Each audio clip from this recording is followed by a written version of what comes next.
Chapter 1. At home. Rise and shine. Xiaoya, wake up. Xiaoya, it's time to get up. Ugh, is it morning already?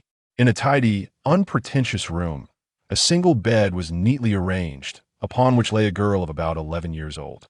At that moment, she blinked her drowsy eyes, gazing at the thrumming songbird flitting back and forth across the table. Alas, the girl possessed a cascade of lustrous black hair, which, despite a night's rest, remained impeccably smooth. With a casual flick, she arranged it to cascade gracefully over her shoulders. She shed her pink pajamas in favor of a snug black t-shirt and dark jeans, completing her look with a pair of black knee-high boots. I'm utterly exhausted. Her large, beautiful eyes were still half closed, the inky irises rolling about. Catherine must have indulged in another night of drinking, hasn't she? With her slender fingers, she rubbed her eyes, a sense of foreboding creeping over her. The girl's skin was a porcelain white, reminiscent of jade, with a subtle hint of rosy undertones, exuding health and beauty. Glancing at her pink pajamas, she exclaimed, "I detest this color." Pushing open the door, she stepped outside. Wow! She nearly stumbled as her foot landed on a wine bottle. Ugh! The stench of alcohol is overpowering. Yet, she hopped over to the sofa in the living room. Sigh, looks like someone is thoroughly inebriated. She observed the blonde woman sprawled across the couch, frowning in dismay at the sight of the intoxicated figure. Though the woman was strikingly beautiful and appeared to be in her 30s, her current state was beyond comprehension. I truly wonder who takes care of whom. The girl pouted, extracting her wand and incanting Wingardium Leviosa. The blonde floated gently upward. I must have owed you in a past life. Oh, wait, I didn't even know you then. Could it be from an even earlier life? She maneuvered the still hungover woman into her intended resting place, gently removing the woman's clothing and using a warm towel to cleanse her body before tucking her under a blanket. What a splendid figure. The girl reluctantly diverted her gaze, swallowing hard. What a pity. If only I had the means, this would be quite the opportunity. But alas, that wicked sorceress. A shiver coursed through her at the thought of something dreadful. Xiaoya, bring me some alcohol, murmured the blonde in her sleep, still craving more drink. Sigh, how ridiculous. Xiaoya, as she was called, exited the blonde's room and made her way to the living area. Let's see, there must be some left. She rummaged through the cupboard. Strange, where could it have gone? It should be right here. This is dreadful. There are no supplies left at home. Do I really have to go buy some? The girl's expression morphed into one of despair. Heavens! She exclaimed through gritted teeth, that accursed woman. She was infuriated to discover that the item she sought was tucked away in a cardboard box in a corner. Had the box been securely closed, she would never have found it. Humph! I can't wait to see your face when the time comes. The girl retrieved the bottle, shaking it to inspect the contents against the light before uncorking it and taking a whiff. Indeed, it's a hangover remedy, and undiluted at that. Just wait until I pour this down your throat. Her expression turned menacing, yet even in her fierce demeanor, her adorable appearance lacked any real threat. Returning to Catherine's bedroom, she found the blonde still sleeping as though lifeless. Annoyed, the girl approached, retrieving a small stick she had prepared earlier, prying open Catherine's mouth and pouring the entire bottle of hangover remedy down her throat. Ugh, where am I? Oh, my head hurts. Within 10 minutes, Catherine awakened. You little brat, did you really pour me that hangover remedy again? Indeed, you promised we would go to Diagon Alley together today. The girl retorted, her irritation palpable. I don't have time. You can go by yourself. Catherine grumbled dismissively. You have money. But what? I want to sleep. Catherine interrupted, flipping over and resuming her slumber, ignoring the girl completely.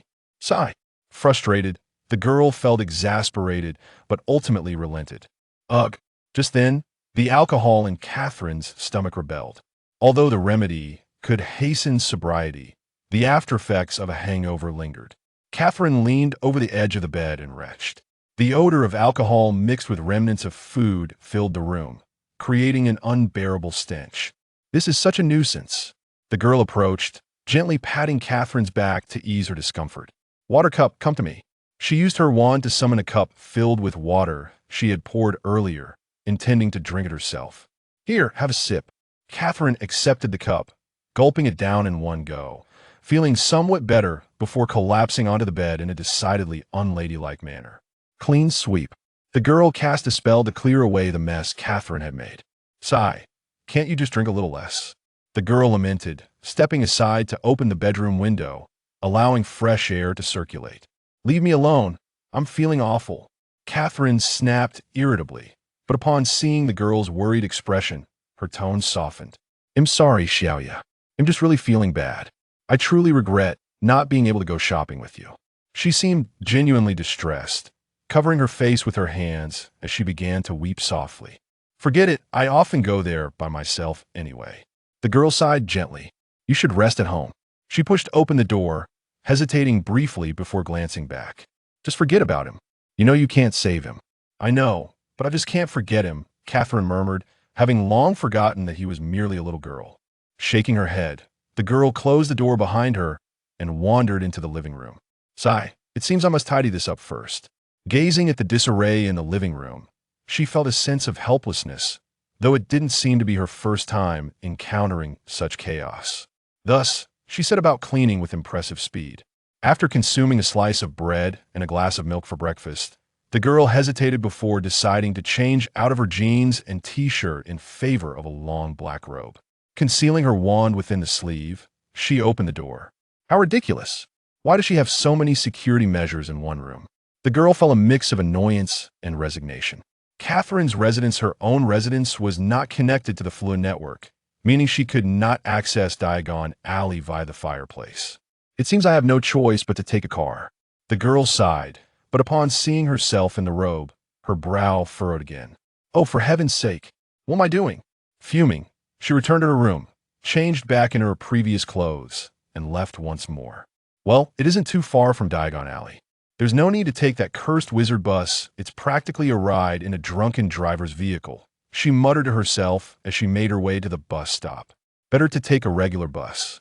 Hey, what brings our little princess here today? As she stepped into the shabby tavern, the balding bartender immediately spotted her. Care for a drink? I'm not Catherine. The girl rolled her eyes, responding rather rudely. All right, am I? The bartender chuckled, shrugging his shoulders. He fetched a bottle from behind the counter, pouring its contents into a glass. This is my special juice. What? Are you treating me for free, Tom? Aimiya's dark eyes sparkled mischievously as she approached the counter and took a seat on a swivel chair. Oh dear, you really know how to take advantage of me. But fine, it's not like this juice cost me much, Tom said, rubbing his bald head. I've caught you. A special juice? You really crack me up. Aimiya took a delicate sip. Oh, but your skills aren't too shabby. Clang. At that moment, the door swung open with great force. However, no light streamed in, and Aimiya turned to see an exceptionally tall figure. Hey, Hagrid, what brings you here today? Same old, same old. Tom, the bartender, seemed quite familiar with the giant, pouring him a drink as he spoke. And oh, Tom, I have matters to attend to today, declared the towering figure known as Hagrid, as he gave a gentle pat to the boy standing beside him. This boy, who wore spectacles and appeared to be of a similar age to Aimiya, was gazing curiously at her. The force of Hagrid's pat nearly sent him tumbling. Oh my goodness, exclaimed the bartender. Tom, suddenly, does this mean? The tavern fell silent in an instant. Goodness gracious, may the heavens bless us, Tom exclaimed with fervor as he approached the boy, grasping his hand with both of his own. Welcome back. Harry Potter, welcome back. Aimiya looked on in astonishment at the wizards in the tavern, who seemed on the verge of tears, rushing towards the boy named Harry Potter and shaking his hand enthusiastically. Let me think, Aimiya mused, scratching her head. I feel like I've heard of him before. Oh, right. This boy is the one who is said to have vanquished the Dark Lord. Intrigued, she stepped closer, pondering. He seems rather ordinary, doesn't he? How could someone of his age possibly defeat such a formidable adversary? All right, we still have many things to purchase. Hagrid interjected, hastily parting the excited crowd surrounding them. His imposing stature and considerable strength made it easy for him to disperse the enthusiastic patrons. He then led the boy, Harry Potter, into the tavern's backyard. Goodness, Harry Potter has returned. This is marvelous. Tom, the bartender, exclaimed, tears of joy welling in his eyes. He filled a glass with ale and downed it in one go. Today, drinks are on me. Huzzah! The wizards in the tavern cheered in unison. Long live Harry Potter. How noisy! Aimiya pouted, covering her ears as she cast a glance at the peculiar fellow named Quirrell, who stood nearby, not joining in the raucous celebration. Do you think so too? Oh, I merely dislike the noise, but I do believe Harry Potter is indeed remarkable. Yes, that's right. Quirrell seemed startled, stammering out his words before adding, "Oh, I have matters to attend to. I must be off." With that, he produced his wand and disapparated away. What an odd fellow, Aimiya remarked, taking a sip of her juice as she surveyed the exuberant crowd, feeling somewhat bemused. Hey, Tom, thank you for the juice, but I must take my leave. She paused, then turned to depart, as the exuberant Tom was oblivious to her presence. Just a lad named Harry Potter, Aimiya huffed as she made her way to the tavern's backyard. Arriving at Diagon Alley, Aimiya pulled out her list. I already have my wand, and all my potion supplies are accounted for. Now, I only need clothes and books. Can't you watch where you're going? Aimiya, who was intently examining her list by the roadside, narrowly avoided a collision with a hurried passerby, who disappeared in an instant. Blast it, this is why I detest crowded places. She first purchased all the necessary textbooks, storing them in a spacious bag, and then made her way to Madame Malkin's robes for all occasions. Hello there. And you are? The bespectacled boy, looking somewhat puzzled, inquired as he regarded Aimiya. Oh, I apologize. We just met in the tavern. The boy seemed to be evading something, though he concealed it well, yet Aimiya could see through his facade. Well then, shall we proceed this way? Aimiya smiled invitingly. Oh, I'm sorry, I must be off, the boy, identified as Harry Potter, replied, glancing at a nearby individual who was chattering incessantly about their illustrious family, strutting like a peacock in court. Suit yourself. The boy seemed slightly displeased, but just then, Madame Malkin approached. Your robes are ready, she announced. I am called Harry Potter. I know, Aimiya interjected with a smile, extending her right hand. I am Aimiya Yang. It is a pleasure to meet you. Thank you for your assistance. Harry Potter appeared somewhat anxious as he shook Aimiya's hand. I understand. That fellow is quite insufferable, Aimiya remarked, her expression one of understanding. Chapter 2. On the way. All right, I still need to get my robes. We'll see you later. After a brief and polite conversation with Harry Potter, Aimiya took her leave. Oh, goodbye. Harry Potter seemed a bit reluctant, having finally made a new friend at least in his eyes, only to part ways so soon. Farewell. Aimiya quickly distanced herself from Harry and approached Madame Malkin. Madam, I am here for my robes. I'm also a student at Hogwarts. Oh, splendid, dear, Madame Malkin replied, waddling over with a measuring tape in hand, ready to take Aimiya's measurements. Oh, your skin is truly radiant, Mrs. Imogen exclaimed. Thank you for the compliment, Aimiya replied with a smile. Though she was not particularly fond of such remarks about herself, crafting garments through magic was a swift endeavor, especially since Mrs. Imogen was quite adept at it. Thus, Aimiya did not have to wait long before she received her attire. Thank you, Aimiya said as she handed over the payment to Mrs. Imogen, placing the garments into her bag. All right, it's time to head home. She patted her bag, but suddenly seemed to recall something. Oh no, I forgot to buy an owl. Bang. Why are there always so many people in Diagon Alley? The petite Aimiya was constantly jostled by the adults around her, and despite her best efforts to dodge, she found herself continually bumped. Upon arriving at the magical creature shop, she was dazzled by the vibrant array of animals within. Miss, what would you like to purchase? The shopkeeper greeted her warmly. I'm just browsing, Aimiya replied while scanning the surroundings. Oh, how beautiful. She spotted a hawk. Miss, your taste is exquisite. This little fellow is exceptionally clever. The shopkeeper immediately chimed in enthusiastically. Hey, little one, would you like to be my friend? Aimiya extended her right hand, smiling at the hawk. The little creature, adorned with black and gray markings and slightly larger than a pigeon, tilted its head to examine Aimiya before extending its right talon in return. Hey, you're quite smart, Aimiya said, shaking the hawk's talon, then turned to the shopkeeper. Sir, how much is it? Before long, Aimiya left the magical creature shop with her new companion, Fewer, the hawk. She did not confine Fewer in a cage, but allowed the beautiful bird to perch on her shoulder, where it carefully avoided scratching her with its talons. Would you like a snack? Aimiya asked, holding a bag in her left hand and a piece of jerky in her right. Fewer slightly spread its wings, lowered its head, and opened its beak. Hee. Aimiya tore the jerky into manageable pieces for Fewer, feeding her charming new friend bit by bit. After departing the bustling Diagon Alley, she took a muggle bus back home. Oh my goodness, he has tea even gotten up yet? Aimiya exclaimed upon discovering that the drunken man was still asleep. Indeed, he had spent the entire night drinking. Although he had taken a hangover remedy, it would take him some time to recover. Fewer, you should go rest in my room, Aimiya instructed, placing her purchases on the nearby table. Fewer obediently nodded and flew directly to Aimiya's room. All right, let me see what I have in the kitchen. Aimiya sighed in relief, realizing she did not need to buy anything else. She was not fond of crowded places like markets, if given the choice. She preferred to stay home and diligently study magic. In her previous life, she had been quite the recluse, and magic had only existed in her dreams. Now that she had the opportunity to learn this wondrous art, she was determined to excel. Wielding her wand, Aimiya felt an inexplicable sense of satisfaction. Ever since acquiring the wand, she kept it close at hand, seizing every opportunity to practice magic. A frying pan leapt onto the fire with a bang, and an oil barrel soared into the air, pouring its contents into the pan. Hiki, watch my prowess. Aimiya hummed a tune as she began cooking. Catherine had a dream in which a handsome man appeared before her and proposed, but just as she was about to respond, her stomach growled, jolting her awake. Damn it. Why can't he just let me have some peace? Catherine frowned, but soon relaxed, wishing the dream were reality. Sighing, Catherine climbed out of bed and headed to the bathroom. Looking in the mirror, she admired her stunning golden hair, curvaceous figure, and firm skin. She remained as beautiful as ever. Why won't he ever glance my way? In the kitchen, Aimiya surveyed her culinary creations with satisfaction. Everything is perfect. If asked what her interests were beyond studying magic, it would undoubtedly be preparing delightful meals. Lin, dinner is ready. Lazybones, get up. She called from the kitchen to the drunken man. What is it, you little rascal?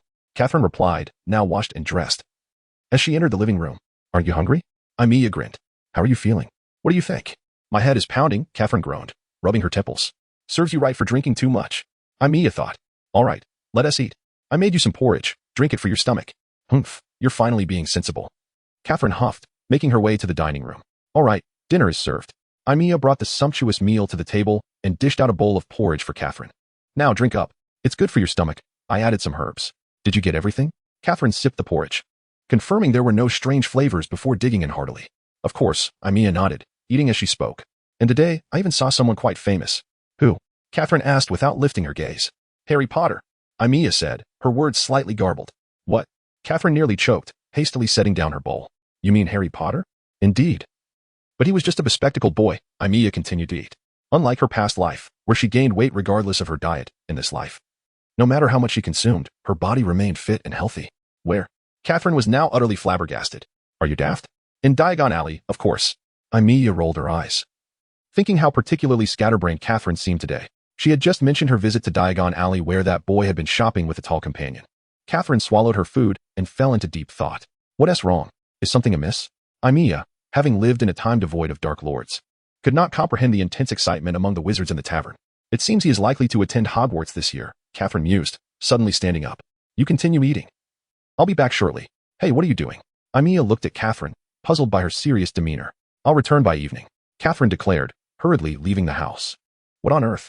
Aimiya scratched her head, deciding to forget about it and resume her meal. After finishing, Aimiya organized her belongings. Although there was still a month until school commenced, it was wise to prepare early. Just as she neatly folded her clothes and was about to place them in her trunk, the door swung open with a loud bang. Catherine re-entered. And before Aimiya could greet her, Catherine seized her by the collar. What's wrong? She could discern the discontent etched upon Catherine's face. Remember, this year at school, you must enroll in a different house from that Harry Potter. Make sure to keep that fellow in check. All right, I understand. But you know that I cannot control which house I am assigned to. Fine, I shall make it happen. Before Amy Knight could finish her words, she noticed Catherine's increasingly frosty demeanor and wisely chose to remain silent, complying obediently. How infuriating. Catherine set Amy Knight aside, sank onto the sofa, and poured herself a drink. Taking a hefty gulp. That Lupin, that wretched wolf. Amy Knight cautiously packed away her belongings before retreating to her room. It was best not to provoke her when she was in such a mood. Experience taught her this lesson well since the age of 3. Yet, what could that Harry Potter have possibly done to incite such wrath from this formidable witch? Aren't you going to see me off? Amy Knight queried from the doorway, glancing back at the woman on the sofa, who was busy drinking. Can't you go by yourself? Catherine regarded the girl she had rescued and raised for 8 years. All right. I understand. Amy Knight had not truly expected the woman to accompany her. Indeed, if she did, it would be a most peculiar occurrence. However, my departure will be for quite some time. Do take care of yourself. I do not wish to return only to find a corpse drowned in alcohol. You little brat. I know. Although Catherine's words were curt, a warmth lingered in her heart. Well then, farewell. Amy Knight waved and dragged her wheeled suitcase away from her and Catherine's home. Goodbye. Catherine whispered a farewell that only she could hear. Ugh, honestly. It's not a matter of life and death. What is all the fuss about? She resumed her drinking. Upon reaching the street, Amy Knight extended her hand, and a taxi halted in front of her. To London train station, please. With the driver's assistance, she struggled to place her suitcase in the trunk and then addressed the driver. Where are your guardians? The driver inquired. Bemused by the sight of an 11-year-old girl with a suitcase heading to the train station. At home, drinking. Amy Knight reclined against her seat. Her hands clasped behind her head. That woman could easily consume a dozen beers in a day. Oh, and occasionally she'd indulge in a fair amount of whiskey as well. Oh dear. How could your family allow you to venture out alone while they drink at home? The driver expressed indignation, almost stopping the car to confront the irresponsible guardian. It's whatever. I'm used to it by now. Amy Knight chuckled, relishing the chance to disparage that drunkard. You could report them to the authorities. The driver began to ramble on, which dampened Amy Knight's earlier cheer. She had no desire to become the guardian of a character from a tale like a Chinese Odyssey. Nevertheless, fortune smiled upon her. The distance from her home to the London station was not great, and soon they arrived, with the driver still venting his frustrations over her supposed mistreatment. Well then, goodbye. Amy Knight accepted her suitcase from the driver, waved, and stepped into the train station. She retrieved her ticket and made her way to the space between platforms 9 and 10. Glancing at the wall, her heart fluttered, though she had inquired thoroughly. It was still her first time here, and the solid wall gave her pause. All right, here goes nothing. She placed her suitcase before her and glanced around. Noticing no one was paying attention. Here goes. With determination, Amy Knight propelled herself towards the wall. What a relief. Upon seeing the crimson train and the surrounding crowd, she exhaled, stepping into the carriage. The front compartments were nearly full, even though she had not arrived particularly late. Finally, she found an empty compartment towards the back. After placing her suitcase aside, she stretched, preparing for a long journey. Peering out at the sun, she noted it was still before noon, according to Catherine.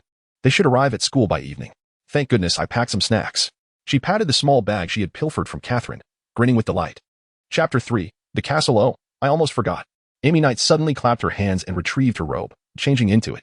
May I come in? Just as she finished putting on her robe, a voice called from outside the compartment. A girl with fluffy brown hair and a wide grin stood at the door. Luggage in hand. Of course. Amy Knight nodded and stood up. Do you need assistance? She gestured towards the girl's suitcase. No, thank you. The girl declined. Dragging her suitcase inside and settling into the seat opposite Amy Knight. Hermione Granger. She extended her right hand. Amy Knight Yang. Amy Knight smiled as she shook her hand. Finally, I found someone else who is a first year like me. Hermione sighed with relief. While there were others from their year in different compartments, those were already full. Is that so? Amy Knight responded non-committally, sensing the girl's pride. I thought there would be many first years this time. Though she did not wish to engage in too much conversation, she did not want to leave Hermione feeling glum. Indeed. There are quite a few. Hermione regarded Amy Knight. Are your parents wizards as well? I have no parents. I was raised by Catherine. Amy Knight replied. Oh, I'm sorry. I didn't mean to pry. Hermione felt she had overstepped. It's all right. I'm used to it. Amy Knight smiled.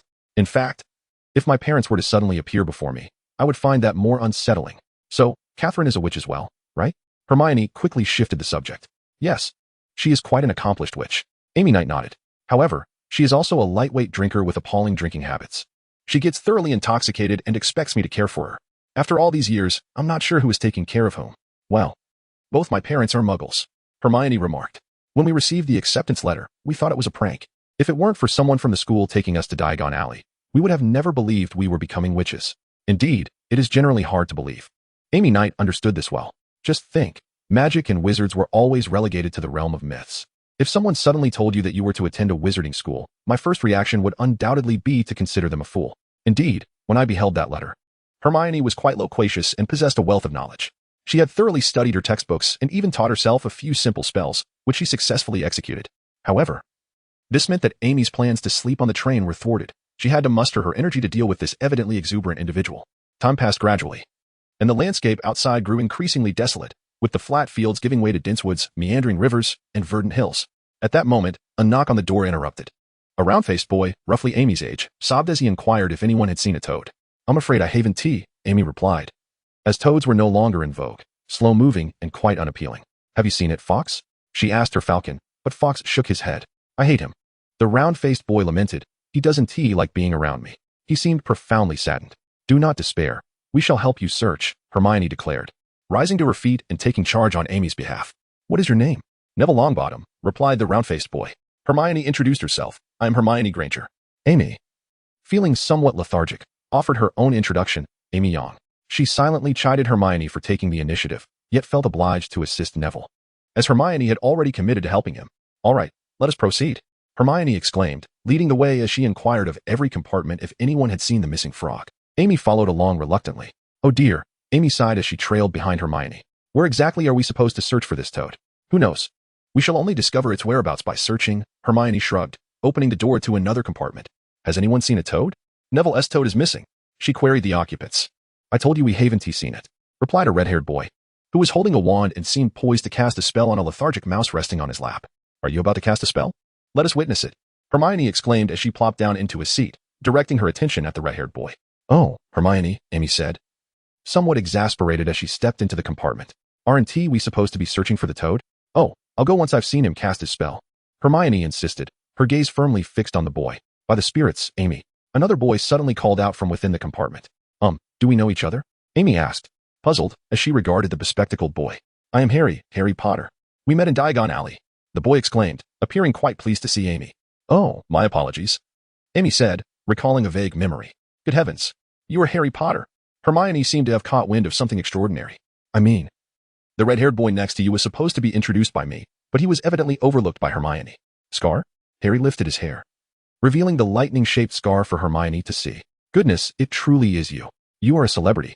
Your background is well documented in the annals of modern wizards and the rise and fall of 20th century magical arts. Hermione appeared utterly exhilarated. Is that so? Harry seemed completely oblivious. Oh dear, you truly do not know. If I were you, I would certainly make it a point to be well informed, Hermione stated. Do you know which house you will be sorted into? I have inquired around and believe Gryffindor is the best. Everyone says it is the finest, and the current headmaster, Dumbledore, is also a Gryffindor. Of course, Ravenclaw is quite admirable as well. The two boys could do little but stare, dumbfounded, at the girl with brown hair. Amy could only sigh in resignation at this assertive new companion.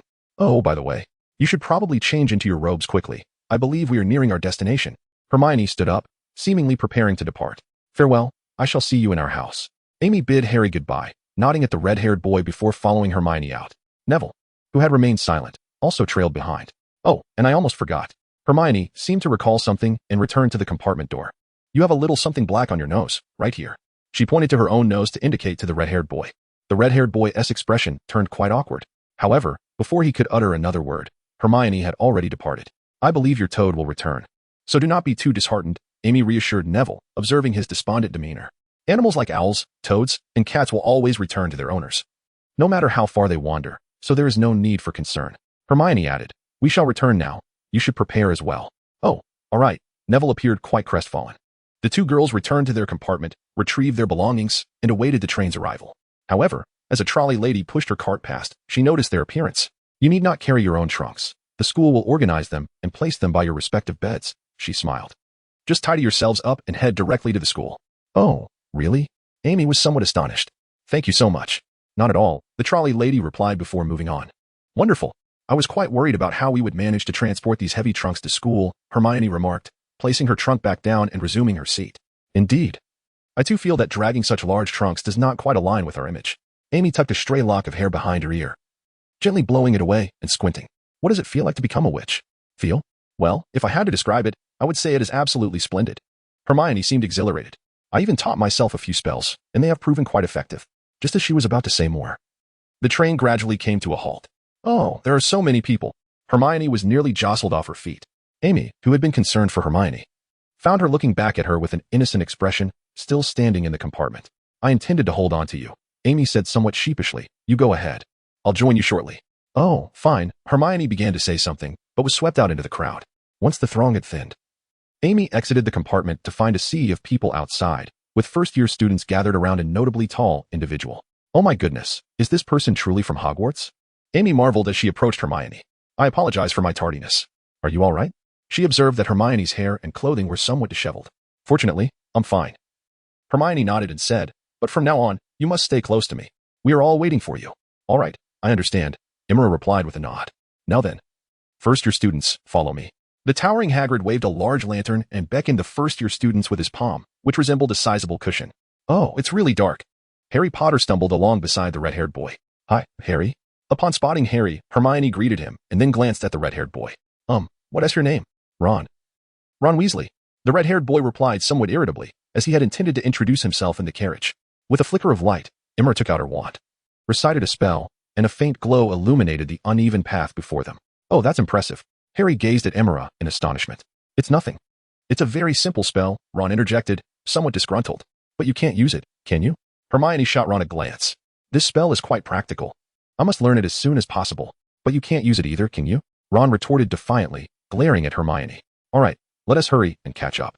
Harry interjected, noticing the brewing tension between the two. Just around the corner, and soon you will behold Hogwarts for the first time, Hagrid announced ahead, after a slight turn.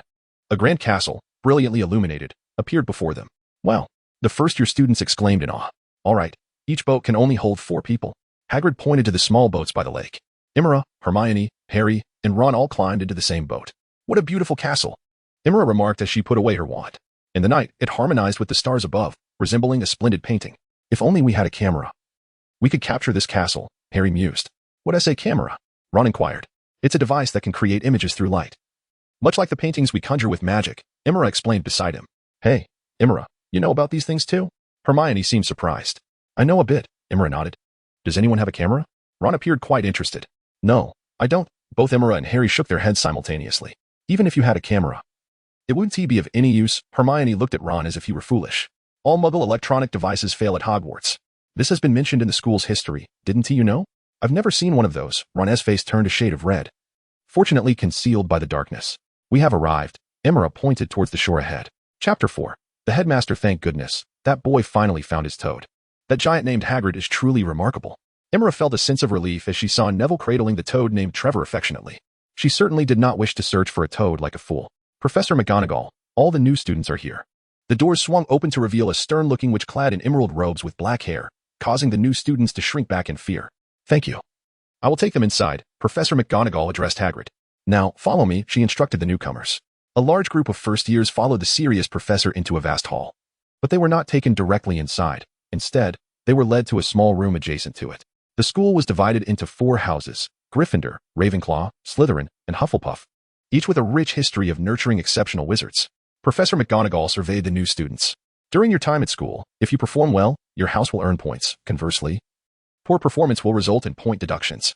At the end of the term, the house with the highest score will win the house cup. She approached the door. The sorting ceremony will commence shortly, and I will call your names. I suggest you take this time to make yourselves presentable. On what basis are we assigned to different houses? Harry asked Ron. I don't know, probably an exam. Ron seemed uncertain. Fred said it would hurt. He was just joking. Oh, dear. Hermione suddenly became anxious. Aimiya, do you know which of these spells is effective? Don't worry too much. I heard Catherine say the sorting ceremony is actually quite simple, Aimiya reassured her.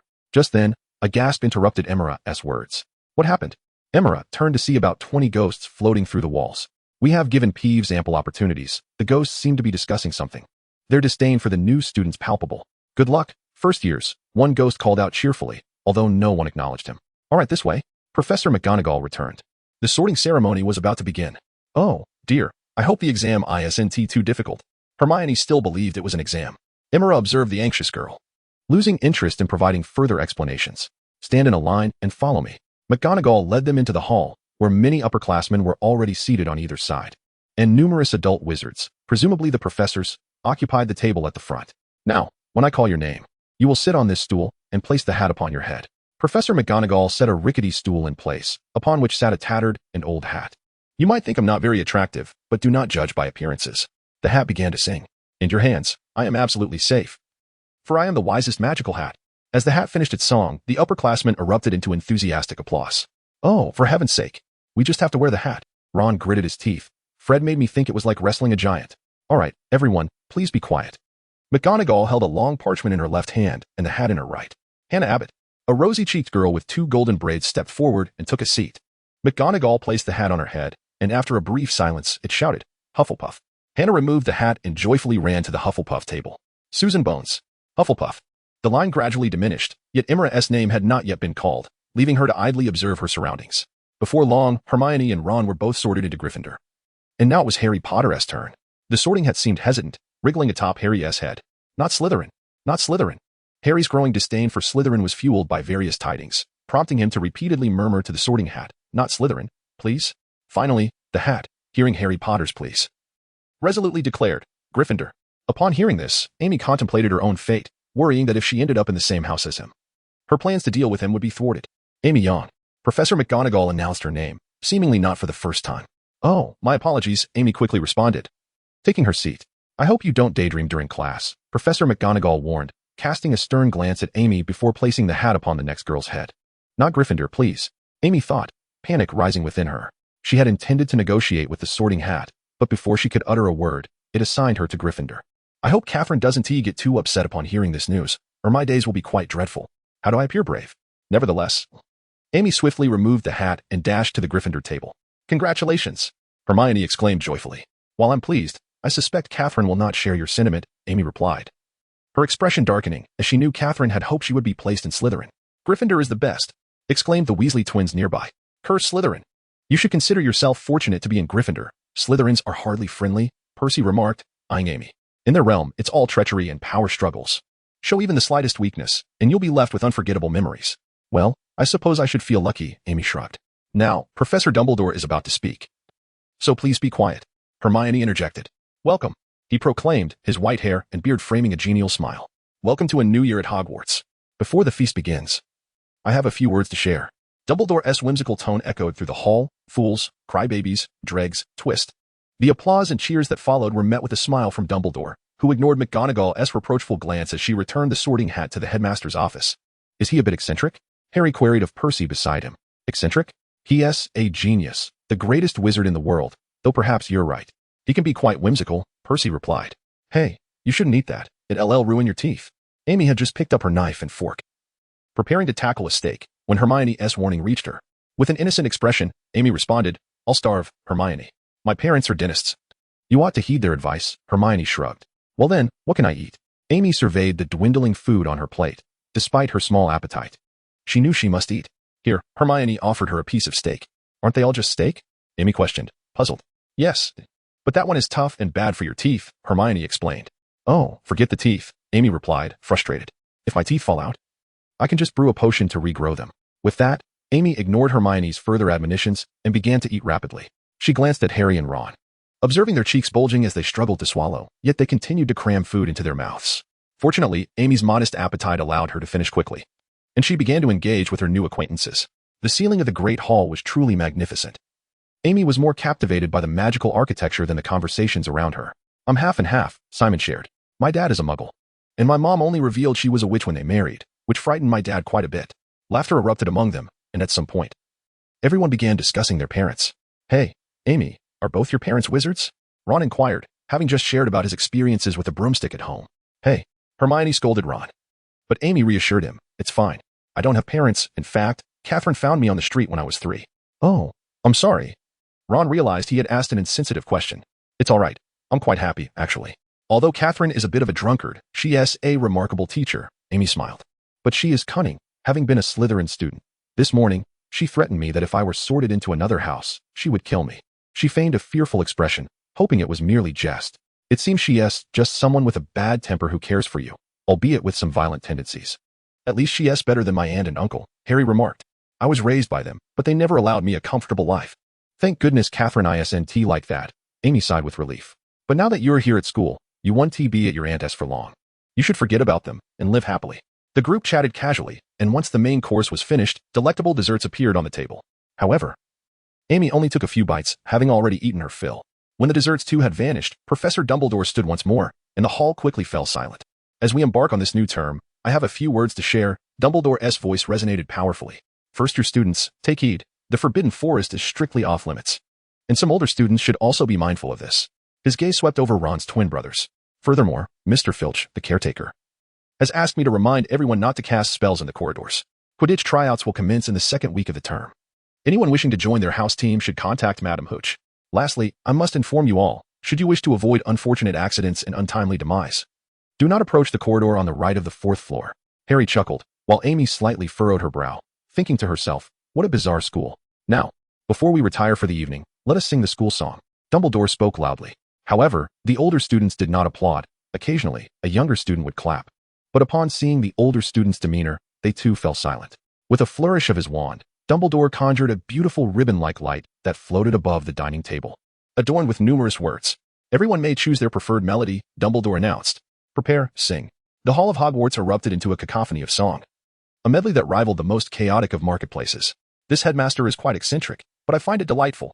Aimiya was fascinated by this whimsical headmaster, especially since he was one of the most powerful wizards in the world.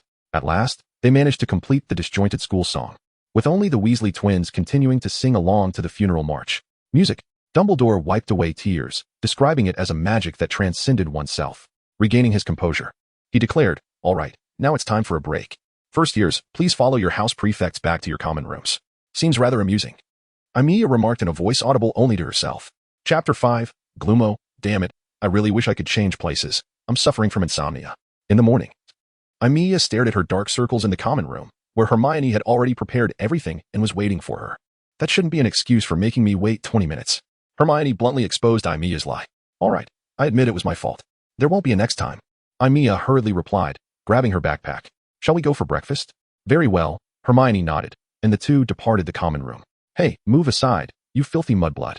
As they made their way to the dining hall, Hermione was bumped into by a Slytherin student who did not apologize and instead retorted with a curse.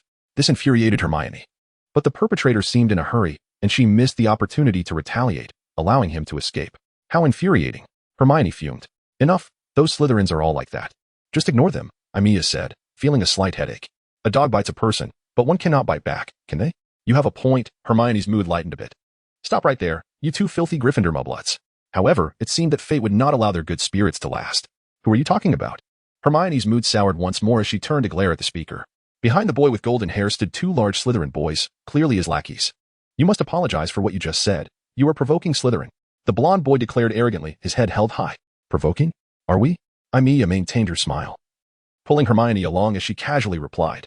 Aren't you human? Mudblood. The blonde boy continued his insults. So, you just spout nonsense then? I've never seen a dog with golden fur, Aimiya retorted cleverly, casting a questioning glance at Hermione. Oh, are your eyes failing you? There's one right in front of us. Hermione quickly chimed in. Laughter erupted among the surrounding students, evidently relishing the chance to mock the Slytherins. The blonde boy was nearly driven mad by the two girls. Pulling out his wand, Dinsajo. A flash of light shot directly towards Aimiya. Aimiya. Hermione noticed, but was too late to warn her, so she pushed Aimiya hard. However, due to their proximity, the spell struck Aimiya. Oh, curses. To everyone's surprise, the spell rebounded off Aimiya and hit the blonde boy instead, causing his front teeth to grow uncontrollably. Oh, Malfoy. His two companions immediately panicked. Another wave of laughter ensued. I believe you should take him to Madame Pomfrey now. Rather than glaring at me, Aimiya shrugged, addressing the two flustered lackeys. Besides, I did nothing. The two lackeys exchanged glances before hastily escorting the toothy Malfoy away. How did you manage that? Hermione could not help but ask once everything settled down. What do you mean? Aimiya replied, slightly bewildered. I mean, how did you make that spell rebound? Hermione seemed to have been waiting to ask, her tone filled with excitement. I did nothing, in fact. I have no idea why that happened. If the opponent lacks focus, has insufficient magical power, or is unskilled with the spell, I can return it, Aimiya explained. Catherine even speculated if I have giant blood. What? Hermione exclaimed, gazing at Aimiya with surprise. Do you really have giant blood? You're indeed slightly taller than your peers. I'm only an inch taller than you, Hermione, Aimiya said, exasperated by the probing nature of her friend. All right, let us hurry to breakfast, or we'll be late. Oh, right. Hermione suddenly remembered. Professor Snape in potions is quite harsh. I do not wish to lose points for being late.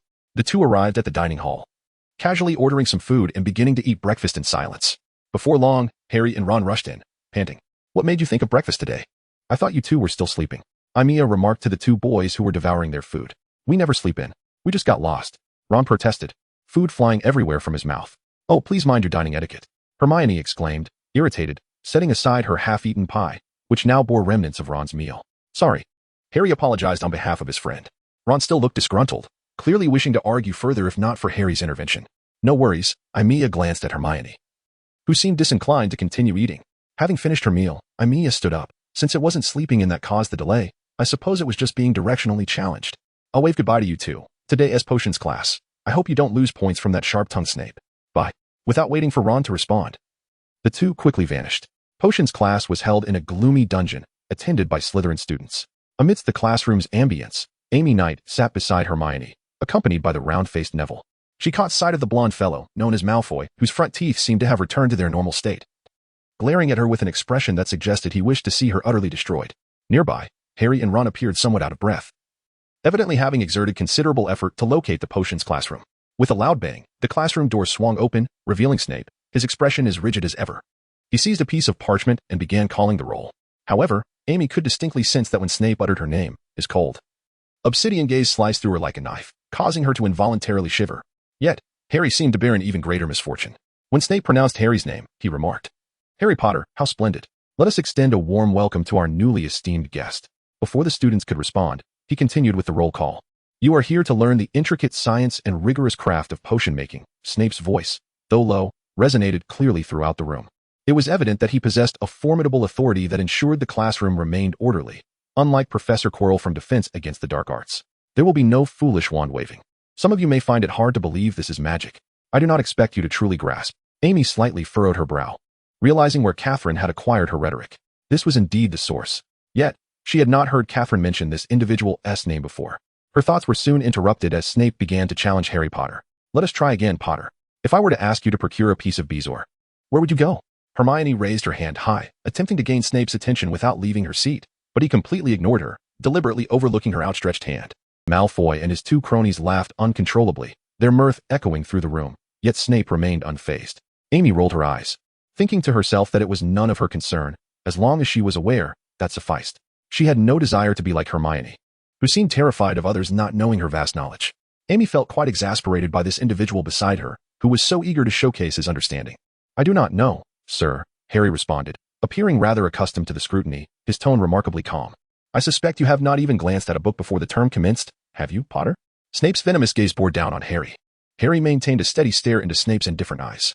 "Then tell me, what is the difference between monkshood and wolfsbane?" Snape pressed on. Harry, seemingly oblivious to the answer, remained silent.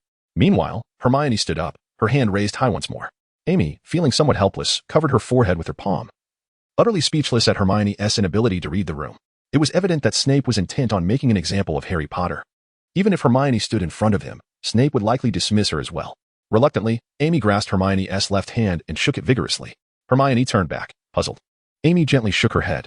"I do not know," Harry muttered softly, yet his tone remained calm, indicating that he had little regard for the teacher's antagonism. "Though it may be my oversight for not preparing before school, I believe Hermione knows the answer. Why not inquire of her?" A few students chuckled, including Malfoy and his two companions, while the remaining laughter came from Slytherin students. Clearly, had it been Gryffindor students laughing, Snape would have swiftly penalized them. Nonetheless, Snape's expression soured as he cast a scornful glance at Harry. "Sit down," he barked at Hermione, still trying to comprehend Amy's subtle signals. "Let me enlighten you. Potter, combining Dittany and Wormwood yields a powerful sleeping draught known as the Draught of Living Death. A bezoar is a stone extracted from a goat's stomach, possessing strong detoxifying properties. Monkshood and wolfsbane are actually the same plant, both referred to as aconite. Have you all noted this down?" The intimidated students hastily produced their parchment and quills, scribbling furiously as the classroom fell into a hushed silence, save for the scratching of quills on parchment. "Potter, for your impertinence towards the teacher, Gryffindor shall lose a point." Snape's tone was clearly one of deliberate provocation. Yet, Harry's ordeal was far from over. Snape paired the students into groups of two, instructing them to concoct a simple potion to cure scabbers. For Amy, this task was exceedingly simple. Having undergone rigorous training under Catherine, she could almost concoct these basic potions with her eyes shut. The only annoyance stemmed from Snape's incessant prowling around the classroom in his black cloak, occasionally casting sharp glances at Amy. Fortunately, her potion-making process was flawless, sparing her from the scathing remarks that plagued her peers, especially Harry and Neville. Even Hermione, who adhered to protocol, faced criticism due to the slightly disordered arrangement of her tools. The only one escaping Snape's vicious remarks was Malfoy, whose movements were often unnecessarily elaborate. However, Snape appeared oblivious, instead showcasing Malfoy's adeptness in boiling a slug with antennae. Amy sighed in exasperation and turned to her side, only to find Neville, trembling, preparing to drop a hedgehog's spine into the cauldron. "Hey, you need to take the cauldron off the fire first," she instinctively advised. "Are you trying to show off to the others?" Snape's piercing gaze shot towards her. "Gryffindor loses another point. You ought to improve your character." Amy's reprimand resulted in a loss of points, much to the delight of Malfoy and his companions, even Ron displaying a gleeful expression.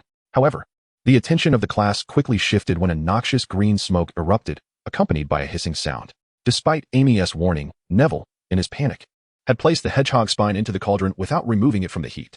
Consequently, the potion in Seamus's cauldron became wildly unstable, spilling over and burning holes in several students' shoes. "Clean it up." Amy hastily rectified the potion that had spilled towards her.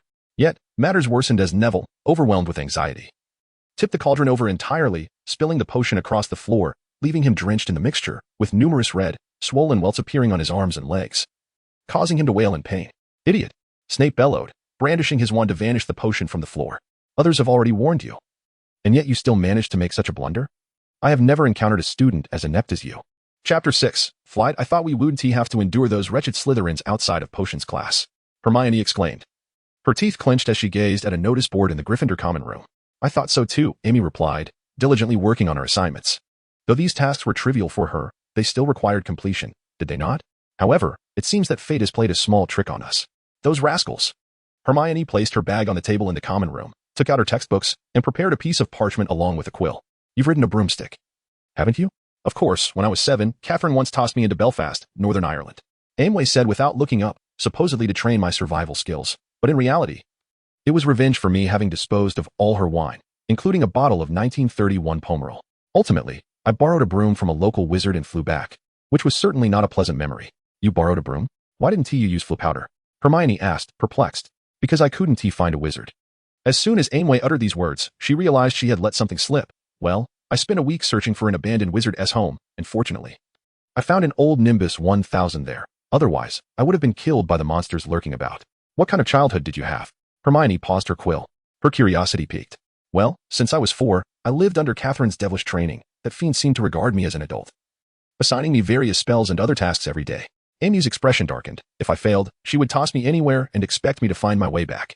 Moreover, this person adored drinking, so I had to constantly look after her to ensure she didn't drink herself to death. It's a miracle you survived to 11, Hermione exclaimed. Astonished. More or less, Amy chuckled. After about an hour, they finally completed their assignments. Hermione packed her things and returned to her dormitory, then prepared to leave. Where are you going? Amy inquired, puzzled. To the library. I need to see how to operate a flying broom. With that, Hermione dashed away. There is no need to read about it when you could simply fly and find out. Amy remarked as she watched Hermione's retreating figure. Never mind. I won't concern myself with her anymore. However, Amy soon regretted this decision. On Thursday morning, Hermione seemed to have gone mad. Incessantly imparting flying knowledge, she gleaned from a book entitled Quidditch Through the Ages. Everyone kept their distance from this incredibly tense individual. Of course, there was one exception, Neville, who sat beside Hermione with a pale face, too anxious to eat, hanging on her every word. At that moment, a flurry of owls swooped in, delivering letters to their respective recipients.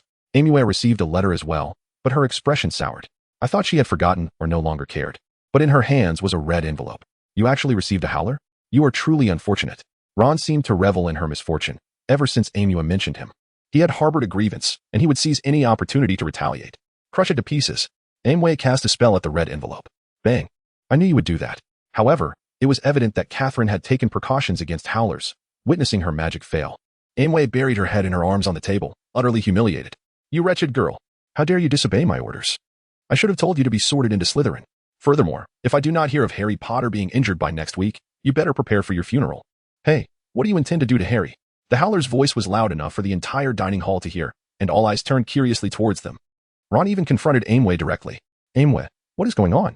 Harry Potter, still retaining a shred of reason, did not lash out at Amy immediately. I knew Amy felt utterly overwhelmed. You needn't worry about her. She is a lunatic. Don't try to evade this. We all heard it. She wants to hear about Harry getting hurt. Ron refused to relent, and the surrounding crowd cast accusing glances at Amy. Are you working for the Dark Lord? This must be reported to Professor Dumbledore. Amy, what is happening? Hermione added, her expression reproachful. Fine. Even though I don't know why. Amy shrugged helplessly. In fact, Catherine seems to have a strong disdain for you, Harry. When I first arrived at school, she insisted that I torment you relentlessly, ensuring you had a miserable time, at least imposing a curse on you every week. But you never did that, Harry replied. Didn't you? You are not one of Voldemort's minions, are you? The name Voldemort echoed in the dining hall, causing everyone to gasp in shock. Indeed, if I were truly one of Voldemort's followers, you would already be lying in a coffin rather than enjoying breakfast here. Amy was not afraid of the name Voldemort. She was not from this world and thus lacked a full understanding of his terror. Although I have no idea why Catherine dislikes you so much. I certainly have no interest in casting a curse on you every week. I believe you, Harry Potter said, gazing into Amy's eyes. Amy's eyes were also dark. But unlike Snape's, they radiated a gentle warmth. Hey, Harry, do you trust her so readily? Ron could hardly believe Harry would let Amy off the hook so easily. Because she has never done anything to harm me, Harry stated. Hey, Amy yawned. At that moment, an upperclassman approached. Professor Dumbledore is looking for you. All right. Amy had lost her appetite for breakfast. She gently patted Fleur's head and followed the upperclassman away. Well, that's it. She will surely be expelled. Ron was quite pleased with this development. She is one of us in Gryffindor. You cannot be happy about a fellow housemate being expelled. Hermione shot Ron an angry glare before quickly walking away. Who cares? You're so close to her. She might as well be sent by the Dark Lord. Ron retorted disdainfully. All right, we should head to class now. Harry clearly did not wish to dwell on the matter any longer. Aimiya felt no concern about Dumbledore's summons, as she believed the headmaster would not expel her for such a trivial matter. Upon arriving outside the headmaster's office, Professor McGonagall stood there, regarding Aimiya with a stern gaze. Honeydukes. She addressed the two gargoyles guarding the entrance to the office. The gargoyles sprang to life and jumped aside, opening a door in the center. All right, go in. Professor Dumbledore is waiting for you inside. After Professor McGonagall spoke, she departed with the upperclassmen. Ascending the spiral staircase into the headmaster's office, Aimiya felt a twinge of disappointment. She had expected the office to be lavishly decorated, but aside from an odd contraption and portraits of former headmasters adorning the walls, there was little else of interest. A phoenix. However, soon after, Aimiya discovered something that captivated her, prompting her to hastily approach the nest where the phoenix resided. Yet, the phoenix seemed indifferent to Aimiya, not even glancing in her direction. While I am pleased to hear of your fondness for Fawkes, I believe we should first engage in a conversation. Dumbledore, with his long silver hair and small glasses, sat behind the desk, his hands clasped atop it. I apologize, Professor Dumbledore, Aimiya said, feeling somewhat embarrassed as she approached the desk. Please, take a seat. Dumbledore gestured with his wand, conjuring a chair with a comfortable cushion for her. Thank you. Aimiya replied politely, bowing slightly before settling down. If this pertains to the Howler, I can clarify that I certainly do not believe you to be a servant of Voldemort. An 11-year-old Death Eater. That is the most ludicrous thing I have ever heard. Dumbledore interrupted Aimiya promptly. In fact, I summoned you merely to inquire about Stork's whereabouts. What do you want with Catherine? Aimiya regarded the old man with suspicion. She hasn't done anything wrong. I am well aware. I taught her myself, Dumbledore replied. I have certain matters to discuss with her and hope she can relay some information to me. I know where she is, but I cannot disclose that, Aimiya shrugged. The professor should understand that I am not a keeper of secrets, and thus cannot reveal her whereabouts. Has she already employed that spell? Dumbledore did not appear particularly surprised. As if this were expected. She was a prodigy during her studies. Now she is merely a drunkard, Aimiya retorted, dissatisfied with Dumbledore's assessment. And she has abusive tendencies. I hope she doesn't torment me with dark curses after I return home. How about this? I will write a letter. And you can send it to her with your falcon? Dumbledore's eyes sparkled through his glasses. All right, Aimiya nodded. I will have Flair wait for you outside your office. Then you should hurry to class. Otherwise, Madam Hooch will come looking for me. Okay. Aimiya stood up and swiftly exited the headmaster's office, casting one last glance at Fawkes, the phoenix, who remained oblivious to her, which saddened her greatly. Upon reaching the lawn for class, Aimiya found the students already practicing low-altitude flying under Madam Hooch's guidance. However, she did not see Harry Potter. Madam Hooch, I apologize, Aimiya approached the instructor, who was teaching the first years how to ride broomsticks. I already know. It was Professor Dumbledore who sought you out, correct? Madam Hooch replied impatiently, her attention focused on the students to prevent any accidents. There are training broomsticks over there. Just follow my instructions and try not to be too nervous. Madam Hooch, I have ridden a broom before. Aimiya walked over to the broomstick, extending her hand. And it immediately flew into her grasp. With a graceful leap, she mounted it and shot upward like a rocket. Yay, she exclaimed, exhilarated. Since first years were not allowed to bring their own broomsticks, she had been unable to fly freely. Now, with a broom in hand, she began performing aerial tricks, zipping past Malfoy and swatting his face with the tail of her broom. This infuriated Malfoy, who immediately urged his broom forward in pursuit. Unfortunately, despite the brooms being identical, he could not catch up to Aimiya. As for his two cronies, Goyle and Crabbe, they moved through the air like snails, drenched in sweat, evidently terrified of flying. Come and catch me, if you can. Aimiya soared high into the sky, releasing her grip and standing on the broom, her long black hair billowing in the wind. She closed her eyes, relishing the delightful sensation of the breeze against her body. Well, Aimiya suddenly leaped from her broom, executing a backflip in midair before plummeting swiftly. The broom spiraled beneath her, allowing her to land gracefully atop it once more. Yes, she cheered, pumping her fist in excitement. Her daring stunt nearly caused Madam Hooch to faint. Oh, how dare you? You could break every bone in your body, she yelled, soaring into the sky to confront Aimiya. There's no need to be so angry, Aimiya replied, feeling elated. Ignoring Madam Hooch's worried fury in the astonished gazes of her classmates, she added, I haven't done this in ages, but my skills are still sharp. With that, Aimiya began to perform intricate maneuvers among her peers. Despite Madam Hooch's best efforts, she could not catch Aimiya, who was far too agile. Finally, Madam Hooch drew her wand. Oh, a flash of light ensnared Aimiya mid-flight. That was far too dangerous. You just performed a perilous stunt. Madam Hooch was nearly livid as she approached Aimiya, guiding her gently back down to the ground.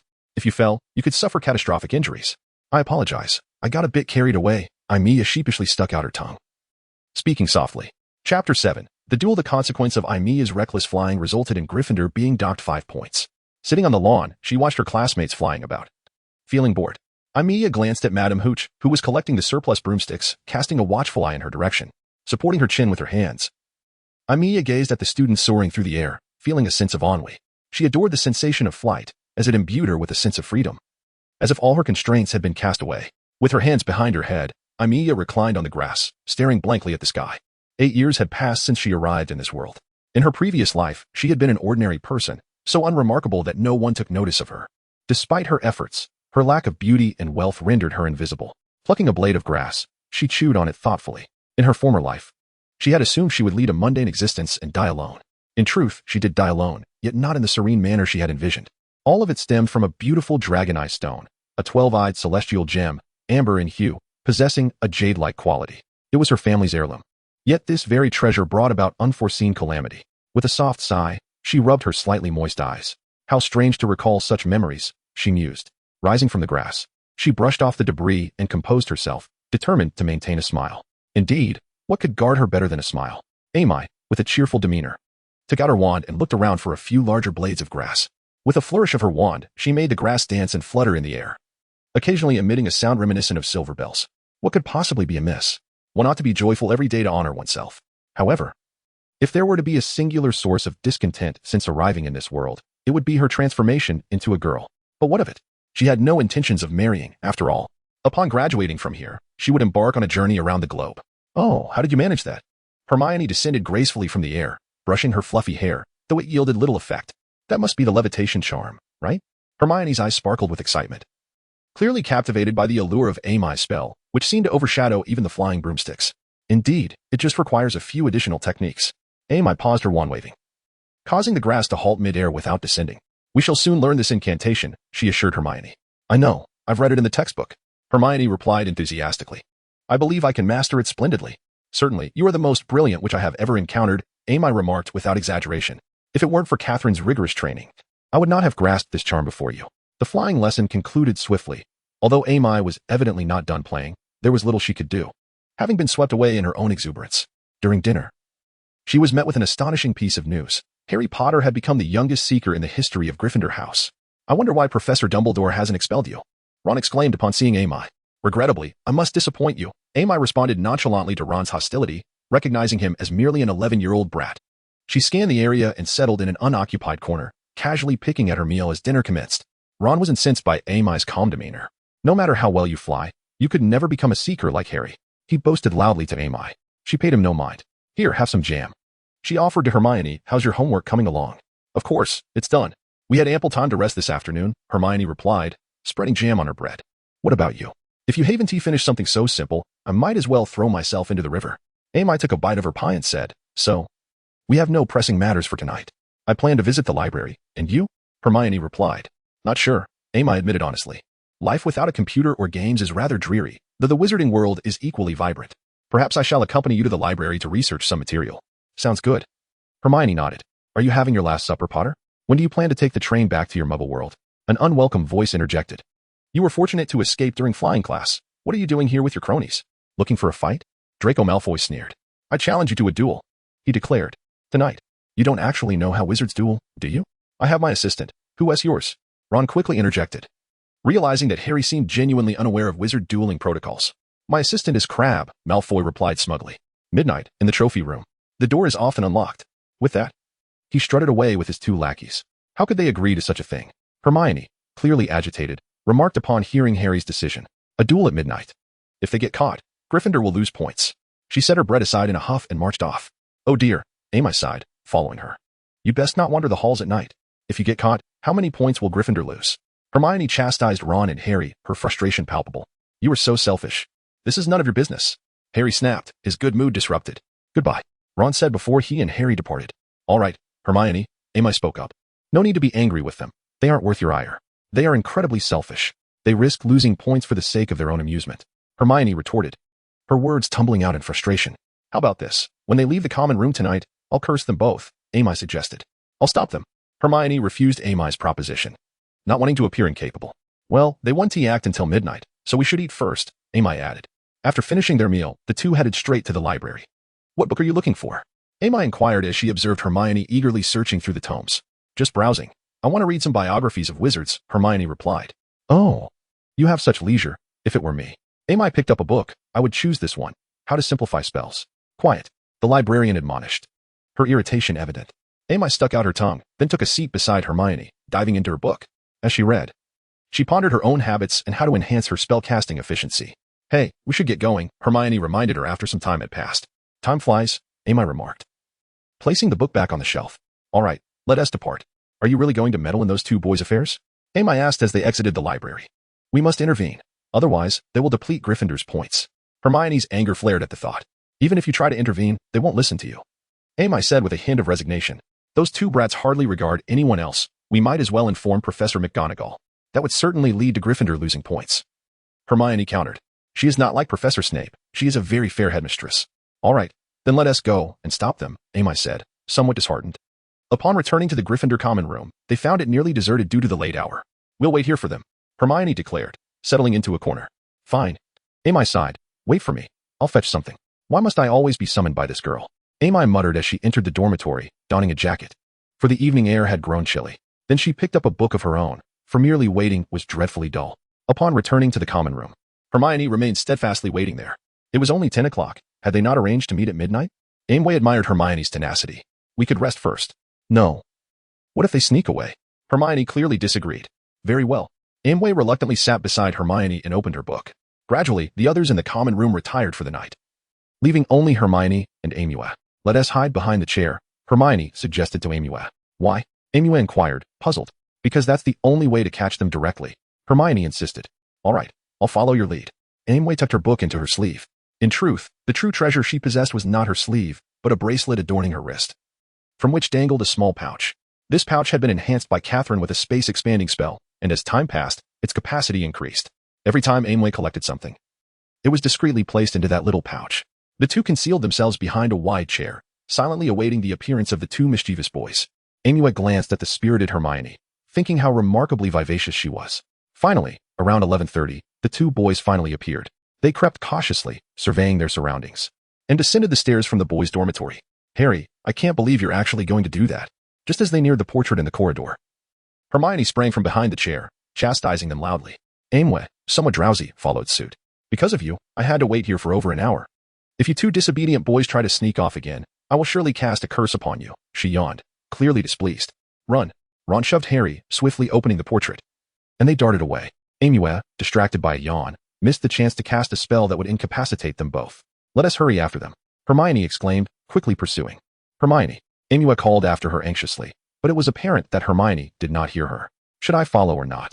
After a moment of troubled hesitation, she decided to follow. Pushing open the portrait, she stepped outside, only to discover that the three of them had vanished. It seems my indecision caused me to miss my chance. I might as well return. Aimiya shrugged, self-deprecatingly, turning back towards the Gryffindor common room, only to find the fat lady absent from her portrait, evidently visiting another painting. What dreadful luck I'm having today. What to do? Shall I wait here? If so, I'll surely be caught by Filch and his cat. I should go find them. Perhaps I can assist if they stir up any trouble. With that thought, she drew her wand and cast a disillusionment charm upon herself, transforming into a humanoid chameleon. I believe they mentioned the trophy exhibition. I shall investigate there. Aimiya cautiously made her way down the corridor towards the exhibition on the 3rd floor. A student is out at night. A student is out at night. As Aimiya approached the 3rd floor, the echoing cry of Peeves the poltergeist rang through the empty corridor, clearly having discovered something mischievous and intent on making trouble for those involved. The individuals he had spotted were likely Hermione and Harry. Fools. Aimiya hurried forward. Chapter 8. The mirror, however, it seemed that Lady Luck had abandoned Aimiya, for just as she dashed up to the 3rd floor, she abruptly spotted Filch racing after his cat, evidently having sensed something. Meow. Mrs. Norris appeared to have caught sight of Aimiya, letting out a yowl. Where are you? Filch shouted excitedly, either thrilled at the prospect of catching a student out of bed or relishing the opportunity to punish them. Yet, thanks to her disillusionment charm, Aimiya blended seamlessly into her surroundings, rendering her invisible to Filch. Unfortunately, Mrs. Norris possessed an uncanny nose and swiftly dashed toward Aimiya. Oh no, Aimiya gasped, realizing the cat was coming for her, prompting her to flee. While she could easily cast a spell to incapacitate both Filch and his cat, the repercussions of attacking school staff were too great. Expulsion would be dire. Desperate, Aimiya sprinted, but Mrs. Norris remained hot on her heels, refusing to be shaken off. Initially, Aimiya managed to navigate her surroundings, but soon she found herself lost, running aimlessly like a headless fly. Filch closely followed his cat, aware that it was pursuing someone. and with his extensive knowledge of the school's secret passages, he occasionally appeared right in front of Aimiya. Faced with such circumstances, she had no choice but to turn another corner. Eventually, out of options, she silently cast a spell behind her. Obstacles ahead. Mrs. Norris and Filch collided with the enchantment, tumbling to the ground, while Aimiya seized the opportunity to escape. Panting heavily, Aimiya found refuge in a room, pressing her back against the door. No. It was not merely her exhaustion. It was that Filch's obsession ran too deep. Unable to use magic, he was undoubtedly envious of the students who could. And whenever a student broke the rules, he found great joy in punishing them. This very fixation drove him to relentlessly pursue Aimiya. Thank goodness I used the disillusionment charm. They have no idea who I am. Otherwise, my situation would be far more precarious. Regaining her composure, Aimiya began to survey her surroundings. Tables and chairs were piled in one corner, a wastebasket lay overturned on the floor. And against the opposite wall stood an object that clearly did not belong in this classroom, a magnificent mirror, adorned with an opulent golden frame.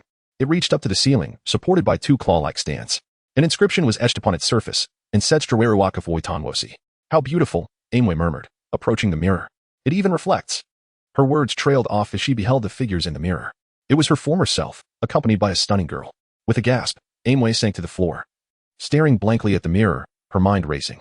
A hint of sadness flickered in her eyes as she rose and gently touched the mirror's surface. The two figures within smiled warmly at her, radiating happiness. Bowing her head, Aimiya could not bear to look into the mirror any longer. Why was it like this? She thought she had forgotten, truly forgotten. Biting her lip, blood trickled from the corner of her mouth. Aimiya offered a cold smile, then cast another disillusionment charm upon herself, leaving the room without a backward glance. It is merely a mirror, undoubtedly a counterfeit. It cannot possibly be genuine. Silently returning to the Gryffindor common room, I discovered Hermione dozing there, seemingly awaiting my arrival. At last, you are back, she exclaimed. I thought you had fallen behind. Hermione, upon seeing Amy Knight, appeared elated, forgetting even her irritation with Harry and Ron. What is the matter? She inquired, noticing Amy Knight's somewhat distressed expression. Oh, it's nothing, Amy Knight replied, forcing a smile and shaking her head. Let us retire quickly. Dawn is approaching. Very well, Hermione nodded. But are you truly all right? Of course, I'm fine, Amy Knight answered. Now, if we wish to avoid dozing off in class tomorrow, we ought to rest. By that time, it was already past 2 o'clock. The two of them had not slept for long before daylight broke. The following day, both appeared somewhat fatigued as they continued their classes.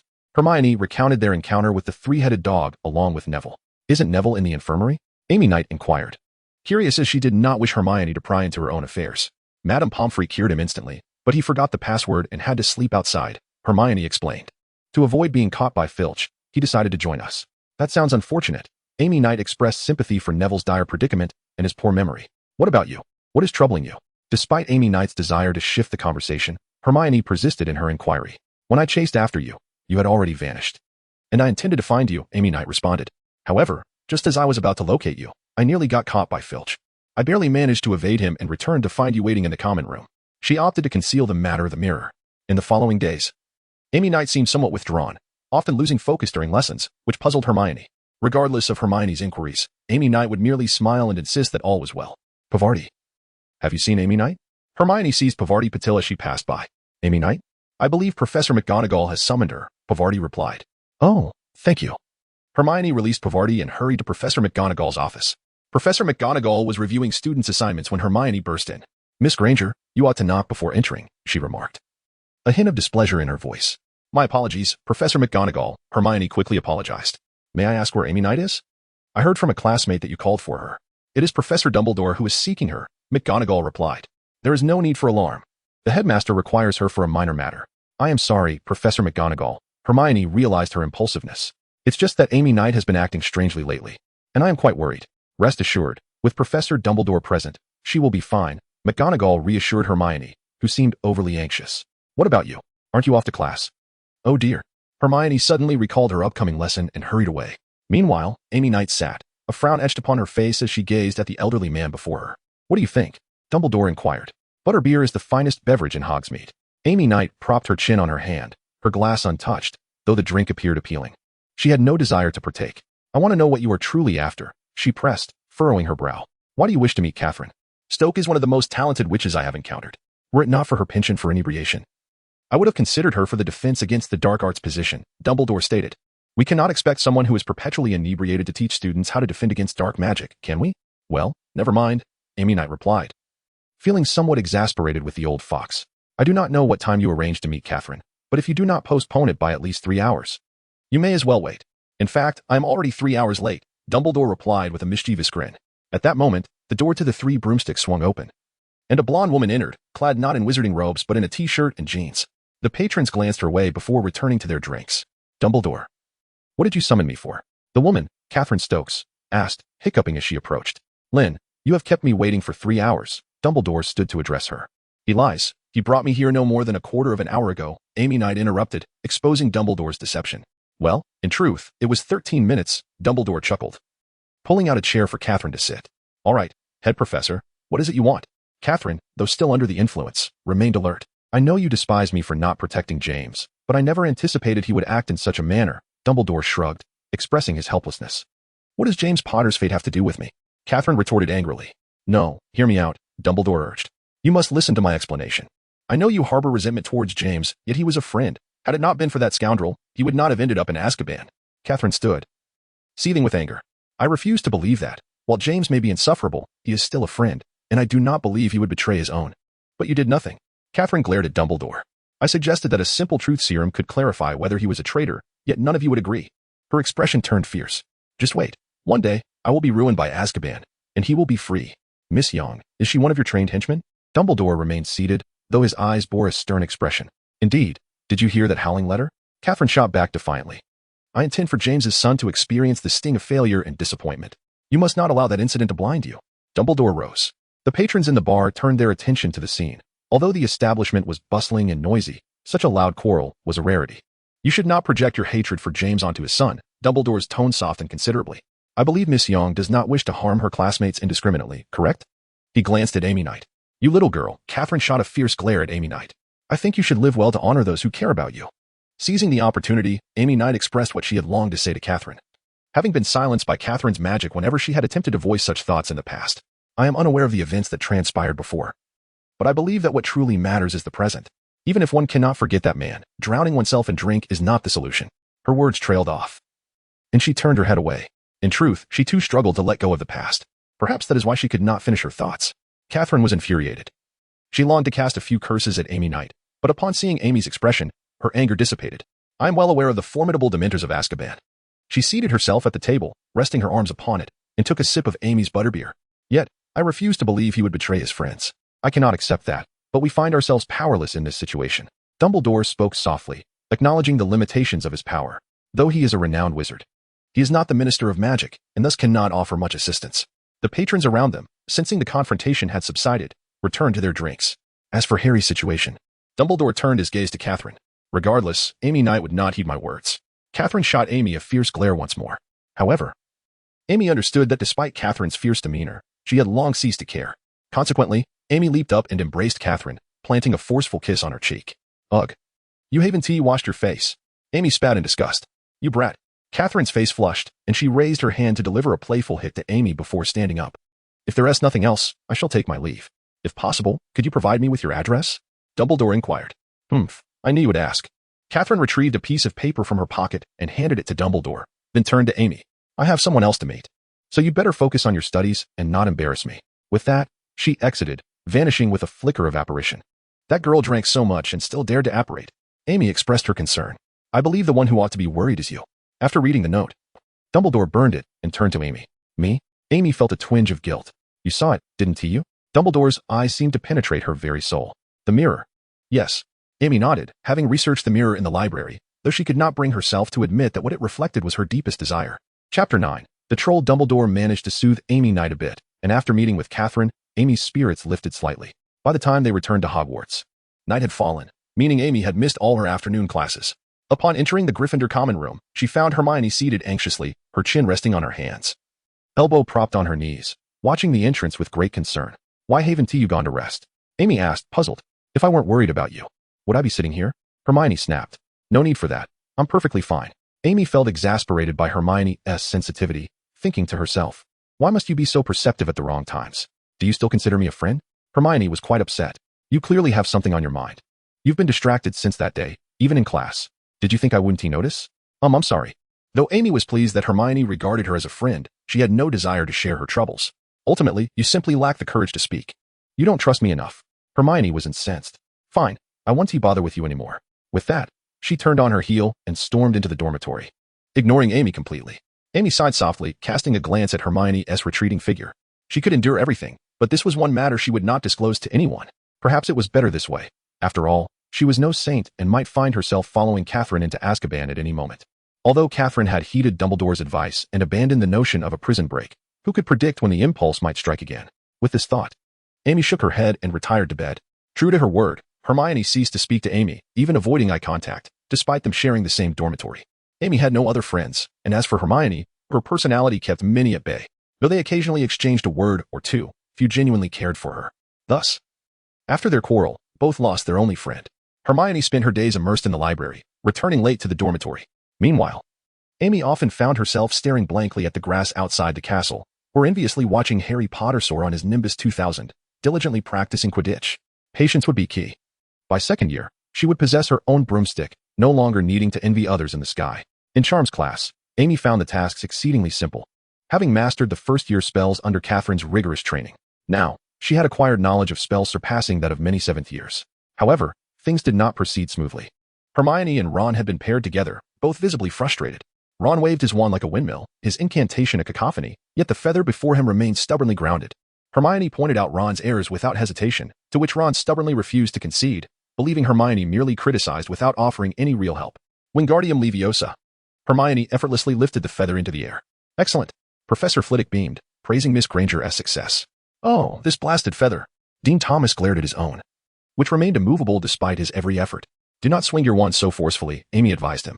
A gentle motion will suffice, like this. Wingardium Leviosa. The feather floated gracefully into the air. Your pronunciation is excellent, but your wand movement needs improvement. Dean observed Amy's technique closely and mimicked her, soon managing to lift his feather as well. Meanwhile, Ron Weasley continued to sulk, still unable to move his feather, much like the illustrious Harry Potter. Just then, Seamus, overly eager, inadvertently ignited his feather, leaving his face smudged with soot, and even Harry bore a few singed marks. All right, do not rush. Once you grasp the technique, it will come easily. Remember, asking questions and practicing are essential, Professor Flitwick said from the front of the class. As everyone diligently practiced, time swiftly passed. Yet most remained unable to master the levitation charm. Professor Flitwick mentioned that he would be checking their progress in the next class, so as the students left, they waved their wands, pondering every action of this. It was no wonder that no one in the class could endure him, not even that one who totally ignored him.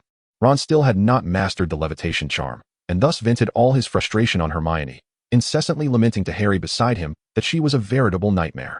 However, as he uttered those words, he was unexpectedly jostled by someone, only to discover it was Hermione. It seemed she had caught wind of his remarks. Harry felt a pang of anxiety as he noticed Hermione in tears. So what?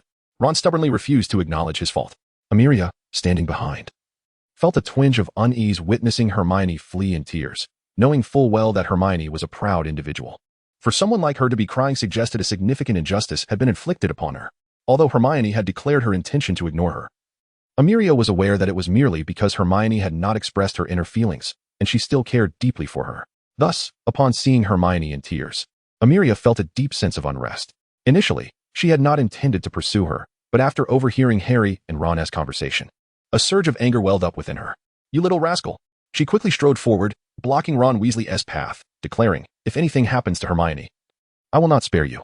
With that, she hurried off in the direction Hermione had disappeared. Who do you think you are? Ron's fleeting guilt dissipated, and he immediately shouted fiercely at Aimiya. All right, let us move quickly. We have another class soon, Harry interjected, tugging at Ron, and the two hastily departed. Aimiya anxiously chased after Hermione, but she had no idea where she had run off to. After inquiring with numerous people, none could provide her with any information. Growing increasingly anxious, she abandoned her classes and meals, searching for Hermione until she eventually learned that Hermione was hiding in the girls' restroom. Damn it. How did I not think of that? Aimiya had been searching everywhere, neglecting her classes, meals, and even restroom breaks, failing to consider that Hermione might retreat to the lavatory. Bursting into the restroom, Aimiya indeed heard faint sounds of crying from within.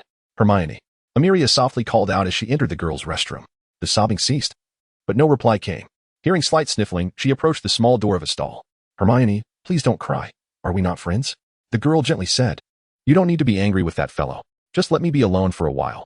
Hermione finally spoke, her voice somewhat strained through her lingering tears. I know you're upset with me for not sharing my troubles, causing you worry. Aimiya crouched down. But everyone has their own secrets. You have yours too. Don't you? I do not wish for such matters to affect our friendship. After saying this, she fell silent, patiently awaiting Hermione's response. At that moment, The door swung open. Hermione emerged, wiping her tears. You finally forgive me. Aimiya joyfully exclaimed as she embraced Hermione. Indeed, she was elated. Hermione's quarrel stemmed from her concern for her. I will never trust anyone again. This was the solitary thought that lingered in her mind when she perished in her previous life. Not even the one who nurtured and educated her, Catherine, could she confide in. With everyone else, she maintained a polite and graceful distance.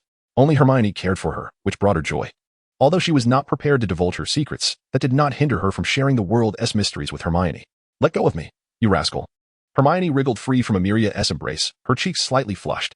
I have not forgiven you yet. Is that so? How unfortunate. Aimiya feigned hurt as she lowered her head. Stepping back a few paces, her dark hair obscured her face, and her body trembled slightly, as if she were on the verge of tears, appearing quite forlorn. All right, I am no longer angry with you. Seeing Aimiya's demeanor, Hermione quickly reassured her. Is that true? Splendid. Aimiya's spirits lifted as she raised her head. Her face devoid of tears. You deceived me again, Hermione protested. How did I deceive you? Aimiya was delighted. Her friend had returned. Beaming with a smile as she dashed outside. The two emerged from the restroom, laughter echoing between them. All right, let us hurry. Aimiya urged Hermione. The Halloween feast may have already begun. All right, Hermione nodded in agreement. However, as they had not gone far, a strange odor wafted toward them. Ugh, it stinks, Aimiya exclaimed. Indeed, it's worse than the boy's smell. Hermione concurred. Yet the source of the foul stench soon became evident. Oh, upon spotting the towering figure, Aimiya realized they were in trouble. A grayish backside, covered in warts, exuded a repulsive odor. Run. She drew her wand, urging Hermione, let us escape together. Hermione grasped Aimiya's hand, ready to flee. Stupefy. In the instant they began to run, Aimiya cast a spell, and a beam of light struck the troll's head. Thud. The troll collapsed in response. Phew, you're quite impressive. Hermione's eyes sparkled with admiration for Aimiya's spellcasting abilities. Phew. I have yet to master this spell well. We should hurry and fetch a teacher before this creature regains consciousness, Aimiya suggested, adding, don't you think it stinks here? That's true. Hermione nodded in agreement. Aimiya, Hermione, run. At that moment, they heard Harry and Ron's shouts. To Aimiya's astonishment, the troll she had knocked out was now stirring, rubbing its head and shaking it vigorously, disgusting mucus flying everywhere. Harry and Ron rushed over. But neither knew any offensive spells. Spotting them, the troll swung its massive club down, smashing the floor and sending tiles flying. Duck. Just as Aimiya prepared to cast a spell, Harry tackled her to the ground, narrowly avoiding the troll's club sweeping overhead. Think of something, Harry shouted to Ron. Aimiya was drenched in cold sweat. Had it not been for Harry, she might have been crushed by that troll. The troll attacked Hermione, who shrieked as she rolled away, narrowly escaping the club. Harry released Aimiya, standing up, but he was at a loss for what to do. Should he engage this creature in hand-to-hand combat? Ridiculous, he was not nearly as large and strong as Hagrid. The troll's club came crashing down again. But this time Aimiya was prepared, leaping aside like a panther, while Harry was not so fortunate, getting caught by the troll's left hand. Oh no, Ron cried out. Think of something. Harry desperately dodged the troll's club, finally jamming his wand into the creature's nostril. What to do? Ron was on the verge of tears. Despite his lineage from a wizarding family, he possessed only a scant knowledge of spells. At that moment, the club was once again raised by the troll, and this creature seemed to have learned its lesson, preparing to strike at Harry's legs. Wingardium Leviosa. In a moment of panic, Ron recalled this incantation. The club hovered momentarily, and the troll looked at its hand, perplexed, then gazed at the floating object. However, despite Ron's successful attempt at the levitation spell, it was executed imperfectly, and the club fell back down. Petrificus totalis. Aimiya aimed this spell at the troll, instantly rendering it motionless. Thud. The massive club struck the troll on the head, causing it to collapse to the ground. As Harry fell, Aimiya cast a cushioning charm to prevent the young boy who had just saved her life from hitting the ground. Oh, finally, it's over. Ron's legs turned to jelly as he saw the troll unconscious on the floor. He sank to the ground in relief. It's truly wonderful that you are all unharmed, Harry said to Aimiya and Hermione, though his expression quickly soured when he extracted his wand from the troll's nostril. Revolted by the mucus coating it, this creature merely fainted. We should depart post-haste, Hermione suggested. No need to worry. Aimiya approached the troll, pointing her wand at its neck. Although her aim was not yet refined, she was confident that at close range, she could obliterate its neck. As the group exhaled in relief, Professor McGonagall rushed over, visibly furious. What on earth are you doing? Have you lost your minds? Can first-year students handle a troll? You're incredibly lucky, aren't you?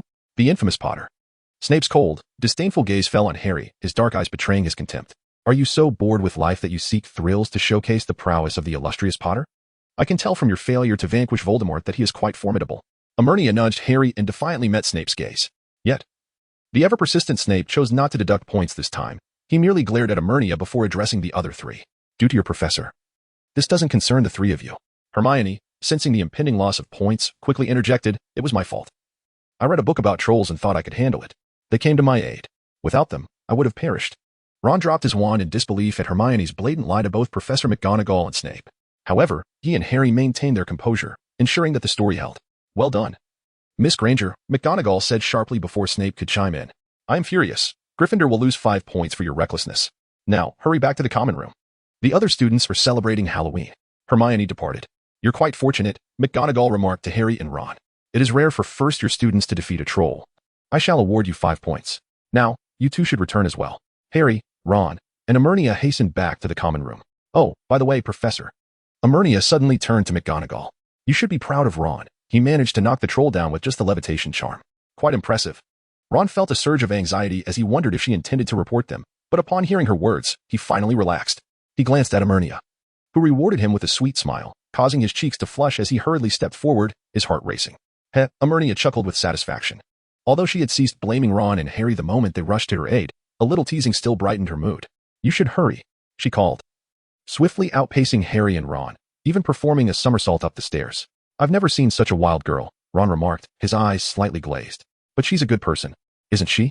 Harry held a fondness for this gentle girl who always wore a smile. "I suppose," Ron reluctantly conceded.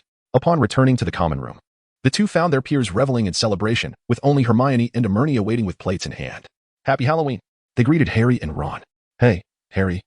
Aimiya approached with her plate. "I have a request." "What is it?" Harry awkwardly placed his chicken leg onto his plate. "Well, actually." Aimiya hesitated, feeling uncomfortable under Ron's gaze. "Would it be possible for you to take me along during your training? I want to fly on a broomstick." After casting a quick glare at Ron, she finally voiced her wish. She feared it might be an impossible request, yet her longing to fly persisted. "Of course. But that would violate school rules," Harry nodded. "Aimiya, that's extremely dangerous." Hermione interjected. "Are you going to pull that stunt again?" Now that they had become friends, Ron could no longer hold back. "What stunt?" Harry, having been called away by Professor McGonagall earlier, was oblivious to Aimiya's aerial antics. Jumping off the broom from a height and then catching it again when falling. "Wow, that sounds incredible," Ron exclaimed eagerly. "No, if you're just flying around normally, that's acceptable." "But that is far too perilous," Hermione objected. "Don't worry, Hermione," Aimiya smiled. "You know I'm quite skilled. That still doesn't make it safe." Hermione pouted. "I'll be watching you every time you fly." "Oh, come on." Aimiya felt immensely frustrated. "I also think that's dangerous," Harry admitted, equally concerned about Aimiya's reckless behavior. "If it's just normal flying, then perhaps." Fine. I won't fly recklessly anymore." Aimiya reluctantly agreed, as she knew that if Harry refused, it would complicate matters. Thus, Harry promised to ask during practice on Thursday. Aimiya immediately wished him success and assured him that she would assist with his assignments. Wood seemed intrigued by Aimiya's passion for flying and had heard about a student who had lost points for performing aerial stunts in class, thus he agreed, albeit with the stipulation that Harry must keep it a secret. Thursday arrived swiftly, and Ron and Hermione accompanied Harry to the training grounds. Wood awaited them, holding a box containing the Quidditch balls. "All right, Harry," he said, "is this the Aimiya Yang you mentioned?" "No, that's not her," Harry replied. "She is also our friend, named Hermione Granger. It's strange that he hasn't arrived yet." "I'm here." At that moment, Aimiya rushed over, panting, "Sorry for being late." She placed her hands on her knees, supporting herself as she gasped for breath, clearly having run quite a distance to reach them. "Where did you go?" Hermione asked, puzzled. "Oh, nothing much, just a quick visit to Snape," Aimiya casually remarked, but she immediately regretted her words, realizing she had been too eager and let slip something she shouldn't have. "Did he cause you trouble?" Ron exclaimed, visibly upset. Harry also appeared quite angry, as they both assumed Snape had been a bother to Aimiya. "It wasn't he anything serious, he didn't take advantage of me," Aimiya sighed with relief, thinking to herself that Snape already had a terrible reputation, so a little more disparagement wouldn't matter, especially since she hadn't lied. "All right, Harry, where's your Nimbus 2000? Let me have a go." "You can't use his broom," Wood interjected, "but I have my broom ready for you, even if it's not as good." "Fine." Aimiya nodded in agreement, eager for this rare opportunity. Wood opened the box and released the golden snitch, allowing Harry to begin his training. "Here's your broom." He handed his broom to Aimiya. "Remember, no tricks," Hermione cautioned. "Exactly." Ron felt a pang of disappointment. He had wanted to witness Aimiya's daring maneuvers again. But seeing Hermione's expression, he carefully concealed his true thoughts. "Don't worry, I won't perform any dangerous stunts," Aimiya said as she took the broom. In the next moment, she soared into the sky with grace and speed. "Wow, this girl is impressive," Wood remarked, shielding his eyes as he watched Aimiya ascend. "I think I should speak to Professor McGonagall about allowing her on the team. She's a girl. You can't expect a first year to compete on the field." Hermione vehemently opposed. "All right, I was just suggesting," Wood quickly replied, seeing Hermione's fierce demeanor. Good men don't fight with women. He turned away, muttering something only he could hear. What did you say? Hermione demanded. Nothing, nothing. Wood hastily diverted their attention. Look, they are competing. Ron and Hermione looked up to see Aimiya and Harry circling in the air, searching for the golden snitch while constantly obstructing each other's attempts. This training was far more effective than Harry practicing alone. Hey, Harry, Wood called, cupping his hands around his mouth like a megaphone. I'm about to release the bludgers. So watch out. With that, he unleashed the bouncing bludgers from the box. Wow. Aimiya gasped, startled by the bludger's speed. On her broom, she quickly dodged to the side. But this maneuver caused her to lose sight of the golden snitch she had previously spotted. Phew, those bludgers are impressive. You need to be careful. Getting hit by one can be quite painful, Harry said as he evaded a bludger aimed at him, addressing Aimiya. Don't worry, my skills are adequate. I should be fine. With that, Aimiya's eyes scanned the surroundings, and suddenly she shot forward on her broom. Seeing this, Harry thought she had spotted the golden snitch and immediately pursued her, keeping a vigilant watch ahead, yet he didn't see the snitch. Aimiya spiraled through the air, evading the oncoming bludgers before diving down sharply. Harry followed closely behind, but he remained cautious, as he was certain there was no golden snitch ahead of Aimiya. However, to prevent her from catching it first, he stayed right behind her. Aimiya dove swiftly, reaching the ground, then suddenly sprang upwards as if propelled by a spring, pausing midair. Harry was taken aback. Had he not been prepared, he might have collided with the ground. Aimiya let out a melodious laugh, then ascended into the heights. Harry quickly followed suit. Impressive timing, Wood commented from the ground. The Rotsky feint relies heavily on timing. If executed too quickly, one risks crashing to the ground. And if too slowly, the opponent's seeker will catch on. Clearly, Harry was prepared. Otherwise, he would have been sent to Madame Pomfrey by now. Oh, does she want to harm Harry? Ron said, somewhat angrily. I don't think she would actually do that. Hermione defended Aimiya. No. Didn't you see that Aimiya didn't shoot up into the sky until she noticed Harry had stopped? Wood suggested. I believe she was ready to assist if Harry hadn't managed to halt. He was excited, exclaiming, I must speak with Professor McGonagall. A talent like hers must be on the team. Absolutely not. Hermione huffed, at least not until she's in her second year. All right, Wood conceded sheepishly. Aimiya was ecstatic, as flying through the air made her feel one with nature, free and unrestrained. She was swiftly pursuing the golden snitch ahead, extending her right hand, almost ready to seize it. However, she suddenly felt a rush of heat surging from her lungs to her throat. Her expression shifted instantly, cursing under her breath. Realizing she had become too anxious and forgotten her limits, reluctantly, she abandoned the chase for the golden snitch and descended toward the ground. Harry spotted the golden snitch, just slightly behind Aimiya. He had intended to compete with her for it, but as she seemed poised to catch it, she suddenly landed. Though puzzled, Harry still managed to grasp the snitch. From her sleeve, Aimiya retrieved a small vial containing a cerulean liquid, which appeared to have icy shards within. She uncorked the vial and drank the potion.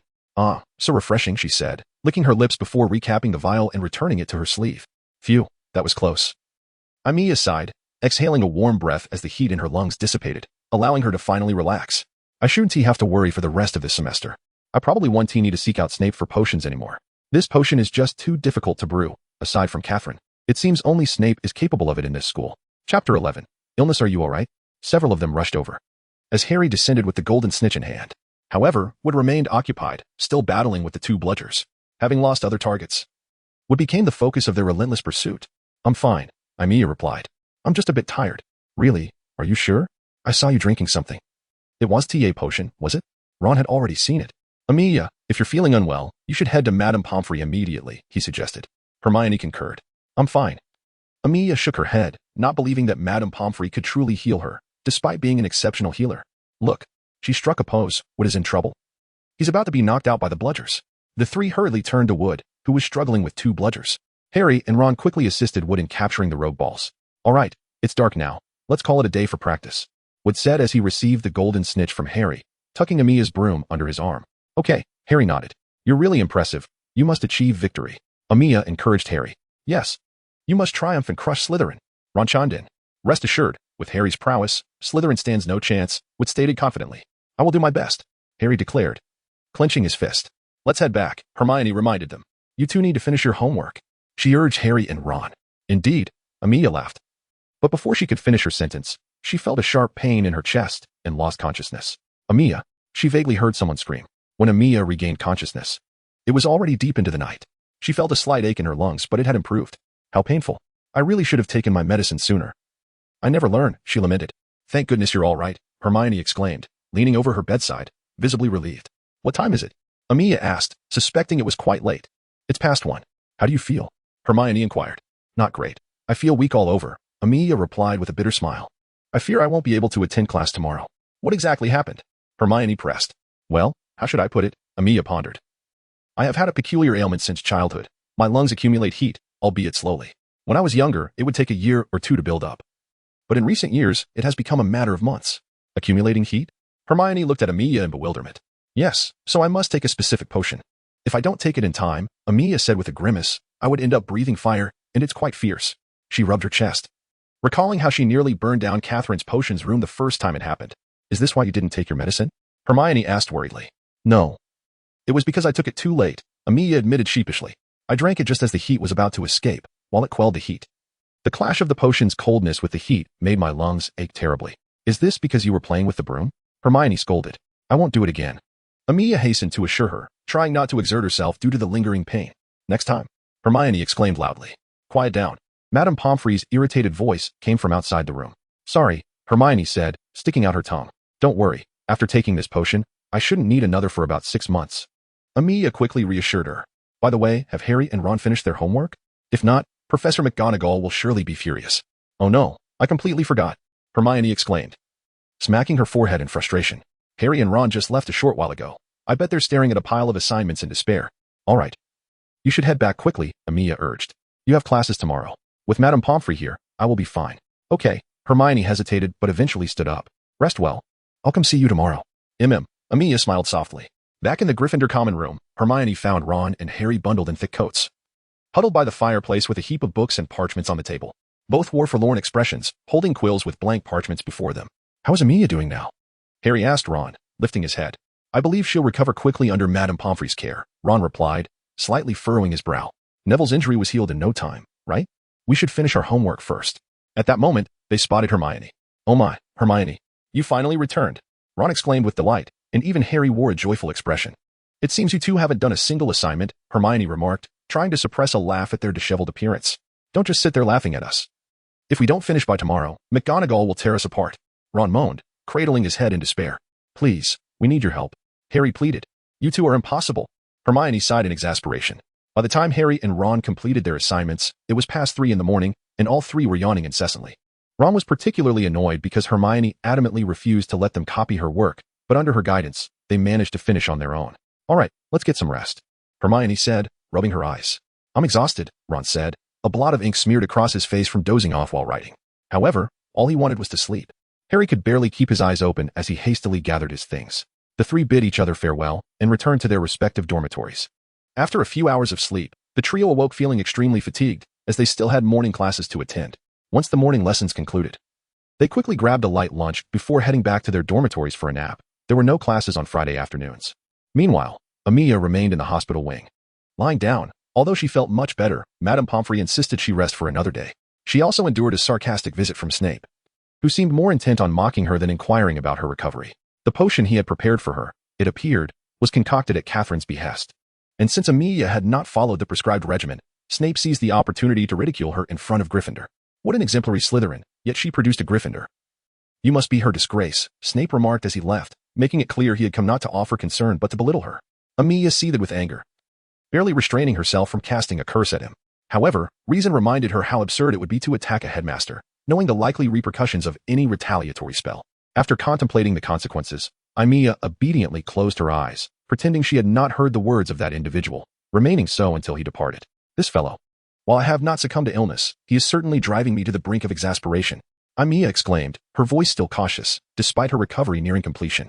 Madame Pomfrey harbored her own grievances regarding Snape, her countenance reflecting displeasure. However, given his position as the headmaster, she afforded him a modicum of respect and refrained from voicing her thoughts. On Saturday morning, Aimiya finally passed Madame Pomfrey's inspection and was discharged, which filled her with immense joy. She merrily returned to the Gryffindor common room, only to find Harry and Ron, under Hermione's formidable influence, dutifully arranging a mountain of books before them, diligently working on their assignments.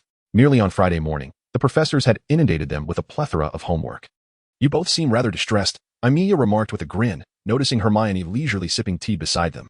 All right, enlighten me about the assignments for this morning, she inquired of Hermione. Very well, Hermione nodded and opened her book. Here it is, and it's quite simple. Why can't you manage these? Aimiya looked at the two boys with curiosity. You haven't been skipping classes, have you? Only you and Hermione find it easy, Ron said, his face clouded with frustration. The principles of spell application, what even is that? We genuinely cannot comprehend it. Professor McGonagall's assignments are exceedingly challenging. Harry pushed his glasses up, also feeling a bit overwhelmed. That is because your minds have persistently rejected the material. You tell yourselves you cannot learn it, and thus, your efforts yield minimal results, Aimiya mused. Resting her chin on her right hand, her elbow propped on her left, gazing thoughtfully at the ceiling. I believe this is a matter of mindset. Your habitual lack of seriousness in studying has naturally led to your current predicament. She relished the thought of how they might fare during examinations. Glancing at the two of them, she added, perhaps next academic year, you might even be our juniors. Please, spare us your sarcastic remarks, Ron lamented. All right, let us assist you. Hermione finally set down her teacup, clearly intrigued by Aimiya's comments. Even if today is not a break, we must ensure you learn. Hand us the notebooks, and that will suffice, Ron muttered under his breath. What did you say? Hermione's ears perked up. Nothing, Ron hurriedly replied. Very well. Let us begin, Hermione declared as she opened her book. All right, I shall teach Harry, Aimiya said with a cheerful smile, although she had initially intended to instruct Ron. A mischievous grin adorned her face. While she had mostly forgiven the fool, the prospect of teasing him still delighted her. Perhaps it would be better for Hermione to teach me, Ron shivered, thinking to himself that it would be wise to maintain distance from this girl with a penchant for mischief. How dull. Aimiya shrugged and headed toward the girls' dormitory. Wait for me. I need to fetch my books. Upon returning to her dorm, she approached her bed and opened the cabinet beside it, extracting her books, parchment, and quill. A small object tumbled out. A dragon's eye stone, Aimiya noted, casually tossing it out the window and shaking her head. Why does it reappear if it has already been taken from me? I no longer require it. Forcing a smile, she thought, all right, off to the common room. She hurried outside, finding Harry still idly flipping through his book while Ron wrestled with Hermione's explanations. I'm back, Aimiya announced as she sat beside Harry, opening her own book. Now, tell me what you find challenging. I can provide targeted assistance, she offered, her smile radiant. Harry felt a momentary dizziness in response. With Hermione and Aimiya's help, Harry and Ron finally completed their assignments just before Saturday's dinner. Although both boys felt mentally drained, they were elated to have finished everything, allowing them a carefree day on Sunday. If I were you, I would review the material before class. Otherwise, you will undoubtedly find yourselves in a bind with the upcoming assignments, Hermione advised imperiously. However, the boys were nearly overwhelmed, and after dinner, they began to play wizard's chess, leaving Aimiya and Hermione to the sidelines. Neither girl was adept at the game. While Hermione at least understood the rules, Aimiya was quite unfamiliar with them. Thus, she resorted to reading, knowing her magical prowess was formidable, yet she often felt a certain inefficacy when casting spells. Therefore, her current focus was on familiarizing herself with and mastering the spells. Chapter 12. The tome time flew swiftly, and November arrived. The peaks surrounding the school appeared shrouded in a gray haze, the lake frozen as if it were cold steel, and each morning, the ground was blanketed in pristine snow. The Quidditch match was fast approaching. Hermione had even procured a book entitled Quidditch Through the Ages for Harry, from which he learned of over 700 fouls committed during matches. Additionally, his practice matches with Aimiya had hastened his adaptation to the role of seeker. Aimiya's flying skills were exceptional. Wood had declared that she must be recruited into the team by her second year. However, since the weather turned cold, Aimiya had not flown, opting instead to bundle herself in thick clothing and gloves, seeking refuge by the common room fireplace. I loathe winter, she declared, which resulted in only Hermione, Ron, and Harry remaining in the courtyard the day before the match. Hermione utilized a small, portable blue flame, capable of fitting within a jam jar, to keep them warm. The Gryffindor common room was alive with excitement, with everyone animatedly discussing the upcoming game. However, Aimiya remained composed, for she did not particularly care for Quidditch. She simply enjoyed flying. Yet, she dared not voice this opinion, fearing the fervent crowd might turn against her. Thus, she settled into a chair by the fireplace, conjuring 3 blue flames that would not ignite anything to warm herself. This was a little trick of hers, having been sensitive to the cold since childhood. She had spent years mastering the ability to keep warm while her hands remained tucked inside her gloves and pockets. Hey, just you wait. Tomorrow, I shall thoroughly thrash those Slytherin scoundrels with the bludgers. Fred, Ron's twin brother, exclaimed with a flourish. Indeed, and we have the most splendid seeker. George chimed in enthusiastically. I warned you, Wood, standing at the door of the boys' dormitory, chided the Weasley twins with an air of displeasure. Of course, Fred replied, but it must be kept confidential. George made a shushing gesture. Knowing you are here making such proclamations is rather counterproductive. Wood approached, we must secure a victory. We cannot allow Slytherin to continue their arrogance. Absolutely. George swung his fist, ready to strike them down. Fred clenched his jaw tightly.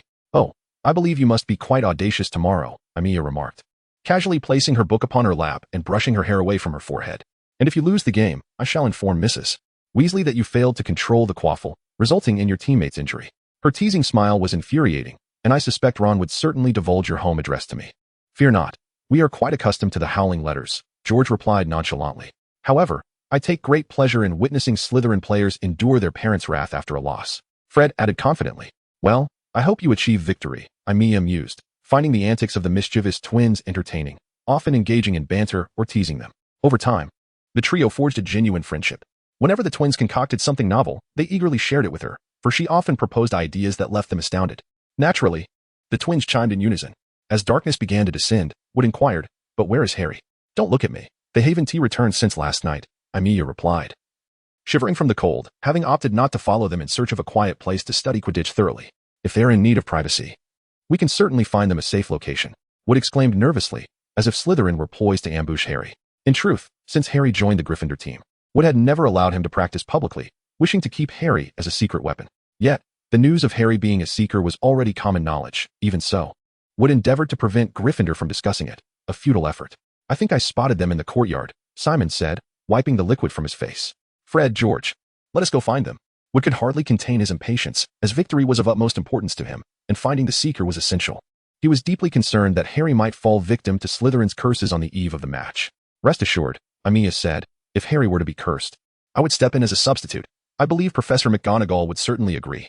Observing Wood's anxious demeanor, she added, "Moreover, I would ensure that those who cursed Harry experience the true meaning of a hex." "What are you discussing?" Hermione's voice echoed as she, along with Harry and Ron, returned from outside. "Ugh, it's absolutely freezing," Ron complained, rubbing his hands vigorously. "Great to see you, Harry," Wood sighed in relief upon seeing Harry unharmed. "You've had dinner? Haven't you?" After receiving affirmative responses from the trio, he stated firmly, "You must not leave the Gryffindor common room tonight. Harry, you cannot allow Slytherin a chance to curse you. You are the key to our victory." "Is it really that serious?" Harry felt Wood was overreacting. "If you must go out, we will assign someone to protect you," Wood insisted. "I am certain every Gryffindor would willingly take on this duty." The others eagerly pledged their commitment to safeguard Harry. All right, Harry relented, "but I must finish my homework first. That's permissible, isn't it?" He thought Wood was being excessively nagging. "Fine," Wood nodded. "I must also pay a visit to Professor McGonagall. Just be careful." "Isn't he a bit tedious?" George remarked to Harry. "Just a tad," Harry agreed. "Because he is so desperate for victory." Fred chimed in. "Indeed, just like us." George added, "With your participation, we shall surely trounce those Slytherins." Fred waved his arms enthusiastically. "I believe you should allow Harry to finish his homework first," Hermione interjected, glaring at the twins. "All right, Taskmaster," George retorted, stepping aside. "You know, in this respect, you were just as bad as Wood." Fred teased Hermione, joining George at his side. Nearby, Lee Jordan was displaying a massive spider. Ron, upon seeing it, swallowed hard and retreated to a corner. "I think we should stay here to complete our homework," he suggested, clearly terrified of the spider. "Anywhere is fine," Harry stated, noticing his friend's fear but refraining from mocking him. "Aren't you going to get your homework?" "Oh, right," Ron exclaimed, dashing into the boys' dormitory. Upon realizing his own homework was also upstairs, Harry hurriedly followed him. Why do they always wait until the last minute to do their assignments? Aimiya wondered aloud, watching the boys disappear. "Who knows?" Hermione shrugged, sitting next to Aimiya. "Have you discovered something interesting?"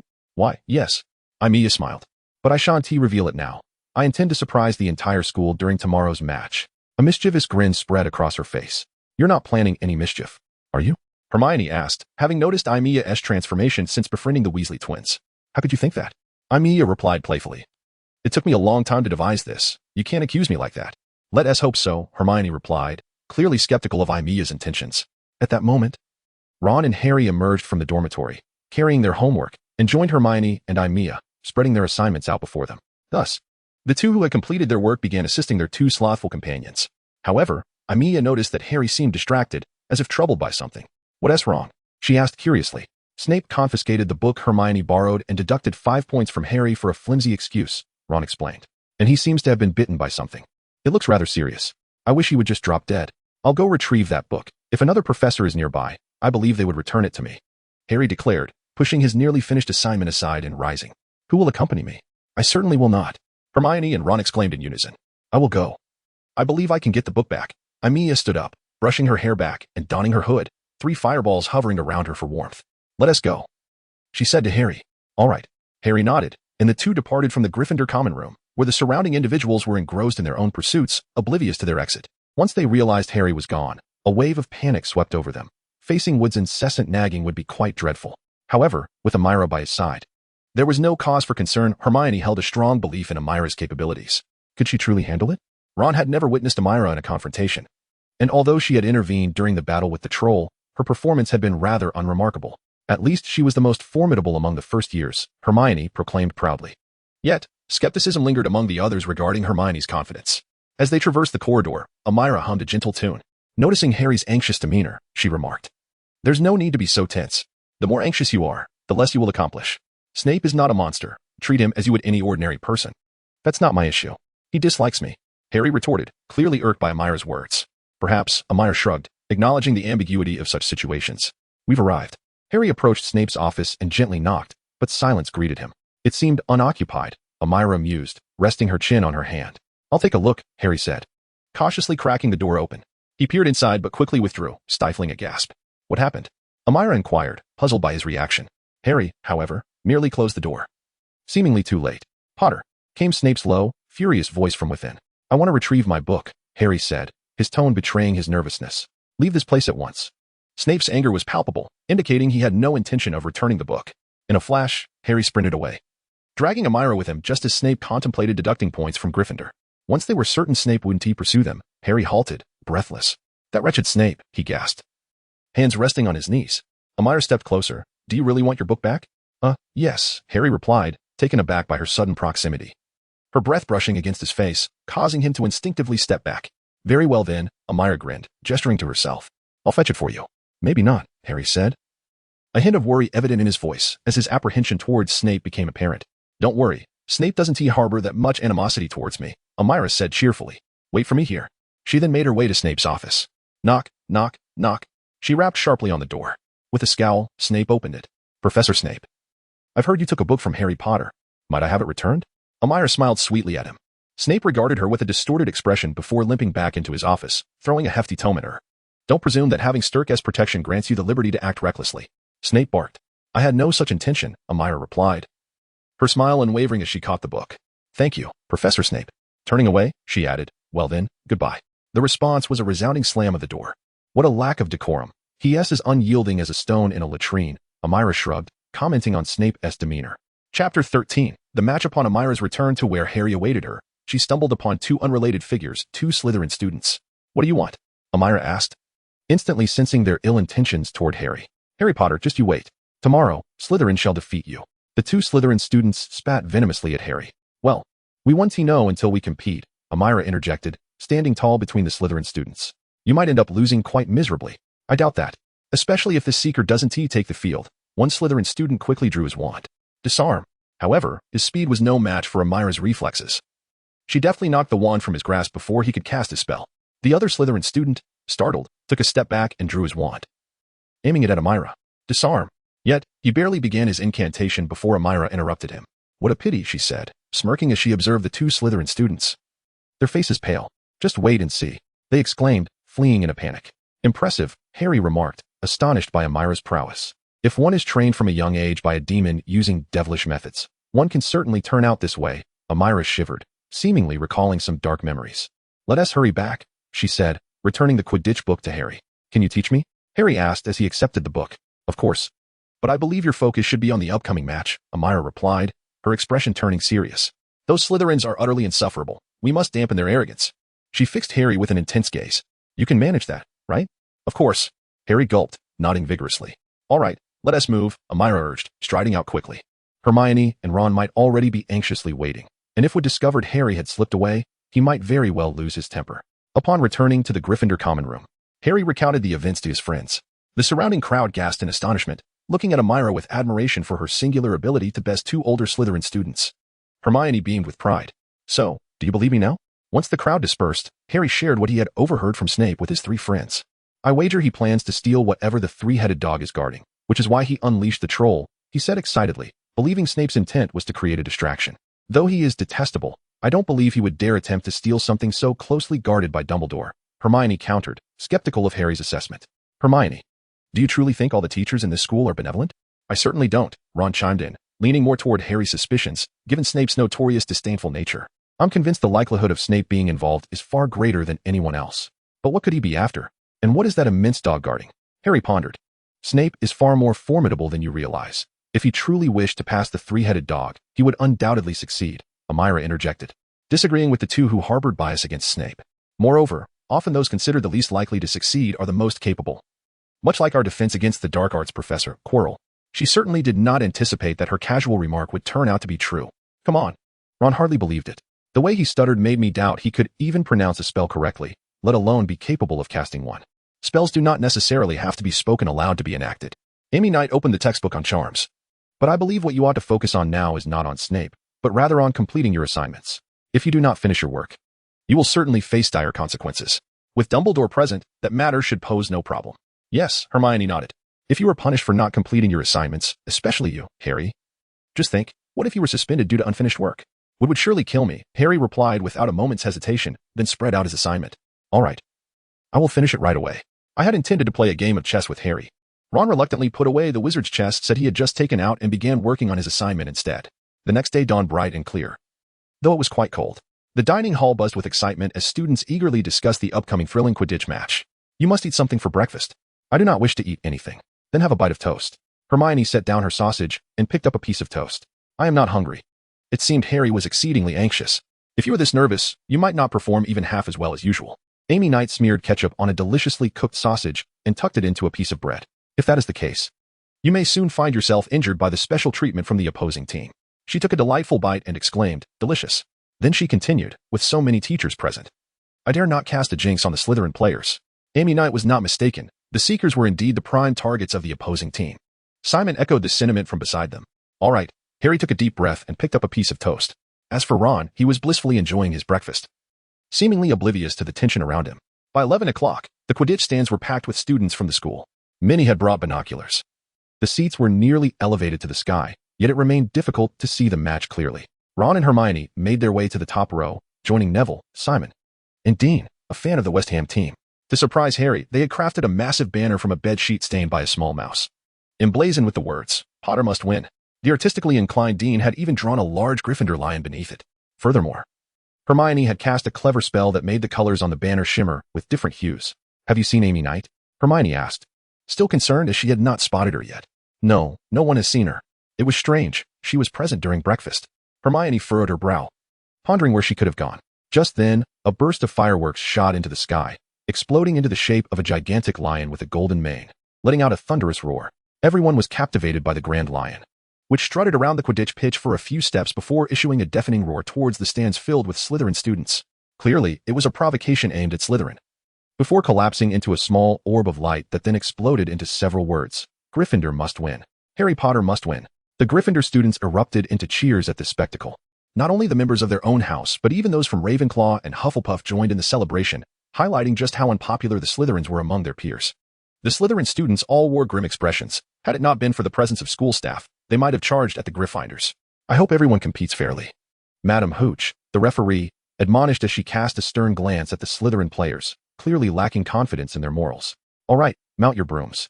Madam Hooch blew forcefully on her silver whistle, and both teams' players immediately took to the air. Oh, it appears that excellent flying skills are essential for every position. At that moment, Amy Knight appeared beside Hermione and Ron. Where have you been? Hermione inquired, making room for her. I was setting off fireworks. Amy Knight replied with a grin. What do you think? It took considerable effort to prepare that firework. Isn't it beautiful? My goodness, you're truly impressive. Ron, Simon, and Neville stared at Amy Knight in astonishment. It's just average, Amy Knight said with a smile. Now, let us watch the match. At that time, Gryffindor was already in the lead, but that mattered little to Harry, as he focused intently on searching for the golden snitch. Wow. The quaffle has suddenly been seized by Gryffindor's Angelina Johnson. She's an exceptional player and quite lovely as well. The commentator, Lee Jordan, exclaimed excitedly. Jordan. Professor McGonagall admonished from the side, though her eyes betrayed her pride in the girl who had just scored, finding solace in the prospect of vanquishing Snape, even if only by a slim margin. Why aren't you watching the match? Ron suddenly noticed Amy Knight staring blankly ahead, seemingly lost in thought. Oh, what? Amy Knight turned her head to Ron. Your gaze just now, seemed a bit off. Ron struggled to articulate. Ha. No need to worry, Amy Knight chuckled.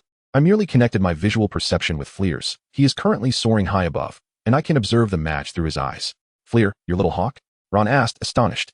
Yes, indeed, Amy Knight nodded. Hey, make way. Just then, a tall figure approached. Hagrid. Ron stepped aside to give him room. It's much better here, Hagrid declared, lifting the enormous binoculars hanging from his neck. I can see from my hut, but the atmosphere here is simply incomparable. Have you spotted the golden snitch? No. Harry, has T really performed yet? Ron shook his head. Hey, don't fret. Hagrid waved his hand vigorously. Something seemed to be happening above. Indeed, high in the sky. Harry appeared to have spotted something and suddenly shot upward, with the Slytherin Seeker closely following. Amy Knight wore a faint smile, while Hermione frowned slightly, as Harry and the opposing Seeker had ascended too high for her to see. Harry's speed began to wane. His Firebolt 2000 seemed to ascend slowly. The Slytherin Seeker quickly overtook Harry, but just as he sped past, Harry suddenly dove downward. That deceptive maneuver was a tactic Amy Knight had previously taught him, and now Harry was employing it against the Slytherin Seeker. However, his luck seemed to falter as a bludger unexpectedly struck him. Harry swiftly executed a roll to evade the bludger, while Fred charged forward, wielding his bat, and forcefully struck the returning bludger towards a Slytherin player. Are you all right? He inquired of Harry. However, Harry offered no response, instead diving downward as he spotted the golden snitch. At that moment, the Slytherin Seeker took advantage of the distraction caused by the bludger and pursued him. Yet, even if he caught up, it would be futile. Harry quickly outpaced him. The Nimbus 2000 showcasing its formidable prowess. Bang! Harry was deliberately knocked by Slytherin's Marcus Flint, nearly tumbling from his broom. That damn fiend! Ron exclaimed furiously. Red card. Send him off. Dean shouted, clearly conflating Muggle football with wizarding Quidditch rules. Even Hagrid, beside them, roared in outrage. Not only them, but all the Gryffindor players erupted in furious shouts. Madame Hooch promptly awarded Gryffindor a free shot. A clever tactic, said Amy, shrugging. Though they had lost 10 points. Harry had also lost sight of the golden snitch. Are you speaking on behalf of Slytherin? Ron bellowed angrily. Mind your tone, Amy retorted, brushing her wind-tossed hair aside. I merely state the facts. Do you doubt Harry's skills? His flying abilities are exceptional. I refuse to believe he would lose to a Slytherin. Precisely. If Amy were siding with Slytherin, she would have long been part of that house, Hermione concurred. She certainly wouldn't expend effort crafting that firework. That firework was your doing? Ron asked in surprise. Of course, Amy nodded. Did you think my tardiness was intentional? She muttered, somewhat disheartened, realizing that not only Muggle fans in England were termed ruffians. Wizarding fans were no better. Chapter 14. Victory. As Amy soliloquized, chaos suddenly erupted on the field. Harry's broom appeared to malfunction, the Nimbus 2000 desperately swaying, attempting to dislodge him. Now, Harry clung to the broom with only one hand. Had it not been for his extraordinary skill, he might have already fallen. Good heavens. I suspect Harry's broom is out of control, Hagrid exclaimed, peering through his binoculars in astonishment. Could it be that Flint's collision triggered the issue? Seamus said, alarmed, immediately rising to his feet. No, that's impossible, Amy interjected, observing through Fawkes's eyes with clarity. A mere student could not cast such potent spells on a broomstick. The enchantments on the Nimbus 2000 were formidable, and to interfere with it was no easy feat. What we need to do now is halt the broom. Ron anxiously stood up, but was at a loss for what to do. Hermione seemed to grasp something, seizing Hagrid's binoculars to survey the stands. Look, it's Snape. She pointed toward the area where several professors sat. Ron snatched the binoculars from Hermione and indeed spotted Snape, his gaze fixed on Harry, muttering incantations. Amy, too, discerned this through Fawkes. Leave it to me. She closed her eyes, softly murmuring an incantation.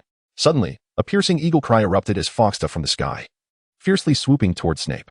Taken aback, Snape hastily dodged, though unscathed, his spell was interrupted. Yet, in the sky, Harry's Nimbus 2000 began to shake even more violently. No, it's not Snape. Amy quickly commanded Fawkes to cease the attack, scrutinizing the stands more carefully, but failed to identify anyone casting spells at Harry. Harry was nearing his limit. While Ron, binoculars in hand, searched frantically but found nothing. Hagrid roared in fury. Time out. Harry's broom has been cursed. Madame Hooch also recognized the situation, promptly blowing her silver whistle, bringing all players to a standstill, yet this did not quell the Nimbus 2000's violent tremors. Snape's expression darkened as he continued to recite his incantation. The broom's shaking subsided slightly, but Harry could no longer hold on, his hand slipping to the top of the broomstick, perilously close to falling. The Gryffindor players rushed in to catch him, but they found that whenever they approached, Harry's broom ascended, evading their grasp. In the stands, nearly everyone anxiously observed the unfolding drama, with the exception of Slytherin students, who would relish Harry's fall. However, even the concerned students were powerless to rectify the situation. Professor McGonagall stood up, casting spells at the Nimbus 2000 in hopes of mitigating its tremors, which provided some relief, enabling Harry to grasp the broom with both hands. Just then, a burst of sparks shot from the stands into the sky, followed by an explosion, a magnificent firework. Yet it produced a deafening sound. Everyone was startled, with some timid souls tumbling from their seats. Harry too was momentarily shaken, but in that instant, the broom ceased its shaking. Seizing the opportunity, he flipped onto the broom and swiftly descended. Both Snape and Professor McGonagall were startled, interrupting their incantations. And when they regained their composure, they found Harry had vanished. Snape's face turned ashen, while McGonagall broke into a cold sweat. We can resume the match. Harry's voice called out from slightly below, where he hovered. Madam Hooch approached swiftly. Are you certain you're all right? Her tone was laced with uncertainty. Though not as adept in spells as Professors McGonagall and Snape, she could discern that someone intended harm upon Harry. Absolutely not. Professor McGonagall had somehow procured a broom and soared over, declaring, we must terminate this match immediately, despite her fervent desire for her team to triumph. Her concern for Harry's safety superseded all else. Professor McGonagall flew over on his broom, anxious at her suggestion to halt the match. I know what you're about to say, but no match is worth Harry's safety, McGonagall said sternly. Yet would had more to articulate. I believe Professor McGonagall is correct. Snape approached on a broom, his expression grim, asserting that now was indeed the best time to call off the match, suggesting they declare the current score as the final result.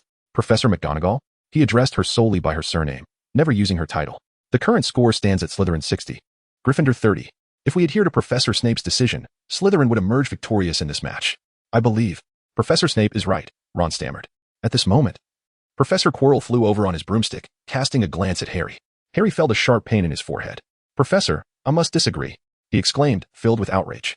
He had invested so much time, only for the match to be abruptly halted, rendering his previous efforts futile, especially since he was just about to seize the golden snitch. I absolutely refuse to accept this. Silence, Potter. Snape glared at Harry with disdain. Do not presume you can alter the instructor's decision. Gryffindor will lose 5 points for your insolence. Allow me to take over, interjected Amy, who had just swooped in on her broom. I believe I am capable. All eyes turned to Amy, and Wood suddenly shouted, yes, Amy can do it. Her skills are commendable. No. Professor McGonagall hesitated, but ultimately shook her head. We cannot take that risk.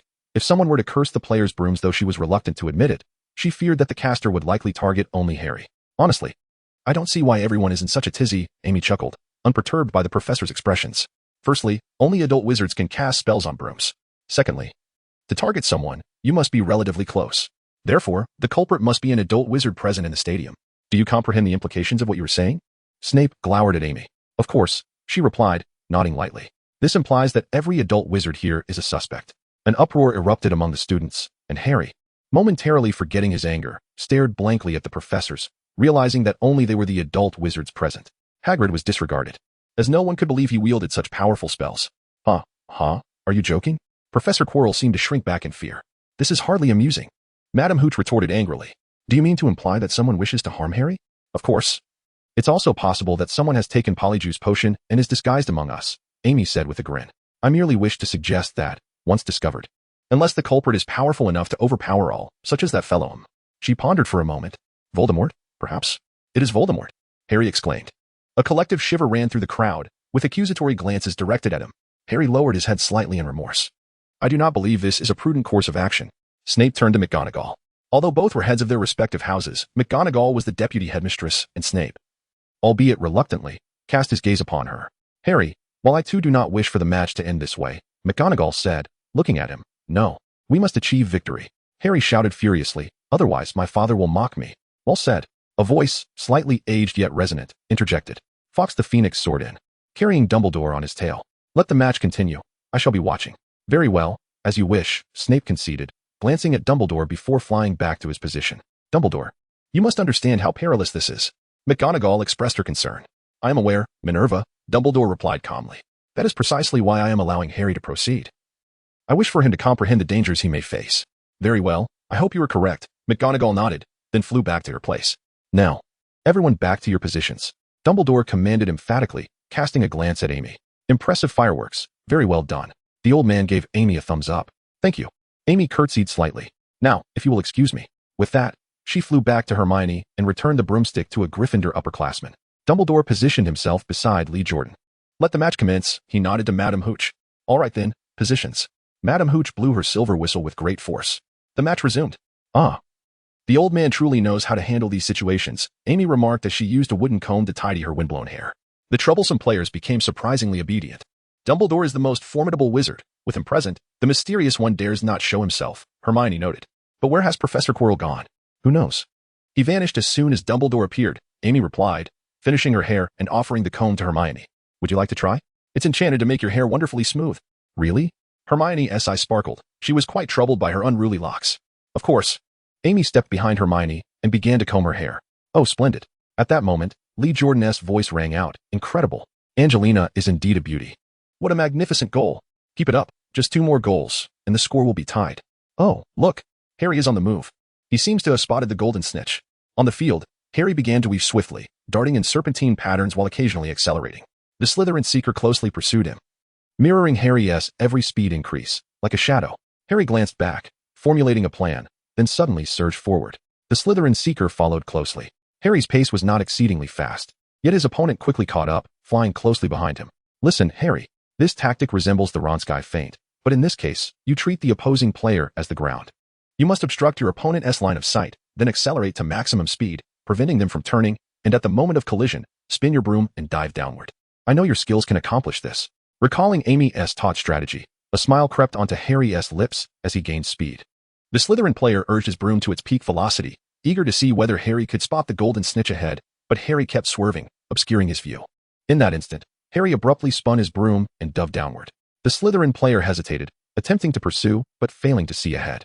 Bang! The Slytherin Seeker collided forcefully with their teammate Flint.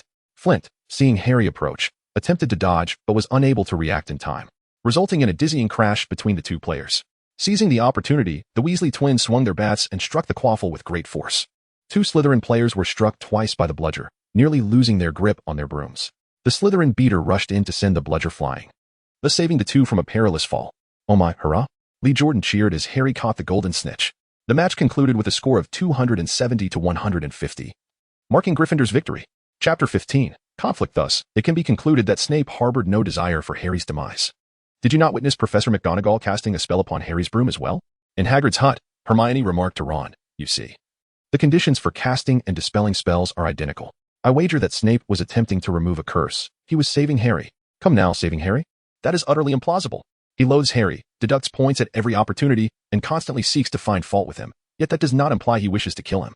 Ron's indignant words were interrupted by Amy. I instructed Fleur to attack Snape, and when his spell faltered, Harry's broom began to shake even more violently. What does that indicate? Nonsense. How could Snape possibly do such a thing? Hagrid bellowed. The four exchanged glances, and ultimately Harry resolved to explain the situation to Hagrid. I discovered some of his secrets, Harry stated. He intended to circumvent the three-headed dog on Halloween, but he was bitten. Snape must have aimed to steal whatever it is that the dog guards. Are you familiar with the matter of Fluffy? Hagrid set down the teapot, regarding the four with curiosity. Fluffy? Ah, yes. I acquired him from a Greek man last year, and I lent him to Dumbledore for safekeeping. Hagrid suddenly fell silent. Oh dear, I nearly let something slip. What does he guard? Harry implored, eager to know. That is classified information. You absolutely must not know. Hagrid brusquely commanded. Forget about it immediately, and go to class to study. But Snape wants to steal it. Harry protested. That is impossible. Hagrid countered vehemently. Snape is a professor at Hogwarts. Dumbledore trusts him. What if Dumbledore is mistaken? Harry countered. That is out of the question. This is a matter between Dumbledore and Nick LeMay. Hagrid chastised himself for revealing too much. Well then, tea time is over. You should return. He roughly urged the four to leave, deeply concerned about inadvertently divulging more secrets. However, Ron was unwilling to relent. Enough. I believe Hagrid is correct. Amy calmly sipped her tea, while Snape is indeed unpleasant. I do not believe he genuinely wishes for Harry's demise, even if he detests him. If Dumbledore has allowed Snape to teach for so long without discerning the true nature of that loathsome man, then Dumbledore does not deserve to be considered the most powerful wizard of our time. I concur with Amy, Hermione added, expressing her agreement. I do not share that belief. Now let us depart. Hagrid interrupted Harry, pushing him and Ron toward the door. Amy and Hermione followed closely behind. Farewell, Amy bid Hagrid, do not worry too much. I believe he will come to a realization. Let us hope so, Hagrid replied uncertainly. As the four departed from Hagrid's hut, Harry and Ron simmered with anger. Why do you always defend that Snape? Ron exclaimed in frustration. It's nothing. I merely believe that while he may be detestable, he does not wish to kill Harry. Amy shrugged casually. If one always harbors prejudice, it becomes impossible to discern the truth. I refuse to believe your nonsense. Ron retorted vehemently, unconvinced. Even Harry cast a doubtful glance at Amy. Well, Catherine and Snape were classmates, Amy explained with a hint of exasperation. They were both students of Slytherin. So Catherine knows Snape well. I have inquired about this matter with her. Amy turned to face them, stating Catherine does not believe Snape would harm Harry. Who can say? Ron scoffed. She and Snape are both from Slytherin. They could very well be accomplices. Immediately regretting his words, he noted the tension in Amy's expression. How dare you say that? Amy glared at Ron angrily. Apologize. Hermione urged, concern etched on her face. I will not apologize. Who cares if they both hail from Slytherin? Not a single good person emerges from there. Ron persisted, even as he felt a pang of regret for his earlier statement. Indeed, Amy snapped, turning away in anger. I should have joined Slytherin. At least it would be preferable to being around such an imbecile. Amy. Harry glanced between Ron and Amy, unsure of how to respond. Yet, seeing Ron's pleading expression, he paused. Can't you think before you speak? Hermione chastised Ron in frustration. It is clearly her fault, and Snape is the one with issues. She is merely defending him. Ron remained obstinate, aware he had erred but unwilling to admit it. You all are fools, Harry exclaimed, exasperated. Hermione hurried after Amy, but she had already vanished. Amy was indeed furious. Although Catherine hailed from Slytherin, she was not a bad person, merely a misguided soul in love. How could that fool claim she was not good? That narrow-minded simpleton. I shall make him experience the consequences of my wrath. Are you all right? Hermione returned to the Gryffindor common room, finding Amy absorbed in a book. Of course, why would I be upset with an imbecile? Amy smiled. I am not the fool here. Do not be like that. Ron did not mean it, Hermione said, genuinely concerned, though she found Ron's comments infuriating. She did not want this incident to create a rift between them. Do not mention him to me. Amy placed her book on her lap, glaring at Hermione in frustration. All right, Hermione acquiesced, sitting beside her, recognizing Amy's genuine anger. At that moment, Harry and Ron entered the Gryffindor common room. Upon seeing Ron, Amy immediately departed, retreating to her dormitory. Ron, you should not have insulted her adoptive mother, Hermione confronted him. That was not my fault. Ron refused to take responsibility. She defended Snape. With that, he stormed off to his dormitory. Harry, you should try to reason with him. After all, her adoptive mother is from Slytherin, is she not? Harry hesitated. Interrupting Hermione, I do not wish to speak ill of her mother. I simply do not trust those from Slytherin. I did not implore you to trust the wizard hailing from Slytherin. I merely wish for you to advise Ron to refrain from indiscriminately insulting others' families. Hermione was equally incensed, and it would benefit him as well. With that, she turned on her heel and strode back to the dormitory. Harry opened his mouth, yet ultimately said nothing. He felt quite troubled. He yearned to persuade Ron, yet feared that doing so might jeopardize their friendship, thus he remained hesitant. And this indecision led to a rift among the four friends.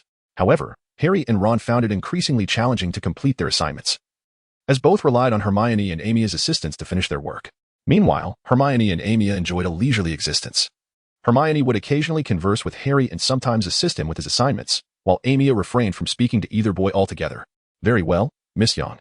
It was indeed frigid in the basement, yet Snape appeared impervious to the cold, awarding Gryffindor 1 point. He remarkably bestowed points upon Gryffindor because Aimiya had effortlessly and flawlessly executed the potion Snape had requested. Professor, Malfoy exclaimed, astonished by Snape's unexpected action. He could hardly believe that Snape, who harbored a disdain for Gryffindor students, would grant them points. Do you question my decision? Snape cast a glance at Malfoy, who promptly fell silent, intimidated into inaction. Did you see that?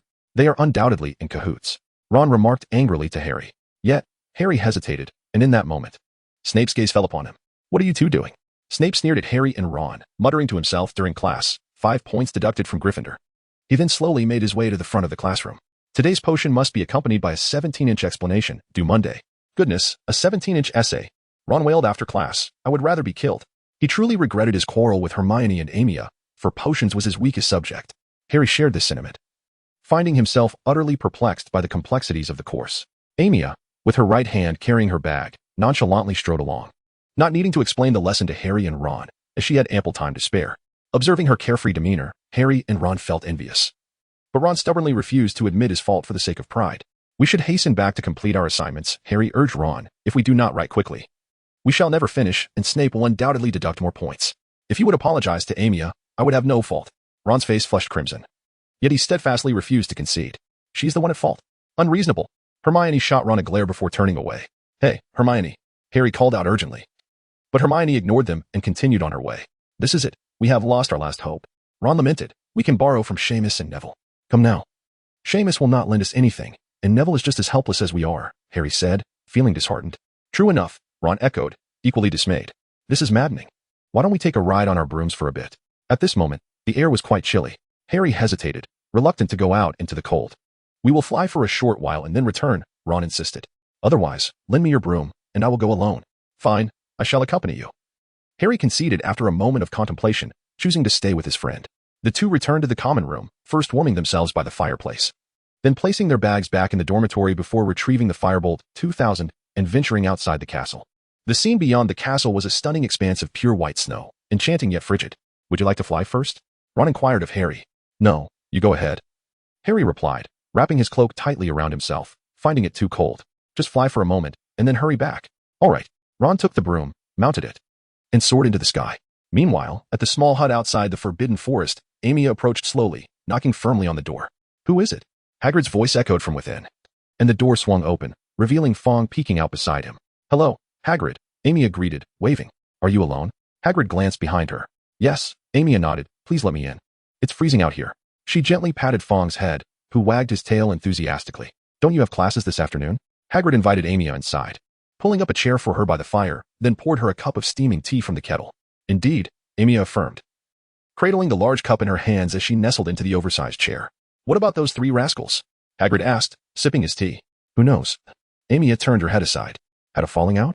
Hagrid, though somewhat slow, was not oblivious. Something like that, Aimiya replied, not wishing to elaborate. Take me to the Forbidden Forest. What for? Hagrid regarded her warily. This girl was clever and cunning, making it difficult for him to manage her. To gather some materials. Of course, Aimiya smiled. Those items are easier to find in the snow. No way. Last time, you insisted on fireworks for Harry's Quidditch match, and I took you then. Hagrid refused. The Forbidden Forest is perilous. It's not a place for someone your age. Please, take me, Aimiya pleaded. No means no. The Forbidden Forest is truly dangerous. Filled with perilous creatures. I can manage on my own, but I cannot guarantee your safety. Hagrid remained steadfast in his refusal, knowing that taking her would already violate school rules. Chapter 16. Rescue. While Aimiya and Hagrid engaged in their verbal sparring, an extraordinary event unfolded outside the hut. What is that?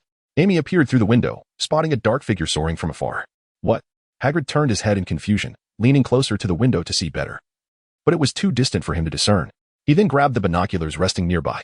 Oh, bloody hell. It seemed he had spotted something. And he immediately pushed the door open to step outside. What is the matter? Aimiya asked, astonished. As she seized the binoculars he had set down to look at the dark figure. In truth, one could almost ascertain what it was without binoculars.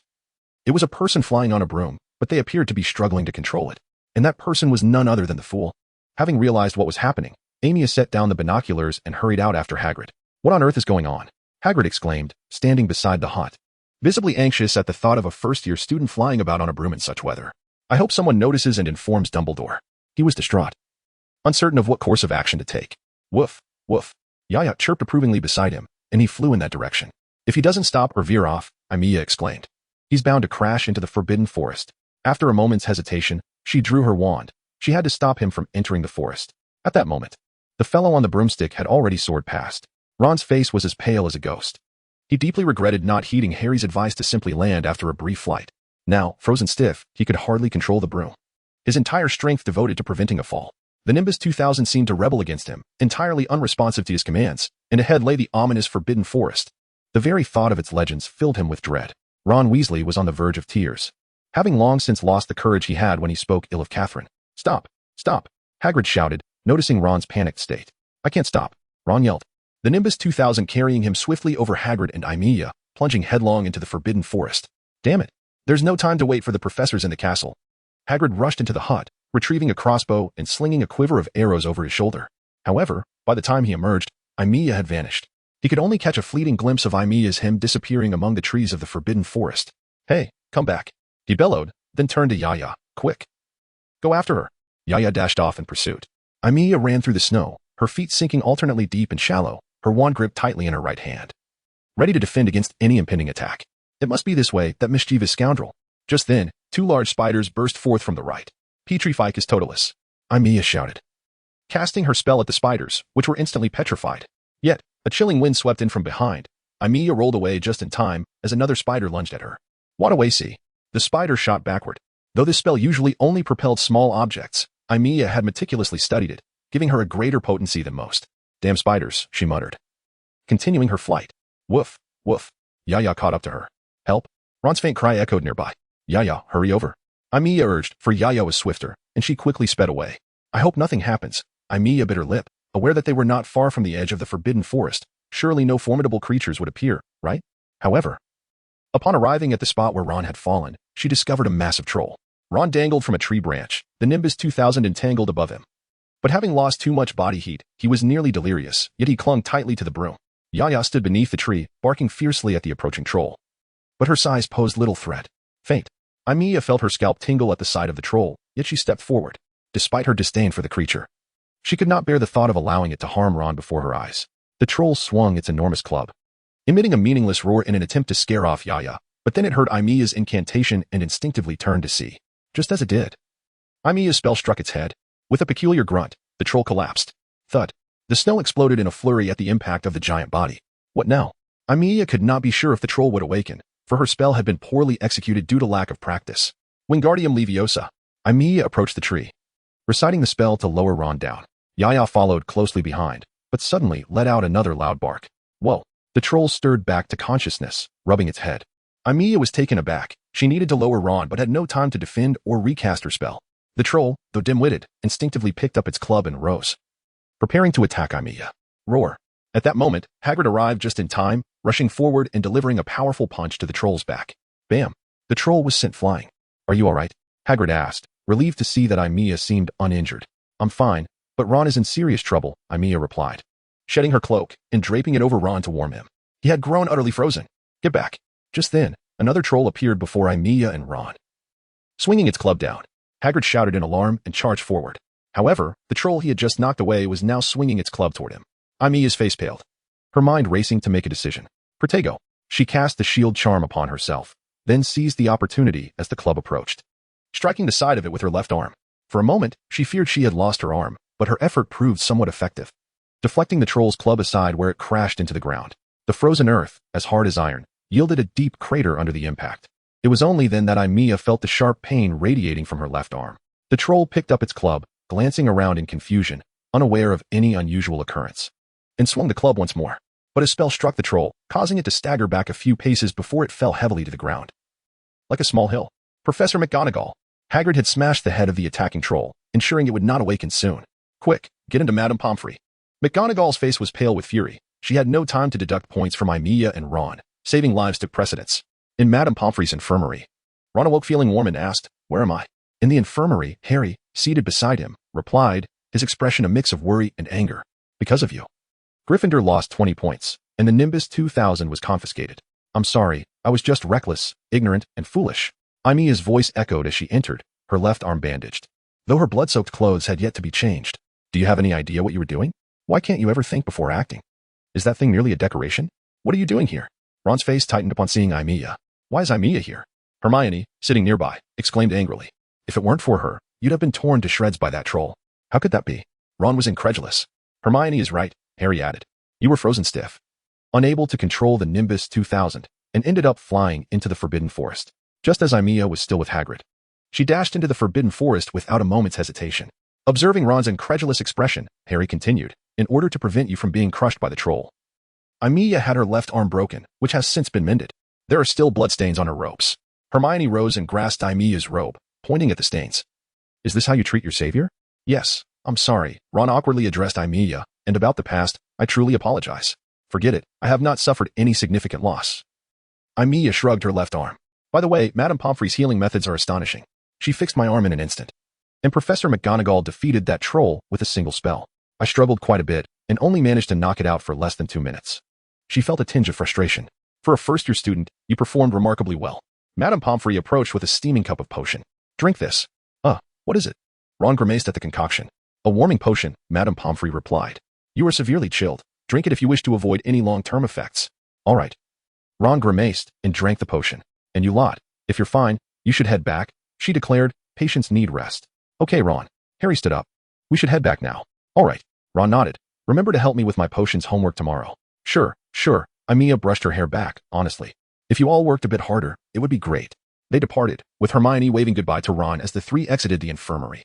Upon returning to the Gryffindor common room, it was quite late. Well, I need to rest. Good night, Aimiya waved to Harry, marking the first time she had initiated a greeting after their disagreement. Previously, though she never refrained from speaking to Harry, she had never been the one to initiate conversation. Good night, Harry replied cheerfully. Despite having his Nimbus 2000 confiscated, he was still elated because he had reconciled with his friends, something far more valuable than any broom. The next afternoon, Ron emerged from the infirmary, his condition not grave. However, he had missed several classes, and his older brother had informed him that their mother had nearly lost her mind. Had it not been for their father, Ron would have received a howler. Meanwhile, the twins incessantly mocked their younger brother. Yet, what Ron truly dreaded was facing Oliverwood, the captain of the Gryffindor Quidditch team.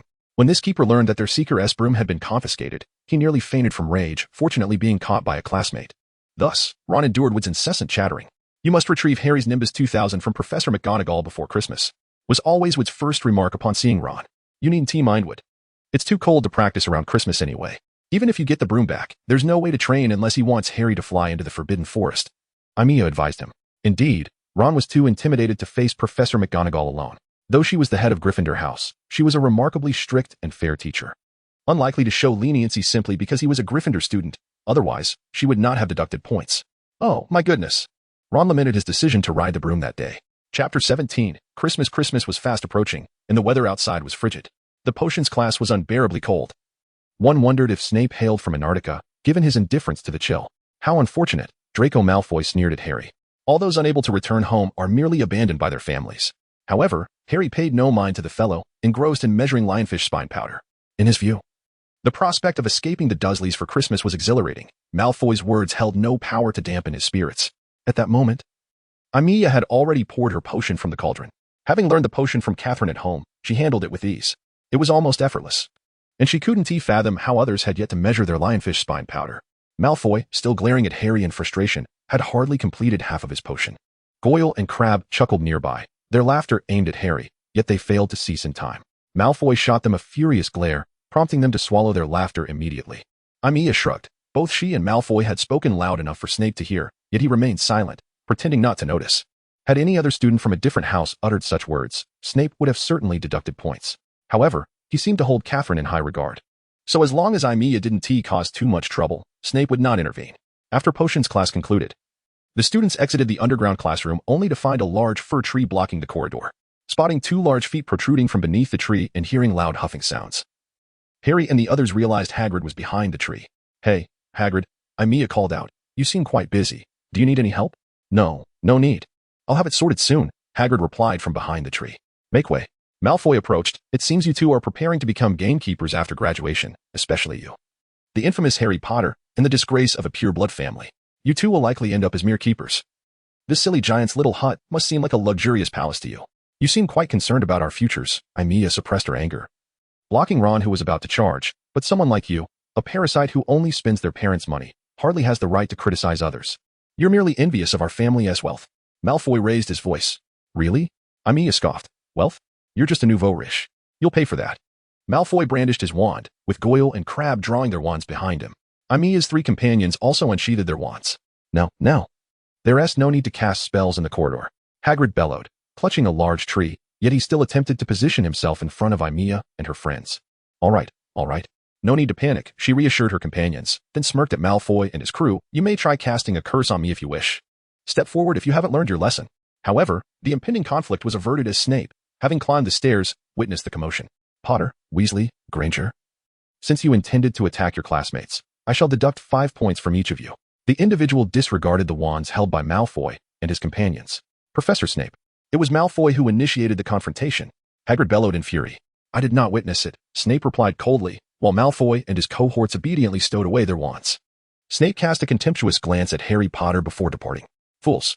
Malfoy and his friends sneered at Harry and the others. Tarantaligra. Before the trio could finish their laughter, Aimiya's spell struck swiftly, leaving them no time to react, and soon they found themselves dancing uncontrollably. Let us all enjoy the sight of these fools dancing, Aimiya chuckled. Laughter erupted among the onlookers, dispelling the earlier disappointment of lost points. You will pay for this. Malfoy seethed, yet his legs would not cease their frenetic movement. All right. Let us be off. Aimiya and her companions vanished in a flash. Hagrid laughed heartily, waving his tree as he strolled away. By the time Malfoy and his friends resolved to report the incident to Snape, they were utterly exhausted from their involuntary dance. However, when Snape learned that it was Aimiya's spell, he remained silent, leaving Malfoy and his friends seething with frustration. Can you believe it? Just one more day until break. Time truly flies, Aimiya remarked as she tucked away her wand. What are you all planning to do now? As Harry and the others followed Hagrid into the Great Hall, they found Professors McGonagall and Flitwick adorning the hall. You arrived just in time, Hagrid, McGonagall said upon seeing him with the Christmas tree. We are in dire need of a tree. Could you place it in the corner? With utmost pleasure, Hagrid replied. Professor McGonagall, do you require our assistance? Aimiya inquired. Not at all, as long as you refrain from causing further points to be deducted from Gryffindor, McGonagall responded bluntly. Ha. Aimiya chuckled awkwardly. Then we shall take our leave. The 4 hurriedly exited the hall. The loss of points is not our fault, Ron protested. It was clearly Malfoy's provocation. Even so, we still allowed points to be deducted, Hermione pointed out. All right, I'm heading to the library. Are you coming? Goodness, just one day until break. And you want to go to the library? Ron exclaimed in astonishment. Don't you want to know about Nicolamay? Hermione asked. I've been researching this in the library, but I've found nothing so far. I haven't discovered anything either, Harry admitted, shaking his head. I've scoured nearly 200 years' worth of wizard biographies, yet his name remains elusive. Let us search further, Aimiya suggested. Once I return home, I can inquire with Catherine. Perhaps she might have some insight. All right, Harry nodded. However, the four still found no information regarding Nick LeMay in the library, and they were scolded by Madame Pants for attempting to sneak into the restricted section. This left them quite disheartened, but they had no choice but to abandon their search for the time being. I wonder what Catherine is doing now, Aimiya mused, resting her chin on her hand as she gazed out at the snowy landscape from the train. She is probably intoxicated again. Can she really drink that much? Hermione, seated beside her, asked. Why don't you keep an eye on her? There is no way I could match her, Aimiya shrugged. Though she drinks heavily and often gets drunk, she is an exceptionally talented witch. Even Dumbledore speaks highly of her, if not for her excessive drinking. He might have even considered her for the defense against the dark arts position. If she is that formidable, she must know something about Nick LeMay, Hermione said excitedly. Let us hope so, provided she is willing to share, Aimiya replied, attempting to tousle her hair unsuccessfully. I've written to her, but she hasn't responded. She probably tossed the letter aside and went back to drinking. Having such a guardian, I cannot tell if you are fortunate or unfortunate, Hermione remarked, clearly reluctant to comment further. Well, I think it's quite all right, Aimiya replied with a smile. It gives me more time to pursue my own interests. If she weren't drinking, she would undoubtedly be pushing me to practice relentlessly, leaving me no time to rest. The train quickly approached the station, and the two had already changed into Muggle clothing as they exited the platform. Hermione's parents appeared to have been waiting for quite some time. My dear daughter. The two adults embraced Hermione tightly. Aimiya watched her friend with her family, feeling a pang of envy as she scanned the surroundings, finding no sign of Catherine. If she were to come to collect me, it would truly be a miracle, she murmured to herself. This is my friend Aimiya Yang. Hermione introduced her friend to her parents. Hello, uncle and aunt. Aimiya greeted them gracefully. We appreciate your care for Hermione at school, Mrs. Granger said gently. Not at all. I am quite grateful for Hermione's assistance, Aimiya smiled. She is our resident know-it-all. Really? Mrs. Granger looked at her daughter in surprise. While she knew Hermione was intelligent, she hadn't anticipated her thriving in the wizarding world. Hermione's cheeks flushed slightly. Of course. Aimiya nodded vigorously. May I call you Aimiya? Mr. Granger asked with interest, observing the girl who was the same age as his daughter. Certainly, Aimiya smiled in agreement. Why haven't I seen your parents? Mr. Granger inquired curiously. I do not have parents, Aimiya replied with a hint of bitterness. I was raised by Catherine, who is likely still at home, drunk beyond reason. My goodness. How could she be a guardian? Mrs. Granger seemed to have a strong opinion about Catherine. It is nothing. I have grown accustomed to it, Aimiya replied nonchalantly. In truth, she cares for me deeply. She simply struggles to express it. After bidding farewell to the Granger family, Aimiya took a cab to her home. Surprisingly, the driver was the same one who had brought her here, and he seemed to remember her. Your family didn't come to collect you? The driver began to prattle on again. Aimiya exerted considerable effort to refrain from using a memory charm on him, primarily because she was not very familiar with the spell. If she used it recklessly, it could turn the driver into a fool, and she might be expelled from Hogwarts. No need to look. Aimiya tossed 20 pounds at the driver and quickly ran away. Hey, that is too much. The driver shouted after her, but soon Aimiya had disappeared from sight. At last, I am home, Aimiya declared as she opened the door and stepped inside. I'm back, she exclaimed, but was met with silence. Is she still sleeping? I hope I do not find a woman dead from excessive drinking. Aimiya pondered this and hurriedly entered Catherine's bedroom. The room was in disarray, yet it was devoid of any occupants. Could it be that she had wandered into my room? The mere thought of her turning my space into a pigsty sent shivers down Aimiya's spine. However, upon arriving in her own room, she found no one there, and everything remained as she had left it, though it was coated in dust, indicating that Catherine had not entered at all. How peculiar. Aimiya scratched her head, wondering if she might be in the basement. She pushed open the basement door and stepped inside, only to find a sweltering atmosphere. Indeed, something was being concocted. Upon closer inspection, she discovered Catherine meticulously preparing some sort of potion. Never mind, it was best not to disturb her. If something went awry, Catherine would surely take her life. With this thought lingering, Aimiya returned to Catherine's room to tidy up. While organizing, she stumbled upon a small notebook, densely filled with writing. This was a groundbreaking endeavor. The very first line read thus.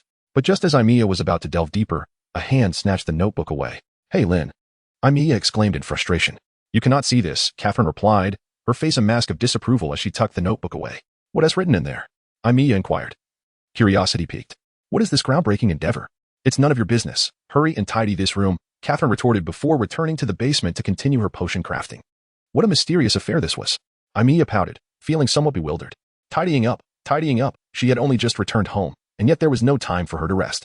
Nevertheless, Aimiya resignedly took out her wand, directing the broom and cloth to commence the cleaning. After all, the Ministry of Magic could determine where magic was used, but not who cast it. She could easily blame Catherine later. Chapter 18. The holiday. Once the room was in order, Aimiya ventured into the kitchen. only to find it completely bare. What on earth did this person eat every day?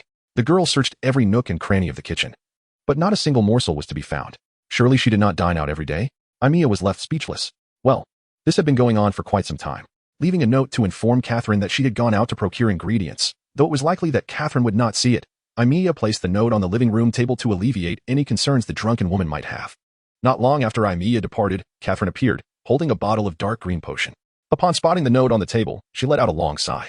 Sitting down on the sofa, she gingerly secured the potion, her expression revealing confusion and hesitation. She truly did not know what to do. It must be said that over the past 8 years, she had developed a profound bond with this girl. Perhaps it was time for a final resort. Covering her face with her hands, she murmured softly. Before long, Aimiya returned with groceries and began to prepare a meal. Soon enough, a sumptuous feast was laid out. I truly wonder if the person before me is alive or dead, Aimiya remarked, watching Catherine devour her meal with no semblance of decorum. I'm merely famished, Catherine mumbled, her words barely intelligible. She had almost let slip something regarding her potion, but upon regaining her composure, she resumed her ravenous eating.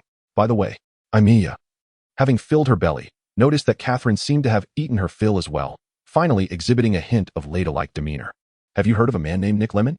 She inquired. Nick Lemon? Catherine looked at Aimiya with confusion as she finished the last piece of steak. Yes. Do you know who he is? Aimiya asked eagerly. I once wrote to you about him, but you never replied. A letter? It was clear that Catherine had tossed it aside upon receiving it. Forget about the letter. Tell me, who is Nick Lemon? Aimiya thought to herself that this scatterbrained woman had always been forgetful. Nick Lemon, currently the sole known possessor of the Philosopher's Stone, Catherine replied nonchalantly. An ancient creature who has lived for over 600 years. The possessor of the Philosopher's Stone? Aimiya exclaimed with excitement. That sounds intriguing. What exactly is this Philosopher's Stone? And how can someone live for over 600 years? Well, explaining it is rather tedious. And I'm too lazy to go into detail, Catherine stated, her gaze drifting toward the liquor cabinet as if yearning for a drink. Finish your explanation before you indulge. Aimiya discerned Catherine's intentions. All right, the Philosopher's Stone is a product of alchemy, endowed with immense magical power. It can transmute any substance into gold and create an elixir of life, granting immortality to those who consume it. Having finished her explanation, Catherine rose and approached the liquor cabinet, preparing to open the glass doors. My lips are sealed. I would rather die than divulge anything, the cabinet exclaimed dramatically. Very well. Then, Catherine seized a nearby chair, poised to smash it. Wait, the cabinet cried out. As long as you don't kill me, I will reveal everything. With that, the cabinet's glass doors swung open. It would have been easier had you complied sooner. Catherine retrieved a bottle of wine and began to drink heartily. Thus, the object guarded by the three-headed dog is likely the Philosopher's Stone. Aimiya mused softly, glancing at Catherine, who was incessantly drinking. Just remember not to overindulge. Should you end up with a headache, don't come complaining to me. When have I ever complained to you? Catherine retorted, clearly displeased. Have you forgotten the last time you didn't come to me with complaints? Aimiya called out, exposing Catherine's drunken habits. I've never seen anyone drink as much as you do. What is it to you? Catherine shot back, somewhat defensive but still maintaining her bravado. Fine. I'll leave you be. Aimiya recognized that arguing was futile, so she tidied up and returned to her room. Good night, my sanctuary. She changed into her pajamas, crawled into bed, and soon drifted off to sleep. The next day, Aimiya rose late, rubbed her eyes, and opened her door, only to find Catherine making breakfast. Oh no. The girl gasped. What's wrong? Catherine queried, stepping into the kitchen to see Aimiya. You actually didn't drink all night? Aimiya exclaimed in disbelief. Goodness. Has the sun risen in the west? Go take a look, and you'll see whether the sun has risen in the west, Catherine replied, seemingly hurt, as she returned to the kitchen to remove the warmed milk from the stove and set toast and sausages on a tray. All right, today I must visit Diagon Alley. Would you like to join me? Aimiya was struck with shock, collapsing onto the sofa. Have you lost your mind? She exclaimed, staring at Catherine in disbelief. You're the one who has lost your mind, Catherine retorted, placing breakfast on the dining table. Hurry up and eat. Fine. Aimiya sat at the table, reaching for the bread. Smack. What was that for? The girl shot Catherine a glare. Haven't you washed your hands yet? Catherine retorted with a glare at Amy. Yes. Amy hurried off to wash her hands and then sat down at the dining table. Your breakfast is so simple. No complaints allowed, Catherine said with dissatisfaction. How many people, like you, make Chinese food every day? Because Chinese cuisine is the most delectable, Amy huffed. But it's far more challenging to prepare than Western food. Catherine rolled her eyes at Amy. That is just because you're not clever enough. What did you say? Catherine stood up, pressing her hands on the table. It's clearly age catching up to you. You can't even hear me. Amy rested her hand on her cheek, her elbow on the table. You little brat. Catherine shot back. Old hag, Amy countered. The two of them bumped their heads together. Ugh. They began to tussle. Watch my claw attack. Amy reached out for a sneak attack. Ouch. Catherine cried out. Look at my tickle attack. She immediately retaliated. The two of them playfully tumbled from the dining table to the sofa in the living room, and only after exhausting themselves did they settle down to eat breakfast properly. After finishing their meal, Amy put on her coat, while Catherine had already donned her warm attire and was waiting at the door. "All right, let us go." Catherine glanced at Amy. "Are you trying to catch a boy with that pretty outfit?" "You're the one trying to catch a boy." Amy shot back with a furrowed brow. "See, the moment you stop drinking, my days go downhill." The two left the room and stepped onto the street. However, it wasn't long before Catherine noticed many people staring at her. "Hey, Amy," she whispered, "why are those people always looking at me?" "Of course, it's because you're too beautiful," Amy replied solemnly, but inside she was amused. Every time they went out, Catherine wore Muggle clothing that Amy had selected, but this time Amy had forgotten. Or perhaps it was intentional. Catherine's outfit today, from a Muggle's perspective, could certainly be deemed extremely unconventional, flamboyant, and bizarre. Seeing the peculiar look on Amy's face, Catherine felt perplexed. "All right, let us apparate." It seemed she had come to a realization and sought a way to retaliate. "No, I can't apparate." Amy shuddered. "Apparating with you is quite uncomfortable." "Humph, that is not up to you." Catherine firmly grasped Amy's arm and immediately began to apparate. "Wow." Amy let out a shriek. The next moment, Catherine had brought Amy to a corner of Diagon Alley. "Humph, this is much quicker." A mischievous smile curled at the corners of Catherine's lips. Muggle transportation was simply too slow and uncomfortable. "But this makes me very uncomfortable," Amy complained as she crouched on the ground, retching for a while before she recovered from the overwhelming sensation of pressure. "All right, I'm off to shop," Catherine declared leisurely as she walked away. "You can take your time." Hey, Amy called after Catherine's retreating figure, but her pace only quickened. "Fine, I guess I should have come alone anyway. I should think about what Christmas gifts to get for Hermione and the others." Diagon Alley was bustling. One could find nearly anything here, except for the illegal. This place was precious real estate, and without a strong backing, one would dare not sell contraband. Amy wandered aimlessly, still undecided about what to purchase. After a long while, she still hadn't found what she wanted. Finding a decent Christmas gift is truly challenging, Amy mused, her right index finger resting on her chin, somewhat troubled. Not discovering anything in Diagon Alley, she decided to check out the Muggle world instead, as she was quite familiar with it. "But I need to exchange some pounds." She was quite displeased. Why couldn't the Wizarding world and the Muggle world use the same currency? Nonetheless, she finally exchanged some pounds and left Diagon Alley for the Muggle world. After wandering the streets for a while, Amy entered a gift shop. She browsed around, but still did not find anything to her liking, and left under the disappointed gaze of the shopkeeper. Amy strolled from morning until late afternoon, just before dusk, before she finally purchased gifts for several people and returned to Diagon Alley to send them off with a rented owl. "All right, finally done," Amy exclaimed happily as she watched the owl fly away, clapping her hands. "Lynn must have returned home by now. I should head back too." In truth, Amy did not harbor much anticipation for this Christmas, for since the day she began living with Catherine, she had never truly experienced the essence of Christmas nor received any gifts. Thus, she felt indifferent, and being Chinese at heart, she had little sentiment towards this holiday. However, during the Spring Festival each year, she would go to the Chinese community in England to celebrate with fellow Chinese people, and Catherine would allow her to indulge in this. On Christmas, the only gift Amy received was from Hermione, a box of sugar-free candies. Can something without sugar even be called candy? Amy wondered. Yet she still unwrapped one and popped it into her mouth. Not bad. The Christmas holiday passed swiftly, and Amy organized her belongings. "Goodbye," she said to Catherine, who was drinking on the sofa in the living room. "Goodbye." Catherine waved her hand dully. The door slammed shut, and Catherine set down her glass, then stood up. Clutching her head, she rummaged through her handbag for a few items. That girl. She reflected on how, since she had taken Amy in every Christmas, Amy had given her gifts. "I must brew more of that potion. I can't drink anymore for now." With that, Catherine took a bottle of detoxifier from the cabinet and drank it, then walked into her room. The potion was incredibly complex, with over 100 steps where errors could lead to dire consequences. Thus, although Catherine was an extraordinary potion master, she needed to maintain herself in optimal mental condition. "I really wish I could leave it to Severus. That guy is a genius potion maker." Catherine lay on her bed, her right hand resting on her forehead. After a while, she lowered her hand and turned her head to glance at a small picture frame on her desk. Inside was a somewhat worn photograph of Catherine from her student days. "I still can't forget," the sorrowful woman murmured, hesitating. If she were to proceed according to the original plan, there was indeed some hope. But would he not despise this version of herself? "You wicked woman. You don't know how to treat others with kindness." Recalling that person's words, Catherine stared blankly at the ceiling. Am I truly that kind of person? Chapter 19. Back to school. I'm back again. Amidst the grandeur of the ancient castle, Amy mused aloud as she absent-mindedly brushed her disheveled hair before striding through the grand entrance. Arriving early, with 2 days still remaining before the commencement of the school term, she sought refuge from the ennui of home. Upon entering the Gryffindor common room, she observed Harry and Ron engaged in a game of wizard's chess. Though Harry appeared to be suffering a dismal defeat, his pieces mercilessly vanquished by Ron's. "It seems you lack a certain aptitude for chess," Aimiya remarked as she approached the chessboard. Care for a match? Ron inquired, a self-satisfied grin plastered across his face. Not at all, Aimiya replied, shaking her head. I possess no talent for any kind of game, and I would find it far more stimulating to peruse a couple of books in the library. Thank you for your Christmas gift, Aimiya, Harry said, rising to embrace her. You're welcome, she replied with a smile. By the way, I have discovered the identity of the individual named Nicolet. Who is it? Harry and Ron asked, their curiosity piqued. The person in question is the only one currently in possession of the Philosopher's Stone, which he used to concoct the elixir of life. He and his wife have lived for over 6 centuries. Aimiya divulged the information she had gleaned from Catherine. The Philosopher's Stone? Harry's mind raced. It must be the very thing that Quirrell is guarding. Snape surely seeks to seize it and deliver it to his master. Indeed, we must inform Professor Dumbledore, Ron exclaimed, leaping to his feet. But do you possess any evidence? Aimiya asked, exasperated by their personal biases influencing their judgments. She merely offered a soft retort before lapsing into silence. Ah, so Aimiya has arrived. A cheeky voice interrupted. Is it George or Fred? Aimiya thought, recognizing the duo without needing to turn. It's me, George, he said, grinning as he approached her. What are you all studying? Nothing of your concern, Ron quickly replied. Has our little brother finally acquired a secret? George teased.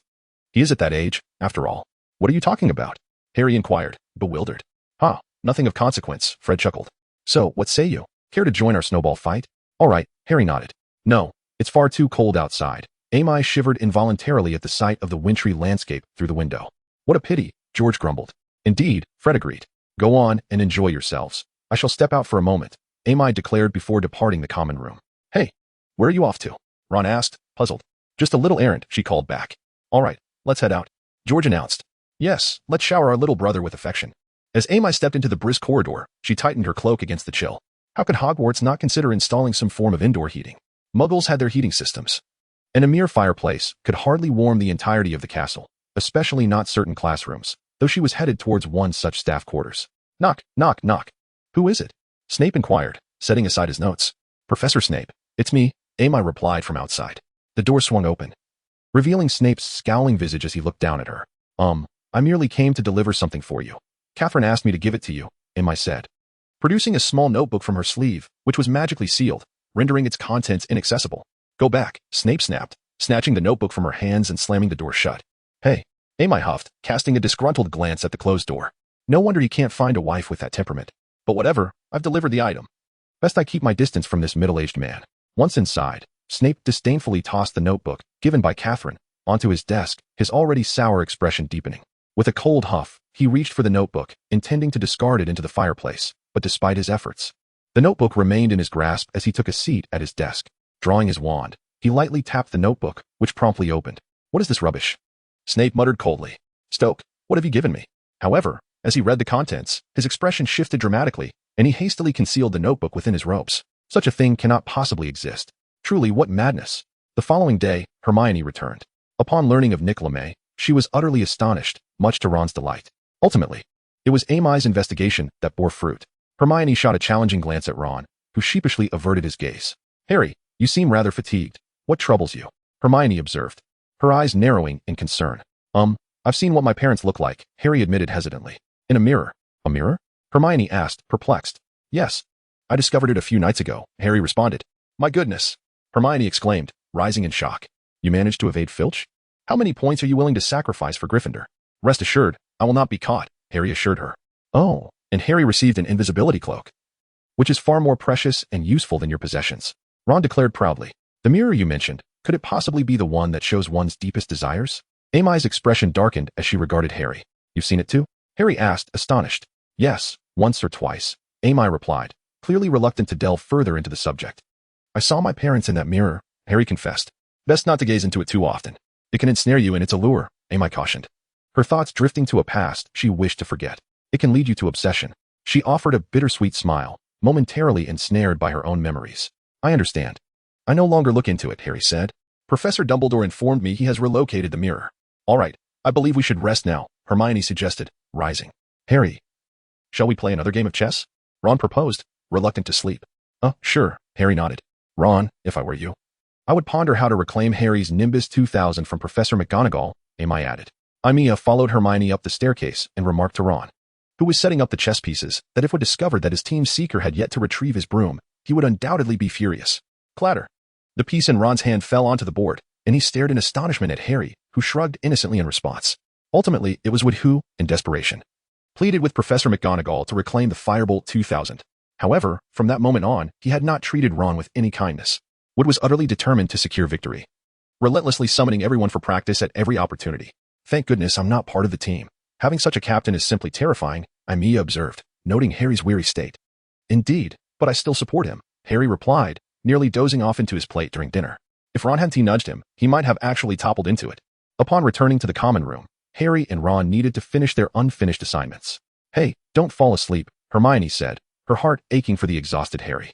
However, he truly couldn't rest. His homework remained incomplete. Oh, right, okay. Harry hurriedly opened his eyes, shaken from his drowsiness. Perhaps you should just rest, Aimiya suggested helplessly, knowing he wouldn't be able to concentrate in his current state. But what about tomorrow? Hermione worried. That would lead to Harry losing points. That is indeed a dilemma. Aimiya mused, resting his chin on his hand.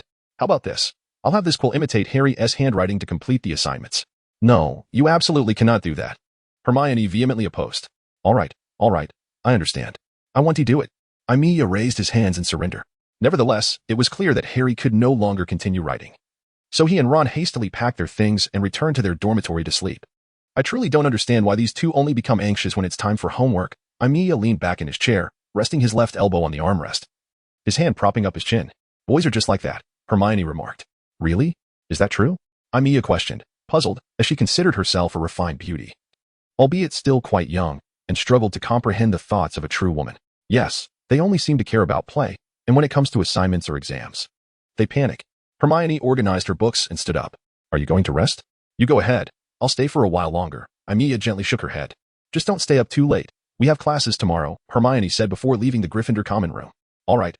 Aimiya nodded, then picked up a book, casually flipping through a few pages before setting it back on the table. Gazing out at the dark night, Aimiya let out a long sigh. Honestly, this Harry Potter reminds me of an unpleasant memory. How annoying. She dismissed it as merely a matter of the past. I intend to accomplish what I didn't in my previous life during this one. Time, please hasten your passage. Let these 7 years pass swiftly. And once I come of age, I shall embark on my global journey. Excitement surged within her at the thought. In the following days, Wood continued to diligently train the members of the Gryffindor team. Oh, Wood is indeed spirited. It's quite admirable, Aimiya remarked, resting her arms on the windowsill, peering through the glass at the distant Quidditch pitch where Harry and others practiced under Wood's guidance. In such heavy rain, they LLB drenched. That feeling is dreadful. Wood simply desires victory too much, Ron chimed in. Gryffindor has T1 in 7 years. It's always been Slytherin dominating the House Cup. Yet Harry seems to be enjoying himself, Hermione noted. Perhaps, Aimiya said, returning from the window to sit down. They had ceased training, night had fallen, and the rain intensified. If they can't win under these circumstances, it only indicates that fate has turned a blind eye to Gryffindor. Ron stared blankly at his charm's homework, having written barely a third of it. A while later, the Gryffindor team returned, soaked and muddy, to the common room. I'm utterly exhausted, George said. Bent over as if he might collapse at any moment. It's so cold, Fred echoed. Harry, Ron called out to Harry, though Harry appeared fatigued. He seemed in good spirits. Wait for me, he replied. After a moment, Harry emerged, freshly bathed and dressed in clean clothes. What's wrong? Hermione inquired, noticing his furrowed brow despite his apparent vitality. The referee for the next match is Snape, Harry said wearily as he sat beside them. What? Ron jumped up. Don't fly. Hermione immediately cautioned. Pretend to be injured, Ron suggested promptly. I can't do that. The team has no substitute seeker. If I don't play, Harry trailed off. What's wrong? Aimiya asked, looking at the three with curiosity. By the way, we still have Aimiya, don't we? Ron exclaimed excitedly. Indeed, Snape seldom deducts points from Aimiya. Hermione agreed. However, Harry looked at Aimiya with a conflicted expression. Huh, you're joking, right? You want me to play? Aimiya was taken aback. Of course we aren't joking. Ron replied earnestly. What if Snape intends to harm Harry? I don't believe Snape wants to kill Harry. The last incident made that clear. Hermione glanced at Ron. But I think it's best if Harry doesn't play, as the one who wishes harm upon him has not yet been caught. If that person shows up again, it could be disastrous. With Dumbledore around, there's no need to worry, Aimiya shrugged. Do you think that if the previous situation arose, that old man would remain indifferent? I suspect he would most likely be present at the match. Just then, Neville bounced in from outside. Upon seeing him, Hermione rushed over, releasing Neville from his leg-locking jinx and guiding him to sit with Ron and the others. However, Harry and Ron had laughed at Neville's appearance, causing him to appear reluctant to join them. What happened? Aimiya inquired. It was Malfoy. I ran into him outside the library. Neville looked as though he might cry. Tell Professor McGonagall, Hermione urged. Let her deduct points from Malfoy. Neville, you should stand up for yourself, Ron exclaimed angrily. You should show him the strength of a Gryffindor. Don't tell me I'm not brave enough to be a Gryffindor, Neville choked out. Malfoy just said that. Don't say that, Harry insisted. 10 Malfoys are no match for you. You're the best, Neville. It was the sorting hat that placed you in Gryffindor. And that Malfoy is stuck in the stinking Slytherin. Ah, you are quite brave, Neville, said Amy Knight, though you may not even realize it yourself. The sorting hat was crafted by the 4 founders of Hogwarts. I hardly believe it would err. Thank you. Neville finally revealed a hint of a smile. I think I shall rest now. Goodbye. With that, he exited the common room and returned to his dormitory. That damn Malfoy, Ron exclaimed angrily after Neville had left. I must show him my strength. If you wish to have Gryffindor lose points. Hermione disapproved of Ron's suggestion. Well, those are trivial matters. We have numerous ways to make that little brat behave, Amy Knight interjected. But Harry, what do you intend to do? If you truly withdraw, I could assist as well. No, I've made my decision, Harry shook his head. I must compete. If I do not, Slytherin will think I am afraid of Snape. I must win the match to show them. Hermione looked quite disapproving. Harry, do not forget that Snape is the referee. Ron also opposed Harry's determination. Well done, Harry. Amy Knight admired, have the courage to let your flying skills conquer both Slytherin and Hufflepuff. Amy Knight, do you wish for Harry to court danger? Hermione was incensed by Amy Knight's attitude. Rest assured, Amy Knight replied nonchalantly, I am certain Dumbledore will appear. Noticing Hermione's expression, she added with a smile. Care to place a wager? In the end, Harry remained resolute about competing, leaving Hermione and Ron exasperated. Hermione even grew quite angry with Amy Knight. However, Amy Knight had great confidence in Harry. You are overreacting. Nothing will go amiss with Dumbledore present. This is my belief. Even Voldemort may not prevail against Dumbledore. On the day of the match, Ron and Hermione arrived outside the changing room. Good luck. However, their expressions conveyed concern over whether Harry would emerge alive from the field. Amy Knight was nowhere to be seen, leaving Harry somewhat disheartened. At that moment, Amy Knight was outside Hagrid's hut, assembling a rather large firework with Hagrid. All right, Hagrid, Amy Knight said, somewhat exasperated. Let me handle this. All you need to do is aim the firework directly above the pitch. Why do you always insist on making these troublesome things? Hagrid asked, perplexed. This will somewhat elevate the atmosphere, won't it? Amy Knight connected the final fuse and carefully inspected it, ensuring no issues remained. The players have been practically frantic these days. She drew her wand, lightly tapping the enormous firework while reciting a spell. Perhaps it will also impose considerable pressure on them. Hagrid offered a differing opinion. Success. Amy Knight ceased her incantation and addressed Hagrid. Now, aim it above the pitch. The match is about to commence. All right, Hagrid nodded, directing the firework skyward. Ignited, right? Indeed, Amy Knight affirmed. But once ignited, you must step back immediately. This one is larger than the last, and if you are careless, the flames might. Before she could finish, Hagrid had already lit the firework, and the tail ignited, instantly catching Hagrid's clothing on fire. He hurriedly tried to pat it out. Oh my goodness! Amy Knight rushed over to help extinguish the flames. Boom. At that moment, the firework exploded directly above the pitch, showering the sky with vibrant colors, casting a magnificent lion, with the words Long Live Gryffindor. Nearby, looks splendid, Hagrid remarked, satisfied with the result after dousing the flames. The time was too rushed. Had you taken me to the Forbidden Forest, this firework would have been ready much earlier, and I could have added more. Amy Knight expressed her discontent with Hagrid. That would be a violation of school rules. We cannot do that. Hagrid firmly refused, adding, besides, I did bring you everything, didn't I? Very well. Then I shall rely on you in the future, Amy Knight sighed. Let's hurry. The match has begun. All right. Hagrid returned to the hut, retrieved a pair of binoculars, and hurried alongside Amy Knight to the stands. My goodness, what are they doing? Amy Knight watched as Neville and Ron engaged in a brawl with Malfoy and his goons. Goyle and Crabbe. Petrificus Totalis. She drew her wand and cast a spell, turning the chaos into Neville and Ron delivering a one-sided beating to Malfoy and his cronies. Well done, Harry. At that moment, Hermione's voice rang out. Ron, Harry won. He caught the golden snitch. All right, Ron, Neville. Amy Knight observed the furious duo still assaulting Malfoy. The match is over. If Snape sees you too, you're doomed. The mention of Snape's name immediately halted Ron and Neville. I hope you learned your lesson. Amy Knight glared at Malfoy, who was casting her venomous looks. Do not think Gryffindors are easy prey. With that, she joined Ron, Neville, and Hermione to celebrate with Harry. As for Malfoy, Goyle, and Crabbe, they were ignored, as most Slytherin students were elsewhere in another stand. Long live Harry Potter! The Gryffindor players hoisted Harry aloft, while Hermione and Ron excitedly cheered alongside their fellow Gryffindors. Glancing at the now empty pitch, Amy Knight felt a pang of loss. Should I also join the team? She envied those exuberantly celebrating on the field. Yet, recalling Harry and the others' forlorn expressions in the rain, she promptly dismissed the thought. No, I certainly do not wish to become a drenched chicken.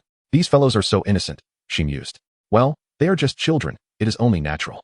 Amy Knight meandered back to the Gryffindor common room, where a celebration was underway, though the guest of honor was absent. Where's Harry? She inquired of Wood. Not sure. I just saw him, Wood responded, equally perplexed. If I had known, I wouldn't have put him down when we entered. I should have carried him straight into the common room. That would have likely earned us a scolding from that bothersome Snape. Amy Knight was relieved Wood had not done so. Amy Knight, have you seen Harry? Ron and Hermione approached at that moment. No, I haven't. Amy Knight shook her head. How was the firework today? Quite magnificent, Hermione nodded, though it would have been better with some variation. Indeed, that lion during the match against Slytherin was splendid. Ron echoed her sentiments. I certainly wished for that as well, but maintaining such a large display while incorporating beautiful changes is quite challenging. Aimiya expressed her discontent, stating that it took considerable effort to persuade Hagrid to retrieve the materials she desired from the Forbidden Forest. Initially, she had intended to request them from Snape, but that miserly character refused to part with even a single item. The fireworks she crafted for the first time were exquisite, a result of her covert forays into the Forbidden Forest to gather an abundance of supplies. Aimiya continued, lamenting that her secret activities were discovered by Hagrid, who fortunately kept her secret. Otherwise, she would have faced detention. You dared to venture into the Forbidden Forest alone? Hermione exclaimed, her astonishment palpable. It is fraught with peril, teeming with werewolves, trolls, and numerous other creatures that could easily end your life. Ron echoed Hermione's apprehension. I merely skirted the periphery. The danger was minimal, Aimiya replied. Just then, Harry entered, his expression grave. Harry, congratulations. Upon the conclusion of the match, Harry had been hoisted by the Gryffindor team players, with Hermione trailing behind. This marked Hermione's first opportunity to congratulate Harry. Harry, we won. Ron chimed in, eager to share his triumph. I knocked Malfoy into the mud, and Neville single-handedly dispatched Goyle and Crabbe. We shall discuss these matters later, Harry interjected, surveying the vicinity to ensure no one was eavesdropping. I have something of great importance to discuss. Let us find an empty room. Aimiya, Hermione, and Ron exchanged puzzled glances before following Harry out of the Gryffindor common room. After locating an unoccupied chamber and confirming that the bothersome Peeves was absent, Harry revealed to them what he had witnessed. See? Ron exclaimed, elated as he addressed Hermione and Aimiya. It is undoubtedly Snape's doing. He intends to coerce Professor Quirrell and obtain the Philosopher's Stone through him. But why would Snape do such a thing? Hermione queried, still skeptical. To acquire the Philosopher's Stone and deliver it to his master, the Dark Lord. Ron eagerly articulated his theory. The guardian of the stone cannot be solely Quirrell. There must be additional protections, likely enchantments of some sort. Harry added, Snape is pressuring Quirrell to dismantle those protective spells. Are you suggesting that as long as Quirrell refuses to assist Snape, the stone will remain safe? Hermione furrowed her brow. It is premature to draw conclusions, Aimiya interjected thoughtfully. Although Quirrell is the defense against the dark arts professor, I do not believe his proficiency in casting and dispelling spells surpasses that of Snape. Are you still defending Snape at this point? Ron expressed his discontent with Aimiya's stance, and even Harry bore a displeased expression. Can you both manage to remain calm and analyze the situation critically? Aimiya sighed in exasperation. I harbor two doubts. First, as I mentioned earlier, Quirrell exhibits a far greater familiarity with spells than Snape, despite Quirrell's commendable teaching and defense against the dark arts. Secondly, it is a matter of experience. Snape has been a teacher here for a considerable time, whereas Quirrell is only in his second year. If Snape harbors any ulterior motives, even if Dumbledore initially misjudged him, after such an extended period, if nothing has emerged, then the old man should retire. Chapter 21. Hatching a Dragon Ultimately. You are still defending Snape. Ron likely failed to grasp Aimiya's points from the outset. While there may be some validity to that, why would Snape threaten Professor Quirrell? Hermione seemed to understand a portion of the discussion. That is precisely the crux of the matter, Aimiya mused, resting her chin on her hand, her brow furrowed. We know too little, making it exceedingly difficult to draw any conclusions. Harry, do not forget, Aimiya glanced at him. During the first Quidditch match, Snape saved your life. I am aware, but that does not negate the possibility that Snape wishes to steal the Philosopher's Stone. Harry maintained his inclination toward Ron's assessment. I understand. Perhaps it was a spur-of-the-moment decision, Aimiya replied. I merely wish for you to contemplate your actions calmly before rushing into a decision. In the aftermath of these events, Harry and his companions remained vigilant, closely observing Snape and Quirrell's interactions, yet the two appeared to have minimal contact. Quirrell seemed increasingly pale and emaciated, likely due to his mental distress, which further fueled Ron's conviction that Snape was indeed threatening Professor Quirrell, a belief he sought to validate to Aimiya. However, Aimiya displayed little interest in his assertions. We are merely students. Our primary focus should be on our studies, Aimiya remarked. Have you all completed your assignments? With only 10 weeks until exams, the workload is intensifying, and Hermione has already begun drafting her study schedule, insisting that Aimiya join her in her preparations. What is there to review? Aimiya scoffed. As long as I can manage AB, I am content. With that, he sauntered off, or rather, stealthily took to the skies on his broomstick. Initially, Harry and Ron had no desire to study with Hermione, but the sudden influx of assignments compelled them to acquiesce. Trailing awkwardly behind her to the library, Aimiya soared through the air on a borrowed broomstick, reveling in the sensation of the wind against his skin. Though it was still somewhat chilly, he could not resist the urge to borrow a broom from Wood, who lent it without hesitation. The captain of the Gryffindor team was optimistic, hoping Aimiya might one day join the team and lead Gryffindor to victory. However, he was destined for disappointment, as Aimiya had no intention of joining the team, primarily due to its excessively demanding training regimen. As Aimiya circled in the air, he noticed Hermione and the others leaving the castle, heading toward Hagrid's hut. What could they possibly want there? After a moment's hesitation, he sped after them on his broom. "Hey, what are you doing here?" "Ah," Hermione exclaimed. Harry and Ron were equally startled, but breathed a sigh of relief upon recognizing Aimiya. "What brings you here?" Aimiya dismounted his broom and inquired curiously. "Please do not tell me it is nothing." "It's about Hagrid," Ron replied. "That's right," Hermione urged. "We cannot discuss it here. Just come with us." "Very well," Aimiya nodded in agreement. The four approached Hagrid's small dwelling, where Ron knocked on the door. "Hagrid! Hagrid!" As the door opened, Ron attempted to rush inside. "Shoo!" Hagrid gestured for silence. "Keep your voices down." He stepped aside, allowing the four to enter. "What brings you here?" Hagrid asked, somewhat impatiently as he poured tea for them, his brow furrowed in confusion. "I came along with them. You should ask them," Aimiya replied with a smile. "We merely wish to inquire about a few things," Hermione added. "I knew it. I knew it." Hagrid sighed wearily. "You little rascals are always looking for trouble." "Hagrid. Aside from Quirrell, who else is guarding the Philosopher's Stone?" Harry was too weary to utter anything further. "I cannot divulge that to you." Hagrid furrowed his brow, pacing anxiously within the room. "Firstly, I am not privy to that information myself. Secondly, you already know quite enough. Even if I did know, I would refrain from sharing it, as it would not serve your interests. You must understand that even Gringotts nearly lost the Philosopher's Stone. Those goblins guard their vaults as if they were fortresses." "Very well, Hagrid." Hermione's gaze lifted slightly. "You may be reluctant to share, but I believe you are fully aware of the facts, as you are quite knowledgeable about your surroundings. You merely feign ignorance." Hagrid nervously twitched his beard. "Hagrid." Hermione's voice softened. "We simply wish to know who else, aside from Dumbledore, is safeguarding the Philosopher's Stone." "Truly," Harry implored from the side. "Just tell us, Hagrid," Ron added. All right, Hagrid sighed, shaking his head. "If I don't say something, you will surely drive me mad. Let me think. There's Professor McGonagall, Professor Quirrell, Professor Flitwick, and, Professor Snape. The rest is managed by Dumbledore." Hagrid hurriedly divulged. "What did I tell you?" Amy Knight glanced at the three. If Snape intended to steal the Philosopher's Stone, it would be quite effortless for him. He could easily break his own spells. Yet the spells of others are not so easily undone. Otherwise, wouldn't he have needed to threaten Professor Quirrell? Ron offered a differing perspective. "Well, believe what you will." Amy Knight sighed. "This room is unbearably hot, Hagrid. Could you perhaps open a window?" "Oh, I'm terribly sorry, but that is not possible right now," Hagrid quickly replied, shaking his head. "Hey, Hagrid." Harry noticed Hagrid casting a furtive glance at the fireplace. "What's in there?" "Nothing, really," Hagrid hastily assured. "Let me guess." "It's a dragon," Ron exclaimed triumphantly. "How did you know?" Hagrid was astonished.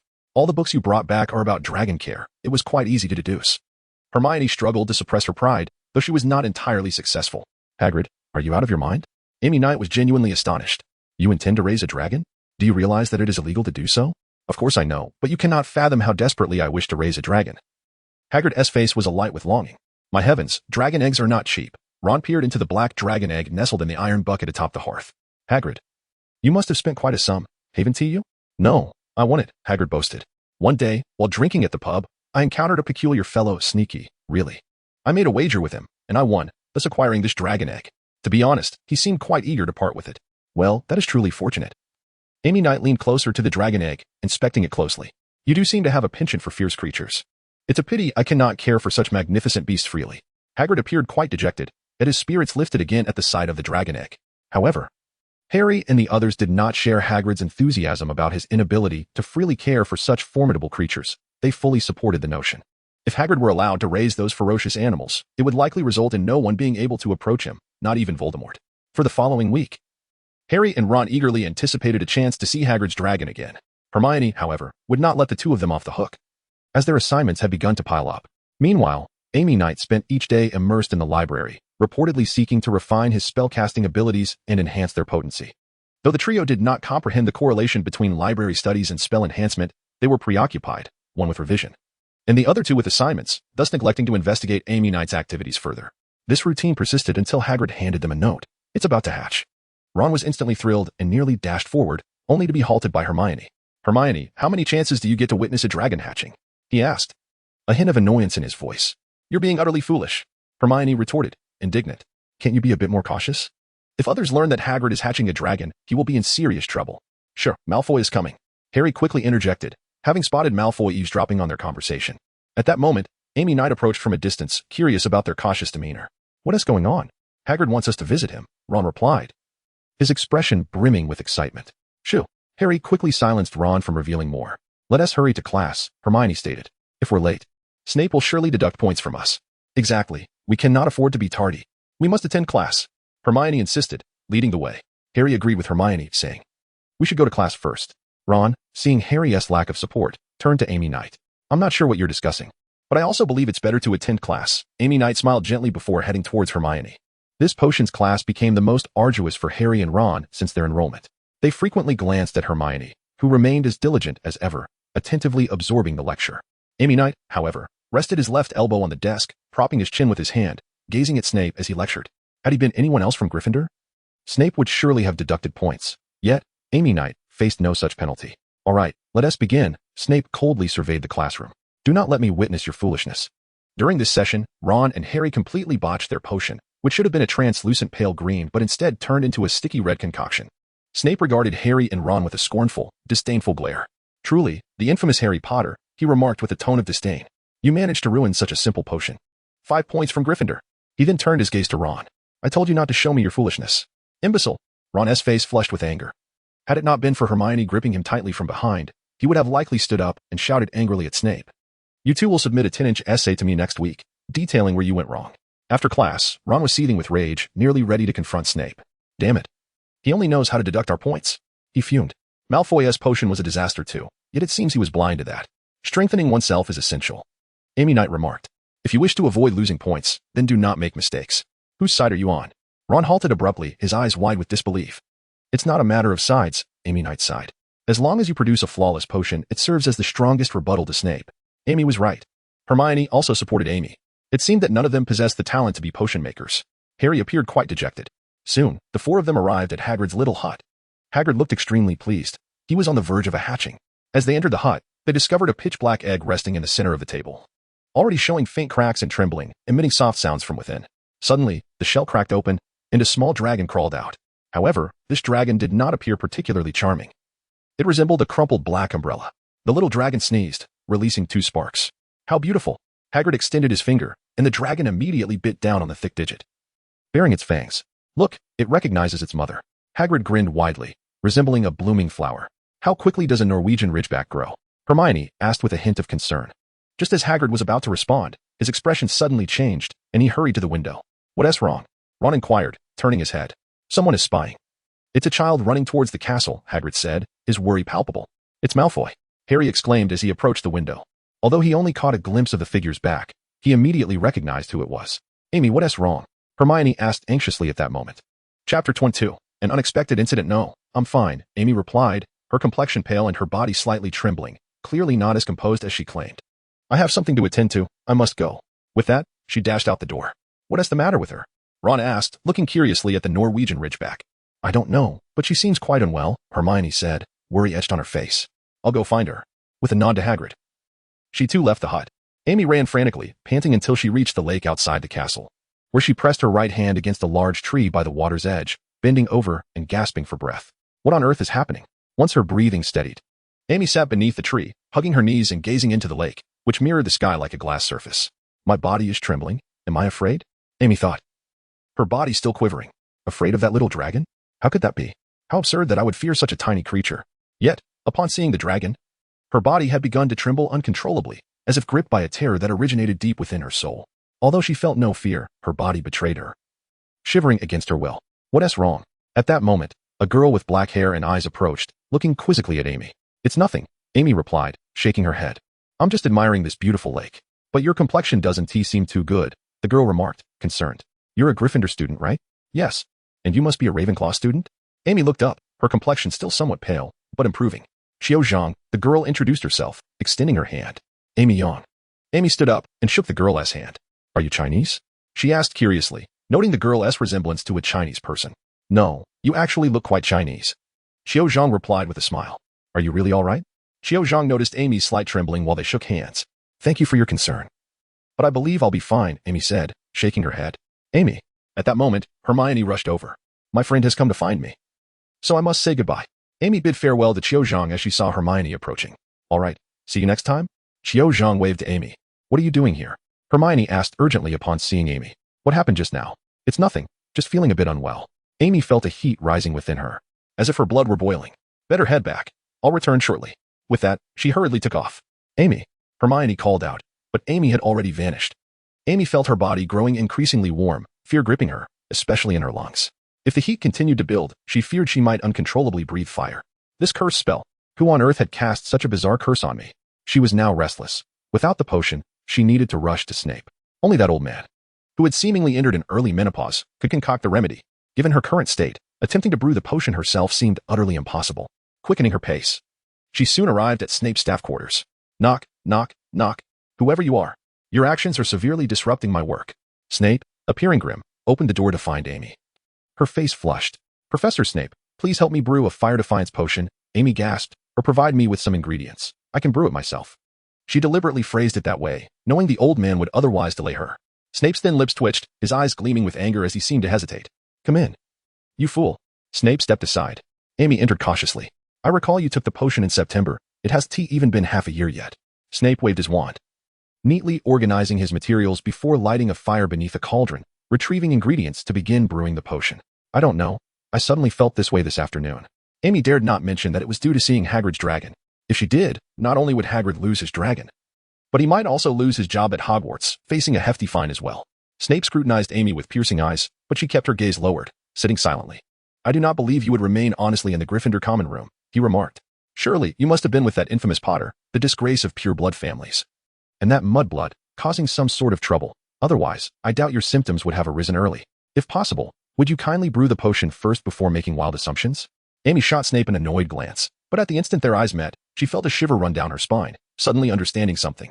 She quickly averted her gaze to the cauldron. Phew, thankfully I learned the mind-shielding charm from Catherine. I just hope my half-baked knowledge will suffice to keep him from discovering anything. Fortunately, Snape did not press further. Swiftly completing the potion and pouring it into 2 small glass vials, handing them to Amy.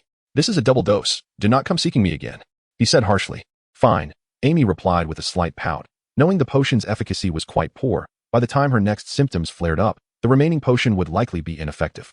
However, after catching sight of Snape's cold, indifferent eyes, I could only shrug and depart from the old man's staff quarters. Aimiya exhaled deeply after consuming the potion. Her body immediately cooled, and the heat in her lungs gradually dissipated. It seems that a visit to St. Mungo's is inevitable. But why is Catherine so reluctant to let me go there? It truly is perplexing.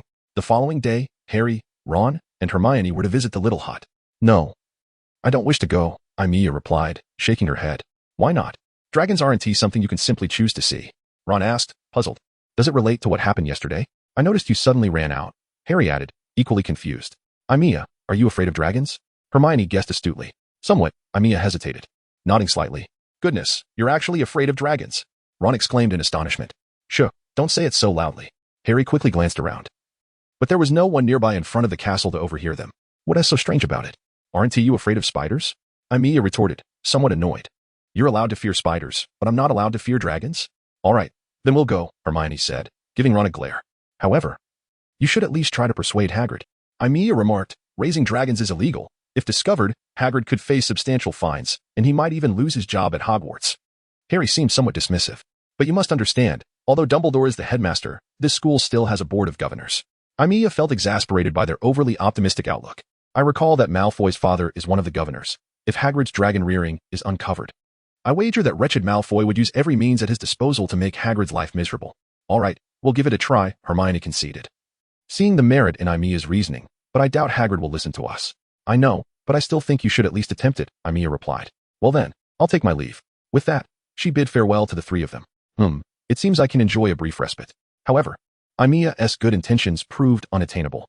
Aimiya, just as she was leisurely reading in the common room, the Weasley twins rushed in excitedly. Fred, did I guess correctly? Aimiya glanced at the leading Weasley and inquired. Impressive. How did you guess? Fred asked, astonished. You know our mother often misidentifies things. George added, equally perplexed. Intuition. Aimiya smiled lightly. Come on, Aimiya. Hurry and join us. Fred snatched the book from her hands and set it aside. What for? Aimiya looked at Fred quizzically. Actually, we've discovered a new passage, George explained. We wish to explore it. Fred continued, but there's one spot we can't get past. George added. So, you want me to help you? Aimiya was taken aback. You want a first-year student to assist you in breaking a spell? Shoo. You should know that passage might lead to something extraordinary. Aimiya rolled her eyes. I refuse to partake in your foolishness. This castle has areas even Dumbledore is unaware of. And you dare to wander about recklessly. Come on, Aimiya. George pleaded. No, Aimiya firmly shook her head. It seems we'll have to find someone else. Fred sighed. No choice. The little princess refuses to help, George lamented. Don't play the pity card. I want to go, Aimiya resolutely declined. Although the three shared a close bond.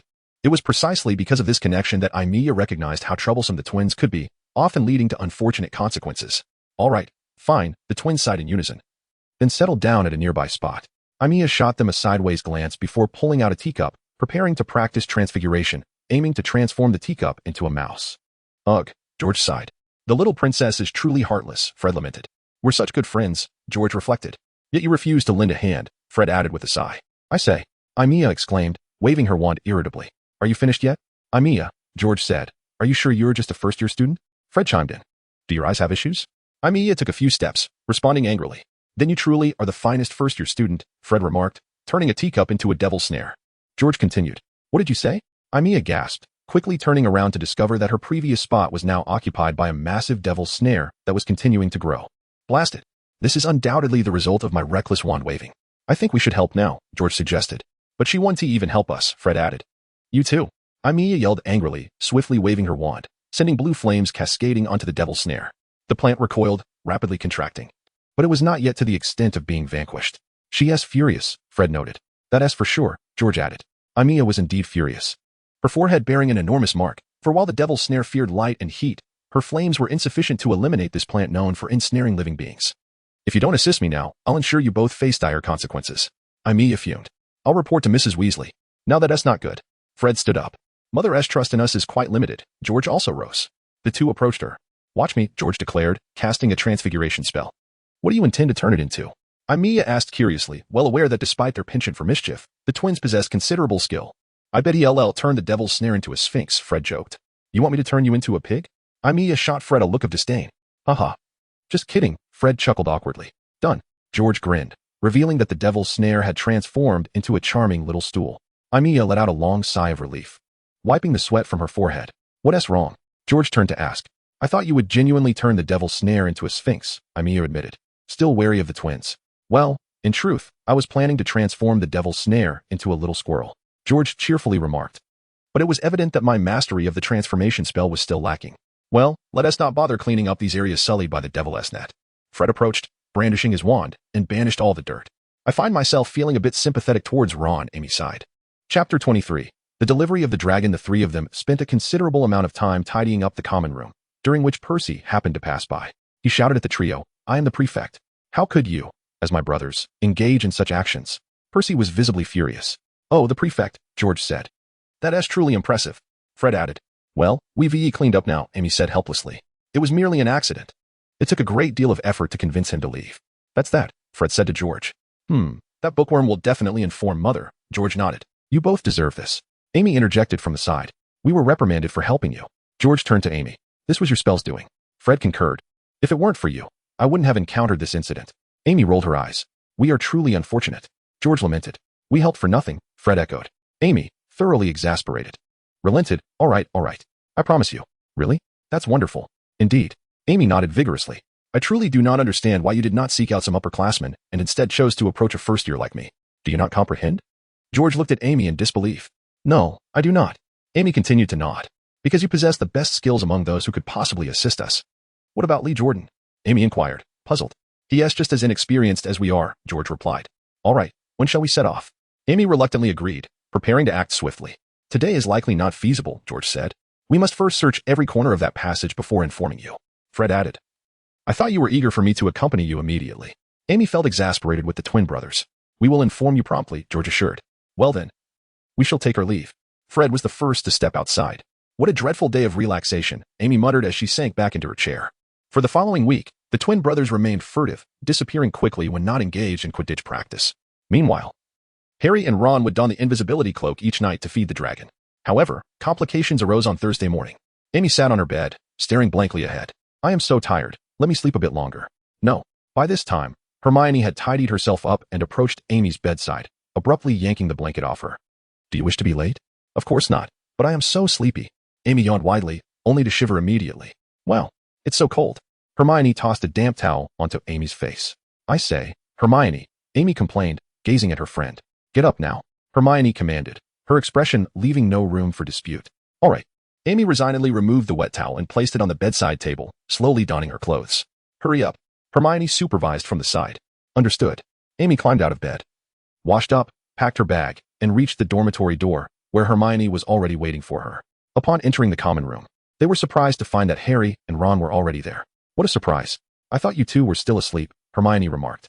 If it were possible, I would certainly wish to sleep a bit longer, Ron replied, a glum expression on his face, raising his hand, which was wrapped in a handkerchief stained with blood. What happened? Amy approached, curious. Ron got bitten by Norbert while feeding him yesterday, Harry answered for Ron. Norbert? Amy blinked in confusion. That's the name of the Norwegian ridgeback dragon, given by Hagrid, Harry whispered, glancing around to ensure no one was paying attention. It sounds quite dire, Hermione said, gently removing the handkerchief to reveal a serious expression. Why don't you visit Madame Pomfrey? I know, Ron replied, but how do I explain it to Madame Pomfrey? She will certainly recognize the nature of the injury. Dragon teeth are poisonous. Amy chimed in, though the venom of the Peruvian viper tooth is the most potent. It doesn't mean that other dragons' venom isn't serious. But what do we do now? Harry asked anxiously. Well, if I had enough supplies, I could brew an antidote, Amy said, resting her chin on her hand. However, I do not possess sufficient ingredients. I think it would be best for you to visit Madame Pomfrey. Hermione frowned. Look at your hand. The wound has turned a dark green. Fine. Ron hesitated but ultimately decided to go to Madame Pomfrey. All right, let us head to the Great Hall, Amy said to Harry and Hermione. What are your plans for Norbert? She inquired along the way. Ron wrote a letter to his brother Charlie. Harry replied, but we don't know when Charlie will respond. Hagrid has certainly caused quite a mess. Amy sympathized with Harry and Ron's plight. Nevertheless, sympathy aside, she would not visit that wretched little dragon until she could see it without trembling in fear. However, when she visited Ron, he shared some unfortunate news. Malfoy had taken the book containing Charlie's letter from Ron. You are truly foolish, Amy said bluntly. Utterly ridiculous. Now our plan has been compromised. Ron looked despondent. I'll use my invisibility cloak, Harry suggested. Malfoy doesn't know I possess one. Well then, I wish you both good luck, Amy said. On the night of Saturday, Harry and Hermione, cloaked in invisibility, made their way to Hagrid's hut, while Ron, hindered by his injury, was unable to join, which seemed to disappoint him greatly.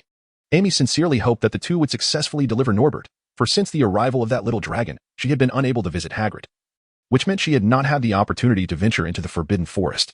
Wonderful! That little dragon is finally being sent away. Amy felt a wave of relief wash over her as she and Ron awaited Harry and Hermione in the common room. Yes, I feel the same way now. Ron unusually agreed. Harry and Hermione should have a smooth experience. However, in reality, things did not proceed smoothly. After Ron and Amy could no longer resist sleep, Harry, Hermione, and Neville returned to the Gryffindor common room, looking utterly dejected. Neville's face was streaked with tears, and Hermione was dabbing at her own eyes. Without a word, Neville headed straight to the dormitory. What happened? Aimiya and Ron inquired curiously. Has Hagrid changed his mind again? And why is Neville back with you? Aimiya asked with puzzlement. No, Harry replied, though he was quite displeased. We sent Norbert away, but we left the invisibility cloak in the tower and ended up getting caught by Filch. We each lost 50 points, Hermione answered through tears. 50 points isn't that bad, Aimiya responded. Indeed, Ron consoled. That's per person, Harry added. Oh, that's truly dreadful. Aimiya exclaimed, her mouth agape in shock. In fact, the situation worsened the following day when everyone discovered that Gryffindor had lost 150 points. They cast furious glares at Harry, Hermione, and Neville, mocking the trio, while even the students from Ravenclaw and Hufflepuff looked at them with disdain. As for the Slytherin students, upon encountering Harry and the others, they would cheer, "You are our great benefactor, Harry." Only Aimiya and Ron treated Harry, Hermione, and Neville as they usually did. However, Hermione remained dispirited, growing increasingly cautious in class, placing the burden of answering questions on Aimiya. Harry too felt dejected. Even Quidditch, which usually brought him joy, could not lift his spirits. I refuse.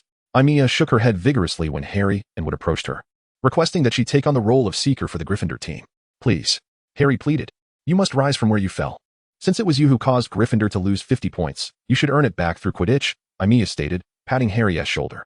She then cast a glance at the grim-faced Wood before turning away. Aimiya is right, Wood remarked to Harry. The day after the training concluded, the Weasley twins approached Aimiya. Hi, Aimiya, George said, seating himself beside her. We finally cleared that passage, Fred added. Shall we begin? Aimiya set her book aside. Indeed, George nodded. All right, wait for me.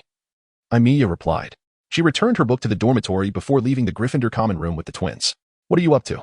Ron asked curiously upon seeing Aimiya with his brothers. None of your business, little brother, Fred retorted. Exactly. You should just go play your wizard's chess, George added. After dismissing Ron, Aimiya followed the twins through a maze of corridors until they reached a very secluded corner, observing the peculiar statues around. Aimiya looked at the twins in confusion. "Where is the passage?" she inquired. "Right before your eyes," George replied proudly. "Watch us," Fred declared as he approached a large statue of a head. He began to poke the statue's armpit incessantly. The statue trembled slightly before it squatted down, revealing a handle behind it. Fred pulled the handle, revealing a dark opening. "Follow me," he exclaimed, diving in first. "My goodness." Aimiya turned to George. "How did you find this passage?" "It's a talent," George replied, stepping onto the statue's shoulder and entering the opening. "Come on, hurry up." "Impressive," Aimiya remarked, drawing her wand and following the twins into the passage. The corridor was adorned with numerous crystal chandeliers, eliminating the need for additional lighting. "How beautiful." Aimiya marveled at the various crystal lights surrounding them. "It took us quite some time to illuminate these," Fred noted. "Have you mastered the permanent illumination spell?" Aimiya asked incredulously. "No, we just took a long time to find the switches for these crystal lights," George clarified for Fred. "But what do you need me for?" Aimiya questioned curiously. "I lack the skill for unraveling such magical mechanisms." "We're here," Fred announced, stopping. "This is it." George pointed to a long pit ahead. "Do you see the statue of the goblin on the other side?" "Yes, I see it," Aimiya nodded. "There should be a bridge connecting us to that place, but it is currently absent. To restore the bridge," Fred began, "we need to get the goblin to step onto the stone platform beside it," George continued. "This is the information we gathered from the initial stone tablet." "Isn't your transfiguration quite adept?" Aimiya inquired. "We tried transfiguration, but some force blocked the spell, making it impossible to hit the goblin," George shrugged. "Let me try," Aimiya said, casting the transfiguration spell at the goblin, only for the spell to be obstructed mid-flight. "How peculiar," Aimiya frowned. "Is there a solution?" Fred asked. "I don't know. I need to think," Aimiya replied, crouching down and resting her chin on her hand. Deep in thought, the twins also began to ponder quietly, but neither could conceive a viable solution. Aimiya suddenly stood up and began to search around. "What are you looking for?" Fred inquired. "Is there any tangible object here?" Aimiya asked. "Like stones or something?" The twins exchanged glances. "We cleared everything out." "All right." Aimiya rummaged through her sleeve, pulling out a piece of paper and transfiguring it into a stone. Wadadawashi. The stone flew across, landing in the dark passage on the other side. Chapter 24. Secrets. So the stones can be thrown over? Aimiya pondered, then tore a small strip of parchment, transforming it into a beetle. With a banishing charm, she sent the beetle across. "So only spells cannot pass? What is the verdict?" George asked from the side. "What is going on?" Fred inquired as well. "I think I have an understanding now," Aimiya replied thoughtfully, glancing at the goblin statue across the pit. "But I need to test if it works." "How will you test it?" Fred asked, perplexed. "Do you want us to assist?" George offered. "No need." Aimiya observed the vast pit carefully before extending her foot forward. "Hey!" The twins cried out in anxiety. "No need to be so tense," Aimiya smiled, carefully stepping forward, only to realize it indeed would lead to a fall, retracting her foot. "Did I misjudge?" "That looks like it would drop," George remarked. "When we cleared our things, we tossed everything down there," Fred added. "Now I see." Aimiya looked down before saying, "You two go out first." "What?" the two exclaimed in surprise. "I said you both should leave. I've already devised a plan," Aimiya stated without turning back. "However, I cannot allow the two of you to see. What secret could possibly be so exclusive?" George pondered with curiosity. "Indeed," Fred echoed, equally perplexed. "Do you intend to cast a forgetting charm on us?" Aimiya revealed a mischievous grin, her eyes glinting with a hint of menace. The two hurriedly shook their heads and retreated quickly. "How strange," George remarked as they stepped outside the corridor. "Yes," Fred agreed, sharing the same bewilderment. "Why did she insist we leave?" George settled onto a nearby step. "Should we venture back in for a peek?" Fred whispered. "Is that even a question?" A sly grin spread across George's face. The pair cautiously re-entered the corridor, peering intently within, only to witness an unexpected sight. "Goodness!" exclaimed George. "Incredible!" Fred echoed, equally astonished. "And they are only first years," George continued. "Indeed, indeed," Fred replied, utterly dumbfounded. "You too." Aimiya approached them at that moment. The twins' foreheads glistened with beads of sweat. "Did you see that?" Aimiya's brow furrowed, her wand swirling in her hand. "Should I cast a forgetting charm on you? Although, I must admit, my skills are not yet proficient, and I might render you unable to remember even your own identities." "We didn't mean to," George exclaimed hastily. "Exactly. We shall keep it a secret," Fred chimed in urgently. "Humph." Aimiya scrutinized the twins, sighing after a moment. "Honestly, I do not wish to be summoned by the Ministry of Magic for tea and then face a fine." "Rest assured, we shall say nothing," the twins declared in unison. "Fine, I'll trust you too," Aimiya conceded, feeling somewhat conflicted. She had promised Catherine not to let anyone discover this, and she had indeed been quite careless. "So, how's the corridor?" George shifted the topic. "Right. What about it?" Fred added. "It's all set," Aimiya replied. "Really?" The twins rushed forward, discovering that the fairy had taken her place upon the stone platform, and the large pit had vanished. All right, let us see if this passage truly leads to Hogsmeade. They dashed ahead. Interesting. I shall join you. Aimiya stowed her wand and followed the twins down the corridor. That evening, Aimiya returned to the Gryffindor common room, finding Harry, Hermione, and Ron studying in a secluded corner. Hermione was animatedly expressing her frustration to Ron, who wore a distressed expression. What troubles you? Aimiya inquired as she approached. We're revising, Hermione replied, but Ron seems utterly oblivious.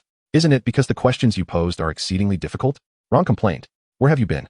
Harry adjusted his glasses and asked Aimiya, having heard from Ron that she had gone out with his twin brothers. Oh, I discovered a secret passage with George and Fred. Aimiya said with a grin. So, I visited Honeydukes and brought back some sweets. She then placed a generous assortment of candy on the table. Ron and Harry cheered. Diving into the treats. Aimiya, they haven't finished studying. Hermione protested. Studying to death is worse than not studying at all, Aimiya retorted, shaking her head. I believe a little relaxation is quite beneficial. Exactly. My head feels like it might explode. Ron exclaimed, his mouth full of candy. Hermione, upon hearing Ron, grew increasingly irate. Harry opened his mouth to speak, but quickly closed it upon seeing Hermione's expression. This is a special candy I bought just for you, one that won't harm your teeth. Aimiya produced a bag and handed it to Hermione. All right, Hermione, she continued. I know you're anxious to grasp everything the professors have taught. But one must balance work with rest. Do you not realize that we have exams approaching? Hermione huffed, refusing to take Aimiya's candy. Of course I do, Aimiya nodded, sitting beside Hermione and gently placing the candy in her hands. However, if you remain so tense, your study efficiency will surely decline. Yet Hermione still did not indulge in the sweets, her expression still sour. Aimiya, noticing this, exerted herself to cheer up the young girl, thinking to herself how much more effort it took than when she had wooed her girlfriend. Eventually, Hermione relented, accepting the candy, but as a consequence, Aimiya found herself studying alongside Ron and Harry, which she lamented. The pair's study habits were utterly abysmal. They were unaware of even the most fundamental concepts. Thus, Aimiya, under Hermione's watchful gaze, painstakingly taught them, thinking, I do not possess such boundless patience. Yet, there was no alternative with Hermione right beside them. Days swiftly passed. The four continued their studies in the library, with Hermione quizzing Ron on various topics. Aimiya idly flipped through books, seemingly searching for something, while Harry had dashed off to find a particular book, but returned quickly. What is the matter?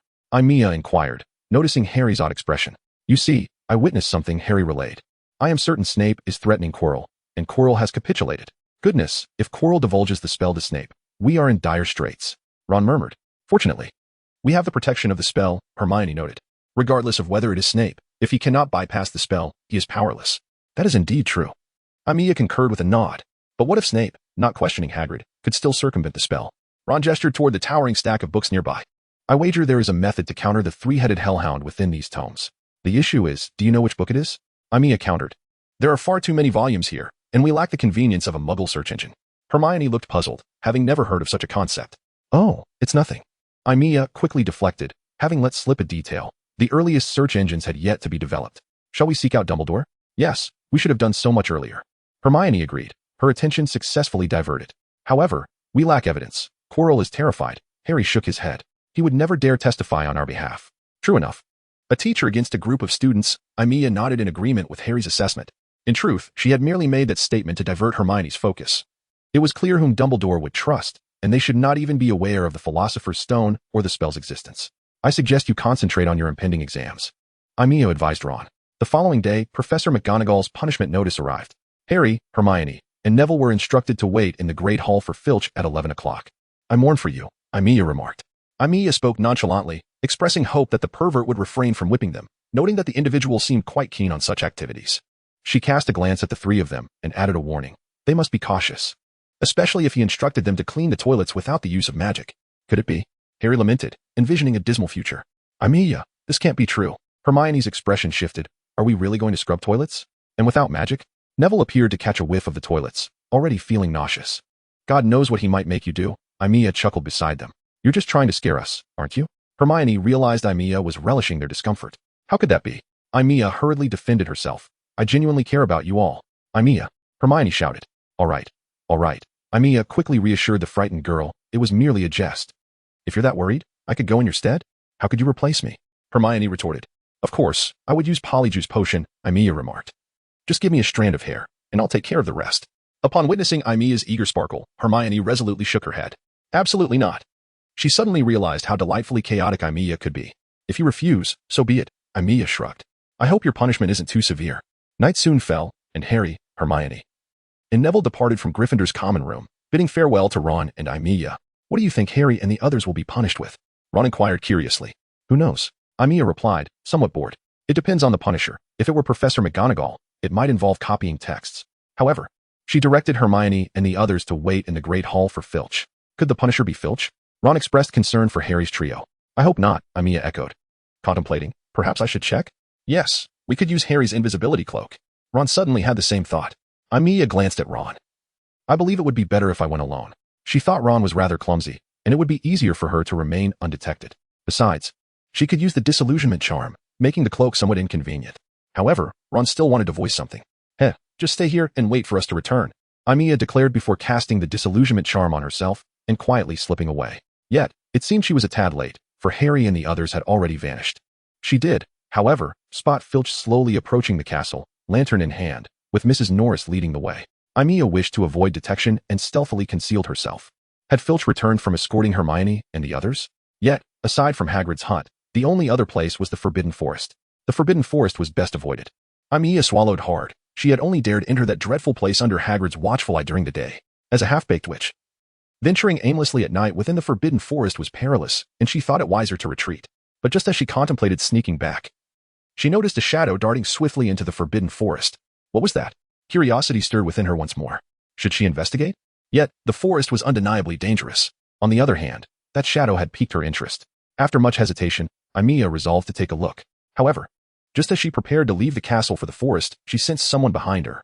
She quickly leaped forward, spun in midair, and drew her wand. Professor. This is troublesome, Aimiya thought as Dumbledore observed her. While I understand your concern for your friends, I believe it would be prudent for you to return to your dormitory. Should anyone spot you, I fear Gryffindor will face another deduction in points. Remember, I was once a student there. And it would sadden me greatly if Gryffindor were to finish at the bottom this year. Yes, Aimiya replied, somewhat embarrassed as she scratched her head before heading back to the Gryffindor common room. This old man, he saw right through my disillusionment charm. I had put considerable effort into that spell. Oh dear, she realized she had forgotten to mention the shadow to him. Chapter 25. Punishment. Upon returning to the Gryffindor common room, Aimiya found Ron slumped in a chair, fast asleep. This guy is truly carefree, Aimiya thought, feeling speechless. Hey, you'll catch a cold sleeping here. She nudged Ron awake. Have Harry and the others returned? Ron rubbed his eyes, murmuring. Not yet, Aimiya replied. I was just spotted by Dumbledore, but thankfully, I didn't lose any points. She retrieved a cloak from her dormitory and settled into a chair in the common room. I truly wonder when they'll be back. After a moment's thought, she draped the cloak over Ron and moved to the fireplace, kindling a fire with her wand. Oh, this is much warmer. Aimiya sat beside the fire and dozed off. Time passed, and eventually, Harry, Hermione, and Neville returned. Neville shivered and hurried into the dormitory, while Harry and Hermione remained in the common room. Harry recounted the events he had encountered in the Forbidden Forest. It must be. Snape is certainly stealing the stone for Voldemort. Harry paced before the fireplace. I had thought Snape was after the stone for money. Please, don't say that name. Ron shivered at the mention of Voldemort, curling up in his chair. Are you sure the one who attacked you was Voldemort? Aimiya glanced at Ron before asking. For heaven's sake. Ron was frightened and angry. Could you two refrain from mentioning that name? I think so, Harry pondered before answering. Interesting. Aimiya propped her chin on her hand. While wandering the school, I noticed a shadow rushing into the Forbidden Forest, draped in a dark cloak. At school? Hermione gasped, covering her mouth in surprise. What do you mean? Harry was equally astonished. Are you suggesting Voldemort is lurking within the school? But Dumbledore is here. How could Voldemort possibly hide in the school? Hermione contested. Do not forget, the school is vast, with many places unknown to most. Aimiya supported, not long ago. I discovered a secret passage with the Weasley twins. She shot Hermione a glance additionally. There is an old saying, the most dangerous place is often the safest. All I can do now is wait for Snape to steal the stone. And then Voldemort can easily eliminate me. Harry exclaimed angrily. Then those centaurs will be satisfied. Harry, you should know. Hermione, looking frightened herself, sought to comfort him. Everyone knows that person fears Dumbledore the most. As long as Dumbledore is here, that person cannot harm you. And besides, who told you the centaur's prophecy must be true? Hermione was right. Aimiya's complexion was also not very good. I detest prophecies, and they are the least reliable form of magic. Time gradually passed, and since that day, although Harry was filled with trepidation, nothing occurred, not even the incident where Snape threatened Quirrell. Their focus was entirely on the impending exams, as both Harry and Ron had fallen behind in their studies and could barely catch up with Aimiya and Hermione's assistance. For Aimiya, the exams were merely a piece of cake. She breezed through nearly all of them, with the exception of History of Magic. During the Charms exam, under the watchful eye of the diminutive Professor Flitwick, Aimiya effortlessly commanded a pineapple to perform a graceful dance, circling the table thrice. Splendid. Professor Flitwick applauded vigorously. Professor, may I keep this pineapple? Aimiya noticed it seemed to be the first time it had been used, and she was feeling a bit parched. Of course. Flitwick retrieved a fresh pineapple from the fruit basket behind him and handed it to Aimiya. Thank you, Professor. Aimiya graciously curtsied, then scampered off like a butterfly. How about you, Ron? It's simple, Aimiya chuckled. Just perform at the level of defeating a troll. She waved the pineapple in her hand. As for the transfiguration exam, Aimiya did not fare as well. It wasn't that her snuff box had failed to transform, but rather that she seemed to lack an artistic touch, rendering the snuff box rather unappealing. However, she sailed through potions with ease, as the potion tested was exceedingly simple for her. The only exam that left Aimiya somewhat disgruntled was History of Magic, which she had skimmed through like a novel without taking the time to memorize. To her, if there were time to peruse such material, she would rather dedicate that time to honing her spellcasting skills. Nevertheless, she managed to answer most of the questions. This exam was far easier than I anticipated. Had I known, I wouldn't have studied so much, Hermione remarked as she exited the classroom. Only you would think that, Ron said, clearly dejected about his performance in History of Magic. Well, it's done now. Overthinking won't help, Aimiya shrugged nonchalantly. The group soon arrived by the lakeside and settled beneath a large tree. Harry, relax. Ron lay back on the grass, stretching lazily. We have a whole week until the exams are over. I think we should enjoy ourselves. I would like to. Harry replied, somewhat agitated, but my scar keeps burning. I think you should pay Madame Pomfrey a visit, Hermione suggested. I believe it's not an ailment, but rather a sign. Harry dismissed her. I think Ron is right. Aimiya said from the shade. Harry, you should try to unwind. She waved at Harry and then dashed over to the Weasley twins and their friendly Jordan. The enormous squid lazily floated on the surface of the water, while the Weasley twins entertained themselves by teasing its tentacles. Aren't you going to join my little brothers? George glanced at Aimiya. I just wanted to come see this magnificent squid. Aimiya crouched by the lake, admiring the colossal creature, then extended her hand to touch its slippery tentacle. It truly is a behemoth of the water. By the way, have you discovered any new secret passages lately? Aimiya inquired, turning her head. Do you think secret passages are easy to find? Fred stepped in front of Aimiya. Every discovery involves considerable effort on our part. Hello, little princess. Lee Jordan waved at Aimiya. Have you finished your exams? Yes, I just completed the History of Magic exam. Aimiya stood up, shook her hair, and ran her fingers through it. Now, all we need to do is enjoy ourselves. You're lucky, Lee Jordan seemed envious. It's not so leisurely in the upper years. Hey, what is happening? George looked curiously at the spot where Harry and the others had been. They were all running towards Hagrid's hut. Aimiya turned to look and noticed Harry and the others indeed sprinting toward Hagrid's little cabin. Hey, why are they running so fast without inviting me? If you used that spell, I believe you would reach there before them, Fred suggested. You want me to cast a spell on you? Aimiya shot Fred a glare. What did I just say? Fred quickly feigned innocence. Remember your promise to me. Aimiya glared at the two of them before swiftly pursuing them. However, she felt disheartened upon arriving at Hagrid's hut, only to see Harry and the others rushing out. What on earth happened? Aimiya asked, puzzled. It's Snape, Harry exclaimed. We must hurry to find Professor Dumbledore. With that, he dashed toward the castle, panting heavily. Hermione. What is going on? Aimiya had no choice but to follow, inquiring breathlessly behind Hermione. Hagrid accidentally revealed the method to deal with Fluffy to the person who gave him the dragon egg, Hermione panted, recounting Harry's deduction. It's definitely Snape's doing. Ron huffed, catching his breath, then declared loudly. Perhaps, Aimiya frowned, then continued at a relaxed pace. However, Aimiya noticed the trio seemed to be running around aimlessly. So she couldn't help but ask, aren't you supposed to be looking for Dumbledore? Why are you wandering around? Well, I don't know how to get to the headmaster's office, Harry admitted, feeling somewhat awkward, but then urgently said, let us split up. We must find Professor Dumbledore. What do you need Professor Dumbledore for? At that moment, a voice spoke from behind the four. Professor McGonagall. Hermione looked at McGonagall in surprise. If I were you, I would clear the way. Professor McGonagall, laden with books, seemed to be heading somewhere. You're blocking the path. Sorry, we need to find Professor Dumbledore immediately. Ron quickly replied, we're in a hurry. Professor Dumbledore just received a message from the Ministry of Magic and left for London 10 minutes ago. Oh no. Harry was frantic upon hearing this news. What do you need Professor Dumbledore for? It's a secret, Harry said, but immediately regretted it. But Dumbledore has already left. Professor McGonagall looked perplexed. What could be more important than a matter of the Ministry of Magic? It's extremely important. Harry was growing desperate. For instance, the Philosopher's Stone. McGonagall's books fell to the ground in shock. Her expression one of disbelief, yet she did not pick them up. How do you know about that? She demanded. Professor. Someone is trying to steal that stone. Harry exclaimed. It's Snape. He wants to steal the Philosopher's Stone. This is not something you should concern yourselves with. Professor McGonagall picked up the book and sternly advised, I suggest you all go outside and bask in the sun. Tonight. Harry exclaimed. Tonight. Snape will pass through the obstacles to steal the Philosopher's Stone.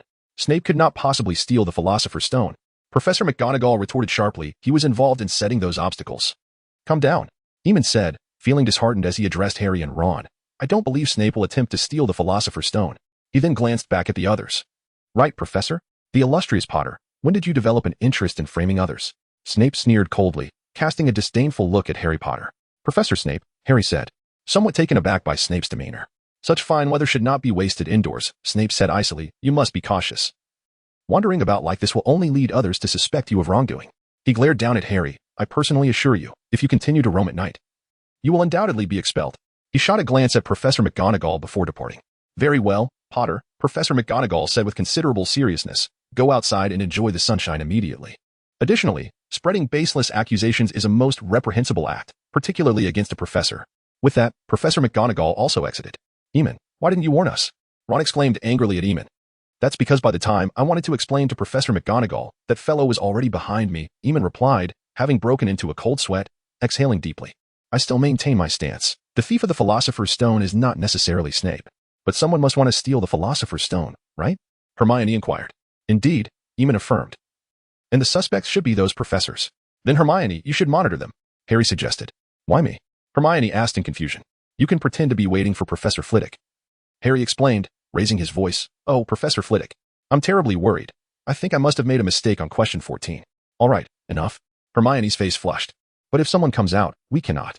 Eamon suddenly interjected. Why not let Hermione go? Do you want the Philosopher's Stone to be stolen? Ron demanded angrily. You've misunderstood, Eamon replied. No matter how perfect the excuse, lingering there for an extended period is quite foolish. What should we do then? Harry asked, equally frustrated. Leave it to me, Eamon said with a smile. First, I need to find a quiet, unoccupied room. I cannot be disturbed. What are you planning to do? Hermione asked, feeling apprehensive at Eamon's smile. It's a secret, Eamon replied mischievously. Chapter 26. Enter the four of them found a rather shabby classroom. Dust laden and seemingly seldom visited even by ghosts. Eamon seated herself in the center of the room, pulling out her wand. What will you do? Harry asked anxiously. I will connect my mind with Falaire, Eamon said. This way. I will temporarily possess all of the Falcon's senses and monitor from the ventilation shaft near the staff quarters through my little hawk, Falaire. She glanced at the three of them. However, during this process, my physical body will have no defense. You must protect me. Looking at Harry and Ron, she added. Rest assured, I will keep a close watch on Snape, as he is the prime suspect. All right. The three nodded vigorously, forming a triangle with their backs to Eamon. Anxiously facing outward, Eamon closed her eyes as though in slumber, remaining completely silent. In fact, during the first Quidditch match, Eamon had previously established a mental connection with her pet hawk, Falaire. However, at that time, due to being outdoors, she had only performed a simple visual connection, as her physical body had considerable defensive capabilities. This time, however, she was placing her entire consciousness into Falaire, leaving her physical form nearly devoid of sensations, rendering it quite perilous. In the Ollery, Falaire occupied a corner. As being a hawk, she was largely ignored by the owls. Unperturbed, she continued to live leisurely each day. Today, however, her mistress called out to her. She responded. Soon, with her consciousness fully projected into Falaire, Eamon soared toward the staff quarters, unheeded by passers-by. As this was a common sight at Hogwarts, perhaps someone was delivering a letter. Most students would think so. This provided Eamon with quite favorable conditions. She circled outside the staff quarters for a while, then landed in a secluded corner, scrutinizing the staff quarters intently. Meanwhile, in that secluded classroom, the three remained silent, not daring to utter a sound. Time passed incrementally. The sun had set, yet Eamon remained seated, motionless. Suddenly, Eamon emitted a piercing scream and collapsed to the floor. Clutching her head, Eamon, the three panicked instantly. Though they stood there utterly exhausted, none dared to utter a word of fatigue, awaiting news from Eamon. Her scream filled them with dread. What happened? Hermione rushed to hold Eamon, her voice laced with concern. Falaire was killed. Eamon curled up, clutching her head. I didn't see who it was. I only caught a whiff of garlic. Quick, take her to Madame Pomfrey, Hermione urged, helping Eamon to her feet. Then turning to the other two. Right. Harry and Ron hurriedly assisted Eamon toward Madame Pomfrey. Outside the infirmary, the three anxiously awaited. This is dreadful. I should have gone instead. Hermione lamented, tugging at her already disheveled hair. I shouldn't have let Eamon undertake such a dangerous task. Tears welled in her eyes. Kind-hearted Madame Pomfrey is exceptionally skilled. Eamon will surely be all right. Harry reassured Hermione, despite still being worried about the Philosopher's Stone. I can't help but wonder how she is faring now, Ron said, equally concerned, peering anxiously into the infirmary, though he could see nothing. When they had just brought Eamon there, Madame Pomfrey's grim expression had terrified the three of them. Clang. At that moment, Madame Pomfrey emerged from the infirmary. How is Eamon? Hermione inquired urgently. Harry and Ron also looked at Madame Pomfrey with anxious expressions. Fortunately, her spirit is quite resilient. I just administered a calming potion. Or she might have gone mad. Madame Pomfrey said with indignation. What on earth did she do to sustain such severe mental trauma? I do not know, Madame Pomfrey. Harry hesitated, uncertain whether to speak, but ultimately resolved to voice his thoughts, believing it might offer some benefit to Aimina's treatment. It appeared that she had connected her spirit with her pet falcon. Before he could finish, he glanced in astonishment at Madame Pomfrey. What did you say? Madame Pomfrey exclaimed, her eyes wide and mouth agape. Could she truly wield such ancient magic? Surely, you jest. We would never joke about such matters. Ron retorted loudly. Good heavens. Madame Pomfrey gasped. I must consult Professor Dumbledore. He should be well versed in injuries resulting from ancient magic. Oh no.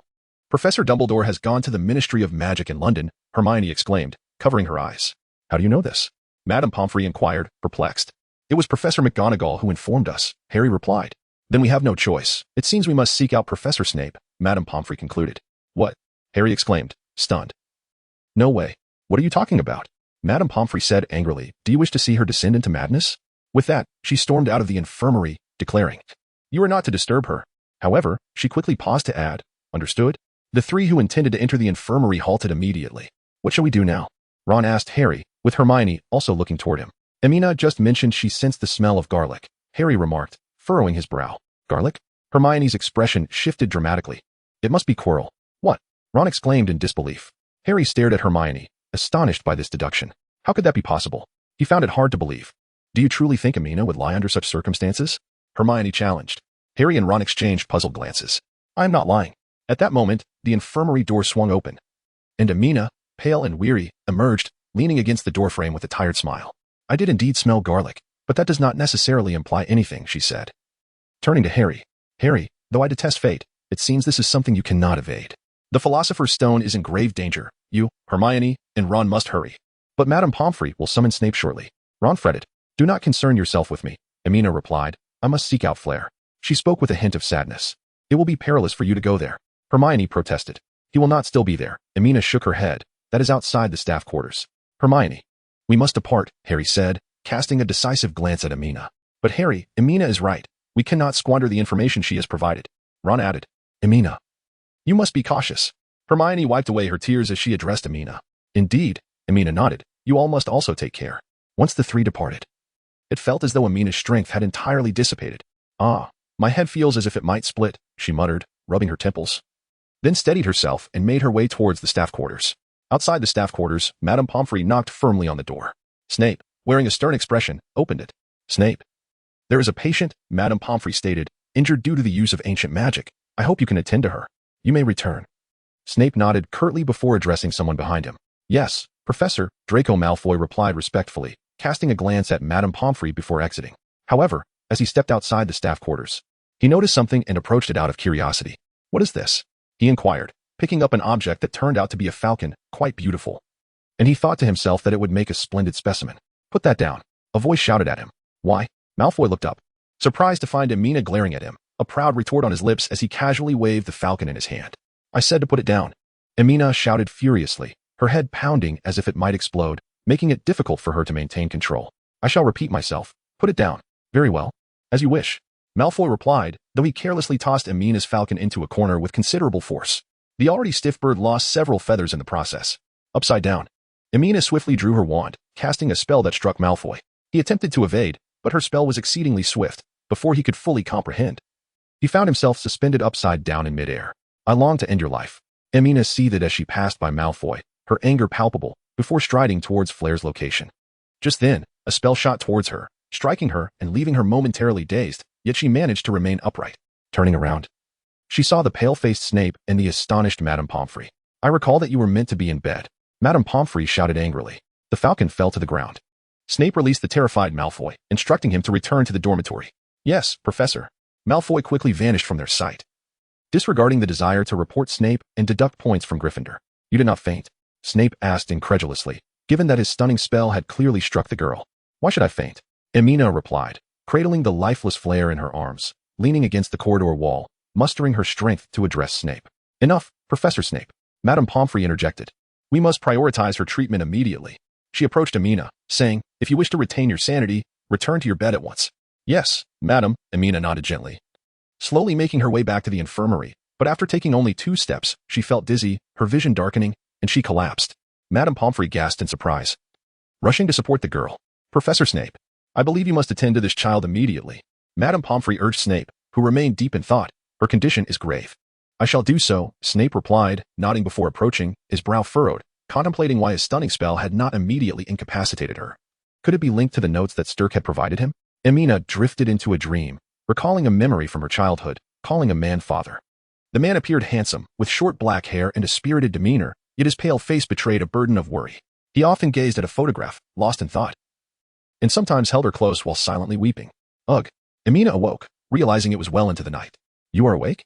Madame Pomfrey approached Aimiya, beginning her examination. Though I am not your instructor, I must inform you that you are not permitted to wield such perilous magic without supervision. I shall not use it again. Felt significantly better, though her lungs still burned slightly. With a wry smile, she mused that misfortunes often come in pairs. Madam, how long have I been asleep? Not long. Merely a few hours. It's only just past 11, replied Madame Pomfrey. You should express your gratitude to Professor Snape. Had he not fortuitously encountered the magical incident, you would likely not be so leisurely now. Indeed, nodded with a smile. Madam, when may I return? Return? Madame Pomfrey shot a disapproving glare at the oblivious student. In your condition, you need at least 2 weeks of rest. Is that so? Appeared rather disheartened, muttering to herself. Stay here obediently. You shall not escape my watch. With that, Madame Pomfrey exited the infirmary, firmly closing the door behind her. This was troublesome. Touched her forehead. The pain had lessened significantly, and her emotions were more stable now. She glanced at the table beside her bed, where a small falcon, preserved by Madame Pomfrey, stood as if in slumber. Chapter 27. The battle cast the disillusionment charm upon herself and swiftly navigated the corridor, ensuring she remained undetected. Upon arriving at the Gryffindor girls' dormitory and finding no sign of Hermione, she deduced they must have gone to the hiding place of the Philosopher's Stone. That location was guarded by numerous spells set by professors, and there was a considerable risk of encountering a powerful sorcerer. Could the three of them truly prevail? Anxiety gnawed at her, prompting her to sneak out while Madame Pomfrey was distracted. This must be the place. Quietly opened the door, revealing a colossal three-headed dog. Seizing the moment before it could bark, she hastily closed the door again. She had not learned from Hermione that Fluffy would fall asleep upon hearing music. Thus she needed a plan to deal with the fearsome guardian. Damn it! Notice the hollow beneath Fluffy. It was evident that Harry and Hermione had descended from there. However, without overcoming this vigilant protector, she could not enter. Time was of the essence for Hermione and the others. Wait, as she closed the door, she thought she had seen something. A harp. Why was a harp placed there? An idea flickered in her mind, though she couldn't fully grasp it. So she decided to rely on her instincts. Who? She whispered, turning around but finding no one. Odd, she had felt as though someone was watching her. Never mind. Forcefully opened the door and directed a spell at the harp, which immediately resonated. Fluffy, who had been preparing to bark, suddenly fell silent. His 3 pairs of eyes drooping as all 3 massive heads thudded to the ground. Oh, how foul. Covered her nose and ventured inside, discovering the hollow beneath Fluffy, with a door beside it. The interior was pitch black, obscuring her view. She recited a featherlight charm and, gathering her resolve, leapt down. As the light flickered, descended slowly, spotting a mass of plants below. What are these? She furrowed her brow, recognizing the sight. Devil's Snare. Suddenly recalling its nature, she pointed her wand at the writhing vines. Incendio. A brilliant flame erupted, causing the Devil's Snare to retract. Seizing the opportunity, descended steadily until she stood firmly on the ground, scanning her surroundings. She proceeded toward the soul corridor. Her lungs felt increasingly heated. She retrieved the potion Snape had given her, unscrewed the cap, and was about to drink when she reconsidered. Capping the potion again, she stashed it away and quickened her pace through the corridor. Rustling sounds. What was that? Slowed her steps. But upon reaching the end of the corridor, she discovered a grand chamber. Within, numerous small birds glimmering like metal flitted about. Frowning, she cast the disillusionment charm upon herself. Surely, they wouldn't all attack at once. That would make me akin to a pincushion. However, her concerns were unfounded, as she cautiously navigated the room. The birds posed no threat, merely soaring leisurely. Phew. Sighed in relief, but when she attempted to open the door, it wouldn't budge. Alohomora, she intoned. Yet the spell had no effect. Blast it. She glanced back at the metallic birds. Did it require me to catch those keys? Frustration mounting. She surveyed the room and spotted several brooms. Amidst the multitude of keys, one appeared old and feeble, struggling to fly. You're the one. Immediately, mounted the broom. If Harry could do it, so could she. Her flying skills were quite impressive. As she took off, the myriad keys began to flutter chaotically. Nonetheless, she swiftly approached the old key and grasped it firmly. Swish. However, the other keys immediately turned hostile. Oh dear. Gasped. I do not wish to become a pincushion. She dove down and thrust the old key into the lock, forcefully turning the knob. Just then, the key surged toward her in a frenzy. In a hurry. Flung open the door, leaping off the broom and into the room, slamming the door shut behind her to keep the keys out. Upon entering the chamber, she heard someone call her name. Hermione spotted a vast wizard's chessboard, which bore the marks of a fierce battle. With Hermione on one side and Ron collapsed on the ground. What happened to Ron? She rushed over. Don't. Hermione urgently cautioned. Just as reached the chessboard. The shattered pieces restored themselves. You must win this game to proceed, Hermione stated, frustration evident from across the board. Oh no, gazed at the chessboard. I know nothing of wizard's chess. What about Ron? She inquired. He took a hit to the head and has yet to regain consciousness, Hermione replied. And Harry? Sought to know Harry's whereabouts. He has advanced to the end of the room, Hermione answered. You cannot follow, even if you manage to navigate the chessboard. The subsequent challenges were set by Snape. The potions to bypass the flames have been consumed. Oh my goodness. Felt a surge of urgency. Yet with no knowledge of wizard's chess, she resolved to take action. Hermione, quickly pull Ron aside. I shall employ other methods. It may endanger you. All right. Hermione hurriedly dragged Ron to a corner of the chessboard. Let me see, she urged. Amy Knight paced back and forth on the black side, eventually finding a position and standing before the chessboard, taking a deep breath. I believe you need not go through such trouble. At that moment, a venerable yet resounding voice echoed from behind. Professor Dumbledore, Hermione exclaimed joyfully. Amy Knight turned around to indeed find Dumbledore, adorned with a white beard and draped in a robe. Standing there. Professor, quickly. Harry is inside, Amy Knight noted upon seeing Dumbledore, but in the next instant, a spell shot forth. Dumbledore remained unfazed, lightly waving his wand, causing Amy Knight's incantation to vanish instantly. Attacking the headmaster could lead to expulsion, the old man remarked to Amy Knight. I cannot be certain you are indeed Dumbledore, Amy Knight replied, her vigilance unwavering. What must I do to prove I am Dumbledore? Dumbledore inquired with interest. Now I believe, Amy Knight stated, yet did not lower her wand. Dumbledore, unconcerned, approached the chessboard, waving his wand, and the pieces immediately divided into two ranks, revealing a pathway, with a door on the opposite wall opening as well. Very well. Let us proceed, Dumbledore said, glancing at Amy Knight. She nodded and followed him into the next chamber. Oh no, it reeks. Amy Knight covered her nose, glancing despondently at the unconscious troll on the floor. Indeed, the odor is quite unpleasant, Dumbledore concurred. Let us hurry. With that, he took the lead. Amy Knight closely trailed behind the old man. Before them were 7 bottles, with purple flames in the front and black flames behind. Amy Knight glanced at Dumbledore with a hint of annoyance. It appears Severus's challenge is the most formidable, the old man remarked with a smile. Do you have a plan? The potion has already been consumed. Amy Knight rolled her eyes. Even if I deduced it, it would be futile. There is no spell to recreate a potion that has already been consumed. True enough, Dumbledore said, waving his wand to extinguish the purple and black flames. The flames gradually dimmed under his spell, creating a small opening in the firewall. Amy Knight seized the moment and rushed through, causing Dumbledore to gasp in surprise. He had not anticipated that the girl would dare take such a risk, knowing that even the slightest contact with the flames would be fatal. However, Amy Knight could not see Dumbledore's astonished expression as she entered the final room and encountered someone she did not expect. Professor Quirrell, Amy Knight exclaimed, observing Harry lying unconscious on the ground, and she quickly positioned herself between Quirrell and Harry. So it is truly you? You are clever, but your appearance before me is your folly. Quirrell snarled at Amy Knight, his demeanor markedly different from his usual stammering timidity. Step aside, or I shall be forced to kill you. Is that so? Amy Knight retorted, her wand aimed directly at Quirrell. If you can. She then took a deep breath. In that case, you shall perish. Quirrell suddenly waved his wand, a green spell hurtling towards her. As he cast the killing curse, Amy Knight formed a trumpet shape with her left hand at her mouth, expelling a rush of heated air from her lungs and swiftly collapsing to the side. Although she possessed formidable magical resistance, akin to the Sphinx, capable of rebounding spells, she had no desire to experience the killing curse, should the rebound fail. It would mean death.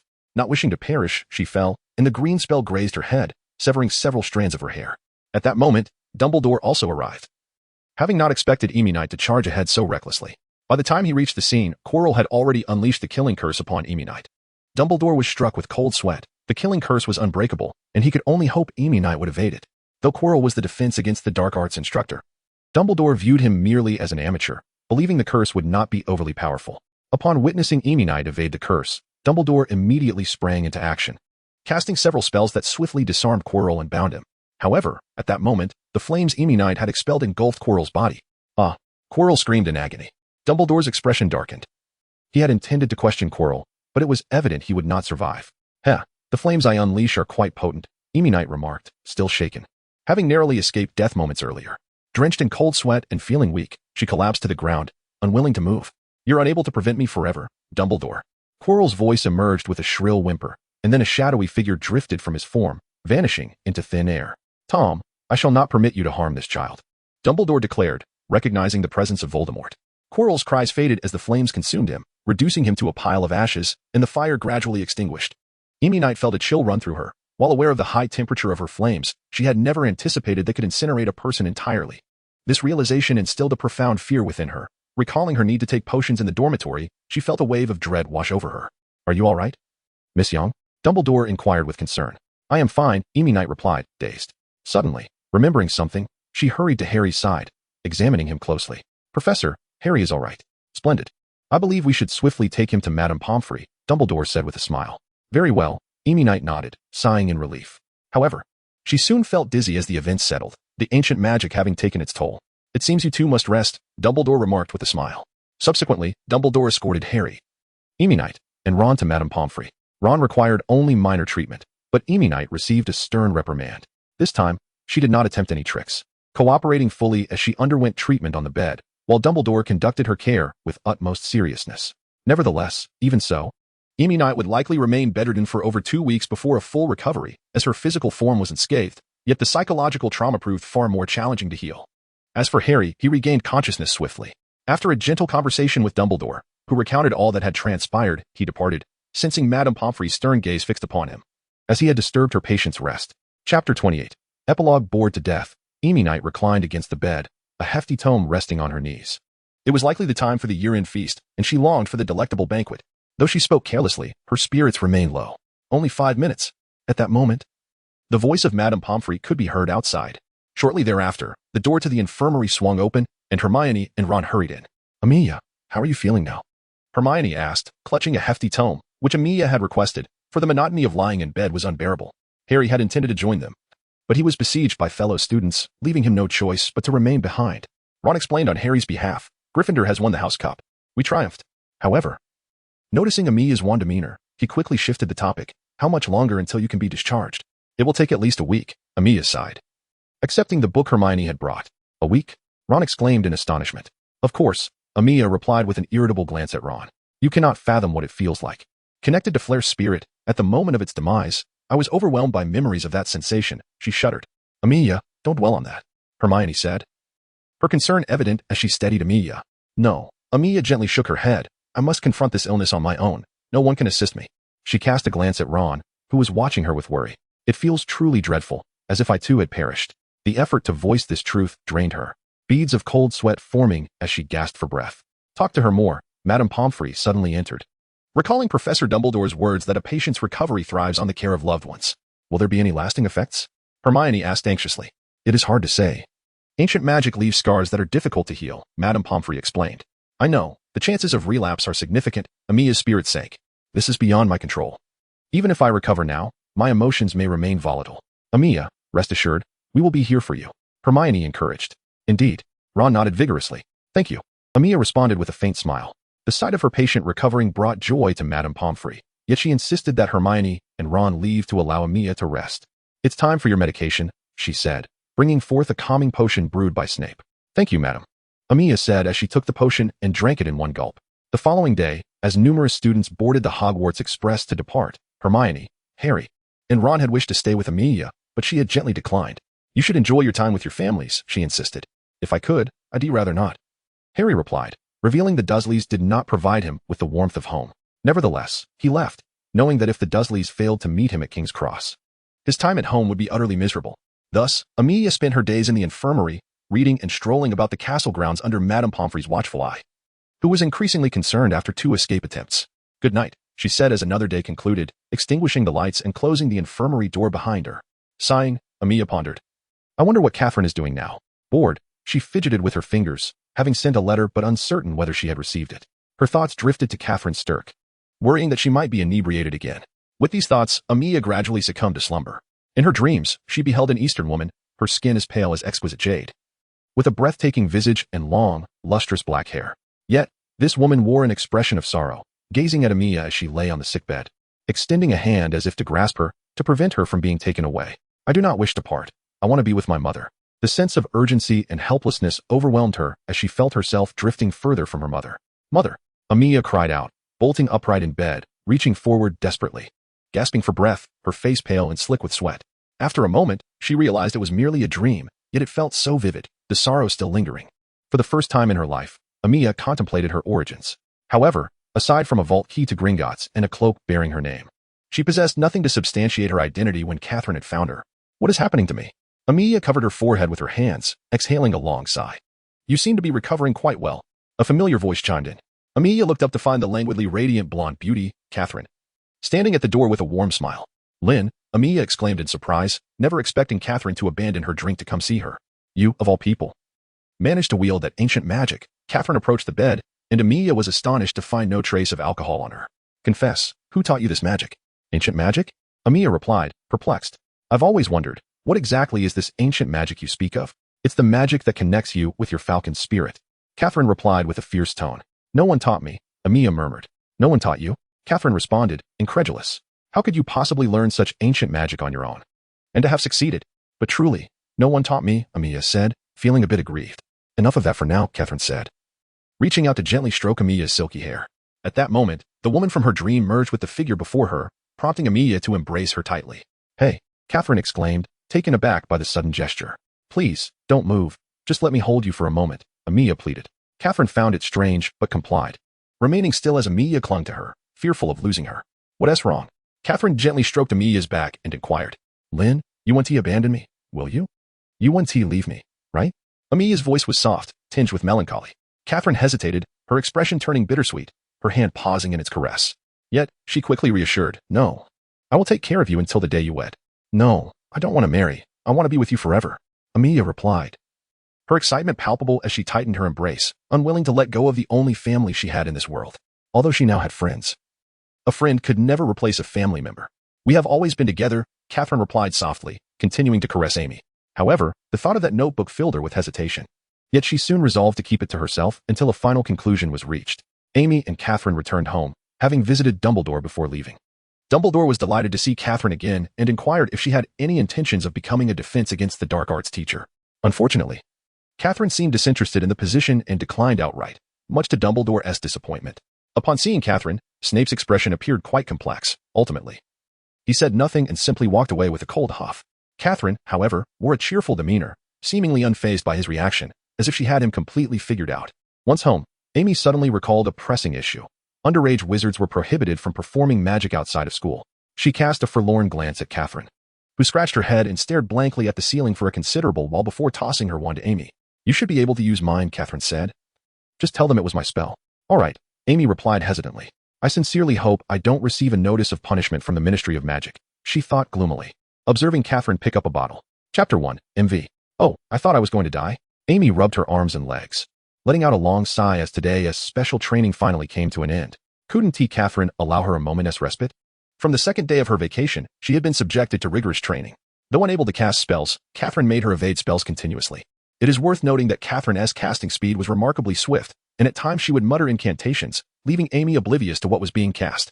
After an entire morning of relentless training, Amy finally had a half day to relax in the afternoon. She donned a white shirt and jeans and ventured out onto the street to unwind. Sigh, there are no computer games. How boring. Amy lamented, feeling quite dejected. Never mind. I should quickly buy a birthday gift for Harry. With that thought, she hurried along, for there was a cake shop nearby known for its delightful confections, which she occasionally indulged in. Of course, Amy, who was not particularly fond of sweets, only visited the shop on birthdays. While Catherine often gazed longingly at the pastries but refrained from indulging, claiming it was for the sake of maintaining her figure. Yet, in truth, Catherine frequently lounged at home, alternating between drinking and sleeping. If her figure were to be compromised, it would have happened long ago. Welcome. What can I assist you with today? The enthusiastic shopkeeper greeted as Amy stepped inside.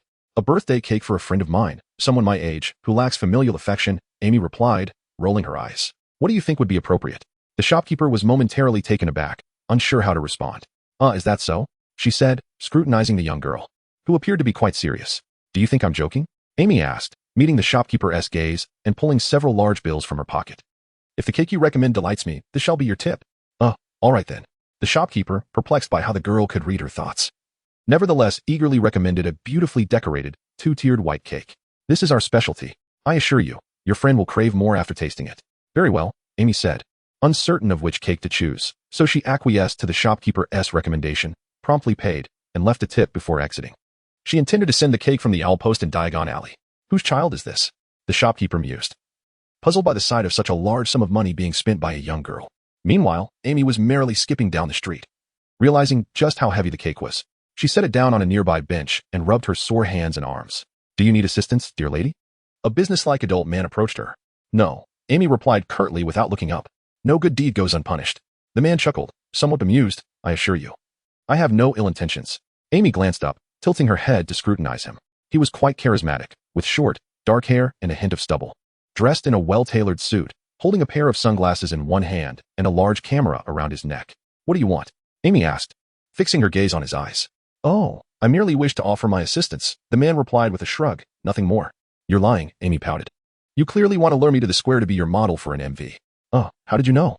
The man was taken aback that this young girl could guess his thoughts. Just a guess, Amy thought to herself. Feeling a sense of accomplishment in her ability to utilize her powers of intuition, albeit on an ordinary person, a muggle. You might want to consult a fortune teller. The man said with a wry smile, handing her a business card. My name is Brad. I'm an MV director. I'd like to formally invite you to assist me with a small favor. I've been searching all morning, and you are the most fitting candidate I've encountered. Aimiya Yang. The girl introduced herself gracefully, causing Brad's eyes to light up. He knew he had misjudged her. However, Amy's next words chilled him. But I still need to deliver a cake. Though filming an MV seemed exciting, Amy had to send this cake to Diagon Alley and couldn't take him along. Where do you need to send it? I can help. Brad asked eagerly. You wouldn't know the place. Amy rolled her eyes. How about this? I'll drop off the cake first, and then, no, Miss Yang. Brad quickly shook his head. I'm quite urgent. I've been searching all morning. And if I don't find a suitable candidate this afternoon, the filming plans will fall through. All right then, Amy sighed in resignation. I'll go with you to film the MV first, and then I'll deliver the cake. Brad breathed a sigh of relief, saying, May God bless you, miss. He was exceedingly pleased. Don't celebrate too soon, Amy warned, glancing at him. First, how long will the filming take? I only have this afternoon. If all goes well, I expect we can finish by tonight. Brad provided a conservative estimate. Therefore, I wish to meet your guardian at the earliest opportunity. For only then can we proceed with the filming. Guardian?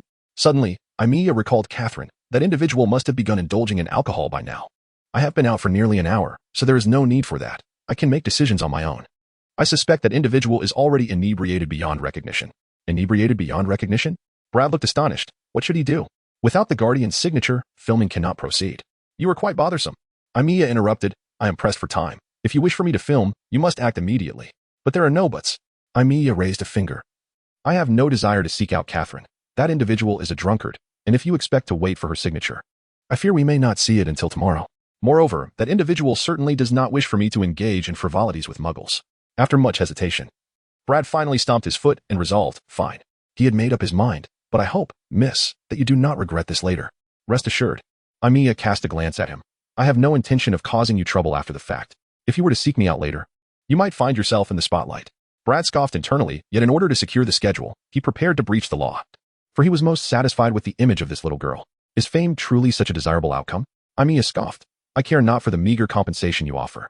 Provided I do not squander it recklessly, my funds are ample enough to last a lifetime.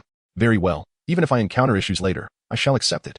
Brad hailed a taxi and took Aimiya to the set.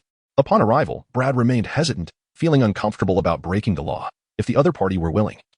His directing career might very well come to ruin. After all, he was not a renowned director. Merely a despondent individual who had lingered in the industry without making a name for himself. However, he soon cast aside that fleeting regret. For his eyes had not deceived him. He had discovered a gem. No matter his requests, she could effortlessly convey the emotions he wished to express. Even the singer he had collaborated with long-term did not wish to witness this little girl's performance. Often, interruptions in filming were not due to her shortcomings, but rather those of the singer or others involved. Moreover, Aimiya invigorated the entire crew, uplifting their spirits. After all, witnessing a little girl earnestly cooperating was enough to inspire them to engage.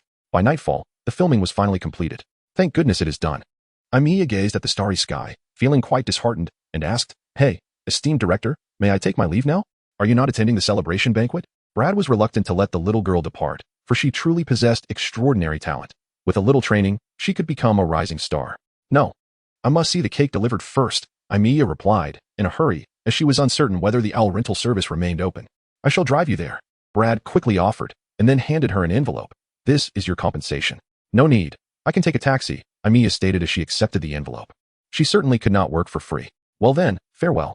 With that, she vanished into the night. Alas, how unfortunate. Brad smacked his thigh in frustration. I forgot to ask for her contact information. However, when he rushed out, the little girl had already disappeared from sight. By the time Aimiya sent the cake, it was already 2 a.m, fortunate that the owl rental service operated late, sparing her from missing the cake delivery due to filming a music video. Yet, Upon returning home, she was met with a scathing reprimand from the inebriated Catherine. "You wretched girl." Catherine, reeking of alcohol, swung the bottle in her hand and struck Aimiya's backside. Ouch.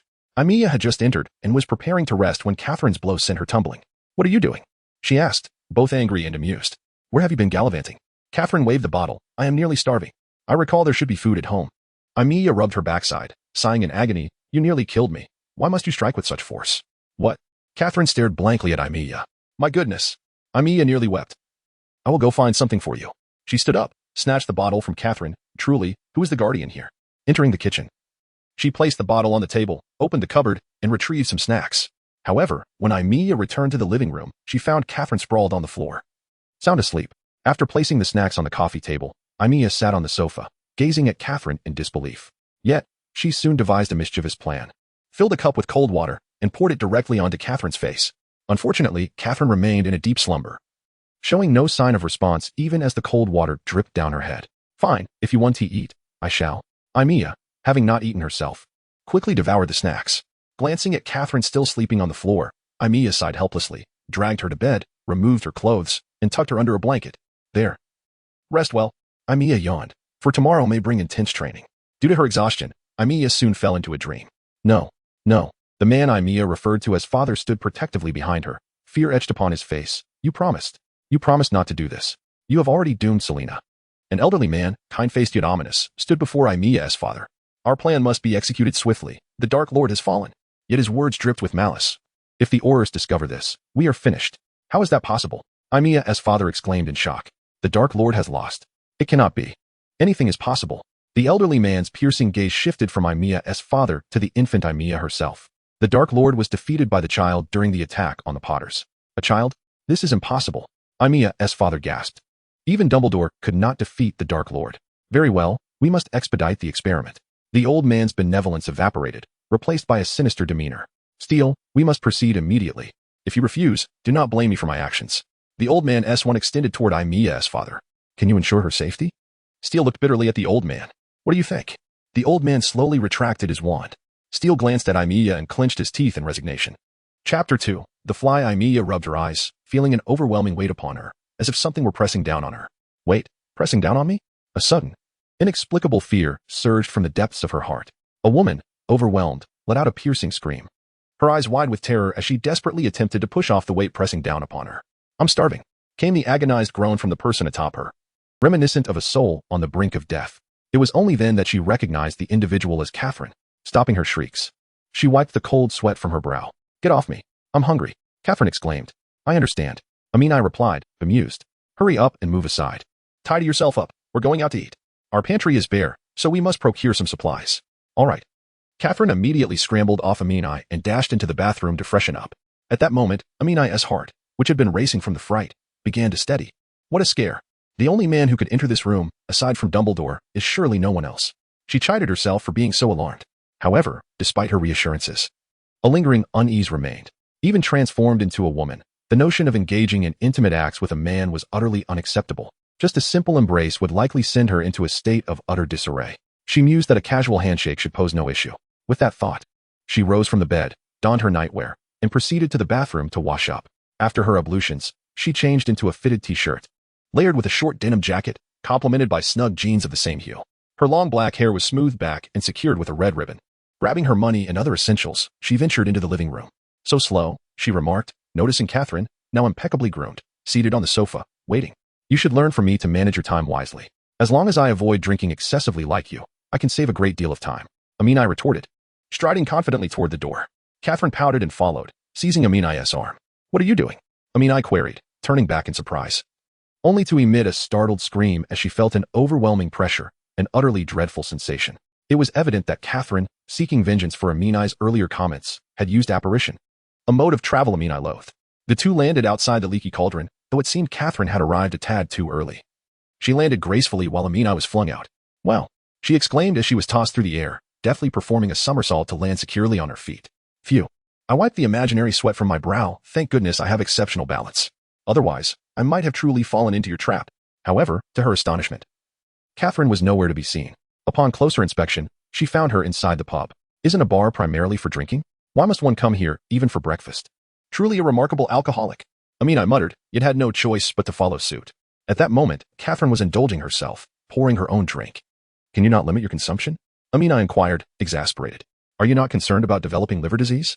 What is that? Catherine looked back, puzzled. It's simply liver disease, a condition caused by excessive alcohol consumption, something muggles refer to. I attempted to clarify. I've told you not to adopt those muggle notions, Catherine said. Her disdain for muggles evident. In truth, had it not been for that man, she might have even become a Death Eater during Voldemort's reign. Fine. I won't learn any more. I conceded, but your excessive drinking is undoubtedly detrimental to your health. At that moment, a waiter approached. 1 steak, medium rare, a fruit platter. Pastries, and orange juice, please. I ordered. Remembering Catherine, she added, my apologies, I forgot about you. I ordered long ago. Catherine shot her a glare. What an ungrateful little creature. She grumbled. That's because you lack any semblance of maternal instinct. I retorted, suddenly turning to gaze out the window. Sensing an unseen observer yet finding nothing. What's wrong? Catherine looked out as well, taking a sip of her wine. Nothing, perhaps just my imagination. I replied with a gentle shake of her head. In a dim corner of Nocturne Alley, a frail young man glanced around to ensure no one was watching before quietly tapping a section of the wall. The fire dragon has arrived, he whispered the password. A large hole opened in the wall, and the young man hurriedly slipped inside. Beyond the wall lay a spacious courtyard where an elderly man with white hair sat. Engrossed in a thick book, beside him lay a peculiar dog. This creature bore scales akin to a dragon, a tail resembling that of a bull, and claws as sharp as a dragon's, exuding an aura of ferocity. Upon spotting the young man, the dog stood up, growling ominously, ready to pounce at the slightest provocation. Sir, I have returned, the young man said cautiously, glancing at the dog. How is the condition of Subject 7? The old man did not lift his gaze. Extending his left hand to stroke the dog, which obediently lay back down. It appears progress has not been stellar. We lost track of her 9 years ago, and have only recently discovered her current status, the elder replied, his tone monotonous. Yet it sent chills down the young man's spine. The evolution rate is less than 30% of what was anticipated, he added carefully. Is that so? The elder closed the hefty tome and raised his head, revealing a glint of menace in his eyes. Steel's capabilities are indeed formidable, yet no matter how he struggles, it is in vain. He cast a glance at the young man. And what of my dragon dog? Incredibly powerful, utterly perfect. The young man rushed to assure him. No. Not perfect in the slightest, the elder countered, rising to his full height, his eyes glimmering with a chilling intensity. Though my dragon dog possesses scales that can deflect spells, it lacks the ability to cast magic and is devoid of intelligence. He lowered his voice, laced with malice. Do you comprehend the implications of its lack of intelligence? It signifies that it can never reach the level of a dark wizard. Imagine if I had a pet as potent as a Dark Lord. The young man's forehead beaded with sweat as he swallowed hard, fear for the elder overwhelming him. Then how do we control Subject 7? He asked cautiously. Control? No. That is unnecessary, the elder declared confidently. In due time, she will return. He regarded the young man, stating, though she may appear human, she is not entirely so. Will her kin and friends accept an outcast? No, no one wishes to harbor a ticking time bomb. When the moment arrives, she will have no choice but to return to me. You are truly magnificent, my master. Although the young man was gripped by fear, he nonetheless wore an expression of fervor, attempting to suppress his voice as he cheered. At the Broken Axe Tavern, Amy Knight was leisurely enjoying the steak before her. In her previous life, she had not been particularly fond of meat, yet in this existence, she found herself enamored with it. Naturally, her delight would have been further heightened had a new guest not joined their table. Though Catherine had merely adorned herself slightly, she exuded an alluring aura of mature femininity. Just as the two were halfway through their meal, an unwelcome interruption arrived in the form of a man. Indeed, he resembled a fly. And while he might have appeared quite handsome by conventional standards, especially with that charming smile, Amy found him quite repugnant. Perhaps there was an element of jealousy at play. After all, she had not been so striking in her previous life. However, out of respect for the fact that this interloper was willing to cover their bill, she managed to endure his presence. Miss, you must understand that the situation was quite perilous at the time, yet I remained composed. A few incantations were all it took to resolve the conflict, boasted the man, introducing himself as Gerald Lockhart. Of course, Miss Catherine would have handled such a situation with ease as well. He raised his glass, proposing a toast to their shared prowess. Very well, Catherine replied softly, clinking her glass with Gerald's and drinking, seemingly quite taken with him. Yet only Amy understood that this man was simply keen on enjoying some free wine. Why not take advantage of such a willing fool? As for Amy, she chose to sample some exquisite and costly delicacies, patiently awaiting Catherine's indulgence in her drink. Though she wished to leave for the Muggle supermarket to procure some ingredients, she was hesitant to leave Catherine alone in this setting. It was well known that once this woman became inebriated, trouble could ensue. While Catherine was strong enough to fend off unwanted advances, an unfortunate incident could still occur. And that was a risk Amy could not take. Thus, she persisted in her wait. Miss Amy Knight, would you care for a glass? Gerald poured a glass of red wine for Amy, which appeared quite delightful, yet she dared not partake. It's truly delightful and not at all intoxicating. Though you are still young, I believe a sip might enhance the radiance of your skin. He attempted to entice her with the allure of beauty. Do not call me Amy Knight, call me Young, she retorted, dismissing his overtures with disdain. She harbored a genuine dislike for this dashing man. And I never drink. Despite the many books he had authored, recounting his adventures and projecting an image of strength and reliability, Amy felt an inexplicable oddness about him. Could such a frivolous person possess that kind of power? I do not believe it. As the morning slipped into afternoon, Gerald showed no signs of departing, and Amy was reaching her limit. Yet Catherine appeared unfazed, reveling in the company of wine, truly the epitome of a drunkard. Lynn, I believe it is time for us to leave, Amy declared, unable to contain her frustration any longer. Huh? Catherine gazed dreamily at Gerald, seemingly oblivious to Amy's words. I said we must go. Amy's irritation was palpable. She thought it ridiculous for Catherine to be so entranced by wine. Furthermore, that dazed expression was utterly exaggerated. And Gerald was foolish not to recognize it, continuing instead to boast about his adventures and narrow escapes. Lynn, are you busy? Gerald's address had shifted from Miss Catherine to the more familiar Lynn, without so much as a nod of approval from Catherine. Busy? Catherine seemed momentarily bewildered. Of course. We are busy, Amy fumed, stepping in front of Catherine. We have many unfinished matters to attend to. Really? I could assist. I am quite adept at such things. Gerald eagerly offered, trying to ingratiate himself. I have not even specified what those matters are. Amy snapped, before grasping Catherine's arm and dragging her towards the exit. Oh, right. Catherine, following Amy's lead, suddenly appeared to recall something. I believe there are indeed a few tasks I have yet to complete. She cast a few flirtatious glances at Gerald. Mr. Lockhart, we shall meet again. With that, she swiftly vanished through the tavern's door. Hey. Gerald furrowed his brow and pulled out a mirror, inspecting his reflection with great care, admiring his own handsome visage. Why had he failed to captivate such a beautiful woman? His self-admiration was indeed excessive. Chapter 3. A chance encounter. Must you really become so mesmerized by wine that you can barely move? Amy chastised Catherine as they strolled along the street in Diagon Alley. Why not? A fool would pass on such a bargain, Catherine replied, showing no shame whatsoever. If that naive fool wishes to woo me, he must pay a price. Are you considering a courtship with him? Amy was taken aback. I certainly do not wish for such a father. What nonsense are you imagining? Catherine shot Amy a disapproving glare. It's hard to believe someone so formidable could have you so ensnared. Indeed, he is quite handsome, Catherine admitted. A hint of rosy color blooming on her cheeks, not the sort who appeared soft, but rather one imbued with vitality and a wild spirit, unafraid of anything. Willing to go to great lengths for friends. Do such people truly exist? Amy feigned skepticism. How dare you doubt my words? Catherine exclaimed, reaching for Amy's ear. Yet, Amy was prepared, darting ahead. In her overzealousness, she collided with someone. Oh, pardon me, she quickly apologized. Not at all, replied a man with a rich, warm voice, exuding a gentle demeanor. Lu Ping. Catherine appeared surprised, yet her expression quickly morphed into one of disdain as she regarded the man clad in a tattered robe. It seems you have yet to secure employment, she remarked venomously. It's hardly surprising. Who would wish to hire someone so dangerous? Lynn. Amy cast a disapproving glance at Catherine, only to find her wearing a repulsed expression. My apologies, sir, she interjected, apologizing on behalf of Catherine. No need for that. Lu Ping replied, looking to be of a similar age to Catherine, yet with a few strands of gray in his hair and a weathered complexion that spoke of weariness. It is true what Sturk says. I am indeed a danger. A bitter smile crossed his lips. Nonetheless, though this is our first meeting, I do not find you dangerous at all. Amy expressed her fondness for the man. I believe you are a good person, someone with whom I could forge a friendship. She extended her hand. Although I am quite young and perhaps a bit forward, would you care to be friends? Friends? Lupin appeared quite astonished, gazing in bewilderment at the hand extended by Aimiya. Are you truly considering befriending a werewolf? Exclaimed Catherine, whose use of Aimiya's surname signified her anger, a rarity indeed. Aimiya understood the implications of werewolf but maintained her smile as she looked at Lupin. Yes, indeed. I believe you will not harm me. You wretched Gryffindor.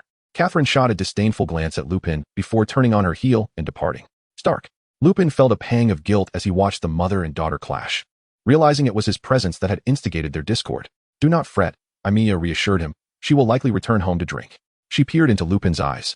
Will you not shake hands with me? Her smile was sweet. Very well, Lupin replied with a wry smile, shaking her hand. I am Aimiya Yang, she announced with a smile. You may call me Xiaoya. All right, Xiaoya, Lupin responded. I think it would be prudent for you to seek out Stark. After all, you are mother and daughter, and I would not want to be the cause of your estrangement. If you regard me as a friend, then it should not be too difficult for you. All right. Aimiya felt a wave of inexplicable joy swell within her. Though their interaction was brief and superficial, she sensed an affinity with this man. By the way, although Lynn refers to you as Lupin, I still do not know your name. As friends, you ought to share it with me. Remus Lupin, he replied, feeling pleased that this young girl could see beyond the ordinary. Though an adult, he managed to keep his emotions well in check. We can correspond in the future. Now, you should hurry to find Stark. Yes, goodbye. Aimiya laughed, waving at Lupin before quickly pursuing the direction in which Catherine had vanished. However, she was running far too swiftly and accidentally collided with someone. Apologies, she exclaimed hurriedly, continuing her sprint. Hey, your wallet, called a boy she had bumped into, but by the time he attempted to stop Aimiya, she had already dashed far ahead, leaving him no choice but to follow. Exiting Diagon Alley, Aimiya found herself on a muggle street but saw no sign of Catherine. Goodness, she scratched her head. Could she have used apparition to return home directly? It's quite possible. I wouldn't know how. She rummaged through her pockets, relieved she had intended to visit the muggle market for ingredients, but then realized, where's my wallet? At that moment, a police siren echoed in the distance. Suddenly, a burly man appeared from down the street, wearing a black ski mask, a bulging sack in one hand, and a sinister black gun in the other. Oh dear. Aimiya was no ordinary witch. She was well aware of the dangers posed by muggle firearms. Although she possessed magical abilities, it did not render her immune to injury. Resolutely, she decided to flee. However, the man had already spotted her and charged forward, swiftly pinning her against the wall with one arm around her neck and the gun pressed against her head. What luck, the muggle said with a smug grin. Today is my lucky day. He had a peculiar predilection for underage girls. Aimiya felt a bead of sweat trickle down her forehead, questioning the man's intentions. What does he mean? I really don't want to be in this situation. If only I had drawn my wand sooner and fled. Though she was a witch capable of numerous spells, the trauma from her past instilled a deep fear of firearms within her. Her instinct was to run. Yet she forgot that despite her magical prowess, she was still merely a 12-year-old girl, no match for a strong man without her magic. In mere moments, she found herself captured. Don't move. The man's voice was gravelly. If you resist, I will kill you. Why, you're a bank robber? Aimiya stammered, unable to shake off her past fears, her body trembling with apprehension. One wrong move of his finger could spell disaster for her. Humph, little girl. Don't even think about plotting against me. The robber tightened his grip, making it hard for her to breathe. And no, I want tea.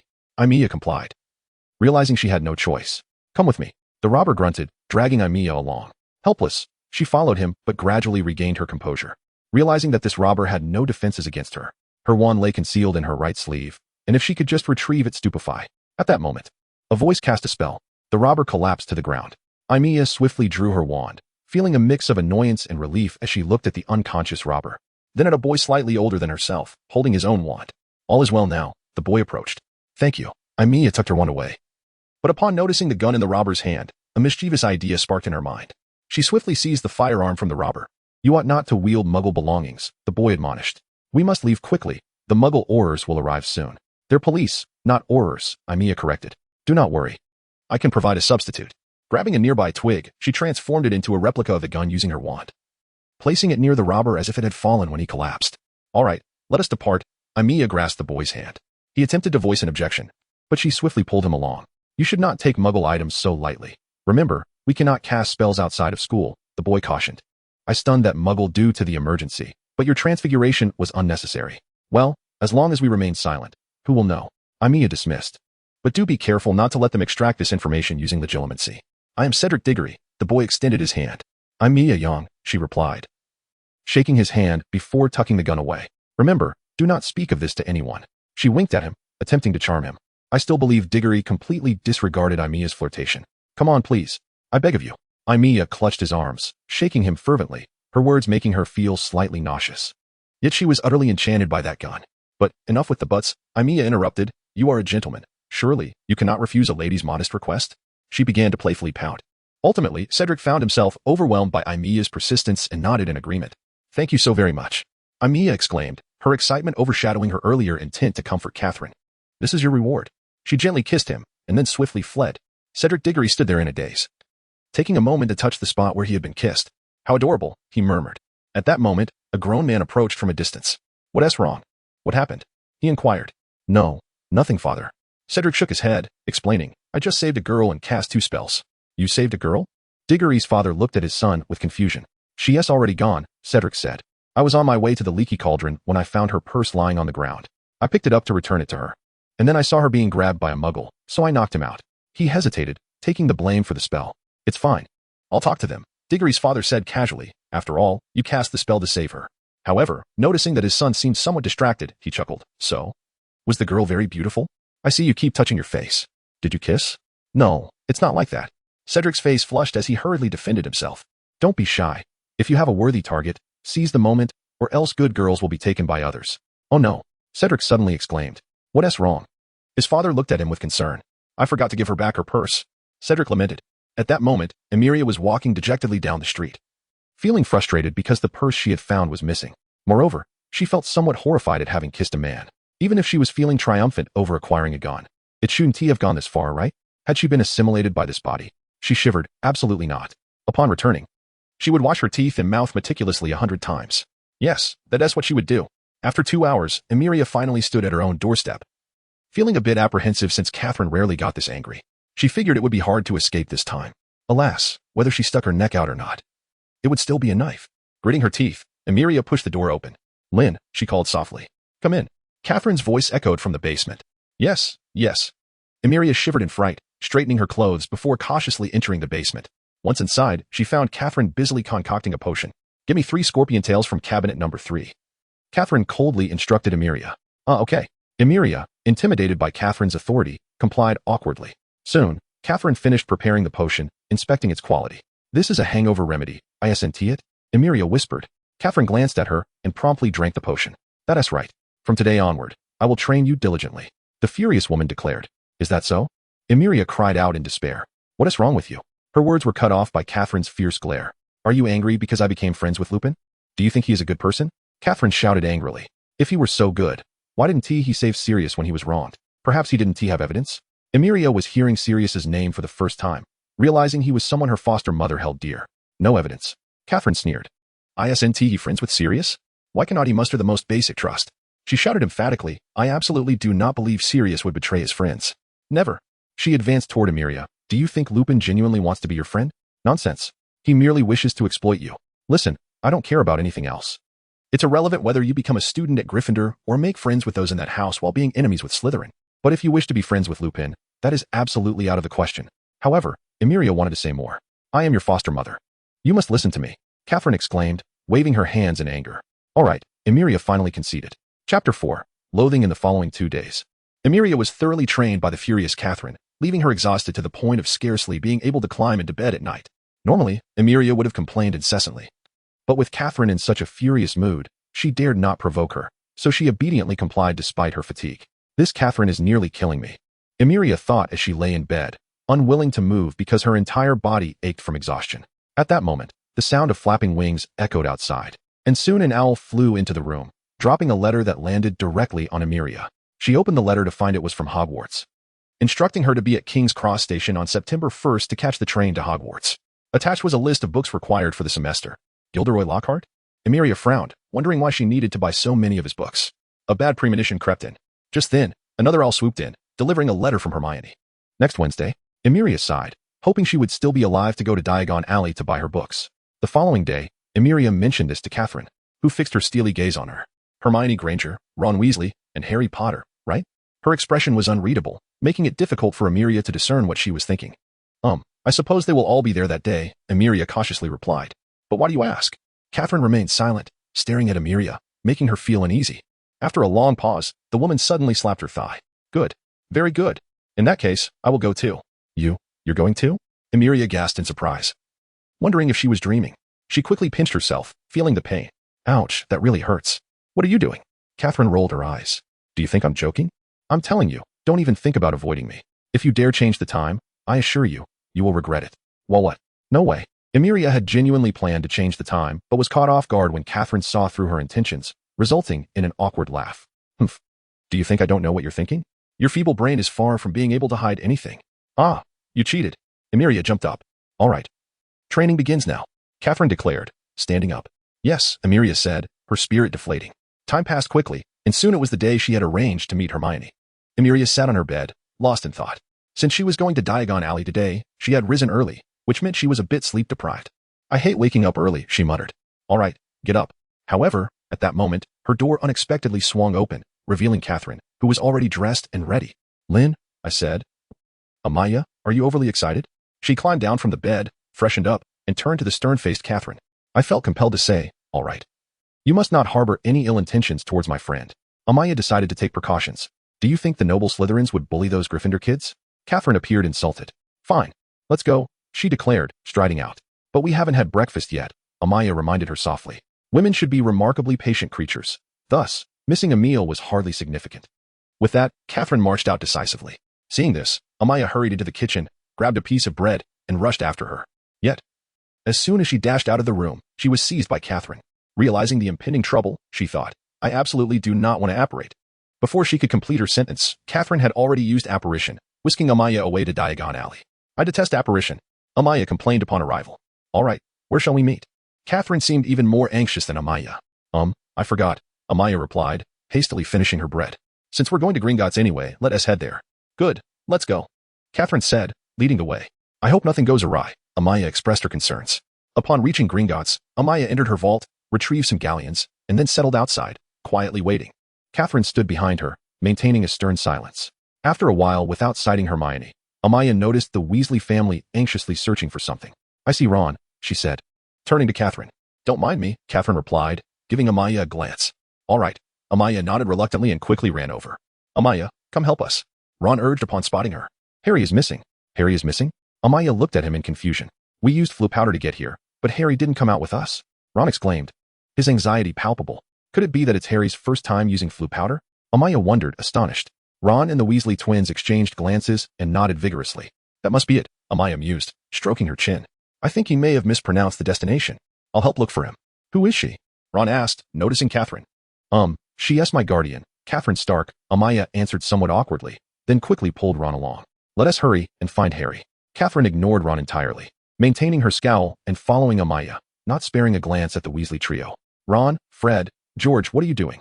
Hurry and find Harry. A stout woman approached, flanked by a tall, thin man and a little girl with red hair. All right, the three Weasley boys responded hurriedly. Aimiya followed the Weasleys in their search for Harry. Mrs. Weasley, hello, Aimiya greeted with politeness. You must be Aimiya, right? I've heard about you from Ron, Fred, and George, Mrs. Molly Weasley replied with a smile, though her mind seemed elsewhere, scanning the surroundings. Rest assured, I believe Harry will be fine, Aimiya reassured her, understanding her concern. I don't think so, Catherine interjected, casting a disdainful look at Mrs. Weasley. That child may very well be a corpse by now. Lynn, Aimiya felt her scalp prickle, thinking, can't you keep your mouth shut? She just speaking nonsense. Harry will be fine, Aimiya quickly defended. However, it was too late. Mrs. Weasley turned pale with anger. You are an adult. I believe you should be accountable for your words, Mr. Weasley added, displeased. I am quite responsible, Catherine retorted, glaring at Mr. Weasley. You, the disgrace of pureblood families, are the ones who abandoned that boy who just happened to survive, aren't you? The Weasley couple looked embarrassed, despite Catherine's harsh words. She spoke the truth. Harry Potter was indeed their responsibility. Just then, Hermione and Ron spotted Hagrid towering over the crowd and rushed over, only to find Harry standing beside him. The Weasleys exchanged glances with Catherine and quickly approached Harry, bombarding him with questions. Can't you? Aimiya began, wanting to speak to Catherine, but then realized her guardian's face had turned pale, her lips white, a mixture of disgust and fury, her breath slightly erratic. Lynn, she reached for Catherine's left hand. Smack. In an instant, Catherine shook off Aimiya's hand and stormed forward, bumping into several people who promptly retreated upon seeing her furious demeanor. Lynn, Aimiya exclaimed in shock, hastily pursuing her, deeply concerned that Catherine might do something irreversible in her rage. At that moment, Harry was conversing with Hermione and Ron, while the Weasley family seemed to be in quiet discussion, and Hagrid had already departed. Just as Harry was speaking with his two close friends, he suddenly felt a shadow fall over him and looked up to see a beautiful blonde woman glaring at him with a mixture of hatred and anger. Harry Potter? Catherine enunciated through gritted teeth. Yes, that's me, Harry replied cautiously. Indeed, indeed. Catherine's fury turned to a mocking smile. Just as I thought, aside from the eyes. You are the spitting image of that scoundrel James. You knew my father? Harry asked, astonished. Of course I did, that scum. Catherine shot a venomous glare at Harry. Just a fool who could only play Quidditch. He deserved to be killed by the Dark Lord. You shall not insult my father, Harry retorted angrily. Miss Catherine, please leave, Hermione asserted, her tone commanding. Though you are Aimiya's guardian, so what? Catherine glanced at Hermione. You arrogant Gryffindors will never understand the nobility of Slytherin. Aimiya is nothing like you. You are unworthy of being her guardian. Ron interjected. Is that so? Catherine surveyed the trio. Regrettably, I am the one who raised her. Unlike you, you parentless wretch. Indeed, the offspring of mudbloods are still wretches. If I were you, I would undoubtedly detest the blood of that wretched Evans coursing through my veins. Apologize at once, or else what? Catherine sneered at Harry Potter. Do you wish to curse me? By all means, give it a try and see what you have learned during your year at Hogwarts. At that moment, Lynn finally managed to push through the crowd, breathless as she arrived. She hurriedly stood in front of Catherine, blocking Harry and the others. Lynn, don't be reckless. Step aside. Catherine's eyes emitted a chilling glare. However, Aimiya did not budge. Lin, can you not let go of those burdens? She said anxiously, caught between family and friends. Feeling deeply distressed. Can you not just be quiet? Catherine interrupted Aimiya harshly, then turned her icy gaze upon her, speaking lightly. If it were you, could you forget your past? You? Aimiya's face instantly turned pale, her body trembling, nearly unable to stand. No, it's nothing. Catherine seemed to realize she had misspoken, her expression softening as she avoided Aimiya's gaze. Is that so? Aimiya said, a hint of melancholy in her voice. The friends behind her exchanged glances, puzzled by the silent riddle unfolding between the mother and daughter. Xiaoya. Catherine's gaze softened. Even Harry felt that this mad, malicious woman must also be a good mother, prompting them to silence and watch intently. You are my good daughter. Do not worry about anything. With that, she embraced Aimiya. Mother. Aimiya seldom called Catherine mother, as she felt this woman was not much older than herself. In both lives combined, Catherine was indeed not much older than Aimiya. Over the years, she had addressed Catherine as mother no more than 10 times. After a long while, Catherine released Aimiya and assumed a fierce expression. For Xiaoya's sake, I shall spare you today, Catherine coldly declared to the 3 children. If you ever do anything to wrong Xiaoya, regardless of whom you oppose, I will kill you. With that, the woman turned and vanished into the crowd. I'm sorry. Aimiya composed herself. Though Catherine had calmed her frantic heart, she still felt uneasy. In truth, she was overthinking. Catherine had no idea she was a time traveler, speaking only of Aimiya's current life. This Slytherin had always believed Aimiya knew something. As from the moment she found Aimiya, she sensed the child was unusual. Thus, Aimiya's pale face was undoubtedly due to her guilty conscience. Nevertheless, she now had to face her 3 friends and their families. Chapter 5. Outing Aimiya. Hermione looked at Aimiya with concern. It's nothing. Aimiya forced a smile. Have you bought your books yet? Not yet. Ron shook his head, thinking this was a ridiculous question. They had just arrived and were looking for Harry. How could they have bought books? That person, your adoptive mother, what exactly is her relationship with my father? After hesitating, Harry finally asked. I don't know. Aimiya gently shook her head. She never spoke of her past. Aimiya, what is your past? Ron asked curiously. Can you tell us? He gazed at Aimiya with a rather peculiar look. Aimiya widened her eyes, and Hermione sensed something was amiss. Indeed, this is none of your business. The girl shouted hysterically, her face turning ashen. She struggled to look at her 3 friends, biting her teeth as if battling something. Aimiya, Hermione called out anxiously, taking a deep breath. Aimiya avoided Hermione's gaze, gritted her teeth, and abruptly ran away. Aimiya, the 3 exclaimed, wanting to pursue her, but she quickly disappeared from sight. What is going on? At that moment, the Weasley couple approached with their twin sons. No, it's nothing. Hermione shook her head. Aimiya dashed out swiftly, running far into a secluded corner. Breathless as she leaned against a wall, bowing her head, Aimiya's body trembled slightly. She was terrified, immensely so, fearing that Hermione and the others would discover the secrets of her past life. If that were to happen, she turned, hugging her shoulders tightly, crouching there. What am I to do? What should I do? Ever since Aimiya learned of the existence of the mind-reading charm, she had been studying the brain-sealing technique under Catherine. Although she worked diligently, she could only barely fend off the mind-reading of ordinary wizards against powerful wizards. She was utterly helpless. She dared not face her 3 friends, uncertain of how they would treat her upon learning of her previous life. Tears streamed down her face uncontrollably. Truly, how cowardly. Has your body transformed into a woman, yet has your spirit also succumbed to femininity? She chastised herself, but the tears would not cease. In her past life, she had no friends, yet in this life, she had friends to whom she entrusted her life. However, now she had to forsake them. That feeling was truly one of solitude. Aimiya. At that moment, a somewhat familiar voice reached her ears. Aimiya looked up and recognized a boy, seemingly someone she had met before. She quickly wiped her tears and stood up. You are. I forgot. Cedric Diggory, we met a few days ago. The boy said. What's wrong? No, it's nothing. Aimiya gently shook her head. I'm fine. Really? Cedric gazed at Aimiya suspiciously, noticing her reddened eyes, clearly detecting her deception. Well, the school year is about to begin. Have you bought your textbooks? No, not yet.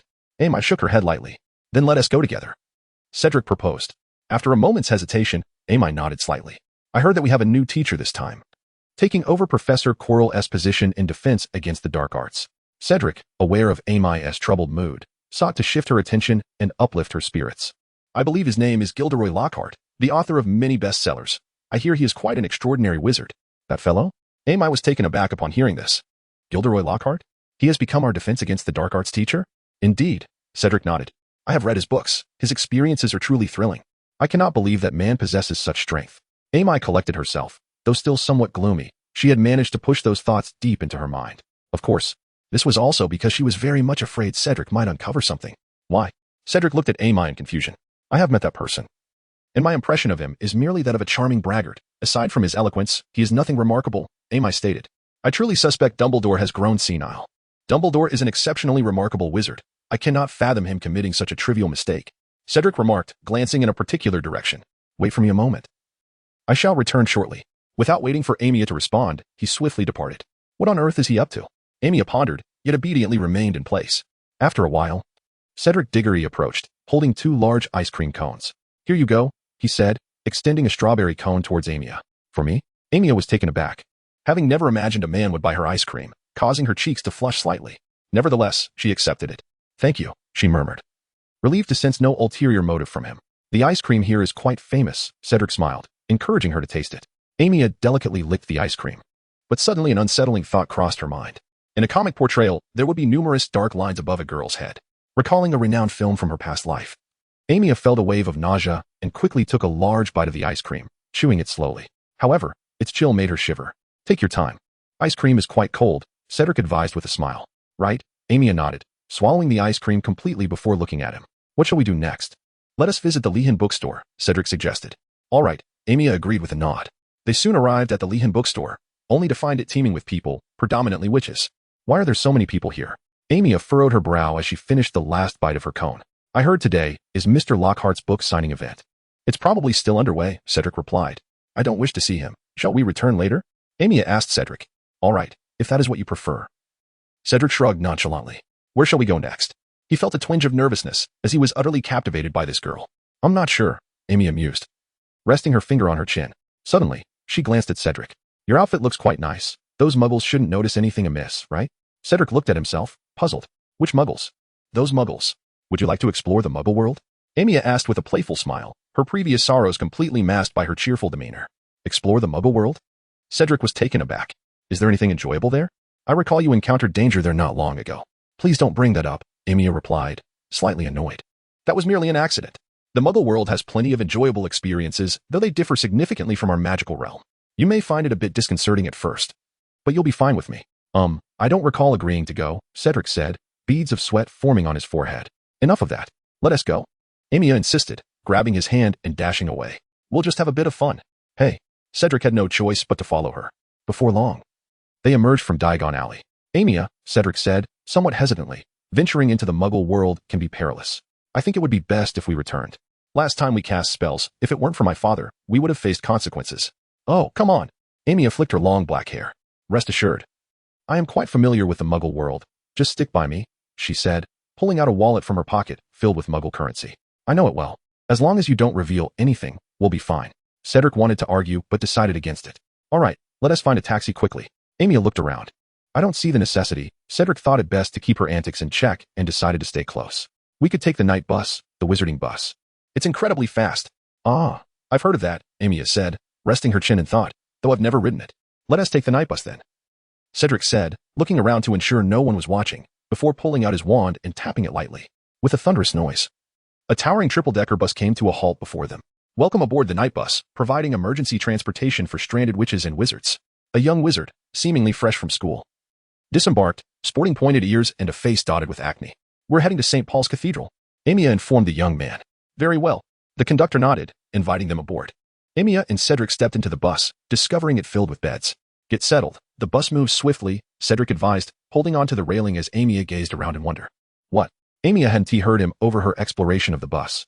Suddenly, the night bus lurched into motion, hurling Aimiya from her seat, her body momentarily leaving the ground.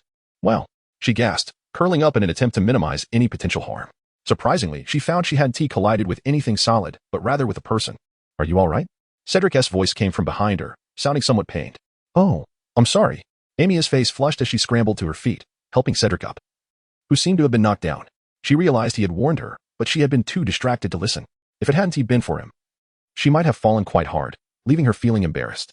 It's nothing. Just be more careful next time, Cedric said, rubbing his back. Note that the bus moves quickly. The conductor remarked. Why didn't you mention that sooner? Aimiya frowned, taking out some silver sickles to pay. I'll handle it, Cedric interjected, guiding Aimiya to hold onto the edge of the bed. Make sure you don't get thrown out again. He then paid for their fare. Would you like a cup of hot chocolate? The conductor inquired after accepting the payment. Just an additional 3 sickles for a cup. What do you think, Aimiya? Cedric asked her.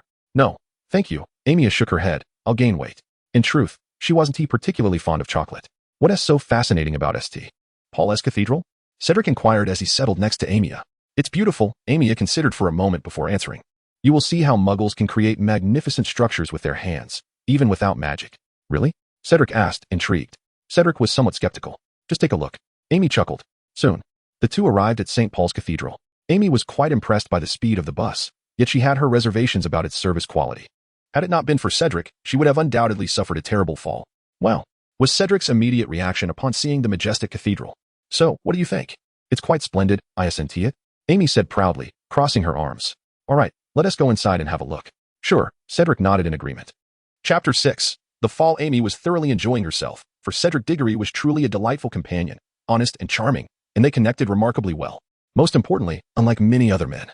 Cedric never gazed at Amy with mixed feelings of admiration and desire. Whenever he was with her, his eyes were always pure and innocent, devoid of any ulterior motives. This man was worthy of being her friend, Amy mused. After their outing, it was quite late. They hurriedly purchased their textbooks before heading home. Upon returning, Amy found Catherine deeply engrossed in a book on the living room sofa. Am I too tired? Amy rubbed her eyes and looked again, confirming that Catherine was indeed reading. I'm back, Amy announced. Catherine, not lifting her head, inquired, did you finish your book shopping? Amy hesitated before nodding, feeling somewhat puzzled by Catherine's unusual demeanor today. What are you reading? She asked, noticing that the book in Catherine's hands bore no title. With a long sigh, Catherine closed the book and set it aside.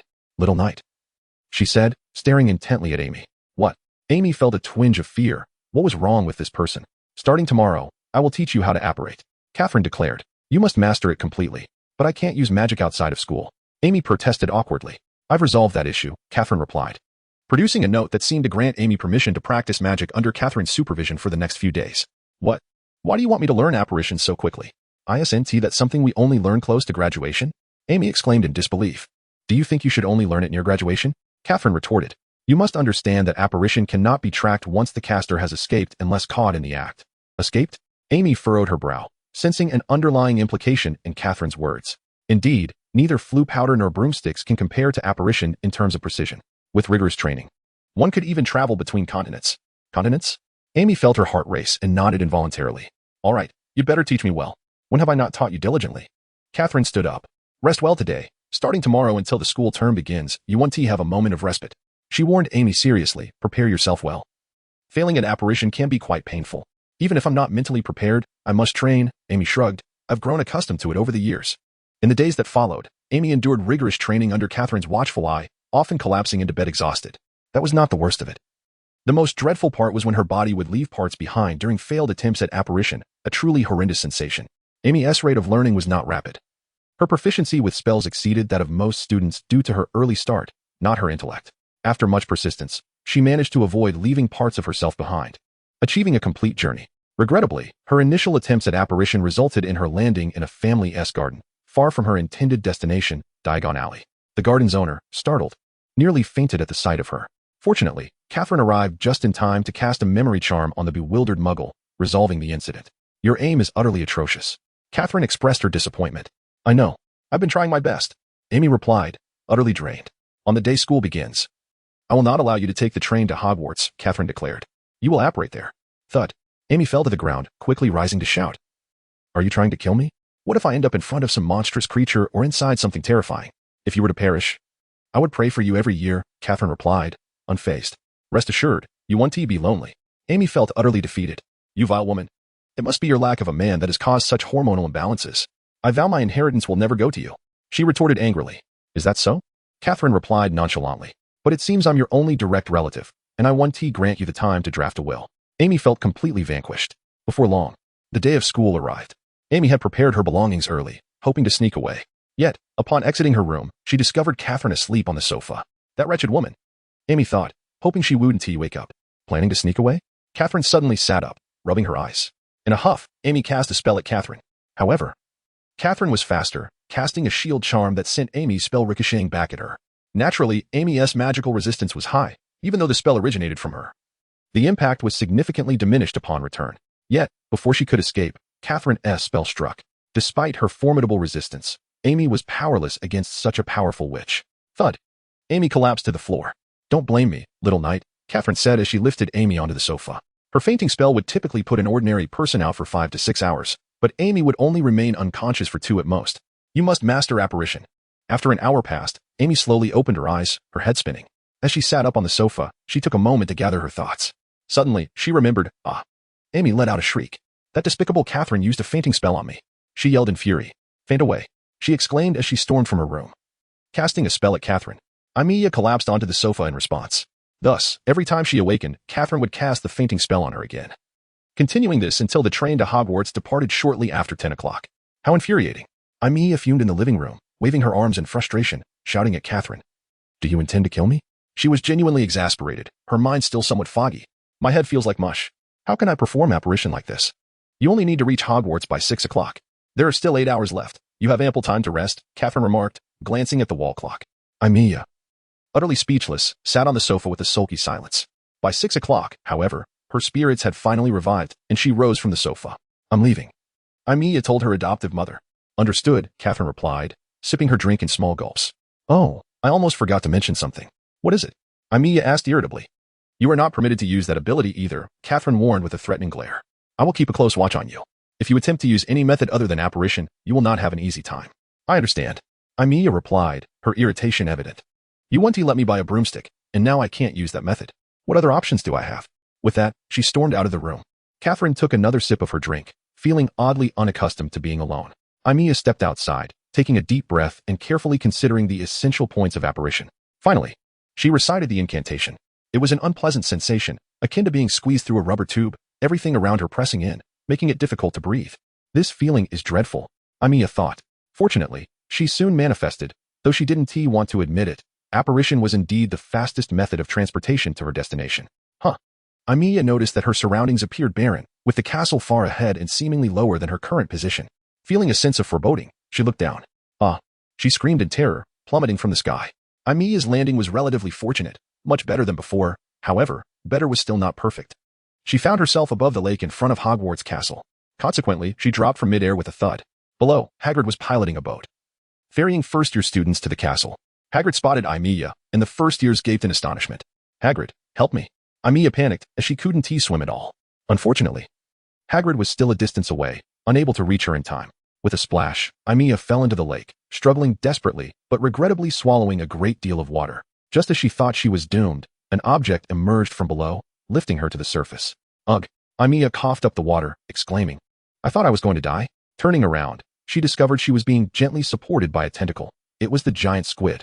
Thank you so much. The giant squid surfaced, placing Aimiya on its back before waving a tentacle at Hagrid, swiftly swimming toward the castle. Once ashore, the squid waved goodbye with its tentacle and then quickly submerged. Goodbye, Aimiya waved back, shivering. Ugh, I'm freezing. She was drenched and in a disheveled state. Catherine. She waved her wand, releasing warmth from it to dry her clothes. It seemed she would have to return to the dormitory. What a stroke of bad luck.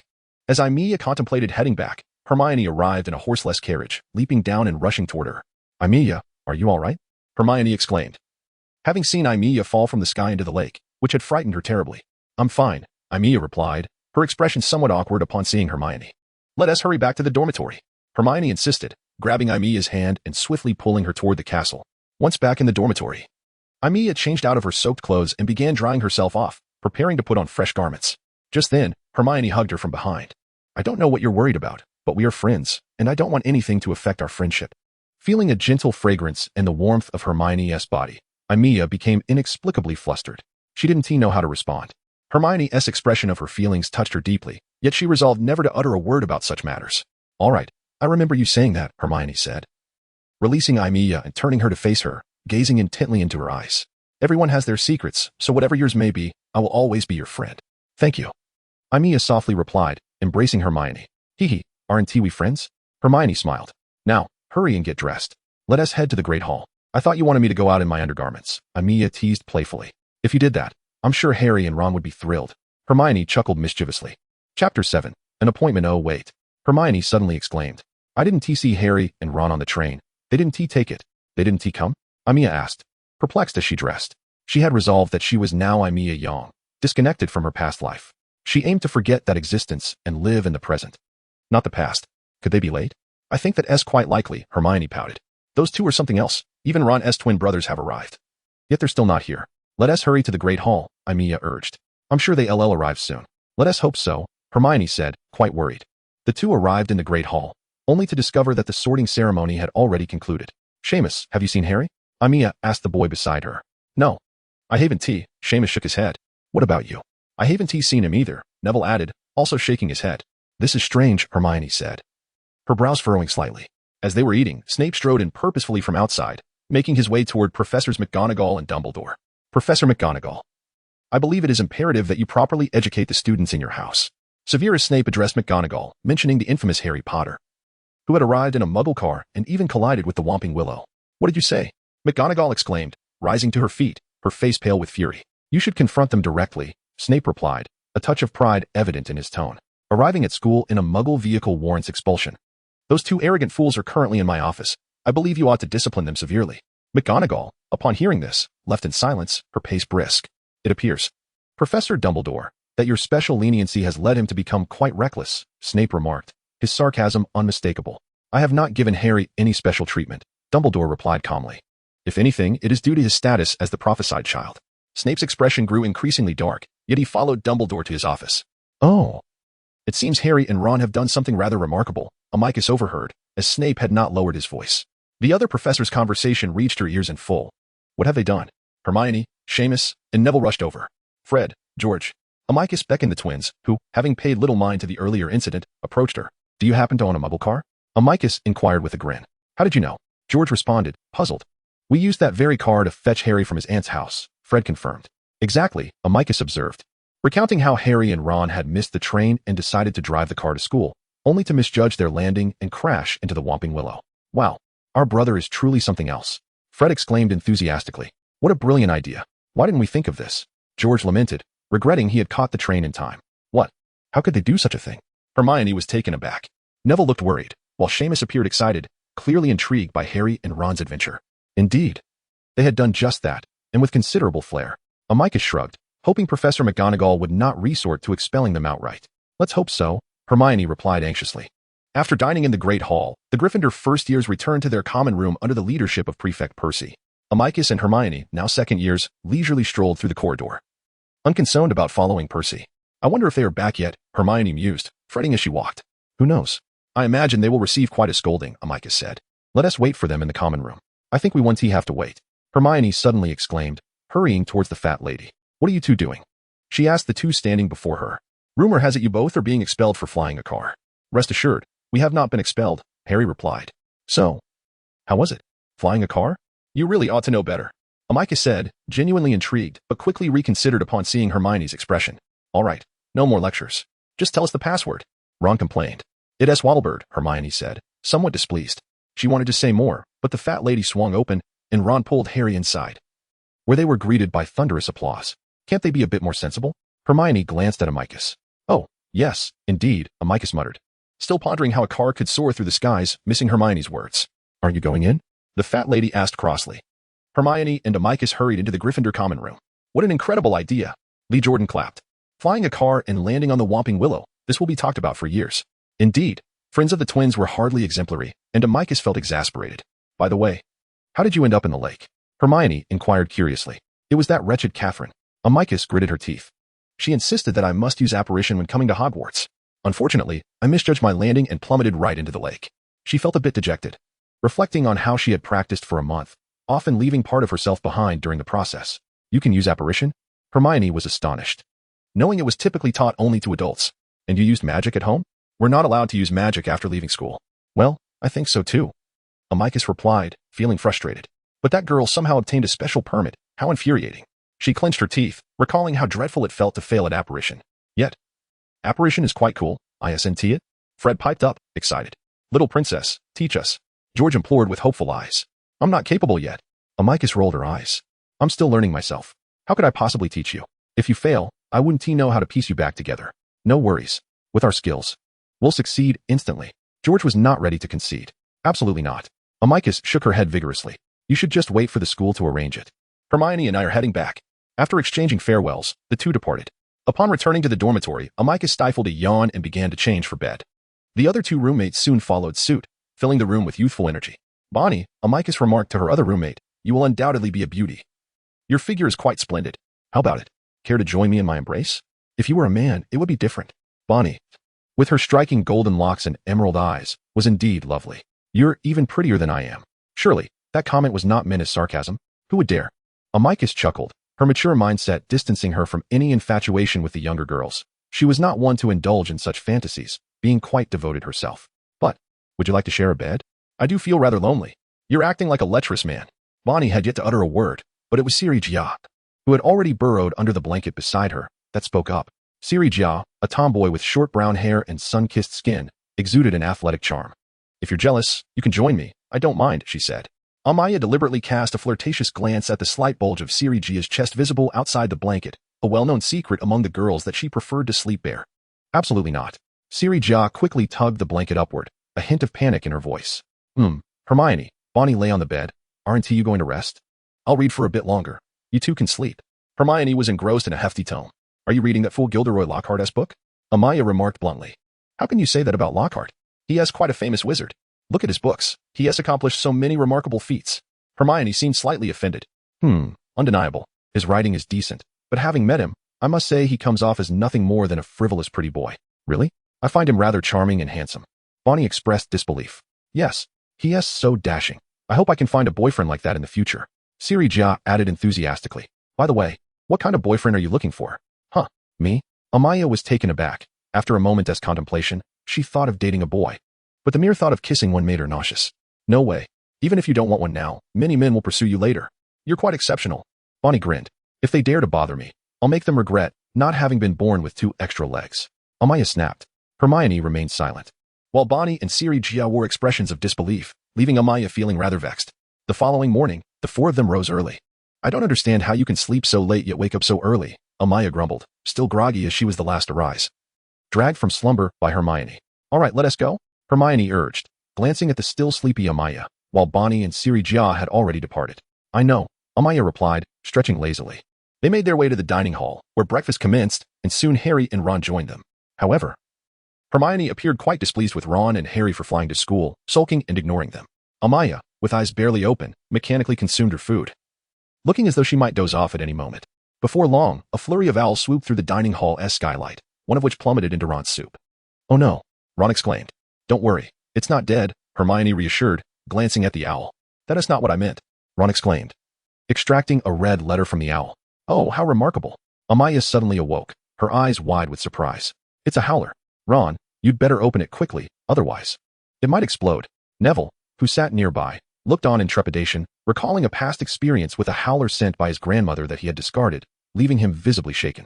Thus, everyone in the dining hall was treated to Mrs. Weasley's furious roar, while Ron turned crimson, attempting to shrink into his chair, looking rather pitiful. I imagine you didn't expect this, Hermione remarked, shutting Lockhart's book and addressing Ron. You're not implying I deserve this, are you? Ron replied, deeply frustrated. Even Harry wore a face of regret. You all should be more cautious in the future, Aimiya interjected, now fully alert after the howler's outburst. Aimiya, a voice called out. Aimiya turned to find Cedric Diggory approaching. Hi, good morning, she greeted him. Good morning, Cedric replied, seemingly already finished with breakfast. A book bag slung over his shoulder, a smile adorning his face. Are you free this afternoon? I only have one defense against the dark arts class, Aimiya responded. I was wondering if after class, we could practice transfiguration by the lake? Cedric suggested. I've heard your spell work is quite impressive. Okay. Aimiya nodded eagerly. Then it's settled, Cedric said, and then, as if recalling something, he produced a pouch from his pocket and handed it to Aimiya. This is the pouch you lost the other day. Wow, my precious pouch, Aimiya exclaimed, seizing it as though reuniting with a long-lost kin. See you this afternoon. Cedric waved as he departed. Bye. Aimiya responded, only to turn around and find everyone staring at her. Chapter 8. Gossip, what are you all looking at? Aimiya felt uncomfortable under their gaze, and the scene seemed vaguely familiar. Is that handsome fellow your boyfriend? Even Hermione couldn't escape her womanly curiosity. And even the glum Ron and Harry cast inquisitive looks her way. Boyfriend? Aimiya was taken aback, anger boiling within her. What makes you think he is my boyfriend? Isn't he? Hermione countered. Of course not. What are you all thinking? Aimiya insisted vehemently. Unfortunately, no one around her believed her, especially the girls who regarded her with flirtatious eyes, claiming she had found a dashing gentleman. Enough, Aimiya snapped, slamming her hands on the table before snatching her belongings and storming off, leaving everyone in stunned silence, not anticipating her outburst. Hermione was equally bewildered, unsure of Aimaya's sudden fury, unaware that Aimiya was no ordinary girl, unable to tolerate such frivolities. The first 2 classes were herbology, where the four were supposed to work in pairs, but Aimiya ignored everyone, focusing solely on her herbs. Professor Sprout, displeased by Lockhart's visit, noticed Aimiya working alone and scolded her briefly. However, Aimiya remained unfazed, defiantly completing all of Sprout's tasks with ease before retreating to a corner to sit on a transfigured stool. Sprout's face turned a shade of green with frustration. Yet she refrained from further comment. The surrounding students cautiously kept their distance from Aimiya, who seemed a volcano ready to erupt. Hermione, worried about Aimiya, ended up getting bitten by a peculiar plant and had to excuse herself to Madame Pomfrey. As for Harry and Ron, they watched Aimiya with caution, adjusting their earplugs as they endeavored to tackle the herbology before them. The Transfiguration class was even simpler, as there was no need to form groups. Aimiya effortlessly transformed a beetle into a button, prompting Professor McGonagall to happily award Gryffindor 10 points. Aimiya. After class, Hermione hurried to Amy's side, pleading, "Please don't be angry. We didn't mean it." "How could I be angry?" Aimiya felt a twinge of regret, realizing they bore no ill will. The fault lay with her. Yet, her inner fury persisted, refusing to dissipate. Aimiya. Hermione, now exasperated, interjected, "Come on, it was just a joke. Why can't you take it?" "I cannot abide such jokes," Aimiya replied bluntly. "Regardless of your intentions." She waved her arms vehemently. "I detest such humor." Glancing at Hermione and the still healing wound from that peculiar plant, guilt washed over her, and her resolve weakened. "I'm sorry, but I need a moment alone." With that, she hurried away. "All right, Hermione." Ron approached, visibly frustrated as he clutched his nearly useless wand. "Forget her. She's just acting odd. It's ridiculous to be upset over a joke." "I suspect there's a reason behind her reaction," Harry chimed in. "And you might want to ask Mrs. Weasley for a new wand." "Spare me," Ron said dejectedly. "If I'm not careful, I might receive another howler. Soon." The much-anticipated defense against the dark arts class was about to commence.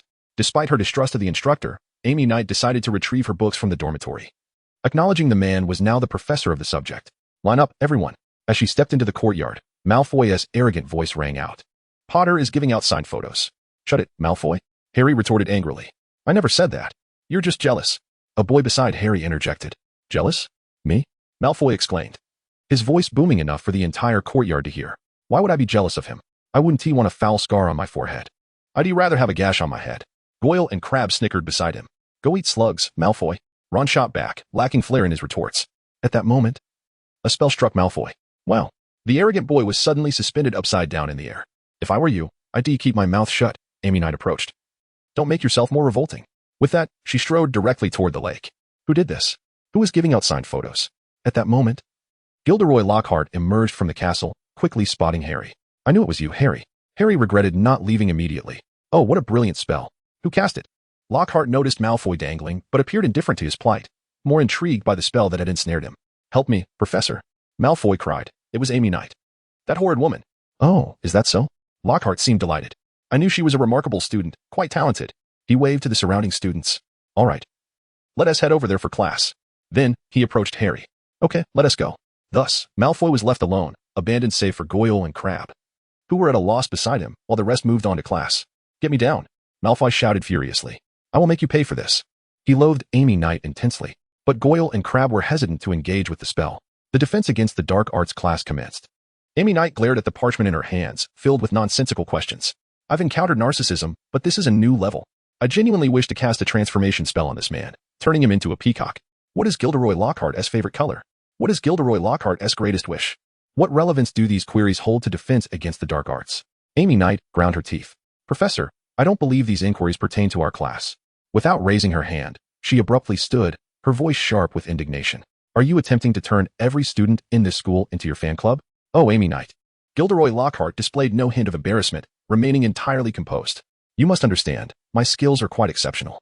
This is merely the beginning. Without mastering these questions, you cannot hope to grasp the skills within these books. I doubt Lynn would want you to neglect your studies, either." Amazed by his audacity, Aimiya begrudgingly sat down, her anger simmering. The surrounding students stared in astonishment, though most of the girls regarded her with unfriendly eyes. Yet, Aimiya remained indifferent, sitting coldly with her arms crossed, gazing out the window. Regrettably, her efforts proved futile. The questionnaire consumed nearly an hour, leaving her frustrated and further enlightened about Lockhart's outrageous self-importance. "All right. Let us get to the main topic." At last, the formal class began. Gilderoy Lockhart unveiled a covered cage. "First, I must warn you. My duty is to introduce you to the terrifying creatures of the magical world, so you may prepare yourselves psychologically. Now, I shall reveal a truly fearsome creature. But fear not. With me here, there is no cause for alarm." Most students appeared frightened, with the timid shrinking behind their books. Ensure you do not scream. Lockhart placed the cage on the desk, for that could provoke them. Just as tension peaked, the boastful man flung back the cloth, exclaiming, "Behold, the Cornish pixie." Pfft. Seamus burst into laughter. "It looks quite dangerous," he remarked to Neville beside him. "Indeed, it appears so." Neville struggled not to chuckle. Yet his expression only made the scene more amusing. "What is the matter?" Lockhart surveyed the chuckling students, most of whom were boys. "Those can hardly be considered dangerous," Seamus exclaimed, nearly on the verge of laughter. "Don't jump to conclusions too quickly." Lockhart waved his arms in annoyance. "These little creatures are quite malicious, clever, and formidable." Yet, it seemed no one was listening. Even some girls joined in the laughter. "Very well, let us see how you handle them." With that, he opened the cage. The Cornish pixies instantly erupted from within, darting around like miniature rockets. Two of them seized Neville by the ears and hoisted him to the ceiling. A few others dashed out of the window, scattering shards of glass across the back of the classroom. The remainder wreaked havoc within the room, exhibiting a wildness surpassing that of a rampaging rhinoceros. They seized ink bottles and splattered ink indiscriminately across the class, tore books and paper into shreds, removed pictures from the walls, overturned the wastebasket, and hurled backpacks and textbooks out of the broken windows. Within minutes, half the students had taken refuge beneath their desks. "Come now, gather them up. They are merely mischievous sprites," Lockhart exclaimed, rolling up his sleeves and brandishing his wand as he shouted, "Pescapixie pesternami." Unfortunately, there was no response. Amy sat there, watching coldly without even drawing her wand. Yet the Cornish pixies seemed to sense the danger posed by her presence, for even the most reckless among them dared not venture within 3 meters of her. Consequently, Bonnie, Celestia, and Hermione all huddled close to Amy. The bell rang, and all the students rushed frantically outside. Gilderoy emerged from behind the lectern, exclaiming, "You lot, capture all these pixies." With that, he hurried out, ensuring the door was tightly shut behind him. "What a dreadful teacher he is!" Ron, also called upon, angrily caught one of the pixies that had been tugging at his ear and placed it in a cage. "P.S. merely having us practice," he grumbled. Hermione defended him, effortlessly using the binding spell to capture 2 more pixies and confine them in a cage. "I disagree," Harry interjected, wincing as a pixie pulled out several strands of his hair. "What an irresponsible teacher." Amy stood up. Bonnie and Celestia had already fled, while she slowly gathered her books. Observing the chaotic scene of flying pixies, she glanced at the 3 and wished them luck with their capture, before departing through the door. "Hey," Ron lamented upon seeing Amy leave. "Let us just go too." He looked at Harry. "Is that all right?" Harry glanced at Hermione. "Absolutely not. We must capture all these pixies." Hermione vehemently opposed. "What do you think the classroom will look like if we leave? Professor Lockhart specifically assigned us to catch the pixies." "Fine," Ron replied, exasperated. Amy exited the classroom and returned to her dormitory, placing her books away before collapsing heavily onto her bed, feeling utterly exhausted. Should she attend Cedric's invitation? After some contemplation, it seemed he had no ulterior motives. It appeared merely a suggestion to practice transfiguration. His gaze bore no hint of any inappropriate intentions. How infuriating. Amy slammed her fist onto the bed and sat up. Suddenly, an idea struck her. She retrieved the handgun she had taken from the Muggle thief. It was quite a valuable item. Though Muggles lacked magic, it did not imply their possessions were inferior. Even a wizard would not survive a bullet to the head. Perhaps I could use it. Chapter 9. Conflict with this thought, Amy put away the handgun and hurried to the common room. Amy, Hermione, Bonnie, and Celestia had just returned from capturing the pixies, wanting nothing more than to rest, when they saw Amy dart out of her dormitory like a whirlwind. Amy glanced at them and instantly vanished. "She has gone too far," Ron huffed, clearly displeased. "We were merely having a bit of fun. Don't forget, her mental state might be a bit unstable," Harry whispered. "Remember last semester?"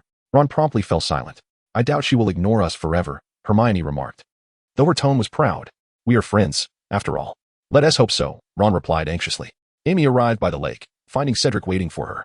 "Hi." Cedric greeted her cheerfully, waving. "Hi," Amy replied, lacking her usual spirit, appearing somewhat distracted. Although Cedric had no ulterior motives, the presence of others made her uncomfortable. "What's wrong?" Cedric asked curiously. "Nothing," Amy replied softly, shaking her head, then leaping up to grasp a tree branch, gently swaying until she stood atop it. "I just feel bored. I suddenly think that this is even less enjoyable than vacation." "What do you mean?" Cedric chuckled. "You still have 5 years until graduation. If you don't study hard, how can you become a useful person?" "I have no desire to become a useful person," Amy retorted, weary of the notions of diligent study and societal contribution. "I just want to live freely. My dream is to travel the world after graduation." She looked at Cedric. "Would you like to join me then?" "Sure," Cedric nodded with a smile. "It's a deal." Amy had no other intentions. She simply thought it would be lovely to have a good friend accompany her on her travels, unaware of how easily her words could be misinterpreted. "All right. Let us practice transfiguration," Cedric said, pulling out his wand. "Okay." Amy nodded, then jumped down from the tree. "Come help me study this. Mere practice is not enough. We need to examine some tangible items for real progress." She pulled out the handgun. Is this something you took from a muggle? Cedric, with a sharp memory, inquired. Yes. It's called a handgun, Amy explained. Don't underestimate muggle items. This handgun is quite lethal. She waved it playfully. Let me show you. Without removing the bullets. She ensured no one was nearby, aimed at a tree stump, and pulled the trigger. Bang! A dull thud echoed as the bullet embedded itself in the stump. Wow. The recoil is strong, Amy remarked, shaking her arm, then looking at Cedric. What do you think? Impressive, isn't it? It's fast and deadly. But I believe many spells could counteract it, Cedric nodded.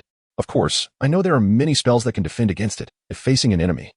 A surprise shot could still be quite effective, Amy said, removing the magazine. But regrettably, there were few bullets left, having wasted one just now. She reinserted the magazine, engaged the safety, and thought to enchant the handgun to compress air in the chamber and shoot. With a playful glance at Cedric, she asked, Could you help me? I really think you should avoid such dangerous tasks, Cedric replied, somewhat troubled. This thing is far too perilous, and it's purely meant for killing. I wouldn't recommend using it. Humph, I don't care. Amy brushed Cedric off and began meticulously manipulating the handgun, casting spells upon it intermittently. Amy, I really don't believe you should study this merely for the sake of killing, Cedric sighed, shaking his head in frustration. I'm not studying it for killing. Amy insisted. Aimiya, without turning her head, stated, I am merely acting in self-preservation. Self-preservation? Cedric inquired, puzzled. Do you truly believe that possessing a wand does not afford you protection? Besides, do you not have numerous friends? Friends? I do not wish to rely on them. Aimiya paused her actions, asserting, I shall not entrust my life to anyone. She turned to Cedric, questioning, who knows if they would betray you at a critical moment? If you invest your genuine heart, I believe the other party would not remain indifferent, Cedric replied, sensing Aimiya's bleak outlook. Is that so? Aimiya pondered Cedric's words, feeling a sense of melancholy. If one invests their sincerity, does that truly guarantee reciprocation? Yet, reflecting on my past demise, it does not ensure assistance either, does it? Everyone is different. Cedric gazed into Aimiya's eyes, stating, however, those who forget loyalty for the sake of gain are but a minority. Everyone possesses emotions. I refuse to believe that anyone, after receiving your heartfelt efforts, could genuinely feel nothing. Perhaps, Aimiya sighed softly. All right, let us collaborate. She shook the long spear in her hand, adding, I will elucidate the functions of the components, and you shall provide me with feedback. Very well. Cedric shrugged, resigned, as he had initially invited her to practice the transfiguration spell. In the ensuing days, whenever Aimiya found a moment, she would practice spells on the firearm alongside Cedric. Naturally, Cedric would offer her gentle guidance, albeit in a roundabout manner, often imparting advice when Aimiya was least aware, leaving her somewhat exasperated. Soon, the weekend arrived. Aimiya awoke quite late, finding the dormitory empty. Ugh, she murmured, sitting on her bed, staring blankly ahead. I am utterly exhausted. Climbing off the bed, she dressed and freshened up before picking up a book. This tome was borrowed from the library, as she had encountered a bottleneck while enchanting her firearm, leaving even Cedric at a loss for solutions. Why is it so difficult when there is seemingly nothing? She lamented, closing the book.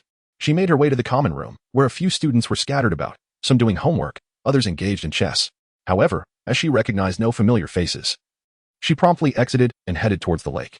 How irritating. That Catherine has even stripped me of the right to acquire a broomstick to study apparition. Aimiya ground her teeth, gazing at the azure sky, yearning to soar through the air and feel the wind caress her body. Should I resort to that method? The thought of flying ignited a thrill within her, tempting her to employ the method that Catherine had strictly forbidden her from revealing. No, George and Fred are already aware. What if they catch me and spill the secret? I certainly do not wish to be summoned by the Ministry of Magic for a chat. Suddenly, she recalled someone. Yes, he must possess a broomstick. Borrowing it for a while should pose no issue. The more she contemplated, the more exhilarated she became. This plan was undoubtedly feasible. With that thought, Aimiya dashed towards the castle, inquiring about the location of the Hufflepuff common room and running there. However, upon encountering the painting reminiscent of the fat lady, she halted, as she did not know the password. Naturally, Hufflepuff students would not divulge their password, leaving Aimiya to linger at a distance. Is that you? A familiar voice broke through, prompting Aimiya to turn around and see a girl with black hair and eyes.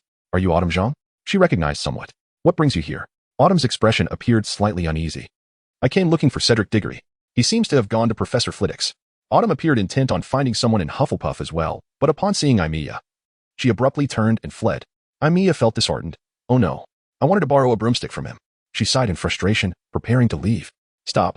At that moment, four girls dashed towards her from the direction Autumn had vanished, evidently accompanying her. They appeared to be third years, wearing expressions of ill intent, unmistakably seeking trouble. What do you want? Aimiya retorted, her annoyance evident.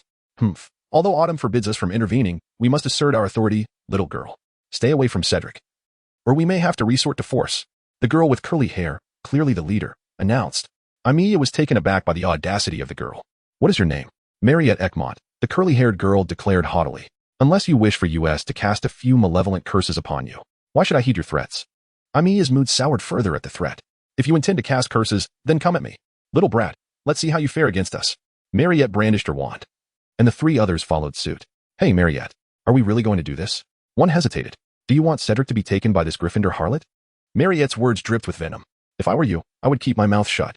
In a flash, Aimiya drew her wand, casting a disarming charm that sent Mariette's wand flying.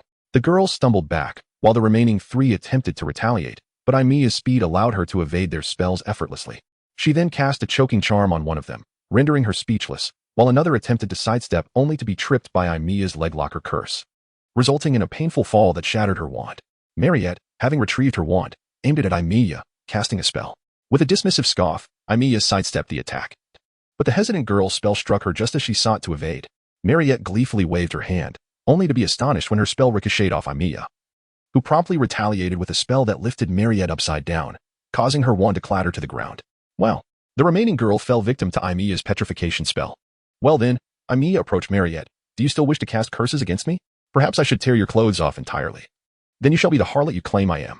Her anger flared, recalling how close she had come to employing dark magic. Aimiya. At that moment, Cedric Diggory appeared not far off, his expression one of fury. What are you doing? Did you not see? We were merely engaging in a scuffle. Aimiya retorted with irritation, clarifying that it was the four of them who initially attacked her, leading to the current situation. And it was merely her superior skills that turned the tide. That does not justify your actions, Cedric exclaimed in anger. We cannot resort to such barbaric behavior for the sake of momentary frustration. Very well, I am indeed barbaric. Is that acceptable? Aimiya shot Cedric a furious glare before preparing to leave. Are you truly going to walk away like this? Cedric was dismayed by Aimiya's demeanor. Unable to comprehend why this girl had transformed so drastically, she was inherently gentle and graceful. Hurry up and break their curse. Leave me be.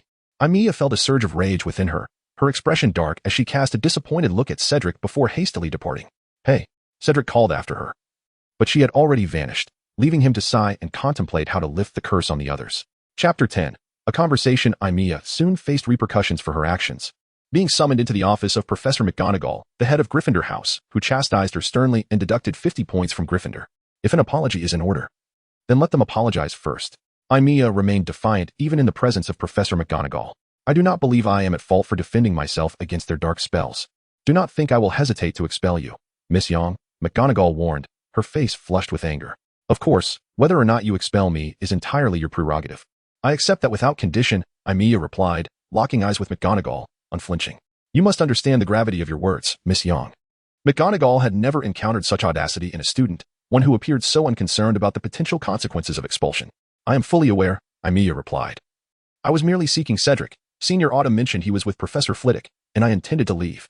She wore a sardonic smile as she recounted how the four had accosted her, demanding she keep her distance from Cedric and hurling venomous insults, labeling her a harlot. If you were in my position, Professor, could you remain indifferent? I do not possess such magnanimity. Nevertheless, the harm you inflicted upon them is an undeniable fact. McGonagall suddenly felt at a loss for words before this girl, acknowledging that Aimiya must face consequences. Very well, what is my punishment? Aimiya inquired nonchalantly. I shall inform you in due course. For now, you may leave, McGonagall replied, clearly agitated. As you wish, Aimiya said with a slight bow before departing. Upon returning to the Gryffindor common room, Aimiya settled into a corner, brooding. Hey, Aimiya. At that moment, the Weasley twins emerged from their dormitory, one of them greeting her. Hello. Aimiya responded listlessly, her mood sour. What is the matter? George inquired, inching closer. Did you not go to see those gemstones? Aimiya rolled her eyes. I lost 50 points. Many of those gemstones are now gone. She spoke plainly, noting that many in Gryffindor were casting her disapproving glances due to the incident, though she remained largely unfazed. Is it because you dealt with those 4 Ravenclaws? Fred responded, seemingly exhilarated. Honestly, you handled it quite well. 1 against 4. I dare say you could become an Auror in the future. I have no interest in that, Aimiya replied, feeling slightly uplifted that the twins were still engaging with her despite the lost points. Aimiya. At that moment, Hermione swiftly entered the common room, standing before Aimiya. What is going on? Aimiya realized Hermione was there to confront her. I always thought you were a rational person. Why would you harm your classmates? Hermione was visibly agitated, her words tumbling out in a rush. Do you realize you could face expulsion? I have already learned this from Professor McGonagall, Aimiya said, feeling increasingly frustrated by Hermione's unyielding reprimand. No need to remind me again. What is this attitude? Do you know how many points you cost Gryffindor? 50 points. 50 whole points. Hermione exclaimed, waving her arms. Even Harry and Ron never caused this much trouble. Am I supposed to just let them cast dark spells upon me? Aimiya retorted angrily, rising to face Hermione. If Malfoy and his gang insulted you as a mudblood, would you greet them with a smile? I would immediately apologize to them. She instantly regretted her words. Upon hearing the term mudblood, Hermione's face paled, her lips pressed tightly together before she spun on her heel and fled. I must say, your words were rather harsh. The twins exchanged bewildered glances, observing the heated exchange. Aimiya was furious, but chose not to respond to Fred, instead plopping down into a chair. The twins glanced at one another. All right, let's not dwell on anger, George said gently. I believe they meant well. Aimiya remained silent. How about we go out for a bit, to lighten the mood? Fred suggested tentatively. You may go, Aimiya said, wishing to be alone. Standing up and glancing around the dormitory. Suddenly recalling that Hermione was still inside, she turned to exit the Gryffindor common room. This does not look good. George remarked to Fred. I am aware, Fred nodded. Should we devise a plan? George asked. The problem is, we cannot think of a good one right now, Fred replied. And the twins fell into a state of frustration. Aimiya made her way to the lakeside, sitting upon a large rock, staring blankly at the water's surface. She could not comprehend the behavior of those around her. Suddenly, she sensed someone approaching from behind. Feeling a bit better? It was the voice of the headmaster. Goodness. Even the headmaster has been alerted. Surely he is not writing to Kethery? Not at all. Aimiya picked up a stone and tossed it into the lake. You seem to dislike being associated with Mr. Diggory, do you not? Dumbledore stood beside Aimiya. Indeed, Aimiya replied candidly. I detest when others make jokes at my expense. It is exceedingly vexing. Then you and Mr. Diggory are merely friends, correct? Dumbledore's eyes sparkled with curiosity. Indeed, Aimiya nodded, realizing that he too was someone who only perceived surface appearances before passing judgment. However, your use of spells against your classmates was ultimately unjustifiable, Dumbledore stated firmly. Thus, I assume you have no objections to Professor McGonagall's decision to punish you? Aimiya gazed at the elderly man. Had anyone else said such a thing, she would have fiercely countered. Yet, looking at the silver-haired headmaster, she felt an inexplicable pressure. Indeed, casting spells against those four was my error, she conceded. Should you wish to expel me, feel free. We will not expel a student who can still be saved, Dumbledore said gently. So you believe all the blame lies with me? Aimiya felt a surge of anger. Shall we go to Hogsmeade for a drink? Dumbledore winked at Aimiya. At the Three Broomsticks, I assume Stirk has taught you to apparate by now? With that, he vanished with a flicker of magic, although his tone suggested a discussion. Aimiya sensed an undeniable authority in his words. TCH. Aimiya glanced at the Hogwarts castle, within its walls and the surrounding grounds. Apparition was not permitted unless the headmaster lifted the protective enchantments. However, by the lakeside, such restrictions did not apply. Fine, fine. She relented and apparat to Hogsmeade. Aimiya arrived swiftly, albeit inaccurately, landing outside the Hog's Head and instead of the intended Three Broomsticks. It seemed she needed more practice. Frowning, she surveyed the peculiar patrons inside. Ready to leave when a young man's gaze caught her attention. She shivered slightly. His stare was not overtly aggressive or lustful, yet it unsettled her deeply. I should find that old man quickly, she thought, hastily departing. Upon reaching the Three Broomsticks, she found Dumbledore patiently waiting at a table with a glass of butterbeer before him, hands crossed. Apologies, I haven't quite mastered apparition yet, Aimiya explained, having accidentally landed outside the Hog's Head. Not to worry, Dumbledore gestured for her to sit, beckoning Madame Rosmerta to bring Aimiya a butterbeer. I'm sorry, but I don't drink. She frowned, resting her elbows on the table, chin in hand, gazing at Dumbledore. You didn't invite me here just for a drink, did you? You are an exceptionally gifted student, Dumbledore said, peering over his glasses at her. Among those I have encountered, you are the most talented. I believe you surpass everyone, including Harry, with the exception of Tom. Aimiya remained silent, uninterested in flattery. Her current achievements stemmed from years of diligent study and the rigorous education imposed by her guardian. Catherine, you may think this is merely the result of your hard work, but Aimiya, he continued, if I may address you so, talent encompasses more than just magical ability. It includes noble qualities as well. Me? Aimiya was taken aback, recalling how, in her past life, others had labeled her a fool. You must be joking. No joke. Dumbledore replied, shaking his head gently. Though your tendencies may be obsessive, I still perceive noble qualities within you. I am not as noble as you claim, Aimiya huffed, turning her head away, refusing to meet his gaze. Perhaps my age contributes to our differing perspectives. Dumbledore maintained his smile. In this matter, anger serves no purpose. You ought to strive for calmness. If you had maintained a smile, perhaps the situation would not have escalated. Aimiya felt a mix of frustration and the urge to retort. But Dumbledore spoke first. In both combat and discourse, the party that loses their composure first is most likely to falter. I presume you do not wish to fail? Though reluctant to admit it, Aimiya recognized the validity of his words. I apologize, she said, the first sincere apology she had offered since the incident. As her anger subsided, she acknowledged that her previous actions had indeed been excessive. You are still young. Making mistakes is entirely natural, Dumbledore said reassuringly. What matters is not the error itself but the willingness to rectify it. Would you not agree? Feeling a bit embarrassed, Aimiya scratched her head and shifted in her seat, aware of how his gaze seemed to pierce through her. Well, won't you have a drink? Dumbledore lifted his butterbeer. It's quite delightful. No, I never drink, she replied, eyeing the appealing beverage. Why not? Madame Rosmerta interjected, visibly displeased, knowing her butterbeer was quite popular. It looks delightful. Aimiya licked her lips, but I truly cannot drink. I have no desire to turn this charming establishment into ruins. Dumbledore regarded her with curiosity. Ah, it appears you bear a peculiar curse, Aimiya hesitated to explain. But Catherine has never allowed me to visit St. Mungo's. In fact, I have a tendency to breathe fire periodically, if I were to drink. She took a careful sip of the butterbeer, then aimed it at the open space outside, expelling the liquid, which ignited into a small flame as it exited her mouth. I nearly turned Catherine's basement to ashes the first time I drank. Dumbledore's eyes sparkled with amusement. You must exercise caution. We wouldn't want Hogwarts to end up in ashes. He chuckled. I shall consult Stirk about your predicament. It would be wise to seek assistance from St. Mungo's. Thank you, Professor Dumbledore, Aimiya exhaled, exuding the heat from her lungs before turning her head back. Madame Rosmerta shivered and stepped back slightly. Well, I believe it's time for us to return, Dumbledore rose. While I am the headmaster, taking a student out for drinks is not entirely appropriate. If Minerva were to find out, I would surely face her ire. Are you not the headmaster? Aimiya asked with a smile. Let us not dwell on that, Dumbledore replied. I hope you can accept Minerva's disciplinary measures with composure. Until we meet again at school. With that, he vanished with a flick of apparition. That old man, Aimiya scoffed, casting a casual glance outside, only to unexpectedly encounter the unsettling young man from the Hog's Head. He appeared to be in his 20s, yet emanated a dark aura. I should return quickly. This is troublesome. With that thought, Aimiya brought back. Chapter 11. The attack. Upon returning to Hogwarts, Aimiya miscalculated her landing once more, narrowly avoiding a painful encounter with a tree branch. Quick on her feet, she transformed the branch into a soft rope. Damn it, I need to practice more. Aimiya wiped her brow, realizing that a misstep could lead to a rather unfortunate outcome next time. Surveying her surroundings, she found herself at Hagrid's hut. Perhaps I should check in and see if I can explore the Forbidden Forest. As she pondered, she approached and knocked on the door. Who is it? Came Hagrid's voice, followed by the sound of his heavy footsteps. With a loud clatter, the door swung open. Oh, it's Amir. Hagrid lowered his head, spotting Amir. Come in. Your three friends are here. Amir peered past Hagrid's massive frame, catching sight of her three companions seated within the small cabin. Hesitation washed over her. Although her emotions had calmed, she was uncertain how to confront them, especially Hermione. What's wrong? Hagrid, unaware of the tension between them, noticed Amir lingering at the threshold and found it peculiar. Nothing, Amir replied, withdrawing her foot as if to leave. I have things to attend to. Sorry for intruding. With that, she turned to depart. Amir. Hermione squeezed past Hagrid. Amir obediently halted and turned back to face her friend. Hermione remained silent, merely gazing at Amir. As Amir met Hermione's eyes, she reflected on her previous overreactions and felt a wave of embarrassment wash over her, turning her gaze away awkwardly. Hello, she stammered. I thought you would remain so irrational and unreasonable. Hermione's words were harsh, likely fueled by frustration.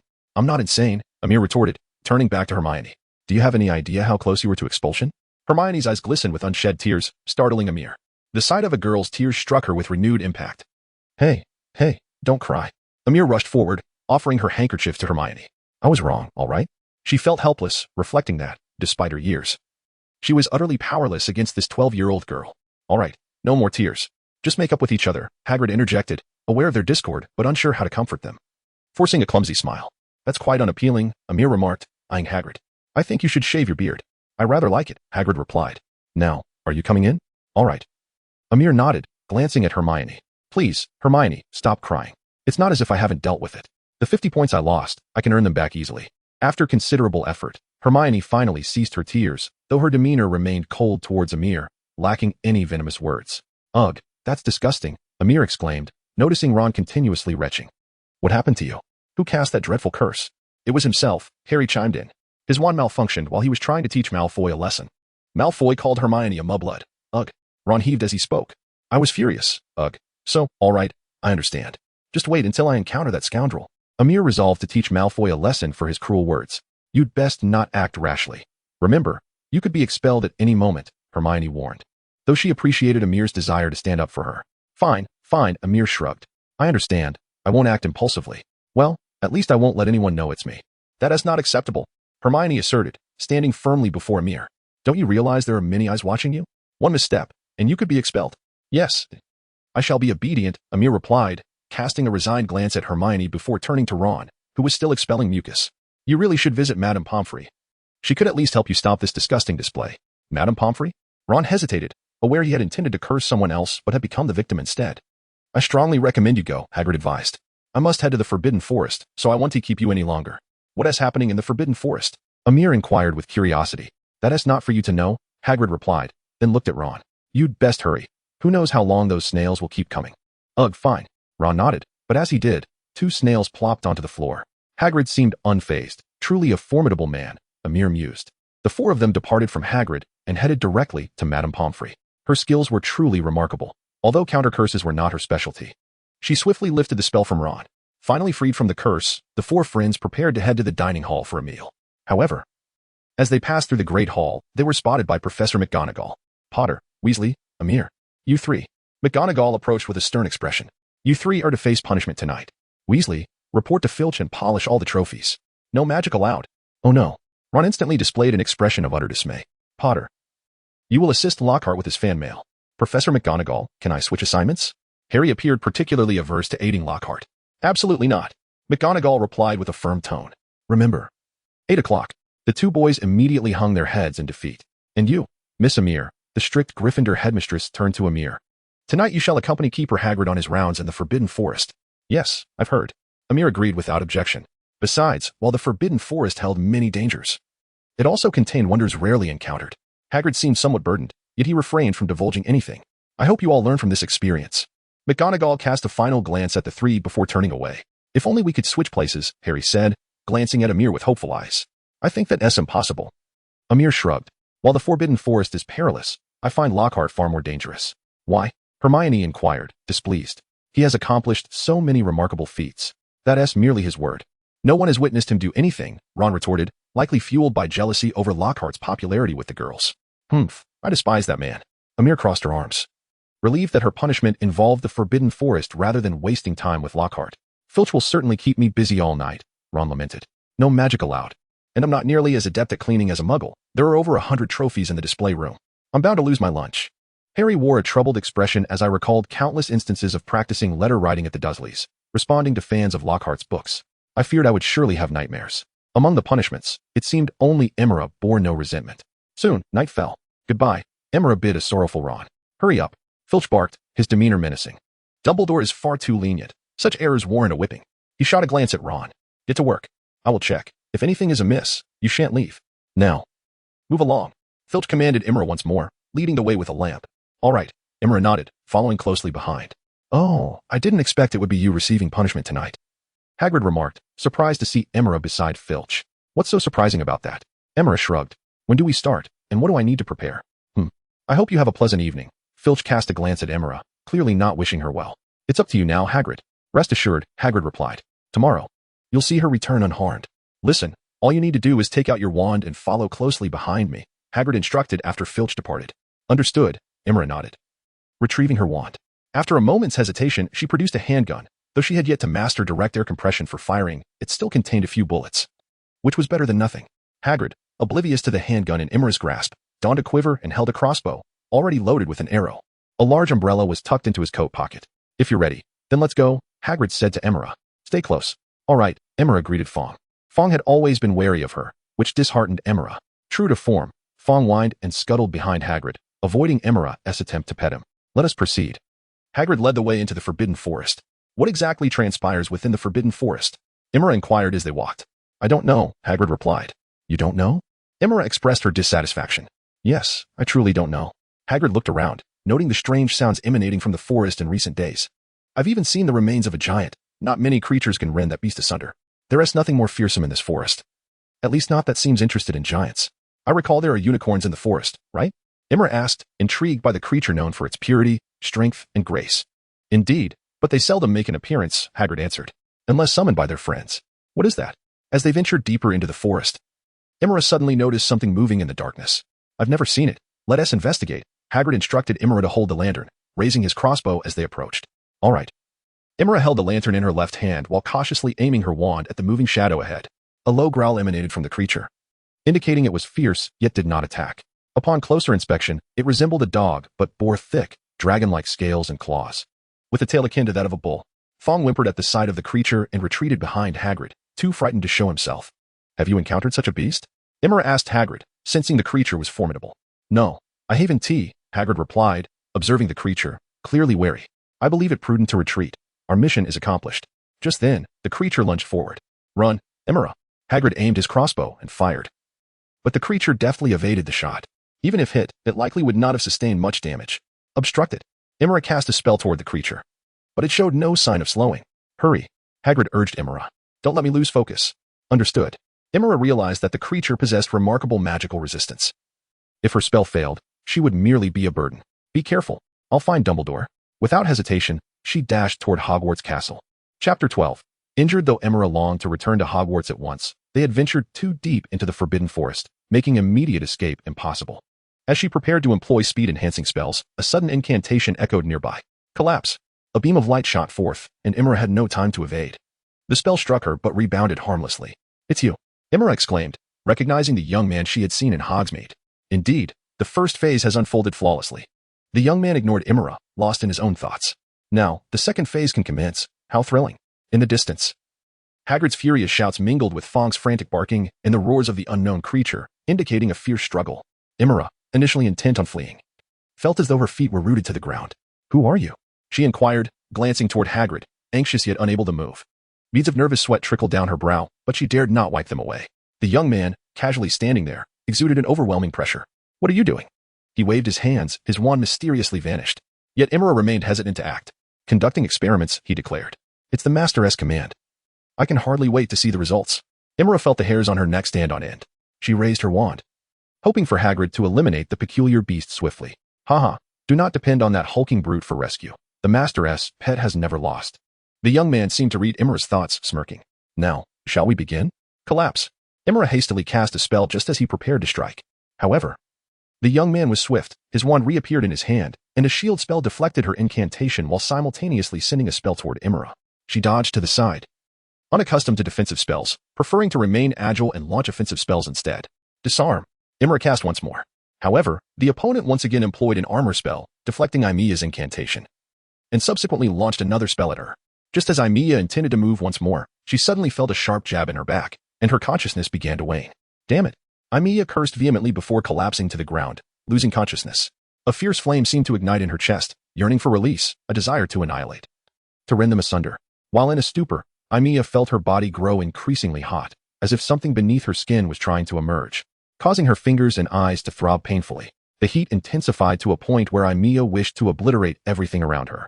A young man glanced at the small vial in his hand, carelessly discarding it onto the ground as he observed Aimiya, curled up and writhing in agony, steam rising from her body. It appeared to have been quite effective. He was pleased with Aimiya's reaction, listening to the distant sounds of combat from the large figure. That brute must have been dealt with. How could such a giant contend with the Master's pet? Some students within Hogwarts, still restless, suddenly heard a deafening roar emanating from the Forbidden Forest. Through the window, they witnessed a great fire erupting within the forest, flames soaring high into the sky, transforming a vast area into what resembled daylight. Oh no, Hermione gasped, covering her mouth in horror. Aimiya was scheduled to perform service there today, wasn't she? Fred exclaimed, equally shocked. This is disastrous. George added, all students are prohibited from leaving. At that moment, Percy entered the common room, delivering the headmaster's command. Meanwhile, Professors Dumbledore, McGonagall, Snape, and Flitwick were startled and hastily departed from Hogwarts Castle, arriving at the edge of the Forbidden Forest. Yet, apart from the crackling of the flames, no other sounds could be heard. Just as the four professors prepared to enter, a limping dog emerged. It was Hagrid's dog, Fong. Hagrid, are you all right? Dumbledore inquired. I'm fine, Hagrid replied, his voice somewhat weak, revealing that he too had sustained injuries. He carried a girl on his back. It was Aimiya. What on earth happened? McGonagall hurried over. Regardless, we must extinguish these flames. Flitwick, short in stature, had to strain his neck to gaze up at Hagrid. How is the girl? Not well. Hagrid responded, his own condition appearing dire, his clothing resembling that of a beggar, stained with blood, and his quiver askew, containing only 2 arrows, while he clutched an umbrella. That was a close call. He seemed to recall something and untied a rope, yanking it to reveal a peculiar dog. What is this? Snape stepped forward to examine it closely. I don't know, but it is evidently not a good creature. Hagrid shook his head. Hagrid, take Miss Aimiya to Pomfrey and tend to your wounds. I suspect this creature's teeth and claws may be venomous, Dumbledore remarked, scrutinizing the strange dog. Very well, Hagrid nodded, addressing Fong, saying, Hey Fong, follow them and lead them to where we just were. With that, the giant made his way towards the castle. It was clear that this was a dark magical creature. Snape turned to Dumbledore. That group has been silent for quite some time, although the leader, Tom Riddle, has not been captured without his minions. He will find it challenging to act. Professor Flitwick also approached the peculiar dog. We should first extinguish the flames, Dumbledore stated. Severus. Take this creature away and investigate what it is. We will return shortly. Very well, as you wish, Snape replied, waving his wand, causing the creature's body to levitate and follow the Slytherin headmaster into the night. Aimiya finally regained consciousness, her body aching excruciatingly. She had thought she was on the brink of death. The pain was unbearable, compounded by the chaos within her, which expelled an immense fire that ignited the forbidden forest. Breathing had become laborious, yet she was still alive. Professor Dumbledore? She noticed Dumbledore seated beside her. You seem to be in a rather poor state, he remarked, rising. However, I still wish to ask you a few questions, primarily about what transpired. Aimiya's eyelids were heavy with pain, but she struggled to open them, gazing at Dumbledore. I was attacked by a man. I encountered him while we were heading to Hogsmeade. He was a rather strange fellow. Speaking was laborious. But she slowly recounted everything that had transpired to Dumbledore. All right, you should rest, Dumbledore said, turning to leave. Professor, you won't expel me over the fire in the Forbidden Forest, will you? Aimiya pleaded, reluctant to part with her friends, yearning to avoid a return to solitude. Your service has concluded, Dumbledore replied with a mild smile before departing the infirmary. What a harrowing experience. Aimiya sighed deeply, reflecting on the ordeal before sinking back into slumber. In the common room, Harry, Ron, Hermione, and the Weasley twins wore expressions of concern, while Celestina and Bonnie appeared equally troubled. What truly transpired in the Forbidden Forest? George mused, peering out the window. The fire had been extinguished, yet we are confined to the common room? I heard Aimiya was in the Forbidden Forest tonight. I wonder how she is faring, Fred frowned. Should we inquire about news from Professor McGonagall? Ron suggested, glancing at Harry. Yet we are currently forbidden from leaving the common room. Harry observed Percy, who stood by the door unwaveringly. He would not allow them to leave. I'll go. Hermione suddenly stood, startling everyone. But by the time they reacted, this typically rule-abiding girl had approached Percy. I must speak with Professor Dumbledore, Hermione asserted firmly. No. Without Professor Dumbledore's command, no one is permitted to leave the common room. Percy replied, showing no signs of leniency, despite their amicable relations. Hey, Percy. What's the harm in letting her go? George chimed in, the twins never acknowledging Percy as their elder brother. Exactly. We are merely concerned about Aimiya. Fred stood before Percy. No means no, Percy exclaimed loudly. But while he was engaged in conversation with his brothers, Hermione suddenly slipped past him, darting into the corridor and running outside. You. Come back. Percy shouted in frustration, but he hesitated to chase after her, uncertain if his brothers would follow suit. You too. Percy finally yelled at his brothers in exasperation. Do you realize she could be in danger? Clearly, his ire had caused him to become somewhat neglectful, providing Harry and Ron an opportunity to escape. This is Hogwarts, George said to his brother. With such a professor around, how could there possibly be any problems? Fred chimed in. You all, I must inform Mother. Finally, Percy played his trump card. Mother will not approve of your actions. The once formidable ace that had instilled fear in the two was now ineffectual against the twins. Hermione rushed outside, sprinting towards the staff room, but after just a few steps, she heard, Hermione, wait. Harry and Ron followed closely behind. We'll go with you, Harry assured her. All right, Hermione nodded, and the three dashed towards the staff quarters. However, their audacity was reckless, as they ran unabashedly through the corridors during a clear curfew. Thus, with Mrs. Norris in tow, Filch huffed along behind them. Violation of school rules. He bellowed. You lot, stop. He had spotted the students ahead, and all he needed was to confirm their identities. Run. Harry, Ron, and Hermione realized Filch was on their tail and fled. Unfortunately, in their haste, they collided with someone. Harry, now is not the time to be running around, Dumbledore admonished. Professor Dumbledore, how is Amy? Hermione asked eagerly. I've caught you. At that moment, Filch arrived, panting. But upon seeing Dumbledore, he sensed trouble, knowing the headmaster might favor the boy named Harry Potter. Dumbledore, they are out and about during curfew. I believe they should be punished, he attempted to convey to the professor. Understood. Leave it to me, Dumbledore replied smoothly, leading Harry, Ron, and Hermione aside. Realizing he could not punish the trio, Filch begrudgingly retreated. Professor Dumbledore, where is Amy? Hermione urgently inquired after Filch's departure. She went to the Forbidden Forest for service tonight. What happened there? Miss Yang is fine, Dumbledore reassured them. She is resting with Madame Pomfrey. I suggest you visit her tomorrow. Noting their anxious expressions, he added with a smile, though she is weak, there is no significant issue. She fell asleep after I left. Is she really okay? Ron blurted out, then caught himself, realizing it sounded like he doubted Dumbledore. I mean, she hasn't been hurt, right? Of course. Now, it would be best for you to return and rest, Dumbledore stated decisively. Otherwise, Mr. Filch will be quite upset. You can see her tomorrow morning. All right, Harry acknowledged, knowing Dumbledore would not permit them to go immediately. Chapter 13. Dragoness Blood. Early the next morning, Harry, Ron, and Hermione rose without even having breakfast, hurrying to Madame Pomfrey's. I wonder how Amy is doing now? Hermione fretted. Although Dumbledore had assured her that Amy was fine, she could not truly relax until she saw her for herself. If Dumbledore says she is okay, then she must be, Ron reassured, for Dumbledore was a formidable figure whom everyone feared. What are you three doing here? Madame Pomfrey inquired upon seeing them. Is someone hurt? No. Is Amy Yang here? Harry quickly asked. We came to visit her. She is in the third room. Please keep your voices down, Madame Pomfrey instructed. Thank you. Hermione rushed off. At that moment, Amy had just awakened. Her body no longer ached, and she felt much better, though still somewhat weak. Grr, I'm so hungry, she murmured, getting out of bed and dressing. Just as she was about to do anything else, Hermione and the others rushed in. Amy, Hermione exclaimed, running to her. Are you all right? Yes, just very hungry, nothing else, Amy replied, shaking her head lightly. Amy, your eyes, Ron exclaimed, stepping back in horror as he gazed into her eyes. Ah, Hermione noticed Amy's condition as well, her face filled with fear. What's wrong? Amy asked, puzzled. Here. Thankfully, Hermione retained some composure. She produced her small mirror and handed it to Amy. Why are you all acting so strangely? Amy questioned as she took the mirror, glancing at her reflection. The sight startled her. How could this happen? Her once beautiful, soul-absorbing black eyes had transformed into golden, slit pupils, and it was no wonder her friends were frightened. Even she found it terrifying. What is happening? Amy nearly dropped the mirror, feeling weak as she sank back onto the bed. Are you okay? Harry called from a distance. I'm fine, just not looking my best, Amy said with a bitter smile, glancing at the mirror again. Indeed, her appearance was unsettling, resembling that of a snake. I will go find Professor Dumbledore, Hermione declared, bolting out the door. I'm coming too. Ron hurried after her, frightened.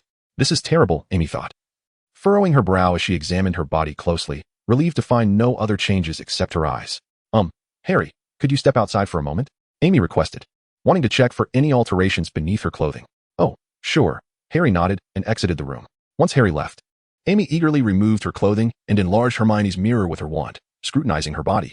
Phew, thank goodness, she sighed in relief.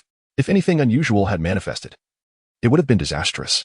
However, was it just her imagination, or had her fair skin taken on a slightly darker hue? Well, I don't really care about my skin color, as long as it doesn't become too unsightly.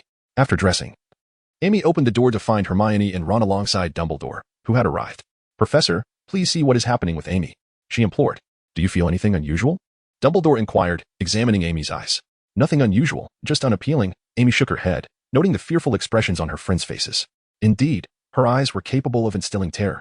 Dumbledore's blue eyes shone with an enigmatic light. I have seen Sturk. Though we exchanged only a few words, I sensed he was not afraid of your eyes.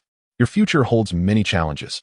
I hope you do not forget you have friends, he observed, looking at Hermione and the others before retrieving a pair of glasses from his pocket.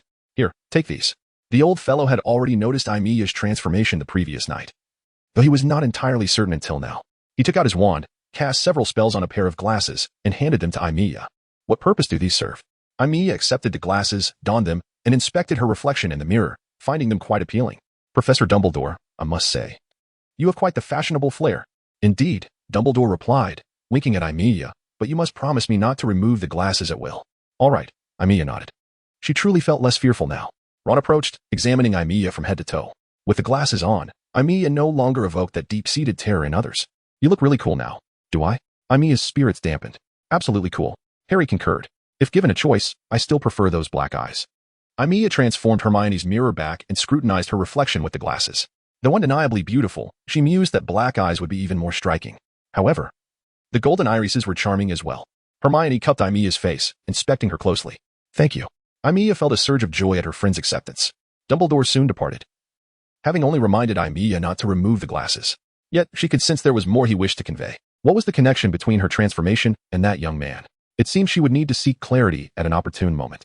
When Aimiya and her companions returned to the common room, all the Gryffindor students rushed over in astonishment to gaze at Aimiya's new eyes, exclaiming in awe, which left her feeling quite embarrassed. However, the fact that her classmates did not harbor disdain for her brought her delight. What splendid eyes! Fred exclaimed, giving Aimiya a thumbs up. Absolutely cool, George echoed enthusiastically. Wow, I didn't expect you to look even more beautiful with the glasses. Lee Jordan expressed his intrigue in Aimiya's golden eyes. However, as the students continued to shower Aimiya with attention, Percy approached. Professor Dumbledore is looking for you. Percy wore a sour expression, still upset from the previous night when Hermione, Harry, Ron, and his twin brothers openly defied his authority. Consequently, he was not inclined to be cordial towards Aimiya either. All right, Aimiya nodded, then left the Gryffindor common room. Soon, Aimiya arrived at the entrance to the headmaster's office, but faced with the two massive stone gargoyles, She felt at a loss, as she did not know the riddle, thus unable to enter. Just as she stood there in frustration, the gargoyles suddenly sprang to life, leaping aside, revealing an open door where Professor McGonagall awaited on the stairs. "Come in," she instructed Aimiya. Oh, Aimiya hurriedly followed. It was the same as ever. Aimiya pursed her lips. "Lynn, you've arrived." She approached Catherine and adjusted her glasses. "How do I look? Pretty? Take a seat." Catherine gestured towards Dumbledore. With a smile, Dumbledore waved his wand to conjure a comfortable chair and motioned for Aimiya to sit. "Oh." Noting Catherine's serious demeanor, Aimiya refrained from speaking further and awkwardly settled into the chair. "Xiaoya." Catherine turned to Aimiya. "Yes," Aimiya quickly replied. The atmosphere in the room grew exceedingly tense. Aimiya glanced around at Dumbledore, Catherine, McGonagall, Snape, and Flitwick, sensing something was amiss. What exactly is going on?" she inquired softly. "You're unaware?" Snape's icy gaze was unsettling. "I've been puzzled as to why Stirk handed me this notebook." He produced a small notebook. "What is wrong with this notebook?" Aimiya looked at the Slytherin head, confused, as it was something she had given him. "This is an experimental notebook," Snape replied, passing it to Dumbledore. Dumbledore accepted it without a glance and placed it on the table. "I may not want to say this, but given the circumstances, I believe it's best to do so," Catherine said, casting a hesitant glance at Aimiya. "Xiaoya." "Yes." Aimiya felt a surge of fear. Her transformation was undeniably unusual. "Do you remember when I found you?" Catherine asked. "Of course, at that moment, you looked like someone who had just crawled out of a barrel of ale." Aimiya nodded. "Is there a problem?" "You were special, and I had initially intended to abandon you," Catherine said, gazing out the window. "Those eyes of yours, resembling those of a corpse." "TCH." Aimiya turned her head aside. "I can't always look like that. After I adopted you, I always wondered who would discard you. But apart from a note with your name, a vault key, and this notebook, there was nothing else." Catherine recounted the past slowly. "This notebook contains powerful spells. I almost lost my life trying to decipher its contents until you breathed fire for the first time at 7, allowing me to break the spell." "What does it contain?" Aimiya asked eagerly. "It holds the experimental notes of Tang Lucenpaul." Catherine gazed into Aimiya's eyes. "Do you know this individual? During the reign of the Dark Lord, he conspired with him, providing many dark magical creatures. This notebook is a record of those dark magical creatures." Aimiya felt a chill run through her, licking her lips. "What does that imply?" "What does it imply?" Catherine's voice cut through Aimiya's soul like a knife. "It implies that you are a specimen of that individual." "Humph. I've long suspected my identity was anything but ordinary." Aimiya scratched her head and sighed deeply. "So, what am I, exactly?" "Miss Yang." Professor McGonagall looked at Aimiya with concern. "I'm fine." Aimiya stood up, approached Catherine, and grasped her shoulders. "What am I? Haven't you realized yet?" Catherine met Aimiya's gaze. "You occasionally breathe fire, have an intense desire to fly, and possess a highly anti-magic constitution." She stared into Aimiya's golden eyes. "I suspect you must fear dragons, correct?" "Fear is an understatement. I indeed fear dragons." The girl collapsed onto the ground, supporting herself with her hands. "I always said there are no such cheap deals for humans. It turns out I am not human." She felt that loneliness again. Indeed, she was destined to be alone. Staggering to her feet, Aimiya turned to leave. "They must despise me immensely. Certainly, I am an aberration. With dragon blood flowing through your veins, you are indeed a monster," Snape sneered. "Severus." Dumbledore shot a stern look at Snape. "Indeed, it is as such." Aimiya turned to leave but was apprehended by Professor McGonagall. "What do you mean by giving me this note?" Snape's gaze fell upon Catherine. "Given your prodigious talent for potion making, should Aimiya lose control within the school, you would undoubtedly be able to concoct the draft of the dragon." Catherine glared coldly at Snape. "Are you concerned that Miss Yang might lose control at any moment?" Flitwick directed his attention towards Catherine. "Indeed," Catherine nodded. "However, in my view, she has effectively mastered her magical powers." Flitwick smiled at Aimiya, saying, "Miss Yang is an exceptionally gifted witch, and among all the students I have encountered, she possesses the most unique and remarkable understanding of spells." The diminutive old man winked at Aimiya, did he not? Aimiya looked at Flitwick. "Indeed, she is quite an extraordinary witch." Professor McGonagall released her grip and, rather unusually, bestowed a faint smile upon Aimiya. "Humph, merely a detestable individual." Snape rose, turning to leave. "Severus," Dumbledore called out with a glance. "I am aware," Snape replied stiffly, then turned and departed. "Aimiya, come here." Catherine beckoned to Aimiya. Aimiya did not respond. "If you do not come over." Catherine swiftly grasped Aimiya's ear. "Ouch." Aimiya stood frozen, staring incredulously at her guardian. "Did you think I would abandon you?" Catherine pulled Aimiya into her embrace.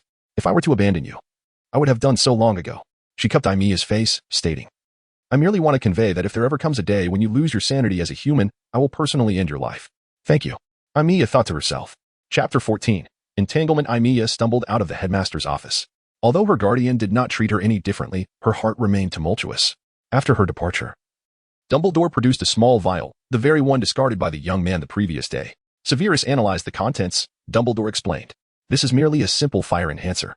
concocted by the Romanian Wild Dragon Research Organization, intended to restore the health of dragons. In other words, they used this to stimulate the dragon blood within Aimiya, causing her blood to boil. Catherine gazed at the vial and remarked, "It is uncertain how Miss Yang will react to this stimulus." Flitwick settled into his chair, still appearing diminutive. "We must devise an effective strategy," Professor McGonagall expressed her concern, "to ensure that Miss Yang is not harmed. Yet we cannot allow her to lose control and endanger other students. Teach them the extinguishing charm," Dumbledore suggested, "at the very least, should any unforeseen events occur. It would buy us some time." "Dumbledore." Catherine stood up. "If anything happens to my Aimiya, everyone will bear witness." Ultimately, she remained silent, withdrawing into contemplation. Aimiya emerged from the headmaster's office, her emotions in disarray. She was uncertain how her friends, like Hermione, would perceive her if they learned of these matters. After all, she was not a true human, but rather a being akin to Lupin. She had written to Lupin, yet he had not replied. What could have transpired? It seemed Catherine was quite familiar with Lupin, suggesting they had known each other during their time at school. Was it possible that Lupin had been a werewolf even then? How had he navigated his time at school? Aimiya's thoughts spiraled, causing her a headache. Ultimately, she did not return to the common room, but instead found herself by the lake in front of the castle, gazing into the mirror-like surface of the lake. Aimiya felt her mind in turmoil. She picked up a stone and hurled it into the water. What am I to do? I despise dragons. She bit her lip. A trickle of blood falling. What are you doing here? A surprising voice interrupted her thoughts. It seems none of your concern, Aimiya replied without turning, recognizing the familiar voice. Cedric, are you still angry?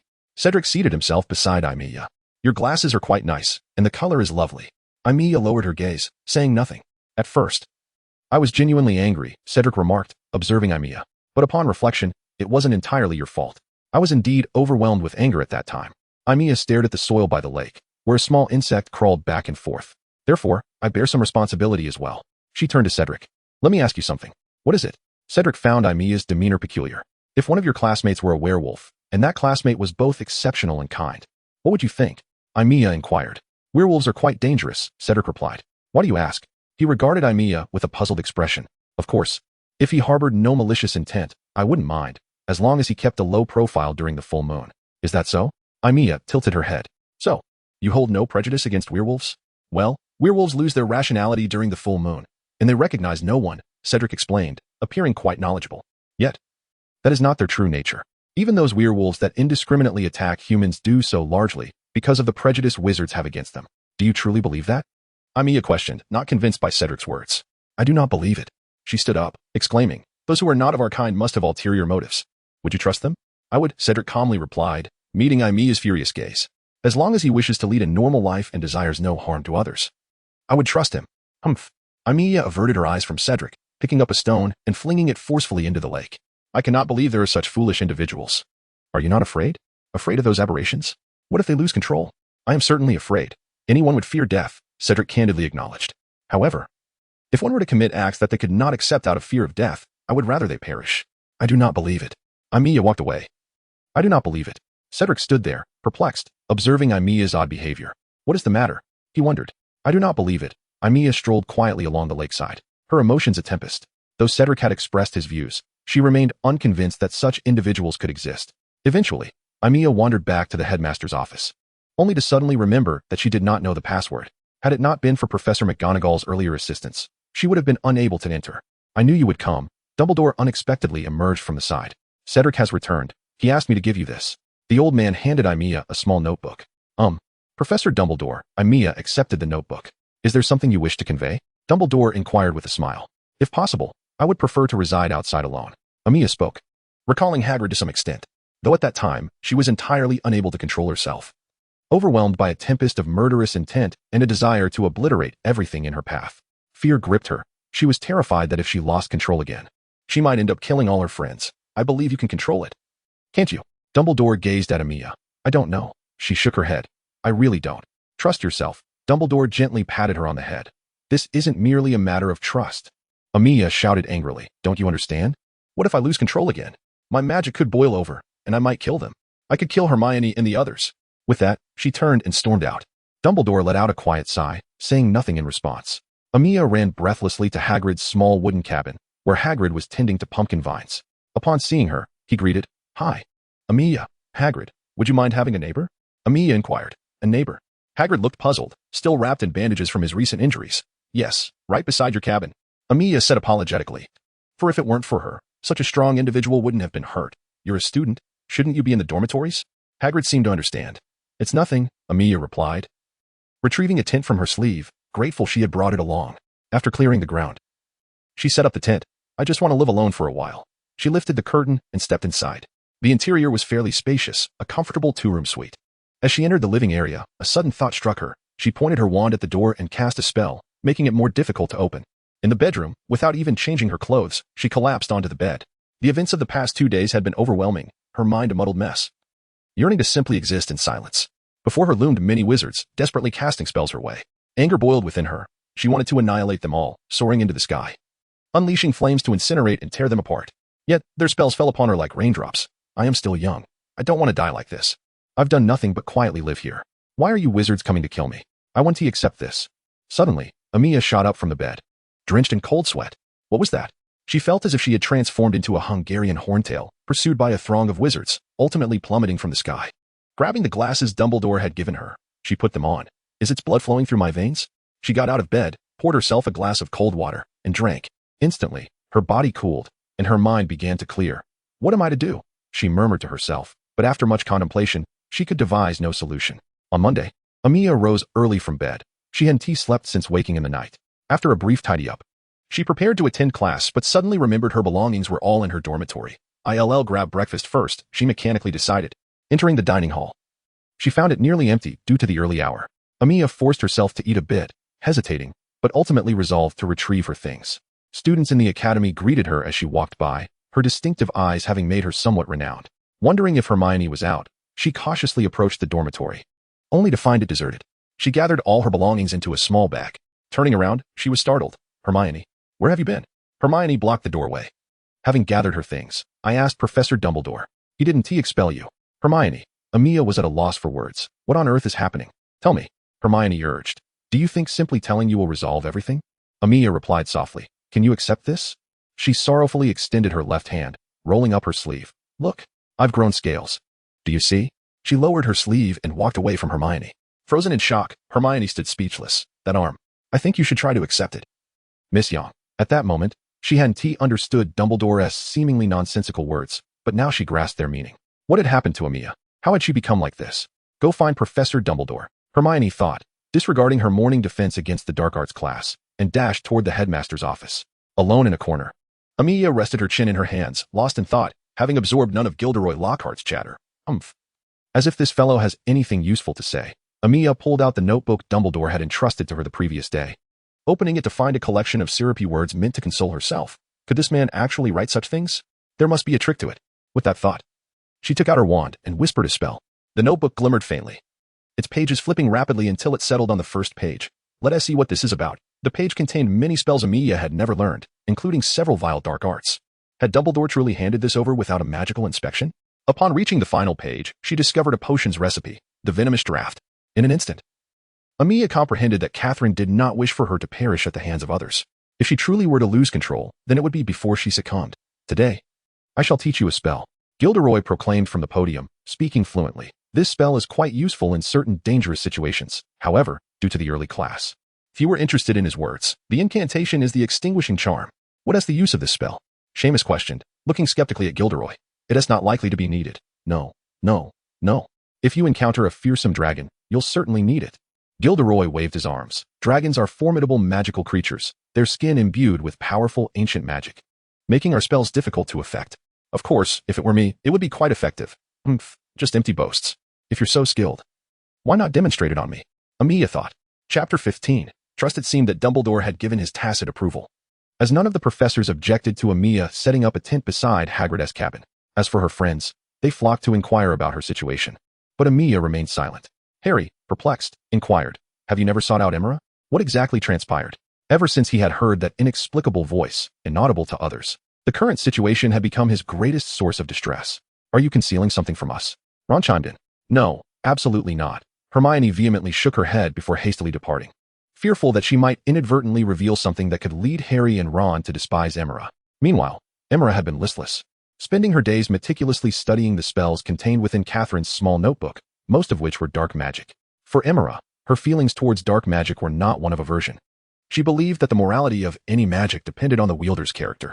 Even the most benevolent spell could be wielded with malevolent intent. Before long, half a month slipped by, and the townsfolk grew increasingly indifferent to Aimira's seclusion. Only Hermione occasionally ventured to the lakeside to gaze in her direction, lacking the courage to approach her. As for Aimira, each night she was plagued by nightmares of transforming into a Hungarian horntail and being slain by a wizard. This relentless fury, a desire to obliterate everything, surged within her, sometimes blurring the line between her identity as Aimiya Yang and that of the dragon. Her temper grew increasingly volatile, though she fought to suppress her emotions during class. Yet, the mounting scales appearing on her body filled her with dread. Am I destined to lose my sanity? Aimira pondered, gripped by fear. In recent days, she struggled to control her magic, often overexerting herself, culminating in an unprecedented incident where she lost points in Snape's class for splattering potion ingredients all over him. Snape's robes were riddled with holes, and his face turned a shade of fury as he deducted 5 points from Aimira. Upon returning to her tent, Aimira shed her robe, donned a tank top and shorts, and lay on her bed. Countless dark scales adorned her arms, legs, and abdomen, gritting her teeth. She retrieved a sharp knife and began to meticulously excise the scales from her left arm. It hurts, it hurts. Blood oozed from the wounds, yet she persisted, tears streaming down her face. The blood quickly soaked her arm, but she remained undeterred. Suddenly, the tent door burst open, startling Aimira and causing the knife to clatter to the ground. You? To her astonishment, Cedric stood outside, having forcefully opened her door with a spell. In a flurry, she grabbed her robe, desperately attempting to conceal her wounds, but the sudden intrusion left her no time to fully cover herself, and the bloodstains were unmistakable. Cedric had heard whispers, even rumors, and had approached Hermione, Harry, and Ron for information, but to no avail. His concern deepened, especially when even Professor McGonagall had been unhelpful. I believe she will disclose her situation to you based on the level of trust she feels and your attitude towards her, McGonagall had said when Cedric inquired. However, I trust you will not remain as stagnant as those younger students. After much deliberation, Cedric resolved to speak with Aimira. The initial attack had stemmed from his actions, and as a friend, he was genuinely worried about her experiences in the Forbidden Forest. Yet, upon reaching her tent, Aimira's protective spell barred his entry. He lingered at the entrance until after 8 in the evening, finally summoning the resolve to dispel the enchantment. What are you doing? Cedric gasped, taken aback by the sight of Aimira's bloodied arm. None of your concern, she retorted, nonchalantly donning her robe and retrieving bandages to tend to her wound. I'll help you. Cedric stepped forward, attempting to take the bandages from her. Leave me be. Aimira snatched the bandages back, blood staining her robe. Just go. I do not welcome your presence. She refused to meet his gaze, focused solely on wrapping her injury. Cedric stood awkwardly, unsure of how to proceed, until Aimira had fully bandaged her arm. Why did you move out? He asked. I've said it's none of your business. Aimira replied icily. Are we not friends? Cedric pointed out, noticing the bloodied scales scattered across the floor. Isn't friendship about sharing joy and alleviating pain? Aimira remained silent, her gaze lowered. Tell me, what has happened to you? Cedric paused, observing the torment and struggle reflected in her golden eyes, mingled with a deeply concealed fear that rendered the once vibrant girl utterly weary. Whatever may have transpired, I will assist you, Cedric earnestly declared, grasping her shoulders. Do you see this? Aimira rolled up her sleeve, revealing the scales. I am not human. I am merely a subject. Ever since that night, my body has begun to change. She shrugged off his hands and discarded her robe. Look, in just half a month, I have transformed into this. I might soon succumb to the curse of dragon blood and become a remorseless killer. Would you still wish to call me a friend? Cedric fell silent, perceiving the despair and yearning for acceptance within her, along with the fear of being harmed or causing harm to others. Nevertheless, this did not deter Cedric's fondness for her. He firmly believed she was inherently good. I wish to be your friend and help you through this ordeal. I believe your other friends will accept you as well. Really? Aimira was skeptical. If they truly would accept me. She recalled Hermione's shock and terror that morning. If even Hermione could not embrace her, why would he? I trust in you. At that moment, a familiar voice pierced through the tension. Aimira and Cedric looked up to find Hermione standing there, flanked by Harry and Ron. I believe you can control yourself. Hermione approached, supported by the affirmations of Harry and Ron. Thank you, Aimira replied, unsure of what else to say. A whirlwind of emotion surged within her: joy, relief, and a host of others she could not quite identify. Yet, tears flowed uncontrollably, and it was truly disheartening to be reduced to this state by someone significantly younger. I feel utterly useless. At that moment, Dumbledore was standing at the doorway, cautiously peering inside. Upon grasping the situation, the old fellow smiled and stepped in. The reason Hermione and the others had come was precisely due to this old man's request, as he believed that a mere knight bore a striking resemblance to Remus Lupin from a time long past. Initially, Lupin had no friends, living in profound isolation, fearful of causing harm to others and of being harmed himself. It was only through the friendship extended by Harry's father, James Potter, Sirius Black, and Peter Pettigrew that Lupin found solace. This bond of friendship sustained him through 7 years at Hogwarts, allowing him to become a remarkably adept wizard. Despite the disdain from many, he persevered, unlike other werewolves who succumbed to despair. Professor Dumbledore? The individuals inside were taken aback at the sight of the old man. It is rather impolite to present oneself in such a manner before others, Dumbledore remarked with a smile. Aimya Knight's cheeks flushed slightly as he readjusted his robe. Professor Dumbledore, is there any way to cure Aimiya Knight? Cedric inquired. Currently, there is no viable solution. I have reviewed the notes. And Miss Yang was infected with dragon blood while still in the womb, Dumbledore replied, shaking his head. Furthermore, at the age of 1, her original blood was forcibly replaced with dragon blood. Is there truly no other alternative? Hermione gazed at Dumbledore with hope, seeing him as a figure of omnipotence. We have no effective means at present, Dumbledore gently stated. We can only hope that Miss Yang can withstand the curse entwined within the dragon blood. What is the curse within the dragon blood? Harry asked, puzzled. It is the resentment infused into the blood when a dragon is slain. If it were merely a surface contamination, a potion to dispel curses would suffice, Dumbledore explained. However, Miss Yang's body has integrated the dragon blood, or rather, her human blood has been entirely supplanted. Were it not so, she could not possess such formidable anti-magic abilities. So, it seems my own willpower must suffice to control the curse in my blood. Aimiya Knight had calmed considerably, accepting her current state. She felt her friends were willing to accept and assist her, leaving her with no regrets. Even if she had to consume the poison of the dragon and forsake everything, she would do so without a second thought. Betrayed in her past life, she had finally found true friends in this one.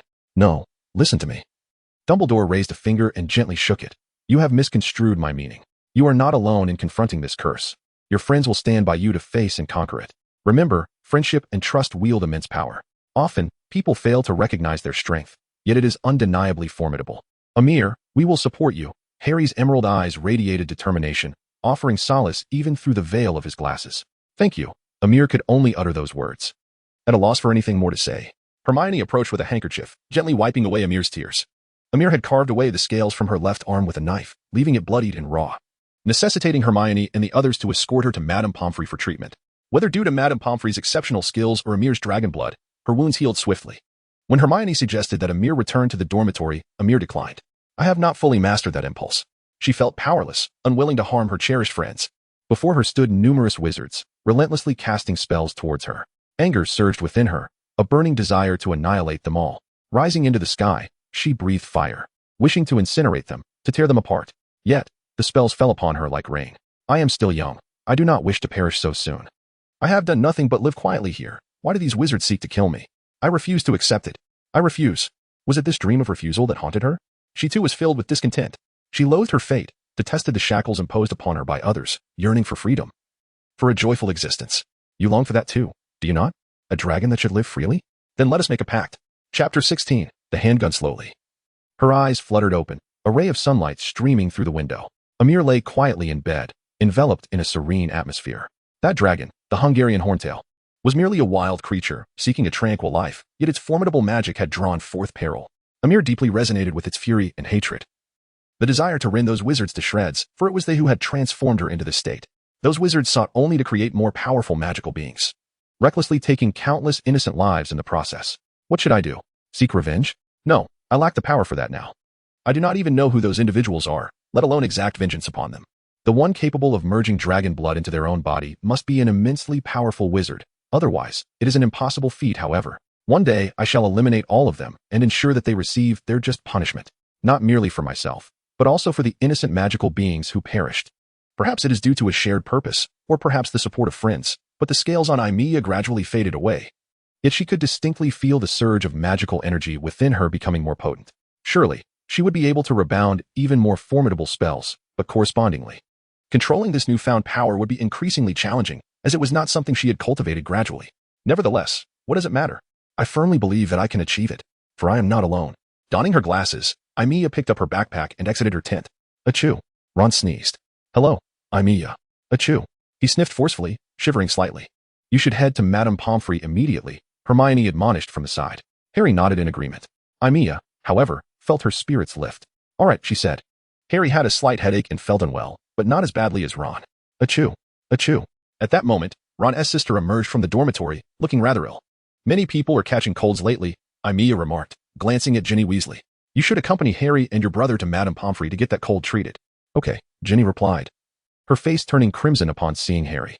Looks like someone is quite popular with the ladies, Aimiya teased, patting Harry on the shoulder. Harry appeared bewildered. What is going on?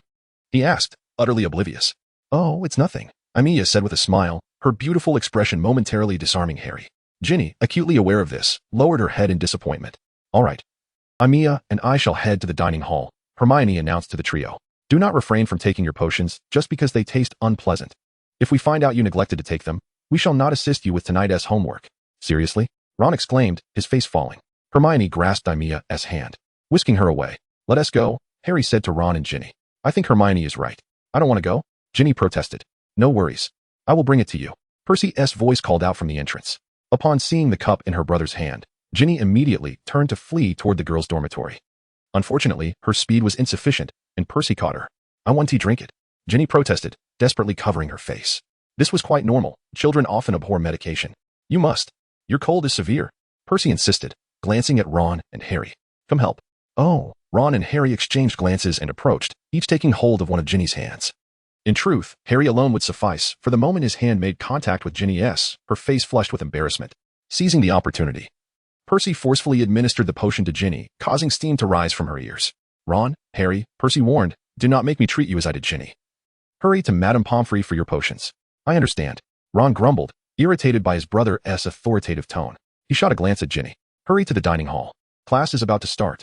Meanwhile, Hermione and Aimiya enjoyed their meal in the dining hall. Professor Lockhart is truly remarkable. Hermione persistently tried to convince Aimiya to alter her opinion of Gilderoy Lockhart. He has managed to defeat so many dangerous dark creatures. Do you not find that impressive? I do not perceive him as particularly impressive, Aimiya replied, exasperated by Hermione's incessant chatter. At that moment, she spotted Cedric. Hey, Cedric. Hi, Aimiya, Cedric greeted enthusiastically, causing the faces of the Ravenclaw girls to pale. However, considering the previous incident had tarnished Cedric's impression of them, they remained silent, knowing they could not contend with Aimiya. How about borrowing my broom for a bit this afternoon after class? Aimiya proposed. This afternoon? Cedric hesitated. I fear that may not be possible, as it is currently raining, and it seems unlikely to cease by afternoon. Seriously? Aimiya sighed in disappointment. However, we can study that. What is it called? Cedric thought researching that Muggle item was rather unwise, but to maintain Aimiya's newfound good mood, he decided to entertain her. Oh, right. It's called a pistol. What? Hermione exclaimed, startled by the term. You mean a pistol? Yes, Aimiya replied, casting a reproachful glance at Cedric. This is problematic.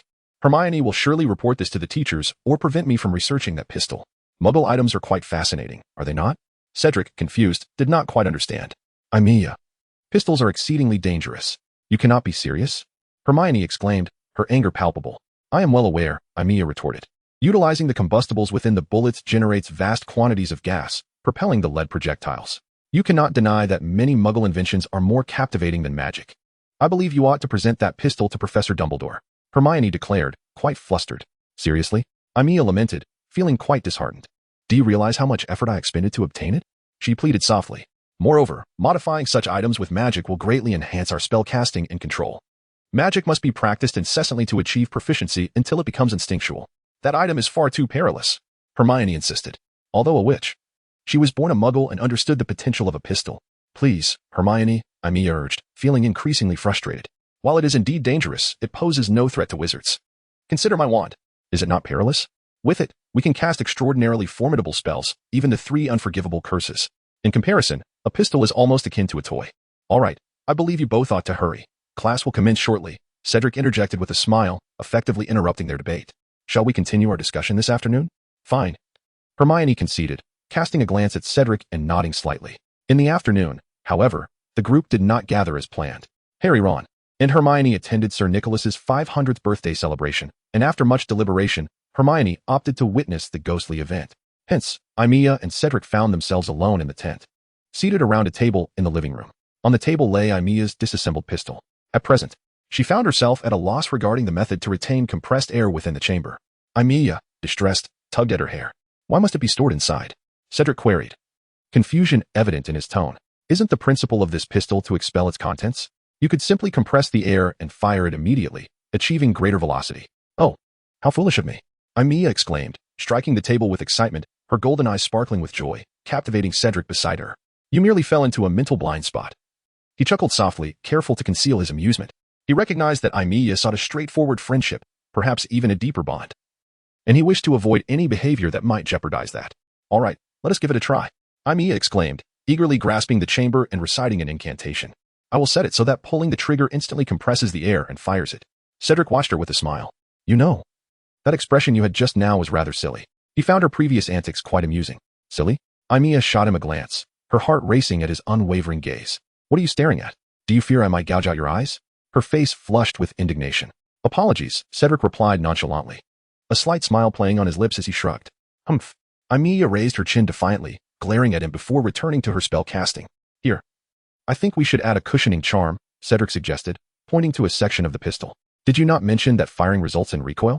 That makes sense, but I believe it should be added here. Aimiya indicated a slightly lower point. I understand Muggle physics. This area should be the primary point of impact when firing. The pair continued their experimentation until 10 o'clock, when Cedric finally made his way back to the dormitory. Naturally, he employed the disillusionment charm to avoid detection, as curfew had already set in, and being caught by Filch would surely yield dire consequences. When did I begin to consistently violate school rules? Cedric mused, ruefully rubbing his nose. It seemed that ever since he had encountered Aimiya, such infractions had become a frequent occurrence. Meanwhile, Aimiya, brimming with excitement as she brandished the pistol, stepped outside the tent. Aren't you resting yet? Hagrid, fully recovered from his injuries, was outside with a lantern, tending to his pumpkins in the light drizzle. I've created something quite fun, Aimiya said with a smile. Do you need assistance? No, you should get some rest, Hagrid waved his hand. You have classes tomorrow. I'll finish up shortly. Well, I shall test my creation, Aimiya declared, gripping the pistol firmly, aiming at a distant tree before pulling the trigger. Bang! The tree was instantly pierced, startling Hagrid. What do you have in your hand? He approached, astonished. A Muggle pistol, Aimiya said, blowing lightly at the muzzle, though no smoke emerged. It seems it still requires some refinement.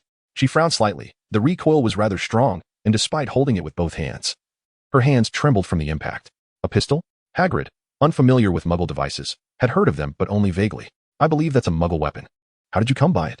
That's quite a story, Aimiya replied, tucking the pistol away and shaking her hair to remove the droplets of water. Another time. I need to rest. She smiled at Hagrid, requesting his discretion. Please don't use it for nefarious purposes, Hagrid cautioned. I shall only use it for self-defense, Aimiya assured him before returning to her tent. In truth, Aimiya intended to wield this pistol as a surprising weapon against her foes. For few would anticipate a witch employing Muggle artifacts, not even those of Muggle descent. A cold smirk crept upon Aimiya's lips. Just wait. You who treat others as mere subjects for experimentation, I shall ensure you pay dearly for your actions. Chapter 17. Hereupon returning to her tent, Aimiya resolved to stow away the pistol but suddenly recalled that her storage bag had not been organized in quite some time. Very well, I shall tidy it up now. She emptied the contents of the bag onto the floor of the living area. Oh no, what a miscalculation. Aimiya smacked her forehead, overwhelmed by the sheer volume of items. Nevertheless, she meticulously sorted through the chaotic mess. Just as she prepared to discard some useless items, she unexpectedly stumbled upon something she had not anticipated.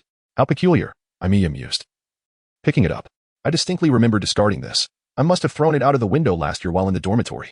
It was a dragon's eye stone, clutched tightly in her hand, leaving her uncertain about what to do next. The memories of her past life, nearly forgotten, surged forth, flooding her mind. The past is no longer relevant to my present, Aimiya declared, opening the window and attempting to toss the stone away. Yet, despite her efforts, it remained in her grasp. Finding a red string within the room, she tied the dragon's eye stone to it and hung it around her neck. Consider it a final memento, Aimiya thought to herself. The following day, Aimiya emerged from her tent to find the rain had ceased, though the sky remained overcast. A gloomy day indeed. Frowning slightly, she hastened towards the castle. Fortunately, a stone-paved path connected the castle to her current location, preventing her from trudging through mud. Hey, Bonnie. Aimiya first arrived at the Gryffindor common room. Hi, Aimiya. Bonnie replied, engaged in conversation with Celia. What happened? Aimiya inquired, curious, having noticed groups of students discussing matters along her way, mentioning something about a chamber. Don't you know? Celia looked at Aimiya in surprise before realizing. Oh, right, you had already left by that time. Leaning in closer, she lowered her voice as if sharing a secret. Did you know? The Chamber of Secrets has been opened, and Filch Scrawnycat, Mrs. Norris, has been petrified. The chamber? Petrified? Aimiya was further bewildered. Are you saying Filch's cat was turned to stone? Indeed. And it's not just any petrification. It requires a potion to reverse it, Bonnie confirmed, nodding. With that cat out of the picture, Filch will have to expend double the effort to catch us. Catch you? Aimiya was even more puzzled. Bonnie had recently started dating a boy from Ravenclaw, a year ahead of her. Celia added. Wait, Bonnie, I can't believe you're so mature. Already making friends, Aimiya exclaimed, astonished. You have no right to comment on my social life. Bonnie, her face flushed, stated emphatically, the relationship between Cedric and me is not as you imagine. Aimiya, already aware of how to navigate these social intricacies, merely shrugged. Yet, the memory of Cedric's gaze from the previous day left her feeling somewhat peculiar. Perhaps it was merely a figment of her imagination. Humph, I refuse to believe that. Silja interjected mischievously. I saw the handsome lad in someone's tent until 10 o'clock. A lone man and a woman in a confined space. Oh, what might transpire? How thrilling. Aimiya felt her patience wane, thinking that if she indulged them even slightly, they would only press further.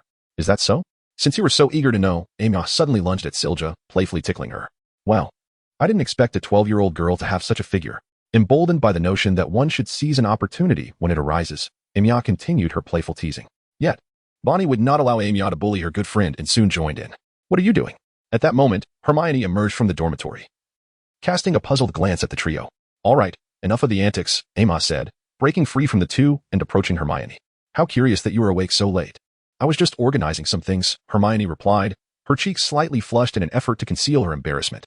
Really? Aimiya questioned, her expression filled with skepticism. Never mind. Let us hurry and grab breakfast. By the way, where are Harry and Ron? Who knows? They are probably still asleep, Hermione shrugged. However, upon reaching the dining hall, they discovered that Harry and Ron had already arrived. Hi, Aimiya greeted them, surprised to see them there before her. I can't believe you two got here before us. We occasionally rise early, Ron said, his mouth full of pie, bits of food spraying as he spoke. Aimiya cautiously maintained her distance from him. What's wrong? Lost your appetite? She asked, observing Harry's slightly troubled demeanor. No, it's nothing. Harry shook his head, but he had heard a strange noise. Hermione glanced around to ensure no one was listening and whispered, a strange noise? Aimiya found this very odd. But none of us heard anything, Ron chimed in. So, aside from Harry, no one else can hear it? Aimiya furrowed her brow, pondering the situation. Harry, I think you should be cautious from now on. Avoid going out alone. It's best to have someone accompany you. Seeing Harry's discontent, she added quickly, you must understand that even in the wizarding world, hearing things that others cannot is not a good sign. Have you forgotten what happened last semester?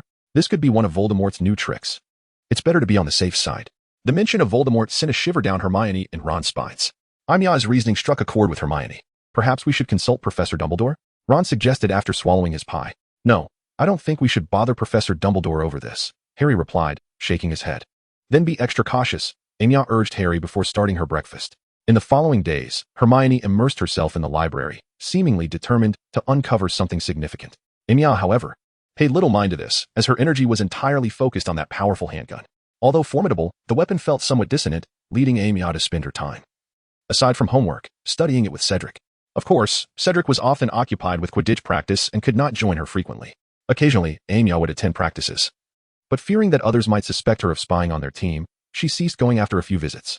On a particularly fine Friday, after classes, Aimiya decided to visit Hagrid's hut, as she often did since moving next door.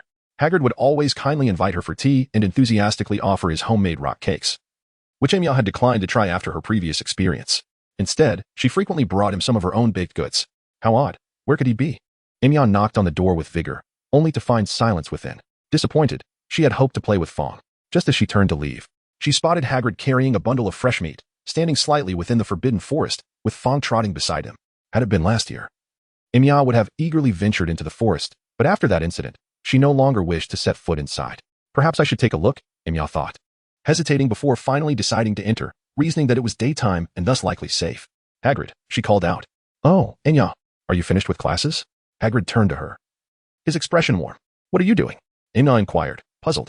I'm feeding the Thestrals, Hagrid replied, extending the fresh meat, which seemed to be gradually consumed. What are those? She asked, feeling a chill. They're Thestrals, Hagrid said without glancing back. Only those who have witnessed death can see them. People often mistakenly believe they are omens. How contradictory, Aimiya mused, stepping closer, her hand outstretched to touch the Thestrals. I want to see them, but I do not wish to confront death. Such things cannot be forced. Hagrid seemed to sense her thoughts and added, Fong, come here. Since she could not see the Thestrals, Aimiya opted to play with Fong instead. Fong whimpered and hid behind a nearby tree, evidently frightened of Aimiya. Feeling embarrassed, she glanced at Fong, then back at Hagrid. Am I really that intimidating? Fong has always been a timid creature, Hagrid chuckled, as he fed the remaining meat to the unseen Thestrals and wiped his hands on a dirty cloth. He rarely plays with others. I remember the first time he saw Ron, he immediately tried to win him over. Aimiya felt a twinge of annoyance. I've fed him delicious treats, yet he ignores me. At that moment, a voice called from outside. Hey, Princess. Fred greeted Aimiya, who was still lamenting to Hagrid. The Weasley twins are here to see you, Hagrid announced. All right then, goodbye. Aimiya bid farewell to Hagrid and made her way to the edge of the forbidden forest. Hey there, little princess, Fred greeted her. Why aren't you at the pitch for practice? Aimiya asked, puzzled, as would typically seized every opportunity to train. Well, the Slytherins have taken over the pitch, George replied, slightly disgruntled but quickly regaining his enthusiasm. But we just happen to have time to explore some interesting things. Interesting things? Amidst the peculiarities of the twins, Aimiya pondered the bizarre antics of the duo. What on earth are you two up to? She inquired. We are experimenting with some intriguing inventions, Fred replied, such as a feather quill that sprays ink. Aimiya, irate, pointed an accusatory finger at Fred. So that ink-spraying quill was your creation? Could it be that the one we discarded was picked up by you? George and Fred chorused in unison. Did it spray ink all over your face? Fred asked eagerly. How infuriating. I will make you pay for this. Aimiya gritted her teeth, charging towards them. George, quick to react, nudged Fred, and both bolted in the opposite direction. They ran, one in pursuit of the other, until Aimiya, panting, finally halted by the lakeside. Adjusting her glasses. Why are you wasting your time on such nonsense instead of studying? Do you not find it fascinating? Fred retorted. Well, perhaps it is interesting. Aimiya shrugged helplessly. Then how about lending us a tiny favor? George asked. What sort of favor? Aimiya inquired curiously. Just a single strand of your hair.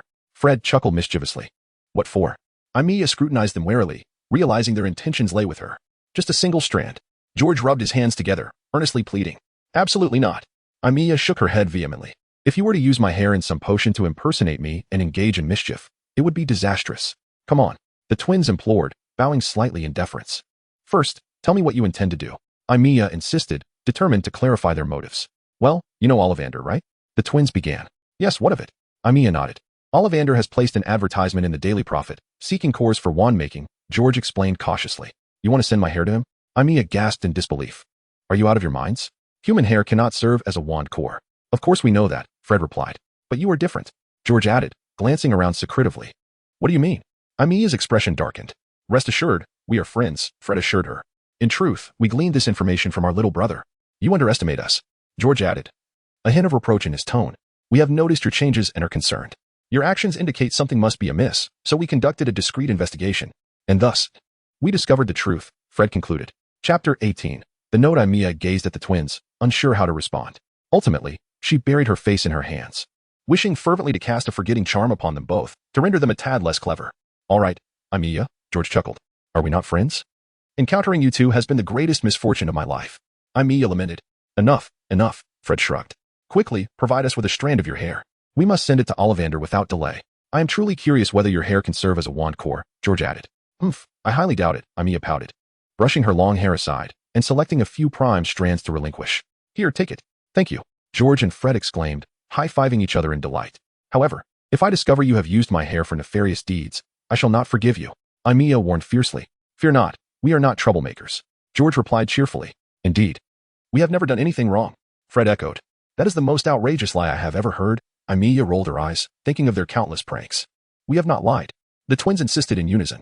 Now, off you go to send that hair, Aimiya urged.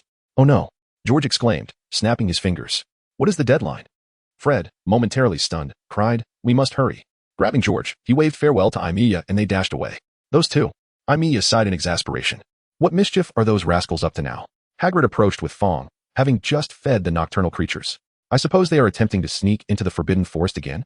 Not this time, they merely requested a few strands of hair, Aimiya replied, shaking her head. Those two are quite the handful, Hagrid admitted, visibly troubled by the twins. Really? I find them rather amusing, Aimiya said, waving at Fong from a distance. Fong cowered away. Are you not concerned they might use your hair for mischief? Hagrid inquired. Puzzled. Not at all, Aimiya replied, for I trust them. Hagrid shook his head, retreating to his hut but not before advising Aimiya, remember? Do not wander into the Forbidden Forest without caution. If you must go, inform me first.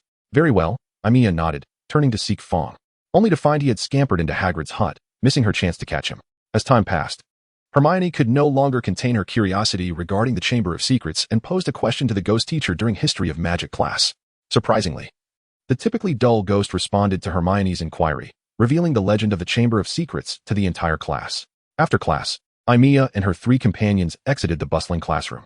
As they maneuvered through the throng, a first-year student, perpetually clutching a camera, seemed to exchange words with Harry. However, the noise of the crowd drowned out their conversation, leaving Aimiya unaware of what was said. What did he say? Hermione appeared equally oblivious to the boy's words. I suspect he mentioned I am the heir of Slytherin, Harry replied. Isn't it said that only the heir can open the chamber? Those fools are talking nonsense. Ron exclaimed angrily. What an absurd claim.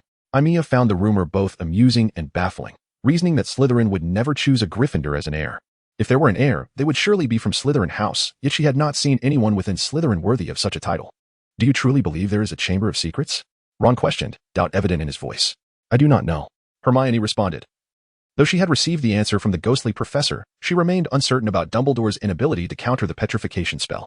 Therefore, she speculated that the assailant must not be human. Not human? Harry asked, gazing at Hermione in confusion.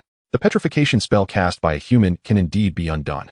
Amy interjected, explaining that only certain magical creatures possess innate abilities that can render even a powerful wizard incapable of reversing their petrification. For instance, Medusa, Hermione added. The four of them arrived at the corridor where Moaning Myrtle had been petrified, a corridor now entirely abandoned. I remember there was a puddle here that day. Hermione remarked to Harry. Indeed, Harry nodded, scrutinizing the area. I doubt there would be absolutely no clues here. Hey, look, Amy exclaimed. Discovering something intriguing, a swarm of spiders desperately attempting to escape through a crack in the glass. She intentionally caught one and tossed it in front of Ron. His face turned pale instantly. What are you doing? He stammered, clutching the nearby wall as if ready to flee at a moment's notice. No way. You're still afraid of this thing? Amy teased, laughing heartily. Hermione struggled to suppress her laughter, though her efforts were evidently in vain. Ron's face took on a shade of green, clearly agitated. Remember the water on the floor? Harry suggested, eager to change the subject. Where did it come from? Although it seems someone has cleaned it up now. I suspect it was right around here, Ron replied, returning to normal as he reached for the copper doorknob. Only to retract his hand as if scalded. What's wrong? Amy asked, glancing at Ron in confusion. This is the girls' bathroom, he admitted. A hint of embarrassment coloring his tone. There is no one inside, Hermione reassured, walking over. This is Moaning Myrtle's domain. Oh, I remember now, Amy clapped her hands. Myrtle has been lurking around here. With that, she pushed the door open and entered. Well, truth be told, the conditions in here are quite dreadful, Amy remarked, observing the untidy state of the restroom. At that moment, Hermione and the others joined her. Shh, keep quiet, Hermione urged, raising a finger, appearing quite adorable. Myrtle? Are you here? Why are you calling her? Ron asked nervously. I want to ask if she saw anything, Hermione replied. Don't talk with your back to me. Myrtle suddenly emerged from the mirror. I can feel it, even though I am now a ghost. I apologize, we did not mean to upset you, Hermione said to Myrtle. We merely wished to inquire if you saw anything when a cat was attacked outside on Halloween night. I didn't see anything, Myrtle retorted. You might as well ask someone else. With that, she leaped back into the toilet, splashing water everywhere. Amy, having stood by the door, managed to avoid the deluge. My goodness, you all smell terrible. Of course, the water in that toilet has been there for ages. Hermione, Harry, and Ron exchanged glances of dismay. However, their discontent was soon overshadowed when they were caught by Percy, who had been passing by. The four departed the girls' bathroom and returned to the Gryffindor common room to commence their homework. Amy swiftly completed her assignments, while Hermione, usually quick to finish, was inexplicably fixated on erasing and rewriting. Ron, too, was in a sour mood, having just been scolded by Percy. Only Harry maintained a semblance of normalcy. All right, Amy declared, gathering her work. I'm done. Let me see. Ron glanced at Hermione before cautiously addressing Amy. Amy regarded Ron in silence. Of course, you don't have to lend it, he surmised, realizing the unlikelihood of that. Here, Amy smiled, handing her work to Ron, but don't copy it entirely. Remember to add your own thoughts. I wouldn't want us both to be reprimanded by the professor. Unexpectedly, as the two conversed, Hermione was oblivious. A stark contrast to her usual self who would have scolded Amy and Ron by now. All right, take your time writing. I'm heading to the library. She waved to the three, bidding them farewell. Amy entered the library, poring over historical biographies, hoping to uncover information regarding Tom Riddle. Unfortunately, despite her efforts spanning several nights, she found no leads on Tom Riddle. Sigh. It seems I must venture into the restricted section for a stroke of luck. Amy closed the hefty tome, exhaling deeply, and removed her glasses to rub her eyes. At that moment, a commotion erupted outside. Madam Pants, the librarian, cast an irate glance at the entrance.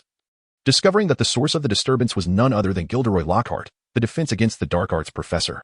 This blonde fellow was accompanied by a throng of giggling girls, regaling them with tales of his exploits. In fact, the situation was quite dire. But I resolved it with minimal effort, he boasted, seemingly indulging in self-aggrandizement once more. Professor Lockhart, Madam Pants admonished, this is a library. I trust you shall maintain silence. I know. I certainly know, Lockhart replied dismissively, flashing a smile he believed to be charming. While many women might be captivated by his grin, it was evident that Madam Pants was not among them. But I believe this place could benefit from a little youthful laughter, don't you think? As he spoke, he sauntered into the library with his entourage, leaving Madam Pants seething, yet powerless to act against a professor. Oh, Amy, I see you. Amy had hoped to hide. But Lockhart's keen eyes spotted her immediately. Professor Lockhart, Amy begrudgingly acknowledged him. So, you are reading? Lockhart inquired with feigned curiosity. What can I assist you with? I am quite knowledgeable. Really? Amy replied skeptically. Do you know of Tom Riddle? Taking a chance, she pressed on. Tom Riddle? Lockhart, for once, paused in thoughtful reflection. The surrounding girls immediately looked at him with adoration, captivated by his pensive demeanor. I seem to recall something, he finally said. Who exactly is he? Amy pressed urgently. Though her eagerness drew discontented glares from the girls nearby, who likely deemed her impolite. Amy, however, remained unfazed, her focus solely on Lockhart. But why are you inquiring about him? Lockhart asked, puzzled. He is not a good person. It would be best if you remained uninformed. His serious demeanor only served to aggravate Amy further. Is that so? Could it be that Professor Lockhart is unaware? Amy provocatively suggested. Even if you ask. I shall not divulge, Lockhart declared solemnly, adopting a posture of moral authority. To be aware that you might learn something detrimental from it. Humph. Aimiya felt quite vexed.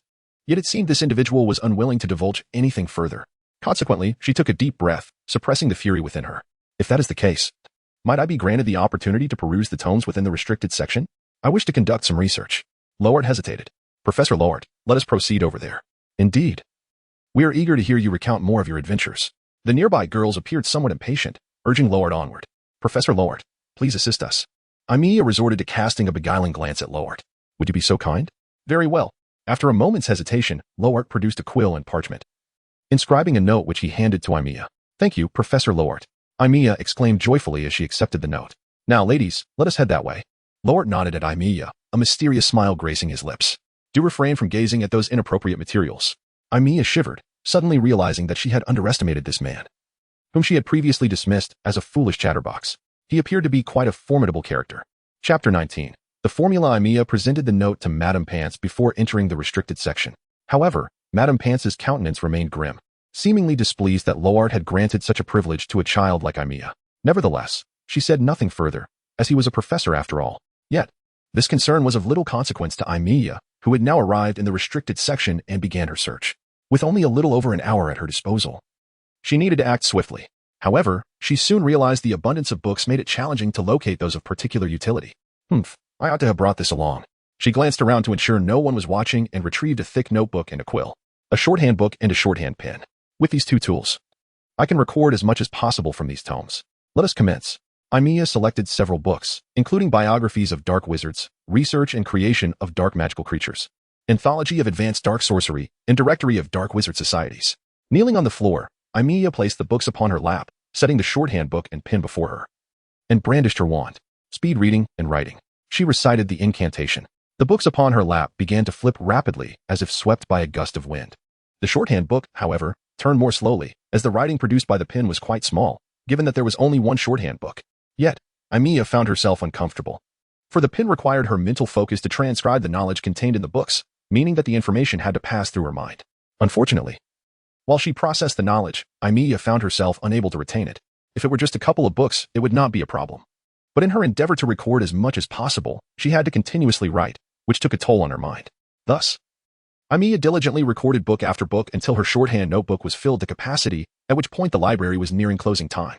Aimiya returned all the books to their places and, feeling somewhat unsteady, rose to her feet. After recording so much, her head felt as though it might split, throbbing painfully.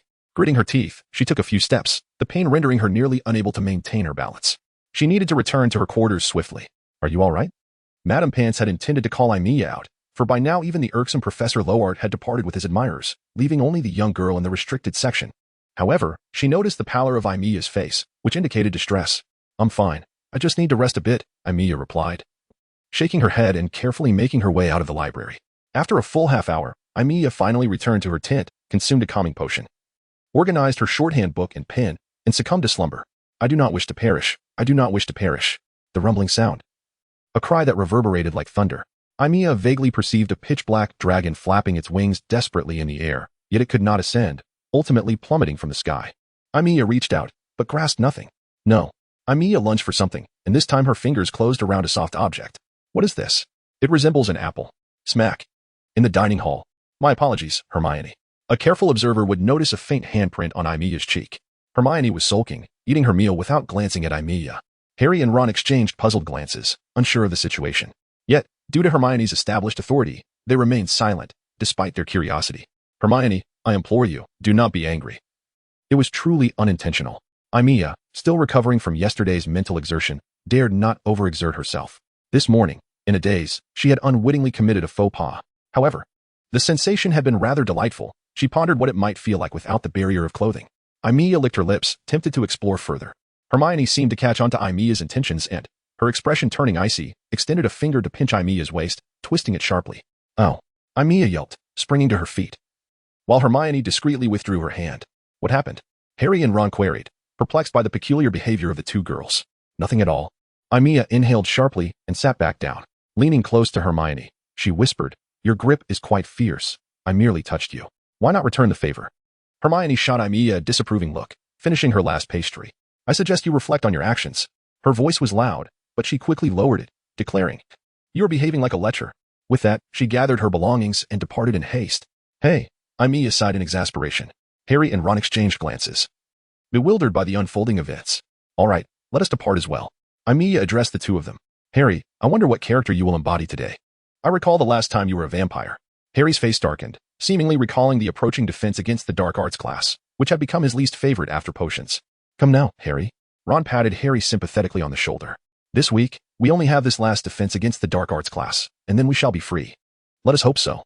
Harry nodded gloomily. Indeed, in the defense against the dark arts class, he was once again summoned to the front by Lockhart, who requested him to impersonate a werewolf. Although Harry felt disheartened, he complied, as it was essential to keep this individual in good spirits, otherwise, Hermione's plans would be thwarted. Amy, resting her chin on her hand, struggled to suppress her laughter. The class was increasingly resembling a Broadway show rather than a lesson. At last, the bell rang, signaling the end of the torturous session. Your homework is to write a poem about how I defeated a werewolf. The best one will receive a signed copy of my book, Magical Me, Lockhart announced with self-satisfaction. Are you ready? Harry whispered. Once the room cleared, Hermione appeared somewhat anxious. So, what are you planning? Amy was puzzled by the trio's secretive demeanor. Shoo. Ron gestured for silence. Amy, amused by the spectacle, fell silent. Hermione approached Lockhart with a piece of paper, while Harry and Ron stood behind her. What followed was a breathtaking scene. Hermione skillfully coaxed a signature from Lockhart. Fantastic. We have it, she exclaimed joyfully after Lockhart departed, only to realize Amy was staring intently at her. What are you looking at? You're not coming down with something. Are you? Amy reached out to touch Hermione's forehead, only to have her dodge away. You're the one with a fever. Hermione gleefully tucked the note away. Let us hurry to the library. What are you looking to investigate? Amy inquired, her curiosity piqued. We want to probe Malfoy, Harry responded, having deduced last night that he was the most suspicious character. Him? Amy was taken aback. Yes, that guy, Ron affirmed, recalling how Malfoy had mentioned that their next target would be students of Muggle lineage. And how does this relate to your trip to the library? Amy still did not quite understand. We intend to use Polyjuice Potion to infiltrate the Slytherin common room, Hermione declared proudly, as if seeking praise for her cleverness. Polyjuice Potion? Amy chuckled. You're not suggesting you want to seek out the recipe, are you? Well, perhaps, Harry responded, a bemused expression crossing his face. Exactly that. Amy replied with a mischievous grin, clearly indicating, come, plead with me. She was well aware of the recipe. What? Hermione asked, disheartened. Had I known, I would not have done this. It could leave a bad impression. You've already done it, so regretting it now is futile, Amy shrugged. However, some of the ingredients in that recipe are quite rare, and a few are unattainable for us as students. Then we'll just have to steal from Snape's private stores. Hermione's eyes sparkled at the thought, glancing at Harry and Ron. That's all right. ISNT it? I suppose, Ron replied uncertainly. All right, let us move, Amy instructed the trio. We can't linger in the classroom. The four departed, but Hermione was reluctant to squander her hard-earned note, rushing into the library to borrow a book. Crab's horn, leeches, bicorn horn, lacewing flies, fluxweed, and African snakeskin. Amy urged Hermione to open the book and recite the potion as ingredients. The fluxweed must be picked during a full moon, and most importantly, you need something from the person you wish to transform into, such as a strand of hair. Absolutely correct, Hermione admired Amy. How long does it take to brew the Polyjuice Potion? Ron asked foolishly. At least a month, Amy replied, casting a dubious glance at Ron, wondering if he had been paying attention. Moreover, African snakeskin ISNT sold at student supply shops. Only adult wizards can procure it in Diagon Alley. It appears we only have the option to pilfer from Snape's private stores, Hermione reiterated. Fool, I'm right here, and you want to steal from Snape's dead man's vault. How foolish. Amy rolled her eyes. Just because you can't buy it doesn't mean I can't. You? Hermione scrutinized Amy. You're a student too. For heaven's sake. But Catherine has some, Amy replied cheerfully. When I arrived, I conveniently brought along some of her supplies. Thus, the four promptly decided to commence brewing the Polyjuice Potion in Amy's tent. Let us roll up our sleeves and make our own fortune, Amy laughed. I have many other matters to attend to, so I want to assist you. The ingredients are in the other room. Be cautious not to turn the potion into poison.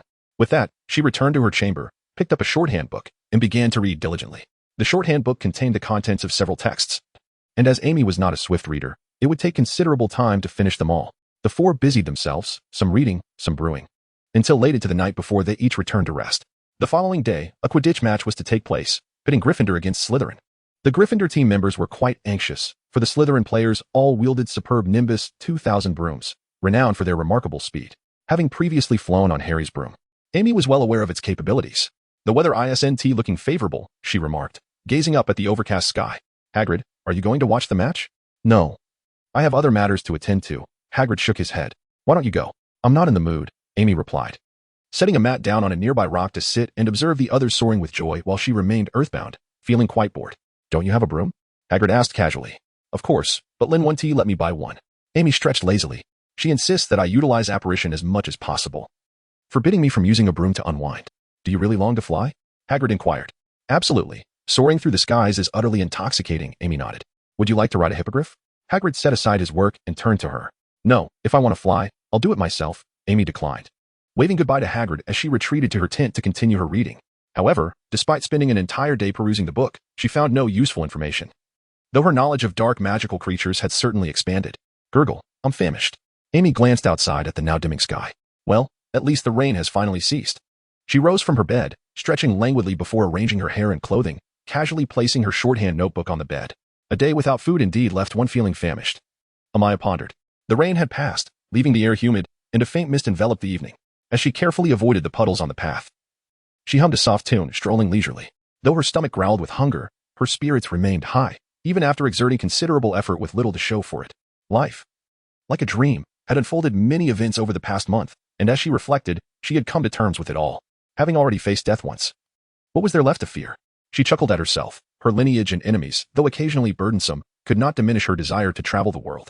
As she brushed a stray strand of hair, stirred by the night breeze, Aimiya soon arrived at the castle. Hello. Upon entering, she spotted Hermione and Ron. How did the match go today? We won, Ron replied, but Harry got injured. A rogue bludger went wild, relentlessly targeting Harry. Hermione interjected. It broke his arm. Oh my goodness, Aimiya exclaimed, taken aback. How could that happen? That's not even the worst of it, Ron continued. The renowned Lockhart tried to heal Harry and ended up removing all the bones from his arm. Really? That's the most shocking thing I've heard today, Aimiya gasped. I hope Harry isn't too upset. Professor Lockhart just made a mistake. It wasn't his fault. Hermione quickly defended. Well, I'm not concerned about whose fault it is, Aimiya shrugged indifferently. I need to grab a bite to eat first. After her meal, Aimiya sought out Harry, but unfortunately, Madame Pomfrey turned her away. With a resigned sigh, she returned to her tent to rest. The next morning, Aimiya meandered back to Madame Pomfrey's. As she arrived, Harry was just stepping out of his room. You seem to be recovering well, Aimiya remarked. Not bad, Harry replied, then anxiously asked, where are Ron and Hermione? I don't know. I came over first thing this morning and didn't see them. Aimiya shook her head. What is going on? Let us go find them. And I'll tell you, Harry suggested. All right, Aimiya nodded. The two searched aimlessly, but regrettably, they could not locate Ron and Hermione anywhere. How strange. Where could they have gone? Aimiya mused, tapping her chin, unable to recall where they might be. Let me think, Harry said, feeling irked that his friends had not come to see him. Maybe they went to your tent? My tent? Aimiya stared at Harry in confusion. Yes, I'm sure they would be there, Harry asserted. Let us go check, he exclaimed, grabbing Aimiya's hand and hastily leading her outside the castle. Hey. Aimiya laughed softly to herself, amused by Harry's enthusiasm. To her astonishment, the very friends they had searched high and low for were indeed in her tent. When did you arrive? She asked, astonished. We've been here for quite some time. You just didn't notice, Hermione replied, approaching Harry. Harry, you scared me. How is your hand? Not too bad, Harry said, relieved to see his friends. By the way, we already know about Colin. Professor McGonagall informed Professor Flitwick this morning, which is why we decided to act immediately. We need to make Malfoy confess. Ron shouted angrily. Ever since the last Quidditch match, that guy has been getting worse, taking out his frustration on Colin. And there's more, Harry added. Dobby came to see me last night. May I interrupt? Aimiya interjected, resting her chin on her hand. What exactly are you all discussing? What happened to Colin, that boy with the camera? You don't know? Hermione looked at Aimiya in surprise. Of course not. I went straight to Harry's this morning, Aimiya explained. We were looking for you, so how would I know? Colin was attacked, Harry answered on behalf of the others. It happened last night while I was resting. Dumbledore and Professor McGonagall brought him in. What about Dobby? Aimiya asked, intrigued. Well, Harry recounted, explaining Dobby's visit the previous night. So, you mean to say you couldn't enter the train station? And everything that happened with the rogue bludger was all because of that little house elf? Aimiya remarked, incredulous that a series of events could stem from one creature's antics. This could be troublesome. What if that house elf seeks you out again? I don't know, Harry sighed, feeling the weight of his troubles. I wish I knew who his master was. Indeed, Aimiya agreed. Without knowing the identity of the house elf's master, he wouldn't heed anyone else's commands. She gazed at Harry sympathetically. Moreover, house elf magic differs from wizarding magic, yet it can be surprisingly effective. If Dobby does not abandon his intentions, Harry, you may have a challenging time ahead. Since Colin's attack, students began to move about in groups, fearful of becoming the next victim, especially those of pure Muggle descent. However, Aimiya remained unconcerned, for she was not merely human. While she was still uncertain of her true lineage, be it pure blood, half-blood, or entirely Muggle, she possessed the blood of a dragon, rendering her largely impervious to typical dark magic. Speaking of dragon blood, Aimiya noticed that after deciding to confront the wizards who had experimented on her, she had dreamt less frequently of that Hungarian horntail. And the scales on her skin gradually faded. This uplifted her spirits. She wished her eyes would revert to their original hue. With black hair and eyes, she possessed a distinctly Eastern allure, and though she lived in England, it did not mean she found comfort in the sight of golden-haired, blue-eyed locals. Yet, she had no choice but to endure, being of tender age and still ungraduated. Upon entering the Gryffindor common room, Aimiya noticed the portly Neville clutching several peculiar items, a strangely scented onion, a purple crystal, and a decaying lizard's tail. What do you have there? Aimiya asked, eyeing Neville curiously. These are protective charms, he replied, appearing quite frightened. Protective charms? Whatever for? Aimiya inquired, bewildered. Certainly, it is imperative to safeguard oneself from potential attacks, remarked Bonnie beside her. I, too, have purchased several of these. Look, this one is a crystal imbued with powerful magic. She shook the blue crystal in her hand. Huh? Amy Knight found these individuals rather amusing. I believe that even if you acquire these so-called talismans, they may not prove effective. The two of them looked at her quizzically. Is that not so? The girl responded, the creature within the chamber was set by Slytherin. If you think a few mere talismans can fend off such a beast, then Slytherin would be unworthy of being one of Hogwarts' 4 founders. No way? Neville's 3 talismans clattered onto the table. What should we do then? Bonnie, too, was flustered. For Amy Knight's words held considerable truth. What else can we do? Amy Knight shrugged. Whatever needs to be done, we shall do it. That's hardly a solution. Bonnie's expression reflected her dismay. Oh, I truly hope Professor Dumbledore can uncover that chamber soon. Neville's face turned pale, evidently shaken by Amy Knight's words. Well, whether it be fortune or misfortune, if it is meant to be, do not be so frightened. Amy Knight felt a twinge of regret. Although these talismans were ineffective, they might at least alleviate some of the children's unease. Otherwise, how could they possibly conceal their clandestine activities from those professors, as sly as foxes? Yet, it was clear her words provided little comfort to them. Before long, December arrived, and Christmas was approaching. Professor McGonagall began compiling a list of students remaining at school during the holiday. Hermione, Harry, and Ron all signed their names on the list. Amy Knight had initially considered staying as well, but after some contemplation, she decided to return home. I have a complete set of potion ingredients in my tent, sufficient for you to brew several bottles of polyjuice potion. Amy Knight informed the trio, so there is no need to pilfer from Snape's private stores. If he catches you, it would be disastrous, perhaps even leading to expulsion. By the way, brew extra. She said to Hermione, it sounds rather intriguing. What do you think about joining me in troubling Malfoy? Hermione cast a wary glance at Amy Knight, feeling uneasy about her suggestion to confront Malfoy, fearing that it could lead to unforeseen complications. It's too late. We have only brewed enough for 3. Hermione replied. Is that so? Amy Knight felt quite vexed. Very well, I shall manage on my own. A week later, Amy Knight stumbled upon something quite fascinating. While passing through the hall, she noticed a throng gathered around the notice board, engrossed in a newly posted announcement. What is happening? Amy Knight inquired of a Hufflepuff student. The dueling club is about to commence. The Hufflepuff student appeared quite excited. Tonight is the first meeting, and I must learn all I can from Professor Lockhart. He began to ramble on. What is so entertaining about this dueling club? Amy Knight scoffed, finding no interest in it. I beg to differ.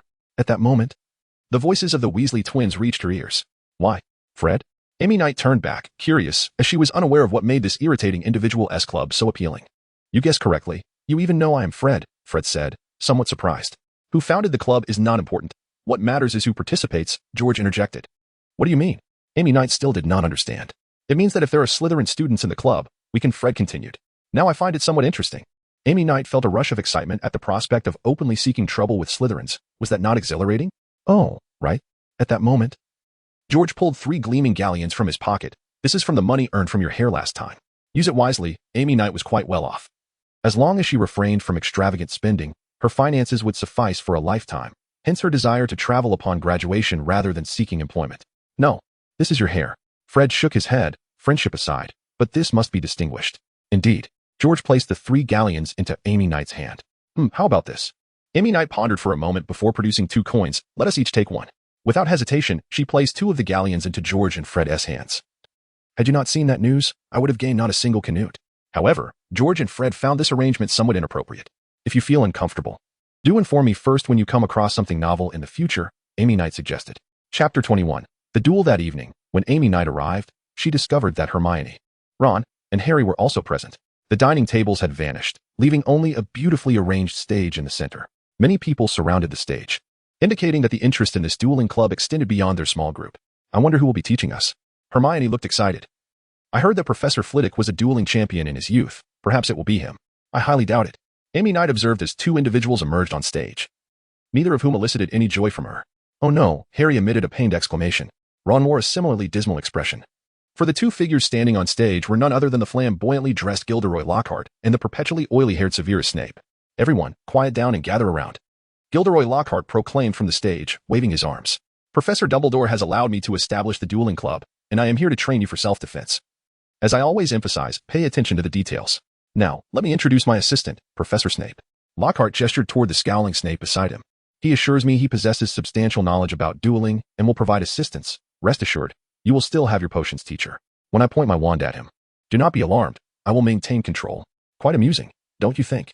Amy Knight remarked to Hermione with intrigue. Well, I'm not sure, but Hermione hesitated. I sincerely hope they both end up equally worse off, Ron maliciously commented.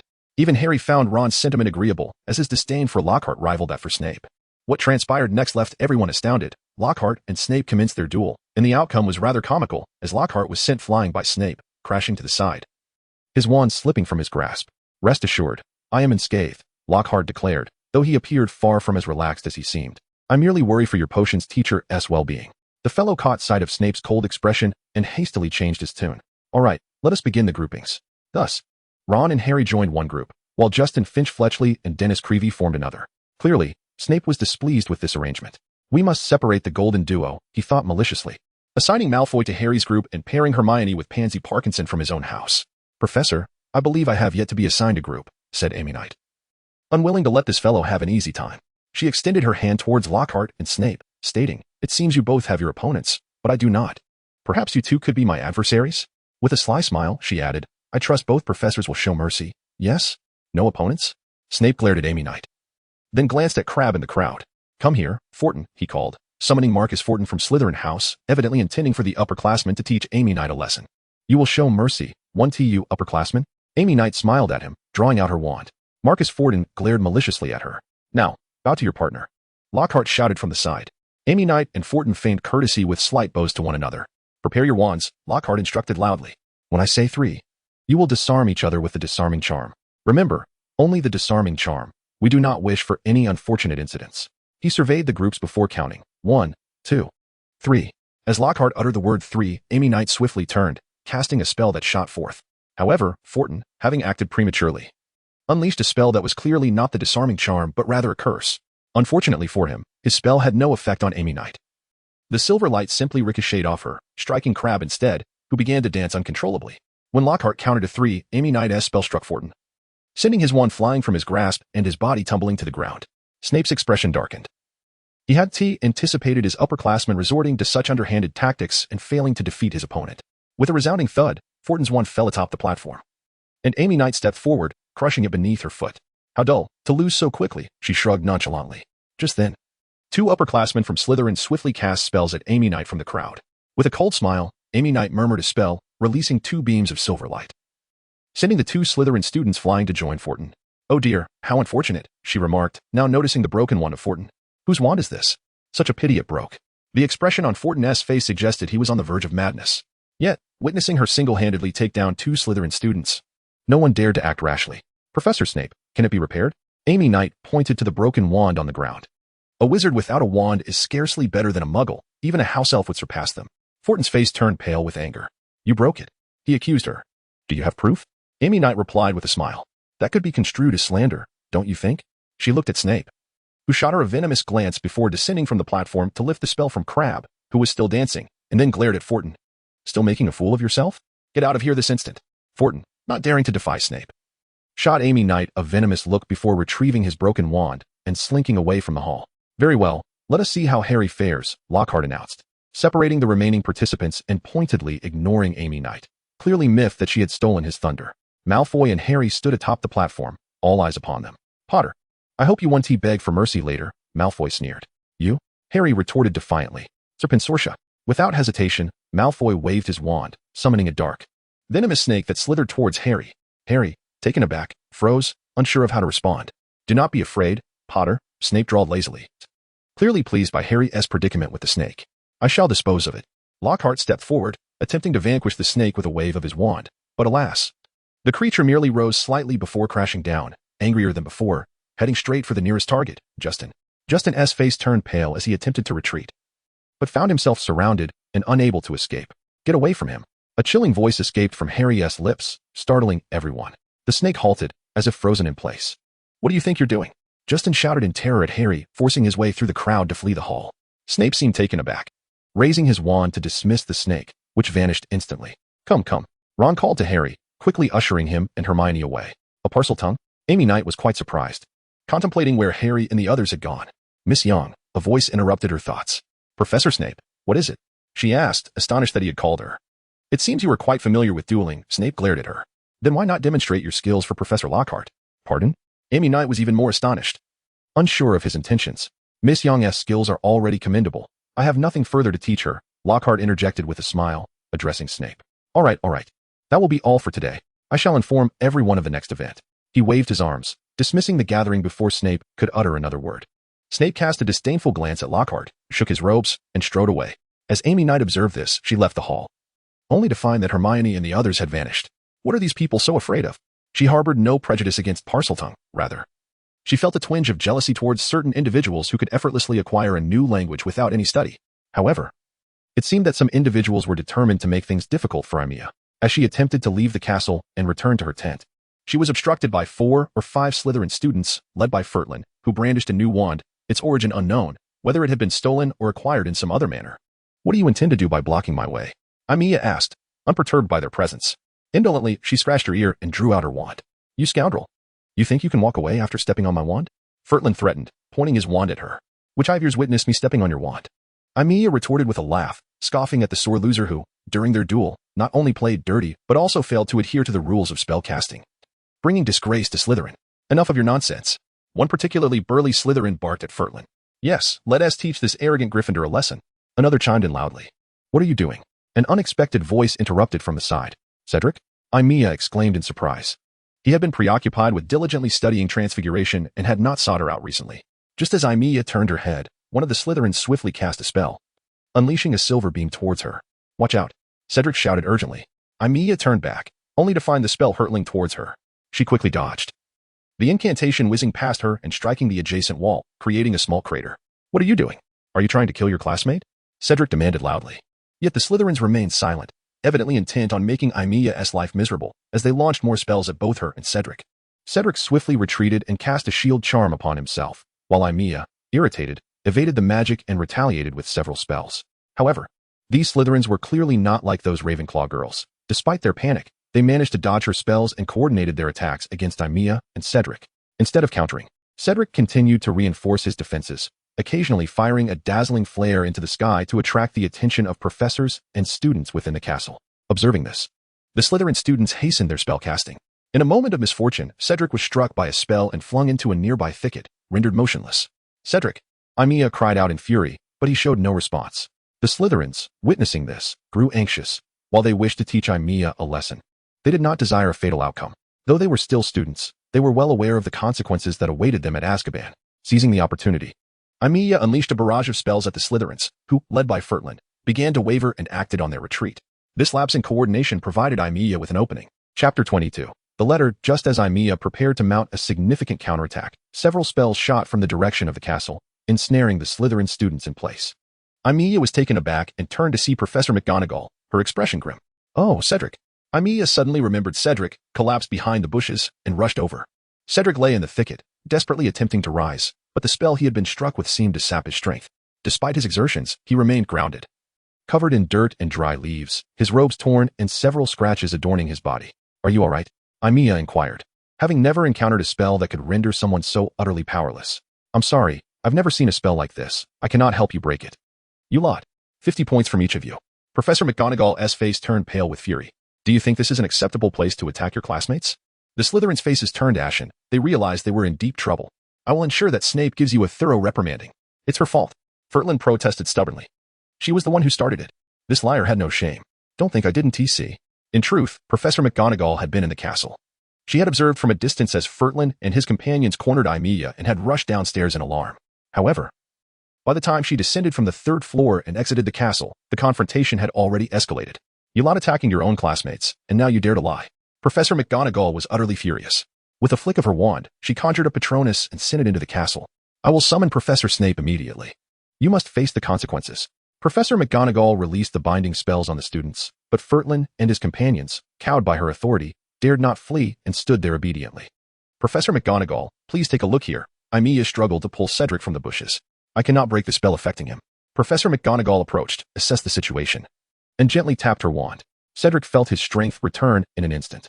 Thank you, Professor McGonagall, Cedric said politely. Now, you should visit Madame Pomfrey for your injuries. Professor McGonagall observed, her demeanor softening slightly upon seeing Cedric's recovery. Professor McGonagall, Aimiya began to speak, but she was interrupted. Enough, this is not your fault.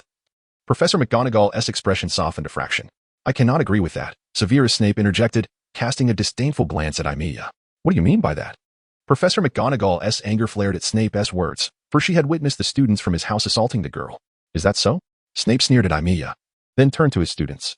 You lot, return immediately. Professor Snape, I believe I will, Snape replied, glancing at Professor McGonagall before turning on his heel and leaving. Professor McGonagall's face paled with frustration, yet she felt powerless. Although she was the deputy headmistress, Snape was also a head of house, and any disciplinary action would require Professor Dumbledore's intervention. Very well, if you are uninjured, you may return, she instructed the two. Thank you, Professor McGonagall. Aimiya expressed her gratitude. Without a word, Professor McGonagall turned and departed. How are you feeling? Aimiya asked Cedric, feeling responsible for his injury. I'm all right, Cedric replied, moving slightly. His strength had returned, but he still felt somewhat drained. I think it would be wise for you to visit Madame Pomfrey. Aimiya, without hesitation, seized Cedric and made her way towards the infirmary. Upon their arrival at Madame Pomfrey's, she examined Cedric's wounds, tending to them gently before administering a potion. You'll be fine. Just rest tonight, she reassured him. Thank you. Cedric expressed his gratitude as they exited the infirmary. Shall we take a stroll? Cedric suggested to Aimiya. All right, she nodded. Feeling there was nothing pressing to attend to, the pair left the castle and wandered to the lakeside. The night sky was adorned with countless twinkling stars, a breathtaking sight. Ah, how beautiful, Aimiya exclaimed as she reclined on a stone, a blanket conjured by Cedric cushioning her beneath. The view was unobstructed, allowing her to gaze at the celestial bodies above. Indeed, it is exquisite, Cedric agreed, fashioning a small cushion for himself before sitting down to admire the heavens. Hey, Cedric. Aimiya turned her head to the boy, 3 years her senior. Have you ever pondered if there are other beings living among the stars? With her hands clasped beneath her head, she inhaled deeply. When I was younger, I often wondered if humanity exists on our planet. Surely there must be life on other planets in this vast universe. Is that so? Cedric chuckled softly. But we have no means to verify that, after all.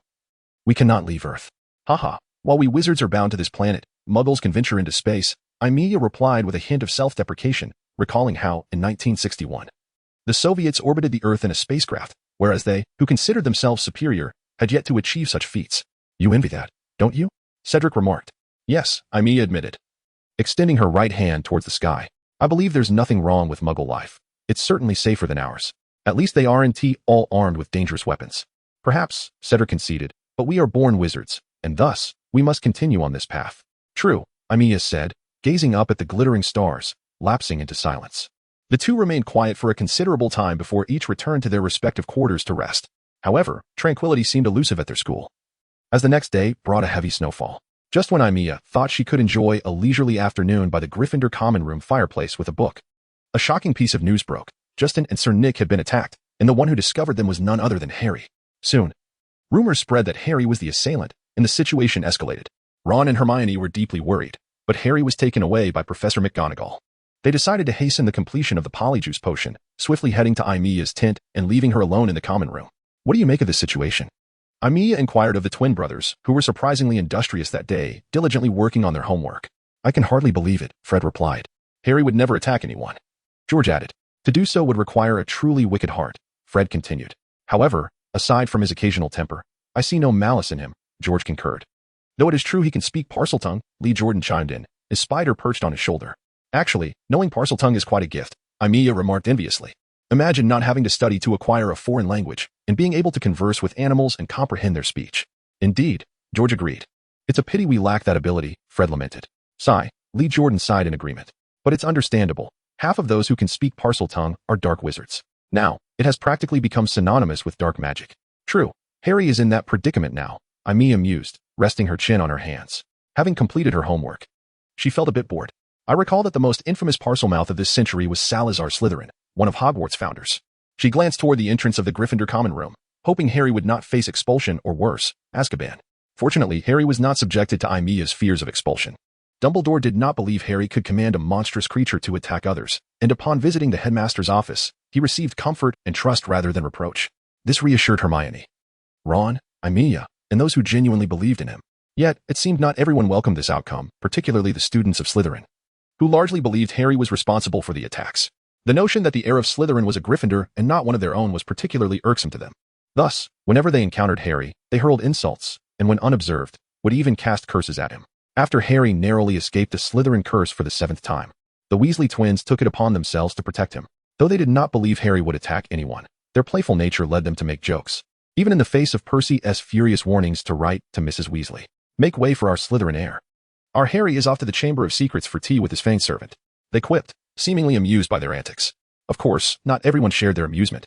Their younger sister, Ginny Weasley, grew agitated whenever she saw her brothers trailing after Harry, spouting such nonsense.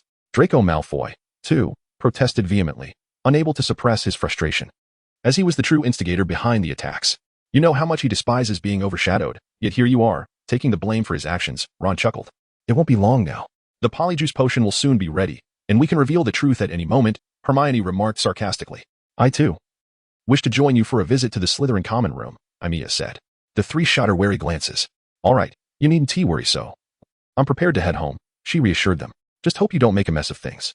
If you're caught in the Slytherin common room, you might end up with a beating. The trio exchanged glances. Even so, I want to let him off the hook, Hermione declared resolutely. Well, I wish you success in your endeavors, Aimiya said to her three friends. Soon, the holidays arrived. Aimiya did not take the train. Instead, she left the grounds of Hogwarts and used apparition to depart. She landed quite well, about 2 kilometers from her home, with no muggles in sight. Phew. I wonder how Catherine is doing. Amidst a bitter smile, Aimiya mused that perhaps she was still indulging in spirits. With this thought, she hastily approached her home and stepped inside. To her astonishment, Catherine was absent, and it seemed she had not been home for quite some time. As the coffee table in the living room was cloaked in dust, how could this be? Aimiya's heart tightened with concern. Although Catherine possessed formidable strength, it was essential to remember that even the mightiest cannot withstand overwhelming numbers, and what if she had been ambushed? With such thoughts racing through her mind, Aimiya hurriedly searched the house, but found no note left by Catherine. What on earth had transpired? Panic began to creep in. The thought of losing her adoptive mother was unbearable, and she found it hard to fathom a life without her. Where could you have gone, Lynn? Suddenly, an owl swooped in through the window, delivering a letter and placing it on the coffee table. Thank you, Aimiya said, offering a cookie to the owl, which accepted it wearily before flying off.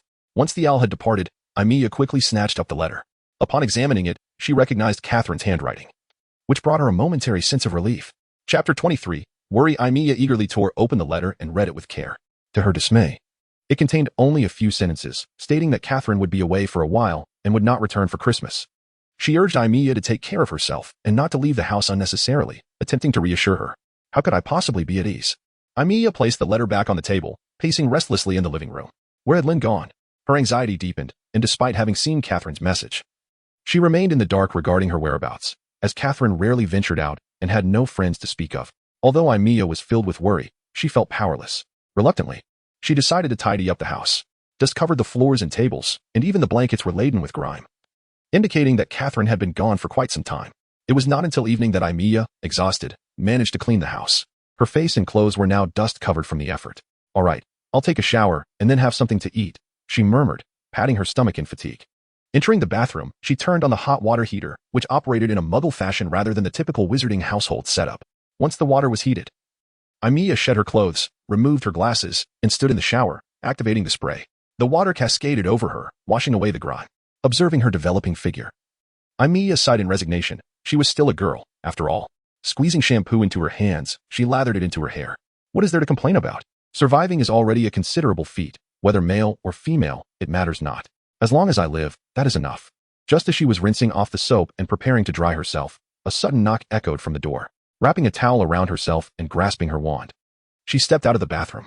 If Catherine had returned, she certainly would not knock, which left only one possibility, Dumbledore.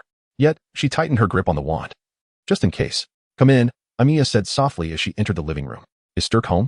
Dumbledore inquired upon his arrival. Professor Dumbledore? Aimiya looked at him, surprised. What brings you here? Miss Yang? Dumbledore paused, noticing Aimiya's appearance. Despite his advanced age, he was reminded that she was just a teenage girl, which made him feel somewhat awkward. I apologize, please wait a moment. Aimiya sighed with relief and returned to her room to change into clean clothes before rejoining him in the living room. Is there something you need? She asked. Is Stirk not at home? Dumbledore scanned the surroundings before asking. She is not, and has been gone for quite a while, Aimiya said softly, exhaling a sigh. I received a letter when I arrived home. She handed the note to Dumbledore. He took the letter and examined it closely. Did you receive any other messages? Dumbledore queried, glancing at Aimiya. No, I cannot deduce where she might have gone, Aimiya replied gravely. I had intended to visit Hogwarts to inquire about her. Since Stirk is not at home, perhaps you should go to the school? Dumbledore suggested. No, I will wait for her, Aimiya shook her head. Very well, exercise caution. Dumbledore advised, his expression inscrutable as he left. After Dumbledore's departure, Aimiya settled onto the sofa, waving her wand to dry her hair with the warm breath emanating from its tip. Lynn, she murmured, pausing her wand's movement as a deep sigh escaped her lips. I might as well eat something. After all, Christmas is still 2 days away. In truth, Aimiya felt little connection to the Western celebration of Christmas, but she had no choice but to adapt to her surroundings. With this in mind, she left her home and stepped outside. The cold wind pierced through her clothing, causing her to shiver. Gazing at the city lights, the girl found little joy, but she sought out a restaurant to have a meal. Time drifted slowly as Aimiya busied herself with potion making at home, unexpectedly discovering several vials of already brewed grasshopper elixirs, which she seized without hesitation. Christmas was fast approaching. Aimiya sat in her living room, the fireplace ablaze, yet she still wrapped herself in a blanket. A book lay on the table, yet she lacked the inclination to read. With the annual Christmas celebration at hand, and Catherine still absent, she reclined against the sofa's cushions, gradually succumbing to sleep. The room was vast, lined with shelves adorned with numerous transparent glass orbs. Many figures, some cloaked in black hoods that obscured their faces, unleashed spells towards others. Among them stood a handsome yet haggard man engaged in a duel with a woman casting a spell that appeared destined to strike him. He had no time to evade or conjure a protective charm. At that moment, a golden-haired woman lunged from the side, intercepting the green spell. She looked remarkably familiar, especially her face. Lynn, Aimiya gasped, jolted awake, tumbling from the sofa as her blanket slipped away. What had just transpired? Was it a dream? It felt so vivid, so real, that it instilled fear within her. Lynn, where are you? She sprang to her feet, disregarding the disarray around her, and dashed towards the door. Lynn, Aimiya called out loudly, but apart from the chilling gusts of wind and the faint echoes of her own voice, there was no response. Lynn, feeling disheartened, returned home and sank onto the sofa, utterly devoid of the desire to read or sleep. Her mind was ensnared by the haunting image of her adoptive mother's demise. It was impossible, it simply could not be. Lynn was so strong, she could never come to harm. Surely, it was just her overactive imagination. Yet, regardless of the girl's incessant worries, Catherine did not appear even until Christmas Day. As the holiday drew to a close, Catherine remained absent. And since the arrival of that letter, there had been no word from her. Aimiya's spirits plummeted. She neglected her home, even lacking the appetite to eat, venturing out only when hunger became unbearable. Overwhelmed with anxiety, she could scarcely fathom the notion of losing her adoptive mother. No, it couldn't be. Lynn would be just fine, surely. This pall of uncertainty lingered until the very last day of the Christmas holiday. Regardless of her concerns for her adoptive mother, Aimiya resolved to eat a proper meal, resting at home to gather her strength for the return to classes. She had no means of searching for Lynn. Where could you possibly be? Aimiya lamented, exhaling a heavy sigh as she sat on the sofa. Ever since that nightmarish dream, she had been jolted awake each night, leaving her utterly fatigued. Suddenly, a loud noise erupted from the door. Lynn, Aimiya exclaimed joyously, leaping to her feet and racing towards the entrance. To her delight, it was indeed Catherine who entered, yet she was far from her usual composed and elegant self, appearing disheveled and worn. Her robe was tattered, marred with ragged tears and faint bloodstains. Her hair was unkempt, and her face was smeared with dark, ashen dust. Lynn, what happened to you? Aimiya inquired anxiously upon seeing her state. Let us discuss it later. I'm utterly exhausted, Catherine replied as she stepped inside and collapsed onto the sofa. Aimiya hurried to pour her a glass of water. Catherine accepted the drink and gulped it down thirstily. Ah, I was parched, she sighed, remaining motionless for some time before regaining her composure. You should wash up and change into some clean clothes, Aimiya suggested gently. I know, Catherine replied, making her way to the bathroom to turn on the hot water. Aimiya sat back on the sofa, releasing a long breath. At the very least, Lynn was safe. Suddenly, a loud crash echoed from the bathroom, jolting Aimiya upright as she dashed toward the noise. "Lynn, are you all right?" she called out in a panic. "I'm fine. Just too tired," Catherine reassured her, having slipped on the wet floor due to exhaustion. "Let me help," Aimiya offered, filling the bathtub with water and assisting Catherine into it. In her haste, she set aside any thoughts of taking advantage of the situation, focusing solely on washing and drying her adoptive mother. After a considerable amount of time, Catherine emerged from the bathroom, her body limp, and changed into a fresh robe, discarding the tattered one. "How are you feeling?" Aimiya asked, handing Catherine a restorative potion. "I'm all right. At least I've returned alive," Catherine responded, taking the potion and swallowing it in one go. "What on earth happened?" Aimiya pressed, her concern palpable. "I merely went to gather some information," Catherine replied, casting a glance at Aimiya's golden eyes. "How have you been feeling lately?" "I'm fine. The physical changes have ceased," Aimiya answered, fully aware of her adoptive mother's inquiry. The scales had vanished, yet her eyes remained altered. Observing Catherine's serious demeanor, she added, "I'm currently living in a tent outside the castle." "Is that so?" Catherine said, pulling back Aimiya's sleeve to examine her closely. "If anything unusual occurs, you must inform me immediately. I don't wish to receive news of any troubles from Dumbledore." "I will," Aimiya nodded. "By the way, Lynn," she hesitated before continuing. "Could you provide me with detailed information about Tom Riddle?" "Now is not the time," Catherine interjected, grasping Aimiya's arms. "Do not be too anxious. I know you are eager to learn about him, but your primary focus should be on enhancing your own abilities." She released her grip, adding, "Otherwise, it will all be for naught." Yes, Aimiya sensed that Catherine was troubled by something, so she refrained from pressing further. However, a thought crossed her mind. "By the way, Lynn, have you heard of the Chamber of Secrets at Hogwarts?" "The Chamber of Secrets?" Catherine seemed taken aback by the term, falling into deep thought before responding. "I believe I have heard of it. It was said to be established by Salazar Slytherin, yet no one has ever found it." She looked at Aimiya. "Why do you suddenly ask about this?" "The chamber has been opened," Aimiya replied. "Several individuals have been attacked and petrified, including a soul. It seems Hogwarts is about to face turmoil once more," Catherine murmured. "When you return to school, be cautious, never venture out alone. I doubt the monster within the chamber would be foolish enough to flaunt itself before Dumbledore. It would likely resort to guerrilla tactics." "Understood," Aimiya nodded. "How are you feeling now? Are you hungry?" "I'm fine," Catherine replied. "You should be getting ready for school soon, right?" "Yes, but it's all right. I can take a leave," Aimiya protested, reluctant to part from her adoptive mother after finally reuniting. "No, you must attend school," Catherine insisted. "You will learn much there. Knowledge I cannot impart to you." "All right," Aimiya conceded with a sigh.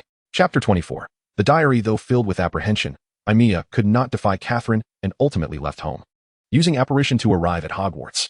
However, upon her arrival, she found no sign of Hermione. Consequently, she approached Ron and Harry. "Where is Hermione?" she inquired. Ron and Harry exchanged glances. "She's sick," Harry finally said. "She's in the hospital." "Sick?" Aimiya paused, recalling Hermione's usual good health. Sensing something amiss, she added, "All right, I'll go visit her." "Wait," Ron interrupted Aimiya. "Is something wrong?" She wondered, noticing their peculiar demeanor. "No, it's nothing," Harry shook his head. "You'll see when you get there." He spoke. "All right." Aimiya nodded. The three entered the hospital where Mrs. Pomfrey was knitting. She scrutinized Aimiya for quite some time before allowing her to see Hermione. Aimiya had never encountered something so amusing, despite her best efforts to suppress her laughter. She merely prevented herself from bursting out. "What's so funny?" Hermione huffed. "I'm not laughing. You must be mistaken." Aimiya struggled to hold back her amusement, then carefully examined Hermione. "Now you understand that the polyjuice potion should not be used recklessly?" At this moment, Hermione's fur had not completely shed, and her eye color had yet to fully return. "Of course I know," Hermione retorted awkwardly. "In fact, I believe it would be better if you remained as you are," Aimiya said, resting her chin on her hands as she gazed at Hermione. "Why?" Harry and Ron looked puzzled. "I certainly do not want to stay like this," Hermione exclaimed indignantly. "Don't you think being a cat girl is adorable?" Aimiya suddenly leaped forward, enveloping Hermione in a hug. "Really, truly, it is so cute." The three were dripping with sweat. What's this?" Aimiya retrieved a golden card from beneath Hermione's pillow. "To Miss Granger, wishing you a speedy recovery. Concerned, your teacher." Aimiya had not finished reading when Hermione wriggled out of her embrace and snatched the card back. "It's just a get-well card," Hermione said excitedly. "Is it?" Aimiya still felt there was something off about the card. "Indeed, but it was given to her by Lockhart," Ron chuckled from the side. "That Lockhart." Aimiya found it somewhat absurd. "All right, Hermione." She grasped Hermione's shoulders. "I believe a kiss from me would certainly be more effective than Lockhart's get-well card." "Ahem." Harry was startled by Aimiya's words and nearly choked. Hermione's face turned crimson, while Ron gazed at Aimiya in astonishment, then glanced at Hermione. "You guys," he asked, bewildered. All right, I was just joking," Aimiya said, lightly licking her lips before stepping off Hermione's bed. "You cannot, joke about such things." Hermione was left flustered. Soon, visiting hours came to an end. The three departed the hospital, with Harry and Ron heading back to the Gryffindor common room, while Aimiya planned to return to her tent. Perhaps to have a chat with Hagrid, for his loose lips often divulged a wealth of useful information. See you tomorrow, Aimiya bid farewell to the two. As she left the castle, she spotted Cedric, the handsome boy escorting several first-year students back to their common room. You look rather like a babysitter, Aimiya remarked to Cedric. After all, someone must take on that role, right? Cedric replied with a smile. Aimiya found this smile irksome, as no one had ever treated her so gently in her past life. Knock, knock, knock. Aimiya rapped firmly on Hagrid's little wooden hut. Hagrid, she called out loudly. After a moment, heavy footsteps echoed from within, and Hagrid opened the door. Come in, little one, he said. How was Christmas? Aimiya inquired. Not bad, Hagrid replied, pouring a cup of hot tea for her. I would be even happier if those carnivorous boggets weren't so rampant. If they keep proliferating, I'll have to head to Nocturne Alley to buy more of that potion to deal with them. Nocturne Alley? Aimiya accepted the tea Hagrid poured for her. Isn't that where they sell prohibited items? How can you procure a potion for carnivorous boggets there? Of course, to find what you desire there. One needs not only luck but also a bit of strength. Hagrid waved his arm. If you don't assert yourself, you'll end up spending several times more to get what you want. He seemed to recall something. But, of course, good children should never go to that place. Naturally, Aimiya sipped her tea, which was far superior to his rock cakes. I would never go to that cursed place. It's no fun. And what if I encounter something cursed? She set the blanket on a nearby table. Hagrid, have you heard of a person named Tom Riddle? Tom Riddle? The leader of the Chimera Society? Why do you ask about him? Hagrid looked at Aimiya with curiosity. Oh, just out of curiosity. Aimiya said with a playful tongue and a smile. What is the Chimera Society? It sounds rather mysterious. That organization has existed for a long time. Even before Hogwarts was established, some wizards, to satisfy their desires, used magic to create numerous magical creatures, many of which were dark magical beings. The Manticore and Basilisk are prime examples. Both are fearsome dark magical creatures. So the existence of this organization is to study these terrifying dark magical beings? Aimiya suppressed her excitement and continued to inquire. Indeed. But this organization was subsequently pursued by the Ministry of Magic and went underground for a long time until someone named Tom Riddle emerged. Hagrid took a sip of tea and then took a hearty bite of a rock cake. Aimiya was astonished that Hagrid could bite through such a tough rock cake. That Tom Riddle gathered many dark wizards, ultimately aligning with the Dark Lord and conducting research on numerous terrifying dark magical creatures for him. This situation only eased after the Dark Lord was defeated. Hagrid chewed vigorously on the rock cake. Though they never captured that Tom Riddle, the Chimera Society also vanished. It sounds like a rather fearsome organization, Aimiya expressed with a hint of awe. Of course, this organization possesses a vast array of dark magical creatures, making it difficult for even Aurors to contend with them. Hagrid nodded, then picked up another rock cake. Would you like one? No. Aimiya shook her head vigorously. I have classes tomorrow. I should be going. With that, she waved goodbye to Hagrid and left the hut. Hagrid nodded at Aimiya before resuming his rock cake. Aimiya shut the door of the hut, clenching her fists tightly. The Chimera Society, Tom Riddle. One day, you will pay for your deeds. In the night, Aimiya's golden eyes gleamed with an enigmatic light. The night was deep, and the stars twinkled in the sky. Professor McGonagall emerged from her staff quarters, intending to pour herself a cup of coffee in the kitchen. At that moment, she suddenly spotted a massive eagle circling outside the castle through the window. The eagle was over a meter long. Even an adult would be easily lifted into the sky by it. How strange. When do eagles come out at night? She wondered. Intrigued, and as she leaned in for a closer look, she found the giant eagle had vanished. Could it have been a figment of my imagination? Professor McGonagall was quite perplexed. She shook her head and went to the kitchen to pour herself a cup of coffee before returning to her slumber. The following day, during the break after class, Harry and Ron called out to Amir. What is the matter? Amir seemed rather lethargic, frequently dozing off in class and forcing herself to focus on Harry. Take a look at this. Harry, accompanied by Ron, led Amir to a secluded corner. What is this? Amir inquired as she stared at the diary Harry handed her. I don't know. This diary belongs to Tom Riddle, Harry explained. Tom Riddle received an award for special contributions to the school 50 years ago, Ron added. There's nothing in it. Amir flipped through the diary but found it devoid of any writing. Reveal. The girl brandished her wand and pointed it at the diary, but there was no response. Clearly, the diary's owner had set a special riddle. Otherwise, the revealing charm would have displayed the text within. Can you figure out the riddle? Harry asked. It's difficult. Amir replied, perusing the diary. It requires strong deductive reasoning and has nothing to do with a wizard's magic. It seems we will have to wait for Hermione, Harry said. Ron took the diary and casually flipped through it, appearing disinterested. Harry, to be honest, I've never understood why you kept this diary instead of tossing it away. I simply want to know why someone attempted to discard it, Harry responded. I am very curious about what special contributions Tom made to the school to earn such an award. It could be anything, Ron theorized. Perhaps he caught 30 owls, or escaped a giant squid, or even murdered Moaning Myrtle, as that would surely benefit everyone. Regardless, without a cipher or the right method, we cannot uncover the contents of this diary. Amir shook her head, indicating her inability to help. Harry took the diary back from Ron, disappointment etched on his face. I will find the answer. He seemed resolute in his determination. All right, if you need help, just let me know. Amir replied nonchalantly, acknowledging that everyone has their own priorities. However, I believe what you both need to focus on now is completing your homework. Harry and Ron's expressions turned sour at that. Well, let us bring Hermione her homework, Amir said. The trio made their way to the hospital wing, where Hermione would need at least 2 weeks to recover. Confined to the hospital with nothing to do but read Gilderoy Lockhart's books, Harry handed the diary to Hermione, recounting their earlier discussion. However, Hermione scrutinized the diary and found nothing particularly noteworthy. At that moment, Amir suddenly exclaimed. What's wrong? Hermione asked, puzzled. No, I just remembered something. Wait. You all continue, don't disturb me. Amir hurried to the side, furrowing her brow. 50 years. Tom Riddle received his Special Contribution Award 50 years ago. The Chamber of Secrets was also opened 50 years ago, and Myrtle died 50 years ago. Is there a connection here? Hermione pondered. Do you think Tom Riddle received the award for discovering who opened the chamber, and that Myrtle was killed by the monster within? Amir articulated her hypothesis. That is highly plausible. Hermione considered, realizing the likelihood that these secrets might be hidden within the diary. We must find a way to uncover the secrets contained within. Your deductions are quite logical, Ron countered. But until we see the contents of the diary, everything remains speculation. I know, Amir replied. But I believe we can find a way to reveal its contents. I wish I could recover quickly, Hermione suddenly said. What's the matter? Ron asked. Weren't you engrossed in Lockhart's book? Fool, she wants to recover quickly so she can go to the library to research. Amir chimed in. Chapter 25, Speculation. Weeks later. Hermione finally made a full recovery. Her hair had returned, her eyes were back to normal, and her tail had disappeared, much to Amir's disappointment. Oh no. How could the tail be gone? She lamented, seemingly upset. That tail was quite pleasant to touch, don't you think? Hermione shot her a sharp look. I was just joking. Amir chuckled awkwardly. Peeves seemed to have learned about the Duel Club incident, and every time he saw Harry, he would shout, Harry, you rascal. Of course, Harry had grown numb to it, while Amir was quite curious about Harry's Parseltongue. Say something in Parseltongue for me. I've never heard it. She urged him. You're lying, Hermione reproached from the side. You were right there. Really?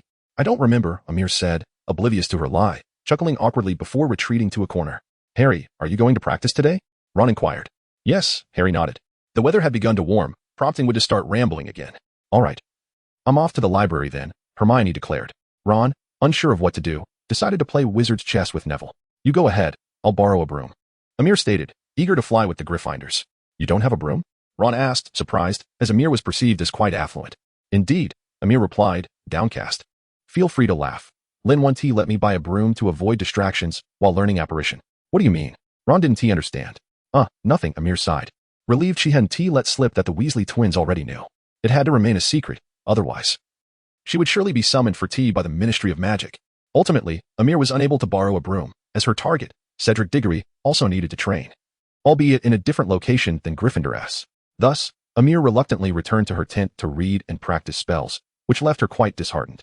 However, her discontent was compounded when, due to her failure to practice flying that day, she awoke late and stumbled into the Great Hall, astonished to find it transformed in a bizarre manner. Hi, Amir, Harry called from behind. Why are you so late? Amir asked, intrigued. Quidditch practice proved to be exceedingly exhausting, prompting Harry to retreat to the dormitory for a brief slumber. Who on earth is responsible for this absurd decoration in the Great Hall? Amy Knight muttered amid her laughter.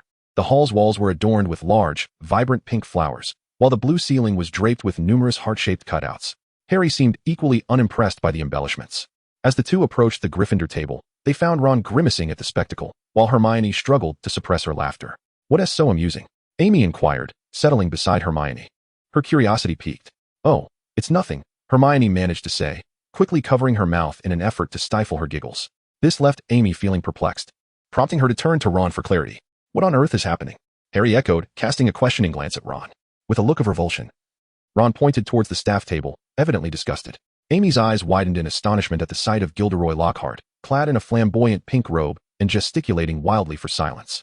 The nearby professors wore frozen expressions, and Amy could even detect a slight twitch in Professor McGonagall's stern visage, while Snape, already possessing a foul demeanor, appeared even more irritable, subtly shifting away from the infatuated figure. Happy Valentine's Day, Lockhart proclaimed loudly, expressing gratitude to the 46 individuals who had sent him cards, and he wasn't finished yet. With a clap of his hands, a procession of scowling cherubs entered through the great hall doors, wings affixed to their backs and harps cradled in their arms. These are the cupids bearing my friendly cards, he announced. Today, they shall meander throughout the campus delivering greetings to you all.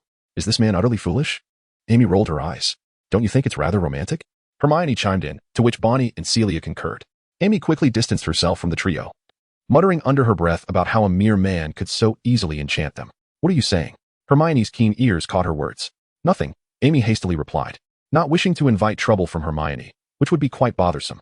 As the day progressed, these little cherubs darted about, delivering cards to everyone they encountered. Much to the professor's collective ire, yet they were powerless to intervene. Even Amy received cards, and the influx of greetings from various boys left her feeling quite vexed. May I take a day off? She pleaded with Professor McGonagall. If you are ill, you may take a leave, but if you merely wish to escape, I shall not grant it. While Professor McGonagall sympathized with Amy, she remained firm in her decision. Very well, Amy sighed, a hint of dejection in her tone. I concede. These cards are making me feel quite nauseated. She cast a beseeching glance at McGonagall, reminiscent of that morning when she hardly touched her meal. That shall not happen. McGonagall replied, casting a spell to secure the doors and windows. From now on, those nauseating little creatures cannot enter. Thank you. Amy exhaled in relief, though the thought of several cards from other boys nestled in her pocket stirred discomfort in her stomach. It perplexed her why she, who rarely conversed with those lads, was receiving such tokens of affection. This oblivious girl clearly underestimated her own allure. At last, the arduous day came to a close. Amy returned to her tent, only to find Hagrid laboriously tidying up the chaotic mess outside his hut. Need a hand? She offered. No, it's all right, Hagrid replied, casting a glance in her direction. I can manage. You should focus on your homework. Hagrid, you know I usually complete my assignments swiftly. Amy shrugged, then inquired, any recent developments in the Forbidden Forest? Ever since the attack, she had refrained from entering, despite her close proximity to it. Relatively calm, Hagrid answered, straining to lift a hefty log, preparing to drive it into the ground. The creature that was attacking the roosters has vanished, which is a relief, considering most of the school's roosters have been slaughtered, leaving only 2 or 3. Could it have been a weasel? Amy pondered curiously. No, not at all, Hagrid shook his head, propping the log against a wall and dusting off his hands. While weasels may steal chickens, they take any kind, and the ones attacked were exclusively roosters. Left in the coop after being killed, not taken away. Intriguing, Amy mused, rubbing her chin. You should consider requesting magical protection for the roosters from Dumbledore. After all, roosters are the nemesis of basilisks. If a basilisk appears in the Forbidden Forest, Amy abruptly halted. What's wrong? Hagrid looked at her in confusion. I've got it. I understand what that creature is, Amy exclaimed, her face a mask of fear. Now it all makes sense. What creature? Hagrid inquired. Indeed. Yet Amy did not register Hagrid's question, consumed by her excitement. The roosters are being killed, and the spiders are fleeing the castle. It must be so. However, after advancing a few paces towards the castle, she paused. But wait, while basilisks are indeed the enemies of spiders, this does not explain why Mrs. Norris and Colin, along with the other 2 victims, were petrified instead of killed. Lost in contemplation, she meandered to the lakeside, retrieving a map from her concealed pouch and settling down upon a stone. What a conundrum, she lamented, cradling her head in her hands. What has our little princess so troubled? Could it be those towering stacks of cards? Amy collapsed onto the ground, exclaiming, I ask you too, are you cats? She glared at the Weasley twins with gritted teeth. What do you mean by cats? The twins were evidently unfamiliar with the Chinese zodiac.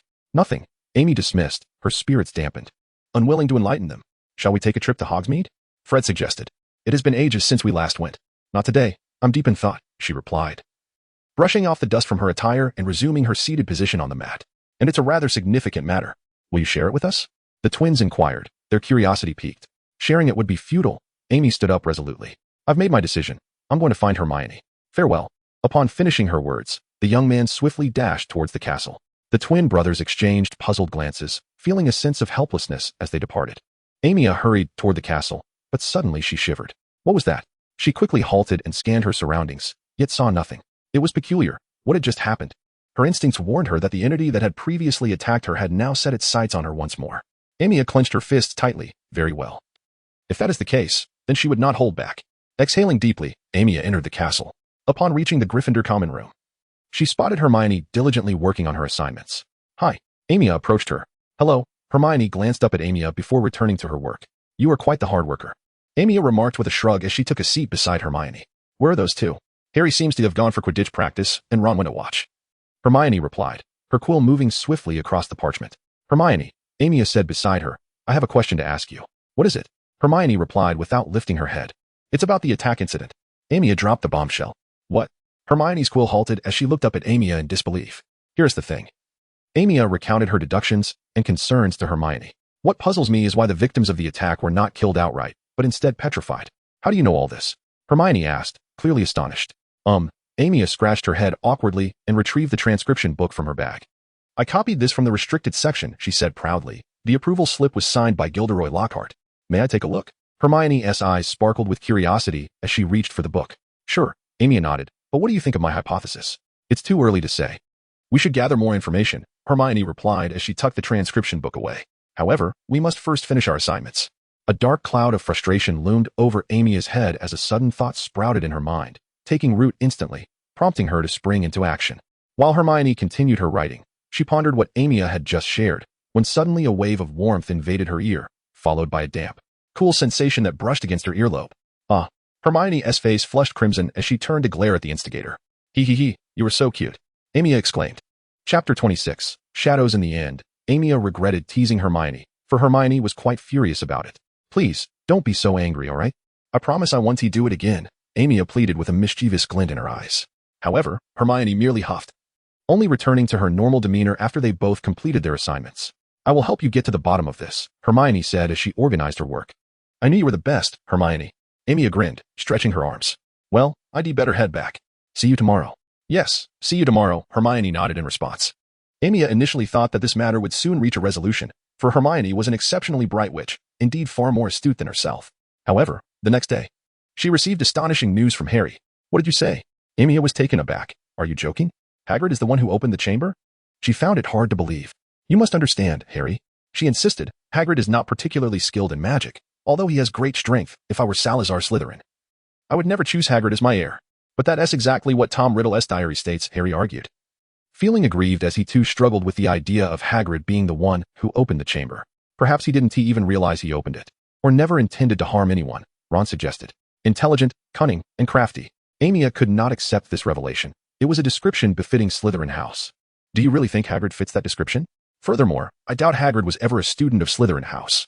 Aimiya, we too do not wish to believe it was Hagrid. Hermione chimed in. I know, Aimiya replied, her agitation evident, for she could not fathom that Hagrid, who had once saved her life, could be the perpetrator behind the series of attacks, the heir of Slytherin. From any angle, I cannot see Hagrid as Slytherin's heir. We certainly don't want to think that, Harry concurred. I believe Hagrid must be innocent. Why don't we ask him? The three of them fell silent, clearly. No one wanted to broach such a sensitive topic. Ultimately, the four decided that as long as no further attacks occurred, they would refrain from questioning Hagrid and maintain their silence. Only Aimiya appeared hesitant, believing it would be best to clarify matters. However, since even Hermione agreed with this decision, she felt it prudent to remain quiet. In the following month, the school returned to tranquility, and the students began to shed their anxiety. One Sunday, Aimiya borrowed a broomstick from Cedric and soared through the skies for an extended period, indulging her yearning for flight before returning to the dining hall with Cedric for dinner. At that moment, a flock of owls swooped in, one of which dropped a newspaper at Aimiya's feet. You subscribe to a newspaper? Cedric inquired as Aimiya set down her pie and picked up the paper. Yes, I was quite bored, Aimiya replied while opening the newspaper. I subscribe to this month's Daily Prophet. I want to stay informed about recent happenings in the wizarding world. She glanced at it briefly, adding, actually, I also wanted to subscribe to a Muggle newspaper, but clearly, they cannot deliver it here. A Muggle newspaper? Cedric seemed intrigued. Yes, they have a wide variety of publications. Though, of course, they serve primarily as a mouthpiece for the wealthy, lacking any semblance of impartiality. Aimiya quickly scanned the Daily Prophet, wondering if the wizarding world faced similar issues. I imagine it's possible, Cedric responded thoughtfully, for whether Muggle or wizard, they are all human. Indeed, Aimiya agreed. But as she finished her reply, her expression subtly shifted. Cedric, perceptively, noticed the change. What's wrong? Has something significant happened? He asked with curiosity. No, it's nothing, Aimiya said, handing the paper to Cedric. Here, take a look. I have some matters to attend to, so I must be off. With that, she hurriedly departed. Hey, aren't you going to eat? Cedric watched the retreating figure of Aimiya, who had just taken a few bites of her pie, and then called out, Stop eating. Aimiya turned back to shout a response before disappearing through the restaurant door. What on earth had happened? Cedric, perplexed, picked up a newspaper. Yet after perusing the entirety of the Daily Prophet, he found no news significant enough to warrant Aimiya abandoning her meal in haste. I'll check in a bit, he thought. After eating something, he rushed to Aimiya's tent, only to find no sign of her. When he inquired with Hagrid, the large man mentioned that the girl had hurried back and swiftly departed again. This hidden passage had been discovered by the twin brothers, and Aimiya had assisted in deciphering the obstacles within. At this moment, the girl whom Cedric was desperately seeking was concealed within that very passage. Syrian Cohen Aimiya had sealed both the entrance and exit of the passage, quietly sitting on a chair fashioned from stone. A former member of the Chimera Society, She removed her glasses, her golden slit-like eyes fixed intently on the wall of the passage. It was almost laughable that she had been granted immunity for providing information about the Chimera Society to the Aurors. Was it truly that simple? She clenched her fists tightly, filled with indignation. Not far in front of her, a cauldron simmered, seemingly concocting a potion. Regardless, the completion of her task was imminent. Aimiya rose to her feet, resuming the preparation of the potion. However, not all was disheartening for her. A week later, she finally received some good news. After her relentless barrage of letters, Remus Lupin had finally replied to Aimiya, filling her with excitement. I feel an overwhelming sense of shame for allowing a girl significantly younger than myself to pen so many letters to me, while I have not responded to even a single one. Nevertheless, after much contemplation, I believe my decision is justified, despite the embarrassment it incurs. This letter serves solely to dispel any unrealistic notions you may harbor regarding our correspondence and the prospect of friendship. Aimiya, I believe Strick has made it abundantly clear. I am a werewolf, and I pose a considerable danger. With each full moon, I find myself compelled to attack anyone in my vicinity. Regrettably, this is not of my own volition, and once transformed, I possess no means to regain control. Devoid of even the slightest vestige of rationality that I might have as a human, I am a danger. You are an exceptional young lady and will undoubtedly make many more remarkable friends in the future. There is no need to squander your time on me, a perilous werewolf. I hope you dismiss this notion. I am not a trustworthy companion, a lesson earned through the blood of others. I wish for you to learn from this. Remus Lupin. Aimiya felt a mix of exasperation and amusement. How could Remus Lupin think this way? He had spoken so warmly in Diagon Alley about becoming good friends and forming a bond that transcends age. She had written to him nearly every fortnight for months. And now he finally replied, only to advise her to ignore him. The weariness and longing for trust in his eyes made Aimiya reluctant to surrender. Indeed, she had found trustworthy friends, Hermione, Harry, Ron, Cedric, and the Weasley twins, who did not mind her identity as a Chimera Society experiment. However, they were all ordinary people. Even Harry, the one who vanquished Voldemort, could not provide the shared struggle that she craved. She felt like an outsider. From the moment she first laid eyes on Remus Lupin, she sensed that he could be a true friend, a companion across generations. This feeling only intensified upon learning of her own origins, and she yearned to befriend this weary, kind-hearted werewolf who wished no harm upon anyone. I will not give up. Aimiya smiled softly. Since you have replied, she began to write back to this werewolf. Sirius Black was in a foul mood. Ever since the Daily Prophet published that article, people had been regarding him with peculiar glances. Even at work, he felt uncomfortable, his temper fraying. Those mercenary journalists. He was infuriated that his past as a member of the Chimera Society had been resurrected. The wretched paper had speculated about him concerning a trivial, never-before-seen magical creature. Damn it. Since leaving the organization, he had ceased all research and experimentation on magical beings. As he operated just beyond his home, Sirius angrily flicked the sleeves of his robe and grumbled his way homeward. Yet, after taking a few steps, he felt a gaze upon him. Cautiously, he drew his wand and surveyed his surroundings. A rustle in the nearby woods caught his attention, and he quickly glanced over. Yet saw nothing. No need to search. I am right here. A gravelly, low voice emanated from ahead. Sirius's hair stood on end, and chills coursed down his spine as he turned to see a tall figure cloaked in black, the hood obscuring their face. Who are you? What do you want? Sirius sensed ill intent and aimed his wand at the figure. Leave at once. You are not welcome here. That is not for you to decide, the dark figure sneered. Disarm. Sirius swiftly cast a spell, but the figure was quicker.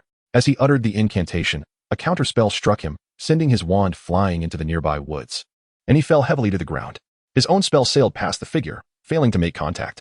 Sirius struggled to rise and flee, but the figure's spell ensnared him in place.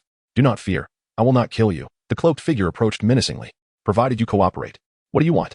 Sirius felt a surge of fear and anxiety. All intelligence concerning the Chimera Society. If you divulge everything, you will remain unharmed. The figure threatened, lowering their voice. I have no ties to that organization anymore. Sirius shouted. I disclosed everything at the ministry. It seems you are unwilling to comply, the figure said ominously, pointing their wand at him. Crucio. Sirius screamed in agony, gasping for breath as the torment ceased. I warned you, cooperation ensures your safety, the figure stated coldly. But if you try to deceive me, I will not hold back. I will tell you everything. Sirius cried out in pain. Excellent, but do not lie to me. The figure replied, satisfaction glimmering in their voice. If you fabricate, I will know. I want tea, I swear. Sirius trembled at the thought of further torture or the killing curse. All right, I will provide you with the names of all Chimera Society members and their current whereabouts. The figure stepped back slightly, wand still trained on Sirius. Yes, I will tell you everything. Sirius hastily relayed all he knew, omitting nothing. Is that all? The figure seemed unsatisfied. What of your leader, Tomlinson Paul? Where is he now? I do not know. He vanished days before the Aurors captured us. Sirius shouted. The figure paused, seemingly satisfied at last. They moved to the side, declaring, the spell will wear off in an hour. I hope you do not meet your end before then, and vanished into the shadows, leaving the door open for a potential return. Chapter 27. The basilisk. Aimiya felt increasingly disheartened recently, for even Hermione had failed to glean any results from her investigations. Meanwhile, the course selection process for the upcoming school year had commenced. This will affect your entire lives, Hermione stated gravely to the group. I just want to drop potions. Harry expressed his disdain for Snape. That is impossible, Ron muttered despondently. If I could drop defense against the dark arts, I would have done so long ago. Are you joking? That class is crucial, Hermione exclaimed in surprise. It is important, but if given the option, I would gladly drop it. Aimiya remarked casually as she perused the course list. In that class, aside from learning a few tidbits about Gilderoy Lockhart, I have gained little of value. The spells I learned for true defense against dark magic were far fewer than what Catherine taught me. Hermione looked displeased as she marked all the courses with her quill. What should we choose? Ron turned to Harry, but it was evident that Harry was just as uncertain, his expression reflecting confusion. Forget it. I need some fresh air. Aimiya stood up, gathering the course list.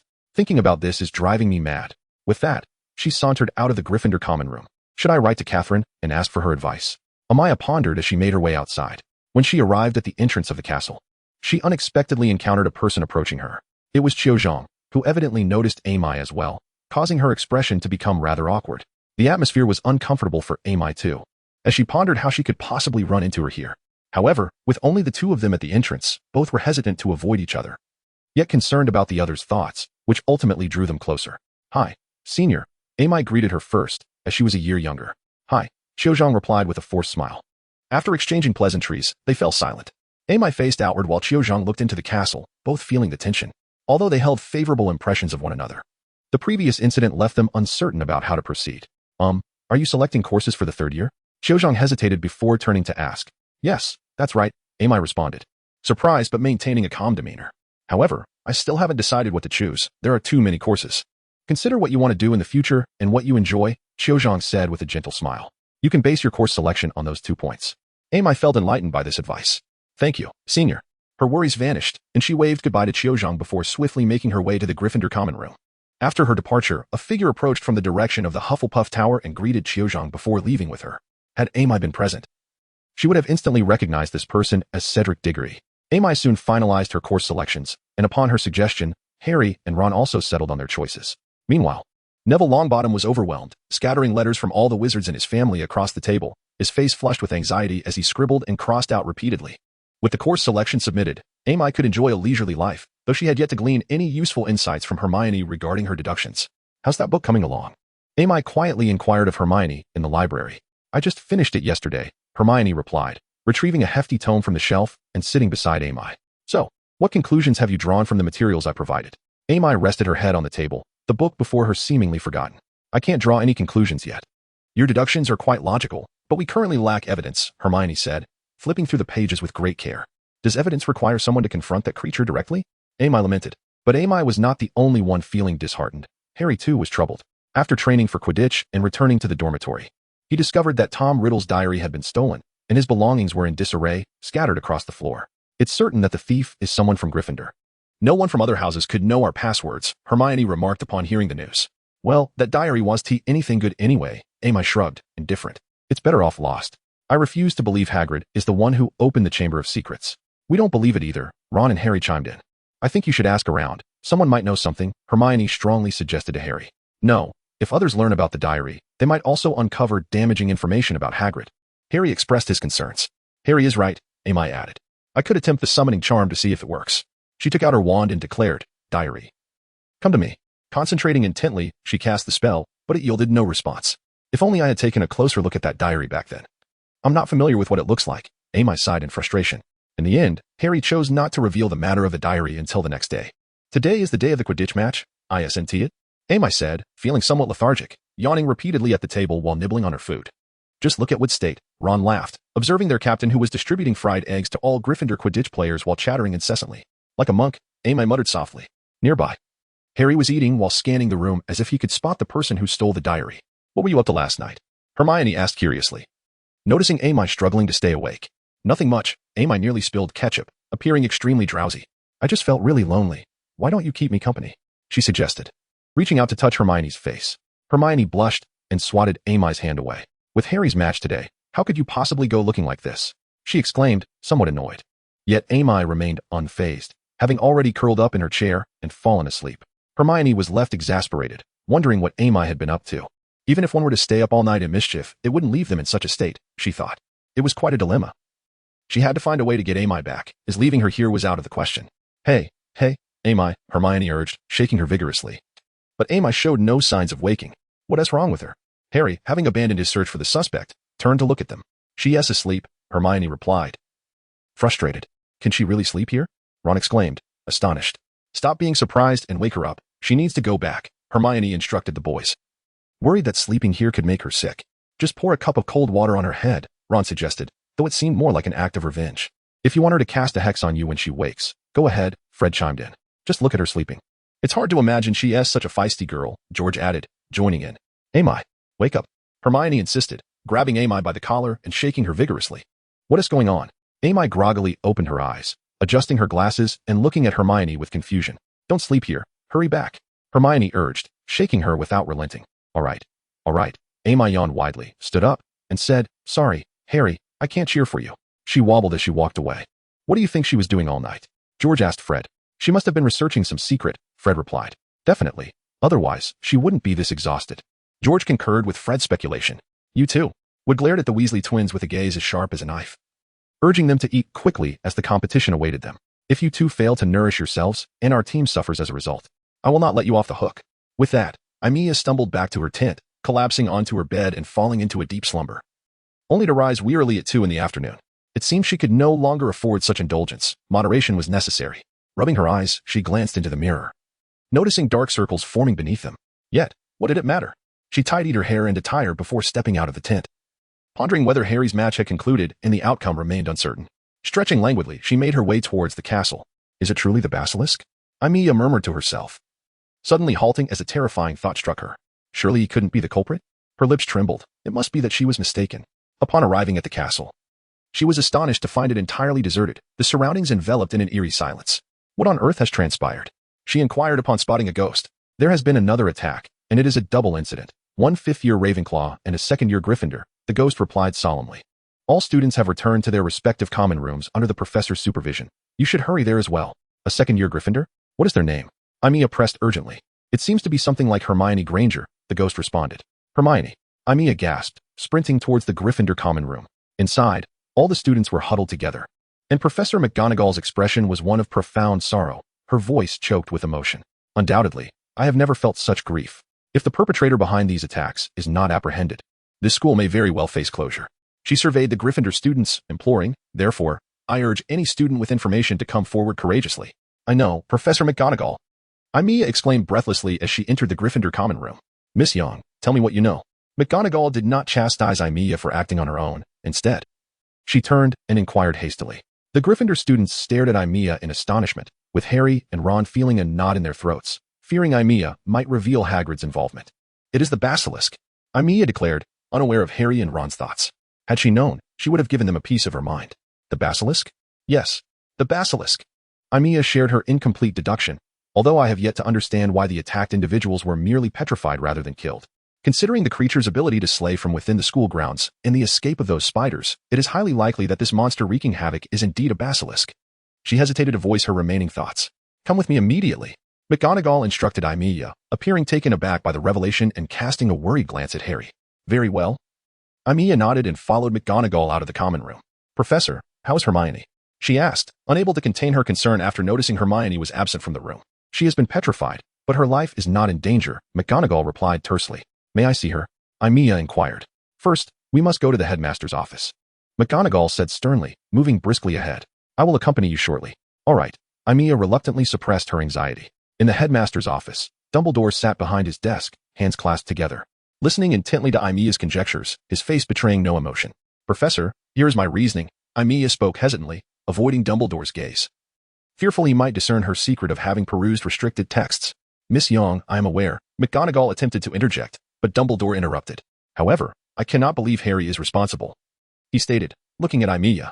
The only one who can control a basilisk is a Parselmouth. Aimiya shook her head, but I do not believe Harry is behind these attacks. Chapter 28. Spiders in the Hogwarts Infirmary. Aimiya quietly observed Hermione lying on the hospital bed, her body cold and stiff, devoid of any signs of life. Her expression one of terror and shock. She was like this when we found her, McGonagall lamented from beside her. Aimiya clenched her teeth in silence, seething at the thought of the wretched perpetrator. From this day forth, you must return to the dormitories, McGonagall insisted, but Aimiya countered. I believe it would be safer outside the castle. She was unwilling to return. Having gradually gained control over herself and no longer plagued by nightmares of transforming into a dragon. You understand my reasoning, she added, turning to McGonagall. If I were to be attacked, I would merely be petrified. After all, dragon blood flows through my veins. Very well. But you must be escorted by Hagrid to class each day. McGonagall relented after a moment's hesitation. Aimiya returned to her tent under McGonagall's watchful eye. Since that day, the school was under strict surveillance. All movements required a professor's accompaniment. Aimiya found it tiresome, as the professors patrolled the castle daily, making it impossible for her to sneak into the restricted section to study. A few nights later, 2 unexpected guests arrived at Aimiya's tent.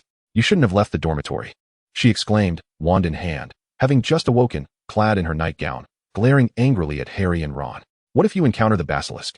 I understand your concern regarding the potential for an attack, but we cannot remain idle. Harry retorted, determined not to stay cooped up while danger lurked. Ron, naturally, wanted to be with his friends and felt secure as a pure blood wizard. What do you intend to do? Aimiya demanded, returning to her bedroom to don her robe. Then sitting on the sofa with an irritated expression. I hardly believe you two can accomplish anything useful. We're going to find Hagrid, Harry declared. He must know something. I do not believe Hagrid is responsible. Aimiya interrupted. We don't think so either, but as he was involved in the opening of the Chamber of Secrets 50 years ago, he must possess some knowledge, Ron quickly explained. Apologies, I was too hasty, Aimiya said, feeling a twinge of guilt. Let us go to Hagrid. With your insights and the information he provides, we are sure to uncover something. Agreed, Harry replied, nodded slightly, and then cast the disillusionment charm on herself. Wow. Ron gazed at her enviously for effortlessly using the charm. Let's use the invisibility cloak, Harry suggested, and the 2 of them covered themselves with it. Impressive, Harry remarked. As under Aimiya's watchful gaze, the 2 boys vanished without a trace, far surpassing her own charm and perfection. The trio exited the tent and arrived at the front of a small wooden cabin. Knock, knock, knock. Aimiya knocked firmly on the door. Who? Hagrid inquired from inside, quickly opening the door while brandishing a crossbow. Aimiya dispelled her charm, while Harry and Ron lifted the invisibility cloak. You, Hagrid exclaimed, astonished, glancing around before hastily ushering them inside. What are you doing? Harry inquired, pointing at the crossbow in Hagrid's hand. Oh, nothing, Hagrid mumbled. Sit down. I'll make you some tea. Hagrid, I want to know about the Chamber of Secrets opened 50 years ago. Aimiya asked directly. Crash. What? You. Hagrid's teapot fell to the floor as he stared at Aimiya in shock. We know, Ron interjected. We learned from Tom Riddle's diary that you were expelled due to the chamber incident. I don't know anything, Hagrid exclaimed, waving his arms vehemently. You shouldn't know this. Go back immediately. He was flustered. I'll call Professor Dumbledore right away. Hagrid, calm down. Aimiya grasped Hagrid's arm, but he inadvertently tossed her aside. Knock, knock, knock. Just then, another knock echoed through the cabin. The 4 were startled. Quick, hide. Hagrid urged Aimiya and the others. Get under my invisibility cloak, Harry instructed. And they all covered themselves, retreating into an inconspicuous corner. Once he saw they were hidden, Hagrid picked up his crossbow and flung open the cabin door. Good evening, Hagrid. The first person to enter was Dumbledore, followed by a short, portly man with disheveled hair and an anxious expression. Cornelius Fudge, the Minister of Magic and Aimiya's father's superior. Ron gasped. Harry immediately elbowed him to silence him. Hagrid's face turned pale, and the crossbow dropped from his hands as he sank into a chair. Aimiya felt a surge of anger as she longed to burst out, but Harry and Ron held her firmly. Meanwhile, Dumbledore's sapphire-like eye scanned the room, glinting with a warning. If anyone wishes to know something, just follow the spiders, Hagrid concluded. That's all I have to say. With that, he left with Fudge and the ministry officials, accompanied by Dumbledore, who had been dismissed. This is terrible, Ron lamented, disheartened. Without Dumbledore, they might close the school at any moment, and attacks could become a daily occurrence. We must go. Aimiya urged Ron and Harry, who were despondent. Where to? Ron asked listlessly. To find the spiders, Aimiya insisted. But there are so many spiders in the castle, they scatter everywhere. We have no idea which group to follow, Harry said, looking troubled. For the next while, the 3 of them kept a watchful eye on the spiders during classes and at other times, hoping to find any clue. Yet they remained empty-handed. In herbology class, everyone followed Professor Sprout in tending to the mandrakes. Be sure to take good care of them once they mature. The injured students will recover. Although Professor Sprout endeavored to maintain a lively atmosphere, the results were disheartening. The students, while diligent in their care of the mandrakes, appeared listless and devoid of spirit. After class, Harry and Ron pulled Aimiya aside. What's wrong? Aimiya felt dismal. She was under the constant scrutiny of the professors, and now she had no time even to daydream by the lake, let alone borrow a broom to soar through the skies. We discovered where the spiders are heading, Harry whispered. Ron looked unhappy but kept spinning his wand. Where? Aimiya pressed anxiously. The Forbidden Forest, Harry replied. Excellent, let's sneak out. Aimiya was eager to act. We must use the invisibility cloak. Harry disagreed with acting immediately. We'll come find you tonight. All right, Aimiya conceded with a nod. As the defense against the dark arts class began, Gilderoy Lockhart bounced into the classroom, seemingly oblivious to fear or anxiety, unlike the other professors, who bore serious expressions. All right, let's start class, Lockhart declared, surveying the students. What's wrong with you all? Why the long faces? It was unclear whether he was oblivious or merely feigning ignorance. The students remained silent. Even the girls had begun to lose faith in Lockhart. Haven't you realized? Lockhart spoke slowly, as if addressing the dim-witted. The danger has passed. The culprit has been apprehended. Who is the culprit? Seamus shouted. Ruby is Hagrid, Lockhart proclaimed triumphantly, as if his assertion were irrefutable. After all, the Minister of Magic wouldn't have taken Hagrid away unless he were entirely convinced of his guilt. Bang. Miss Aimiya, do you have a question? Lockhart looked incredulously at Aimiya, who stood angrily. Harry and Ron exchanged worried glances. They had not expected her to erupt so suddenly. You pompous fool. You have no right to judge Hagrid. Aimiya's anger flared, fueled by Lockhart's nauseating enthusiasm and his conviction of Hagrid's guilt, as well as his belief that the matter was resolved. The entire classroom stared at Aimiya in shock. The boys looked concerned, fearing Lockhart might retaliate against her, while most of the girls felt some discontent towards her, having lost their infatuation with Lockhart. Everyone awaited Lockhart's response. Know that I am exceedingly tolerant, especially towards you young students who have never encountered real danger. Lockhart's face paled slightly, yet he maintained an air of elegance, feigning grace as he indicated he would be lenient with Aimiya. Aimiya, do you wish to say more? But she was seized by Harry and Ron, who held her down in her seat. You don't want to ruin everything, do you? Harry whispered to her. Fine, Aimiya relented. Amidst the deepening night, Aimiya took several deep breaths to suppress her fury, yet she chose not to glance at Lockhart, nor did she offer any apologies to the man, remaining seated until the class concluded. Lockhart, in turn, appeared to ignore Aimiya entirely, as if she were non-existent. Inside the tent, Aimiya paced back and forth, frequently glancing at the clock, while Yaya curled up in a corner, cautiously observing the girl. Since Hagrid's departure, Yaya had been under Aimiya's care. Though Yaya was terrified of Aimiya, she did not refuse the food offered. Had they altered their stance? As midnight approached without the arrival of Harry and Ron, Aimiya's anxiety escalated. Just as she was about to step outside for a glimpse, the tent flap was lifted.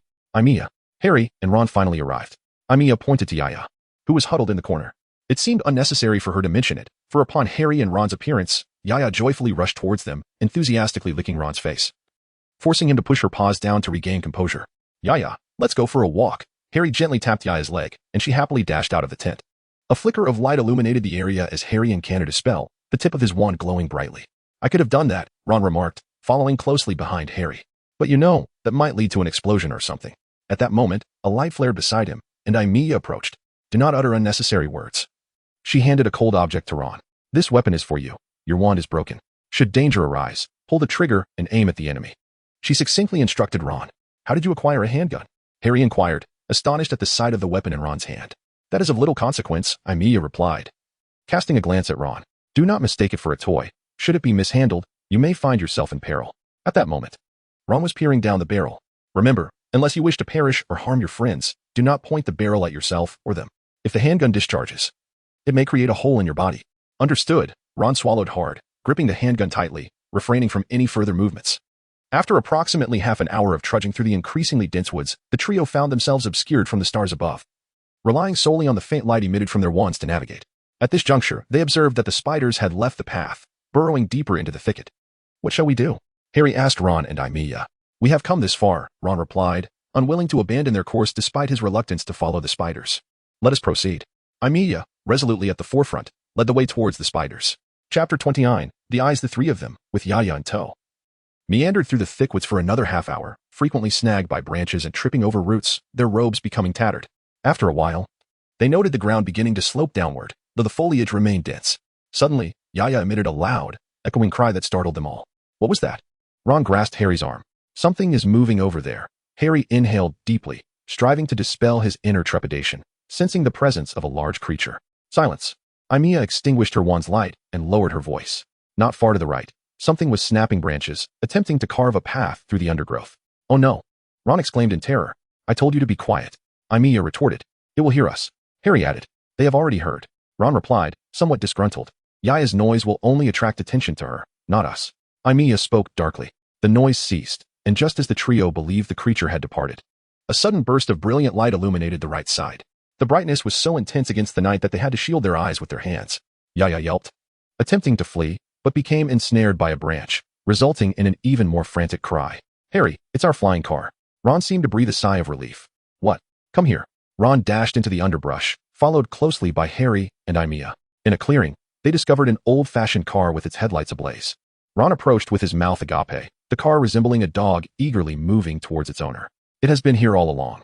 Ron circled the vehicle, marveling. Look, the forest has made it wild. Is this the car you rode to school? Aimiya gazed at the automobile in astonishment. What do you think? Isn't it cool? Ron proudly stroked the vintage car. It appears to have traversed the entire forest. Harry approached, equally astonished by the vehicle. Harry, Ron suddenly shouted. Upon hearing Ron's call, Harry lunged forward, only to be seized by something and lifted into the air. Harry, Ron too was captured and hoisted aloft. Aimiya, sensing the impending danger before Ron's cry, swiftly moved to the front of the headlights, but it was in vain. The spider that had ensnared Ron also caught hold of Aimiya's rope. Even Yaya was not spared. 2 spiders descended from the car, making their way down the slope into a wide valley, where a massive spider web lay spread out. Aragog, Aragog. The 2 spiders dragged the 3 of them and Yaya to the center of the web.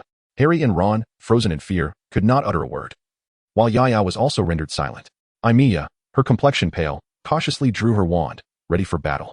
From the very center of the web, a colossal spider emerged, larger than the one that had captured Harry and the others. Its black body was streaked with gray, and its eyes, now white and blind, seemed to sense their presence. What is this? It inquired, as if aware of what lay before it. It is human, replied the 2 spiders.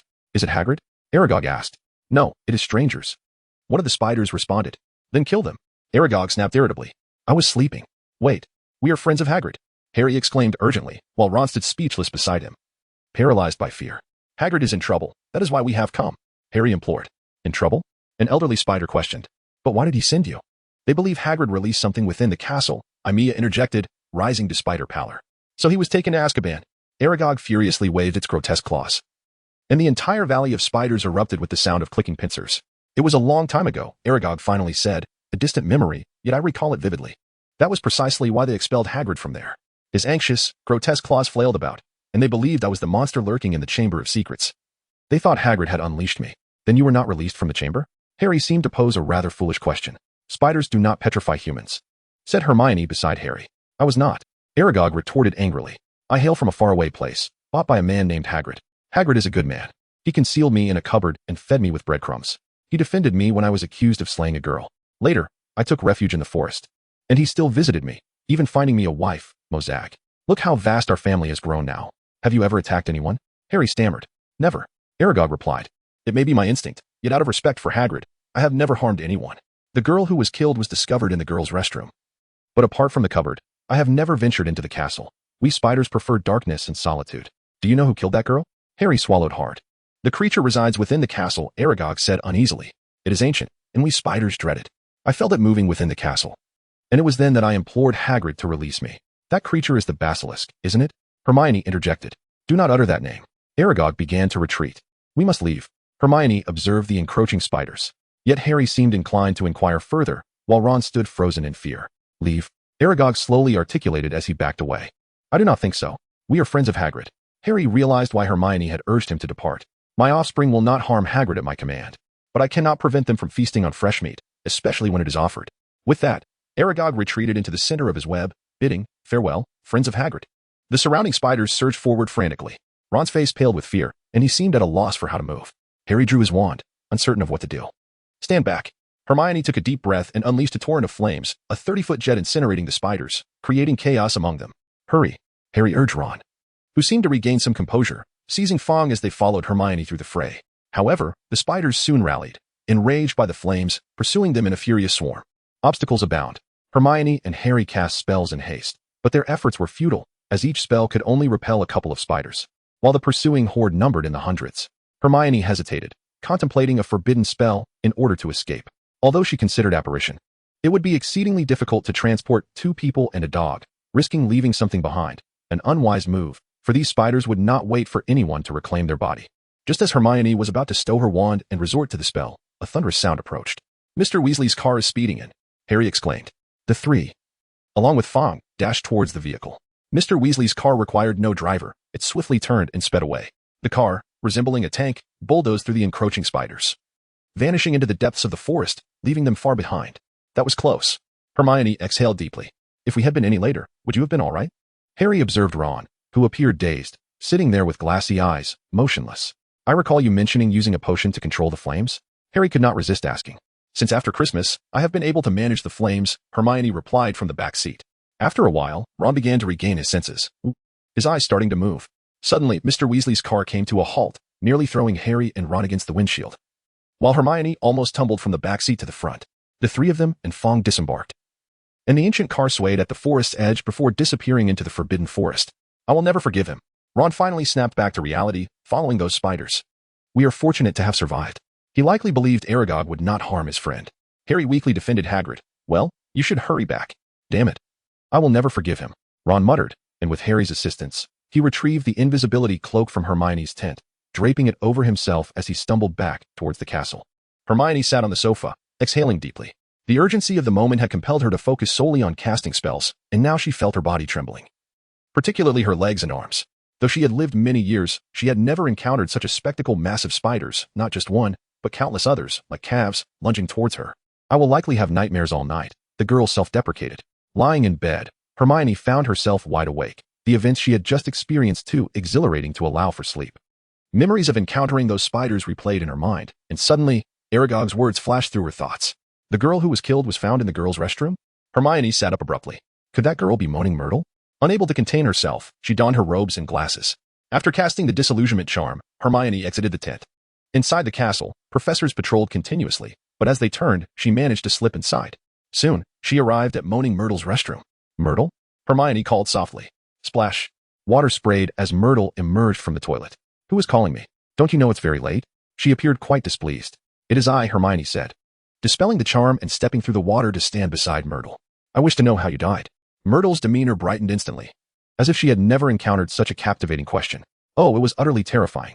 She spoke with great relish. I perished in this very room. The memory is vivid. I sought refuge here because Kobe always mocked me. I locked the door and came here to weep. Later, I heard someone enter, speaking in a peculiar manner. Perhaps in a foreign tongue. What truly captivated me was the voice of a boy, and eventually, I opened the door to let him in. She repeated with a sense of pride, I am dead. What caused your demise? Amy asked. I am not quite certain, the Myrtle murmured calmly. I only saw a pair of enormous, golden yellow eyes, and then I felt my entire body lifted, as if I were floating away. She seemed to speak in a dreamlike state. Then I returned. I decided to haunt Kobe. Oh, he deeply regrets mocking me. Golden yellow eyes? Could it indeed be a serpent monster? Amy finally concluded that the creature was indeed a serpent, but where did you see those eyes? Right there. Myrtle pointed to a rather ordinary sink. Amy approached it, spending a considerable amount of time before discovering a tiny snake engraved on a faucet. The faucet was immovable. Seeing the girl attempt to twist the faucet, Myrtle chuckled with delight. Students are running out at night. However, just then, a voice echoed across the area. Peeves. Amy exclaimed in anger, knowing that Peeves rarely sought trouble, yet here it was. As if responding to a call, hurried footsteps sounded from outside. Damn it. Amy had no choice but to use magic to mark the faucet distinctly and then intended to cast a disillusionment charm on herself before turning to leave. Marking the faucet was clearly a subconscious act, as she had already discovered it and needed no further indication. Yet, as Amy lifted her wand and turned around, she beheld a pair of golden yellow eyes. Chapter 30. Reincarnation. Professor Flitwick, upon hearing Peeves' shout, rushed over. Upon realizing it was the girl's restroom, he hesitated momentarily but ultimately entered. Oh. What a poor girl, Myrtle floated above Amy, her expression devoid of sorrow, instead tinged with glee. Peeves seemingly found it uninteresting and vanished in a puff of smoke. Oh, for heaven's sake. Professor Flitwick spotted the petrified Amy. The enchanted glasses had melted away, leaving the girl with a look of utter bewilderment. Who is here? At that moment, Professor McGonagall also entered, her face paling upon seeing Amy lying on the floor, her muscles trembling. Another attack. How could she come into the castle? I knew I shouldn't have allowed her to stay outside alone. Tears welled in McGonagall's eyes. Can you explain what transpired, Myrtle? Professor Flitwick inquired gravely. This girl came here to ask how I died. Myrtle seemed amused, so I told her I perished upon seeing a pair of golden yellow eyes. She pointed to the faucet that Amy had marked. The entrance to the secret chamber. Above the faucet are 5 white words. Then Peeves discovered her, and she prepared to flee. Myrtle writhed, striving to cultivate emotion. I only saw a massive, greenish body, and when I regained my senses, she was like this. All right. Let us first take her to Pomfrey, Flitwick told the grieving McGonagall. Very well, McGonagall nodded. If this continued, the school would surely be closed. With a heavy heart, she drew her wand and levitated Amy. The 2 professors swiftly transported her to the hospital wing. Harry and Ron returned to the dormitory. Realizing that Myrtle was a crucial clue, yet they were utterly exhausted and succumbed to sleep. However, not long after they drifted off, they were awoken by a loud call. "What is it?" Harry asked, donning his glasses to see Percy who had roused him. "Even if you are a prefect, you cannot disturb other slumber." Ron angrily retorted to his brother. "Enough. Another attack has occurred," Percy said with a grim expression. "Professor McGonagall is waiting for you in the common room." "It appears Aimiya Yang was the victim." "Oh no," Ron gasped. Harry felt his heart momentarily stop. In an instant, all fatigue vanished, and the two boys quickly donned their robes before following Percy to the Gryffindor common room. There, Professor McGonagall stood, engulfed in sorrow. "Just now, we discovered her in Myrtle's restroom," McGonagall said, her voice trembling. "You should go see her." Harry and Ron nodded, at a loss for words. Hermione had been petrified. And now Amy too was in the same state. They felt enveloped by fear. Unable to feel her body, hear, or speak, Amy was left with only her solitary awareness. Unsure of what to do, she had long sought to confront the monster, to avenge Hermione and vindicate Hagrid, yet in the end, she had become entangled herself, achieving nothing. "Am I dead?" thought Aimiya. After all, she had lived a splendid 9 years in this world. It was not so bad, she mused with a touch of self-deprecation. A veil of white mist enveloped her, and she could feel her body once more. As she surveyed her surroundings, she found herself atop a towering peak, surrounded by a sea of clouds. Just then, a blazing flame streaked past her, followed closely by a sleek, black dragon. At that moment, Aimiya seemed to grasp something profound. She hurriedly scanned the area. Indeed, it felt so familiar because she had visited this place more than once in her dreams. This was the very location where, in her visions, the Hungarian horntail had met its demise. Aimiya lifted her gaze to the sky, where the Hungarian horntail soared and circled above. This dragon was still quite young and had not yet reached maturity. Watching it glide freely through the air filled Aimiya with envy. Strangely, she felt no fear, rather. It was her body that displayed no reaction whatsoever. Just then, the Hungarian horntail emitted a fearsome roar. A group of unexpected visitors descended from the mountain. 4 or 5 wizards riding on broomsticks. The Hungarian horntail continued to roar in the sky, not attacking, but merely attempting to warn these intruders. Yet, these audacious wizards unleashed deadly spells at the dark dragon. In a fit of anger, the Hungarian horntail retaliated, breathing fire upon them. However, the wizards proved surprisingly agile. Although they could deflect spells, the incantations still inflicted considerable pain upon the dragon. "Stop!" Aimiya dashed toward the battleground below, but lacking a broomstick. She found it impossible to intervene between the two parties. The wizards gazed at her in surprise. "Young girl, are you attempting to stop us?" asked an elderly man with a kindly demeanor, his sharp eyes fixed on Aimiya. "Why are you trying to kill it?" Aimiya retorted angrily, "I will not allow it." The Hungarian horntail seemed to sense Aimiya's protective stance. Instead of attacking, it quietly settled behind her, emitting a low growl. "Do you even know who you're speaking to, child?"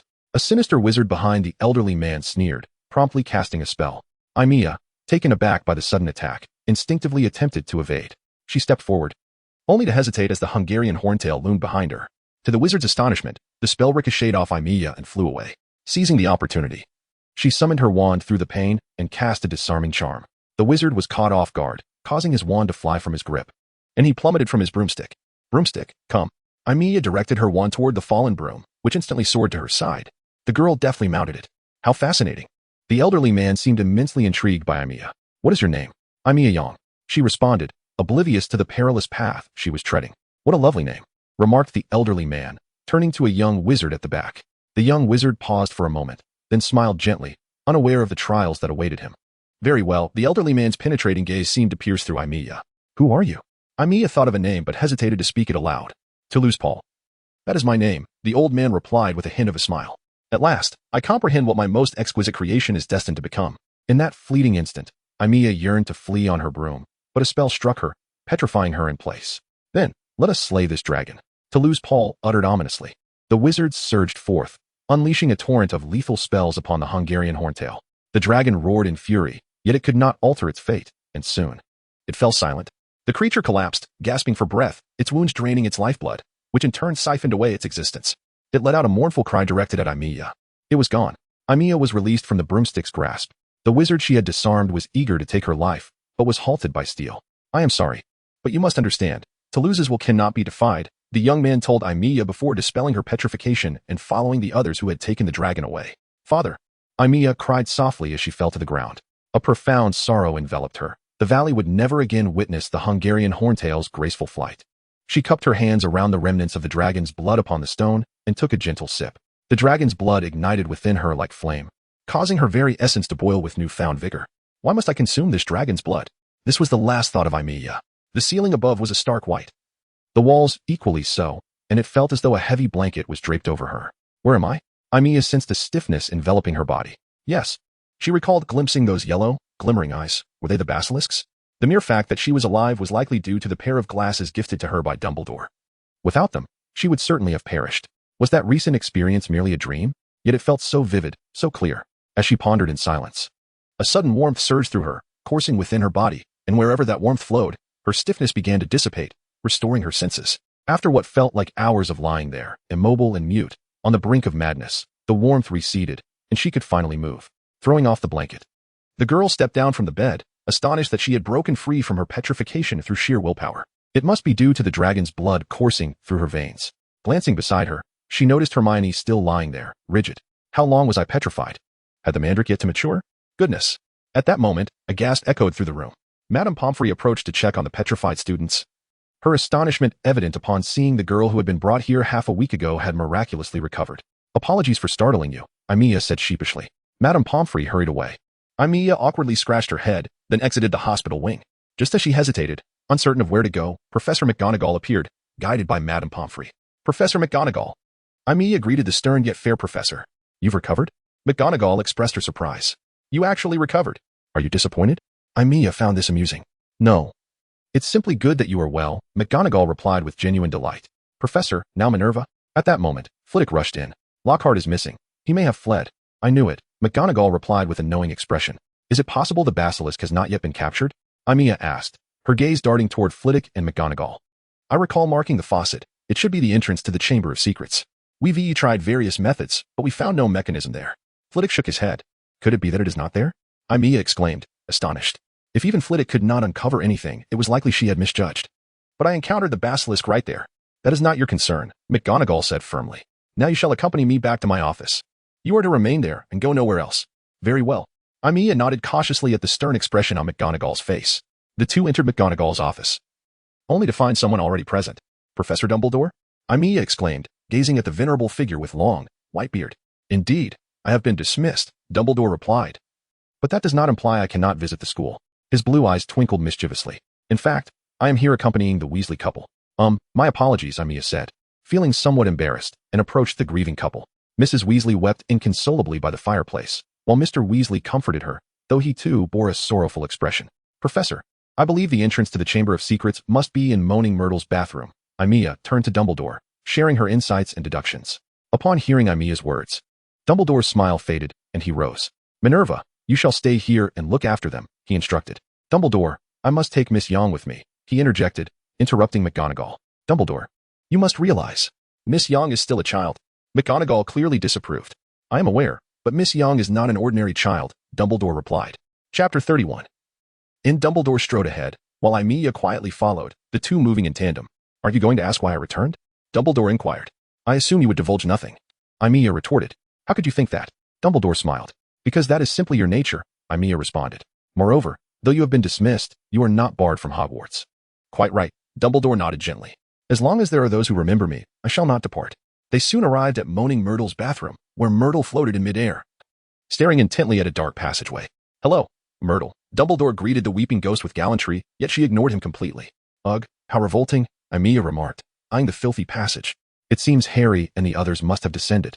She scrutinized the passage closely, noticing signs of disturbance in the dust and mud. Well, let's proceed, Dumbledore said, waving his wand and illuminating the passage, clearing it of debris. You go first. Aimiya hesitated, repulsed, for it was indeed a restroom. Salazar Slytherin was quite peculiar to place the entrance to the chamber here. What a bizarre sense of humor. Is it? I consider it an ingenious idea, Dumbledore declared before leaping in. What agility. Aimiya peered into the opening, took a deep breath, and jumped in as well. Aya! Aimiya screamed in horror, for she detested roller coasters. What? A broomstick is faster than this.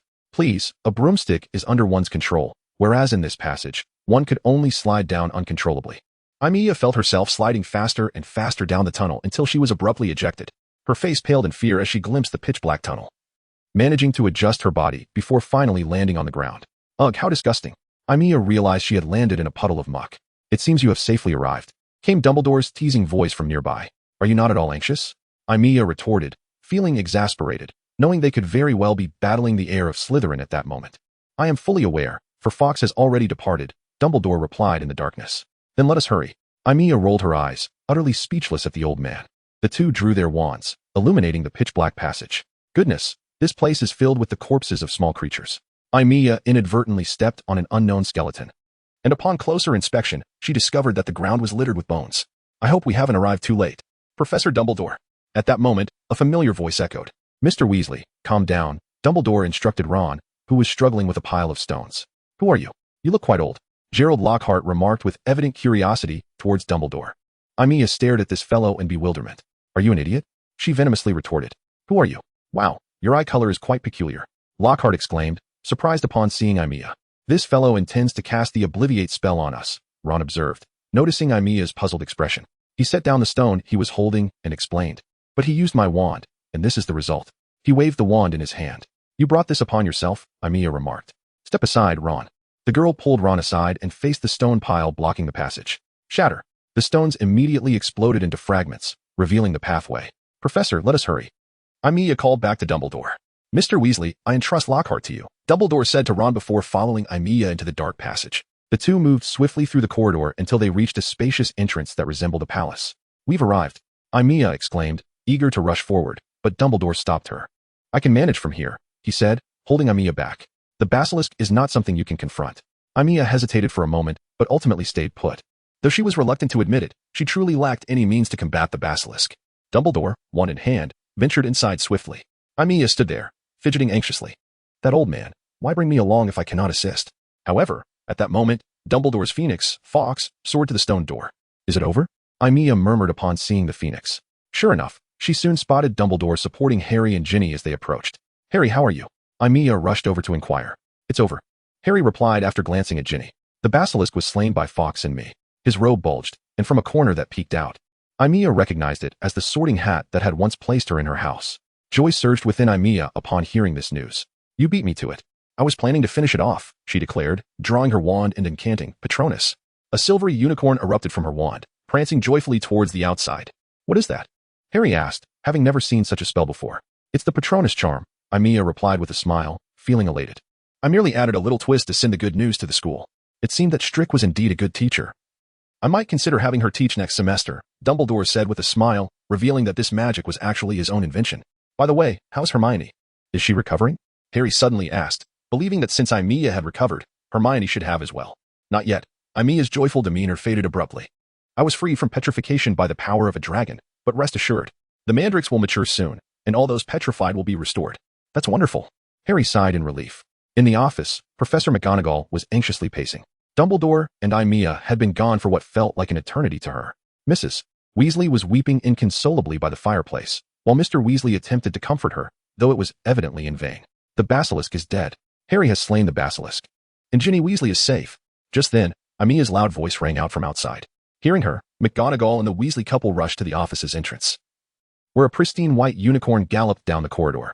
What an extraordinary child, McGonagall said, tears of joy streaming down her face. Soon, the entire castle was abuzz with the news. Students who were about to depart on the train erupted in cheers. And the faculty refrained from reprimanding the noisy students this time, joining in their own celebratory expressions. Having exited the Chamber of Secrets and returned to the castle, Aimiya promptly bid farewell to Dumbledore and the others.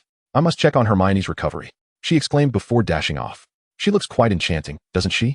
Dumbledore remarked to Ron, who was staring at Aimiya's departing figure with a dazed expression. Oh, no, not at all. Ron awkwardly averted his gaze. I just meant to say, she was indeed quite lovely just now.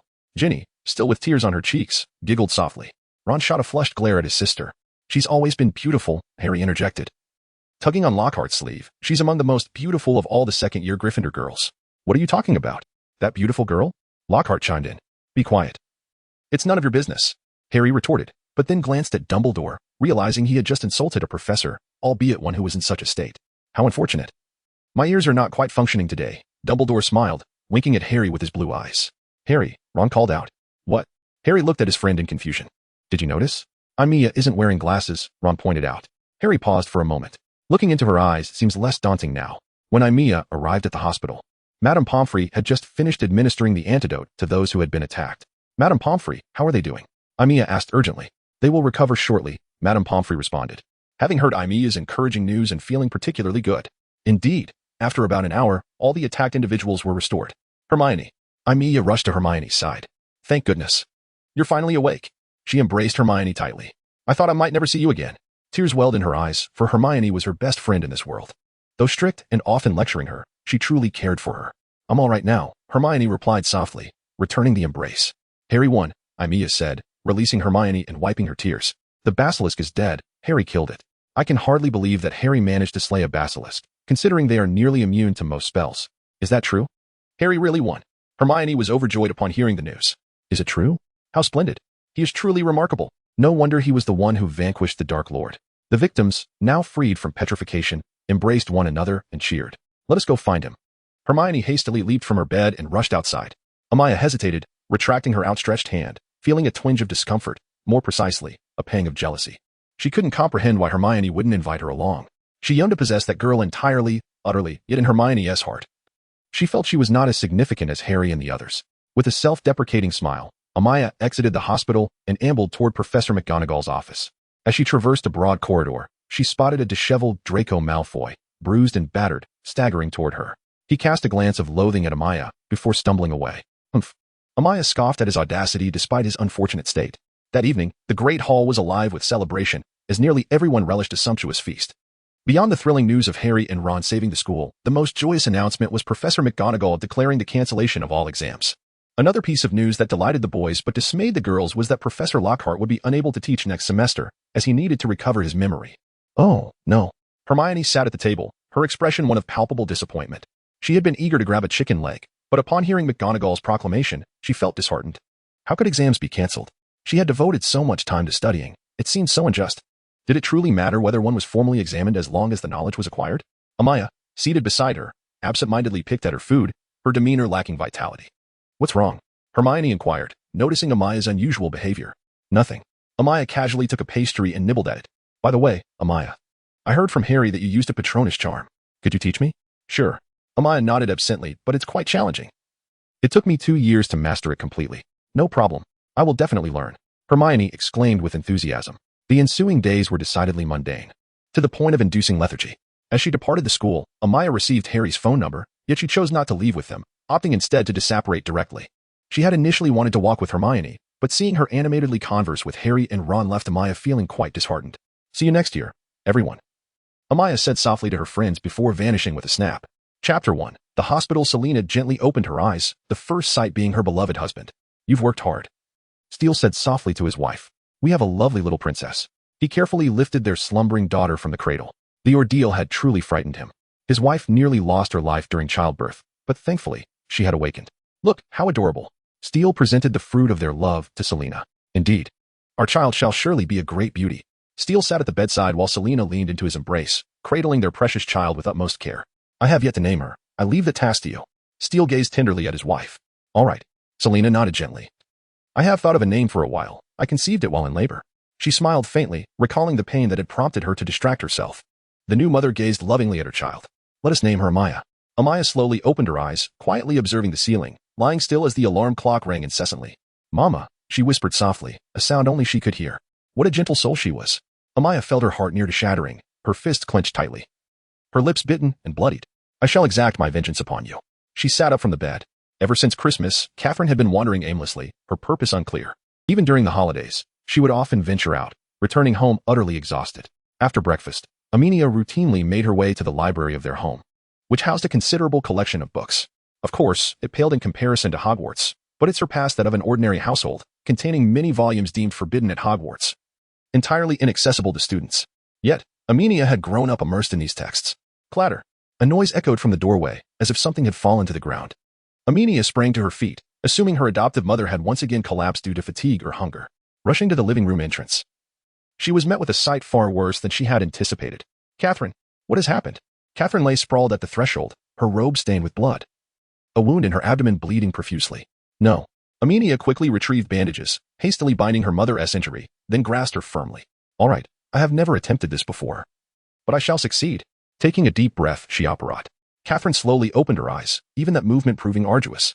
Her head, arms, legs, and the wound throbbed in agony, as if her bones were on the verge of splintering. She gasped sharply. Aimiya, you are awake. The girl, exhausted from leaning at the bedside, immediately roused upon hearing her mother stir, her anxious gaze fixed upon her. Where am I? Catherine weakly inquired. You are at St. Mungo S, Aimiya replied. How do you feel? I told you not to come here, Catherine said, her breath rapid and labored. Even speaking was taxing. Is now the time to discuss such matters? Aimiya retorted angrily. Do you have any idea how close you came to death? I will not perish until I achieve my goal, Catherine replied slowly, finally managing to calm herself somewhat. Wait here, I will summon a healer. Aimiya hurriedly exited. Catherine exhaled softly, aware of Aimiya's deep concern. When she first adopted the girl, perhaps it was the look of despair in her eyes that drew her in. Later, upon discovering the girl's extraordinary qualities, she dedicated herself to training her relentlessly, driven by the desire to rescue someone from Azkaban. Yet gradually, she became acutely aware that this girl occupied an immensely significant place in her heart. If Aimiya was unhappy, she too felt discontent. If the girl was injured, she experienced sorrow. After severing ties with her own parents, no one else had evoked such feelings within her. Is this the essence of familial love? It truly is a heartwarming sensation. The healer soon arrived, meticulously examining Catherine. How is she? Aimiya asked, a hint of tension in her voice. It appears our antidote was effective. She will soon recover, the healer replied with relief. When Catherine had been brought in, it had seemed she was beyond saving, and it was a miracle she had survived. However, due to significant blood loss, she would require a period of rest to regain her strength. I will take excellent care of her. Aimiya nodded vigorously, akin to a chick pecking at grain. Before long, the healer brought a steaming potion. Catherine gazed at the concoction, her face pale, hesitating to drink. If you do not consume it, I shall force it down your throat, Aimiya threatened playfully, amused by her mother's aversion to potions, shunning any and all remedies. After much deliberation, Catherine finally gritted her teeth and gulped it down, her expression akin to that of one facing a guillotine. Now, this is a sugar cube, Aimiya grinned, producing a piece of rock candy she had purchased from the Muggle world. Catherine opened her mouth, and Aimiya placed the candy within. Rest well, you shall recover swiftly, the girl said, seated at her mother's bedside, watching her weary figure. Catherine shot Aimiya a look of exasperation but continued to savor the candy. By the way, how did you sustain such a serious injury? Aimiya asked casually. Crack. The candy in Catherine's mouth shattered, her expression stiffening. That is none of your concern, she replied tersely. All right. Aimiya shrugged, feeling a tinge of disappointment. She had hoped to learn the cause of Catherine's injury while her guard was down, but it seemed Catherine was not so easily fooled. Now, what would you like to do? Read? Aimiya inquired. Fetch me some newspapers, Catherine replied, her demeanor slightly softening. All right, wait here, Aimiya said, leaving the room to find the reading materials. In the corridor, there were newspapers and magazines available for patients to peruse. She selected a newspaper and a magazine and returned to the room. However, upon entering, she discovered her mother had already succumbed to slumber, utterly drained. Placing the magazine on the bedside table, Aimiya idly began to read the newspaper. Most wanted? Sirius Black. Aimiya scrutinized the article, bemused. This fellow resembles a vampire. What on earth are those Azkaban guards doing, allowing such a dangerous individual to escape? She remained oblivious to the true identity of this man and the intricate ties he shared with her adoptive mother. Bored, Aimiya glanced at her sleeping mother and stood up, pulling back her left sleeve to gently touch the bandage wrapped around her arm. Ouch, that hurts. Despite her efforts, the strain of operating with another had inflicted significant harm upon her. In her haste, she had neglected to seek proper treatment, hastily binding her wound instead. Overwhelmed with concern for her mother, she had even forgotten her own injury. What a bother. Operating with someone is no trivial matter, she muttered, making her way to the healer. Aimiya's injury was minor, and the healer easily treated it. Nightfall arrived before Catherine awakened once more, appearing much more vibrant this time. She consumed some food, and was even able to lean against the headboard to peruse the newspaper and magazine. Aimiya watched her mother, filled with joy at her swift recovery. However, her happiness was short-lived. Catherine's complexion suddenly drained of color, her hands trembling slightly. What is wrong? Aimiya, the girl asked, her concern palpable. I wish to be discharged, Catherine declared, tossing the newspaper aside, determined to rise from the bed. Are you mad? Aimiya exclaimed, pushing Catherine back down. You have just escaped danger. Are you intent on throwing your life away? I must go. Catherine struggled desperately, despite her severe injuries. Her strength was formidable, and it took all of Amy Knight's effort to keep her pinned to the bed. Help! Amy Knight shouted towards the door. What has happened? A young healer rushed in, standing there in shock. Are you intent on throwing your life away? This woman, in a fit of rage, waved her wand and suddenly pinned Catherine to the bed. I want to leave the hospital. Catherine seemed oblivious to the fact that she was under a spell, continuing to struggle fiercely, yet her body remained immobile. He is in danger. He will die? Absolutely not. If you speak of that person, who is he? Amy Knight appeared to understand something, rising to question her adoptive mother. Yet Catherine continued to writhe, muttering incessantly. What have you done to make her like this?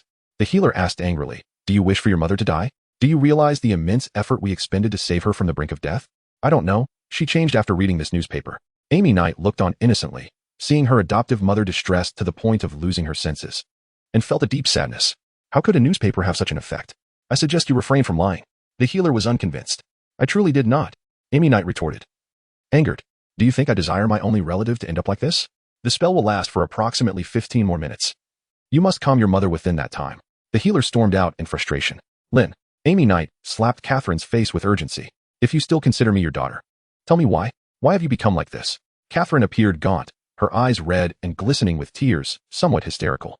With that slap from Amy Knight, she finally regained a semblance of composure. Serious. Catherine found herself at a dead end, pondering why she had been injured at such a critical moment. If her injury was innocent, she believed in him. He must not be found. If those scoundrels discover him, even if you wish to seek him out, you should wait until you have recovered, shouldn't you? Amy Knight lamented. Even if you locate him now, can you protect him? You'll be lucky not to complicate matters for him. She gazed into Catherine's eyes. If you truly wish to help him, then tend to your injuries. Catherine ceased her struggles, remaining silent. Amy Knight watched anxiously, but fortunately, once the binding spell wore off, Catherine did not demand to seek out Sirius Black, indicating that her words had made an impact. Shortly after, the healer returned, relieved to see Catherine had returned to normal, though she brought with her a bubbling potion. Catherine had been too agitated previously, but now, having calmed down, she recognized the truth in her daughter's words.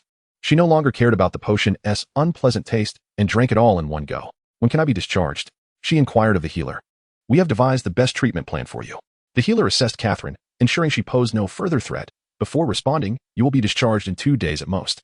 In truth, the most severe aspects of Catherine's injuries were the peculiar poison and excessive blood loss. 2 days, Catherine murmured, her gaze fixed on the newspaper that had fallen to the floor during her struggles. Chapter 2. The Past. This person is the one you desperately wish to save, is he not? When only Amy Knight and Catherine remained in the room, Amy Knight softly asked. He is quite special. The Black family consists entirely of Slytherins, with him being the sole exception. Catherine seemed lost in thought, murmuring as if speaking to Amy Knight or perhaps to herself. He is a Gryffindor. Much like Harry Potter's father, James Potter, yet he is equally remarkable. Many girls were enamored with him, but he never returned their affections, always mingling with James, Remus, and that foolish boy who is now deceased, constantly at odds with Snape. Those events feel as if they occurred just yesterday. Catherine, being a Slytherin, was a remarkably selfish girl.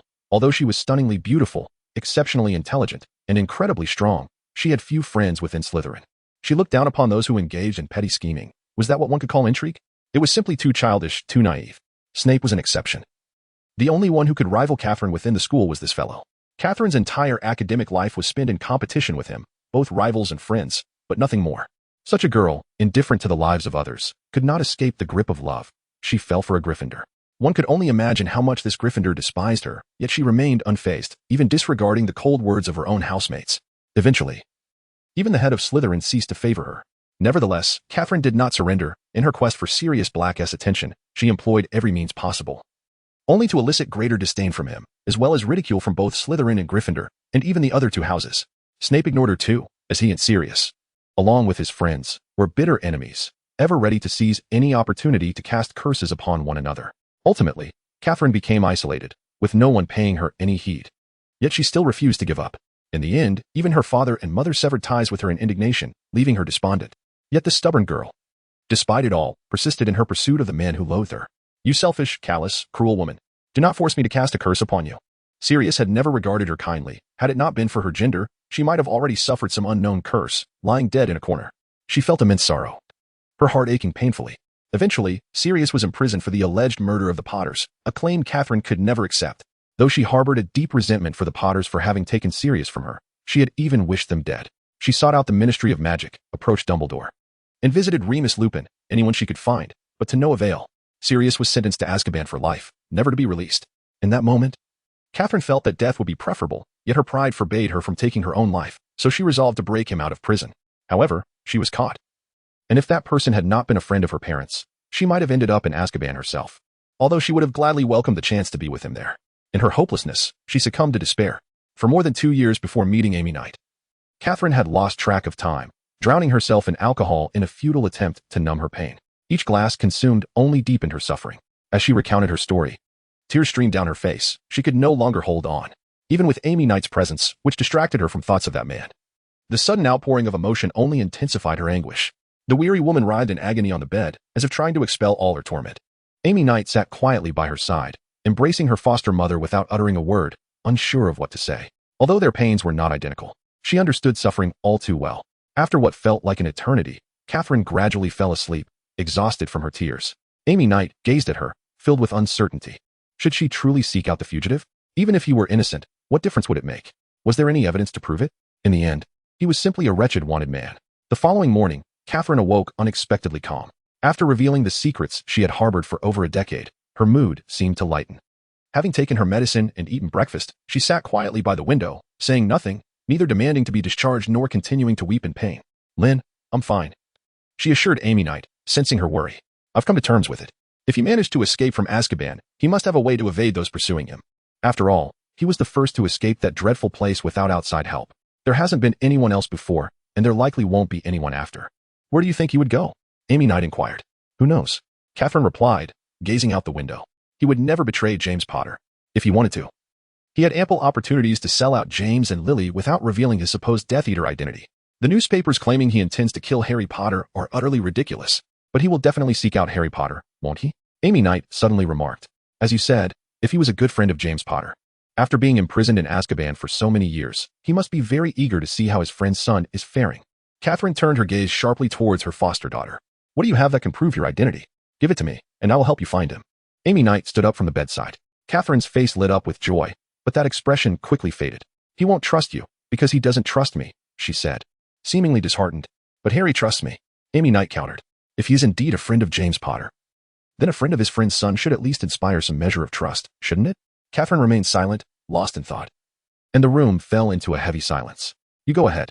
I will stay here patiently until the therapist agrees to my discharge." Finally, she turned to her foster daughter. "You promise me?" Amy Knight fixed her gaze on Catherine.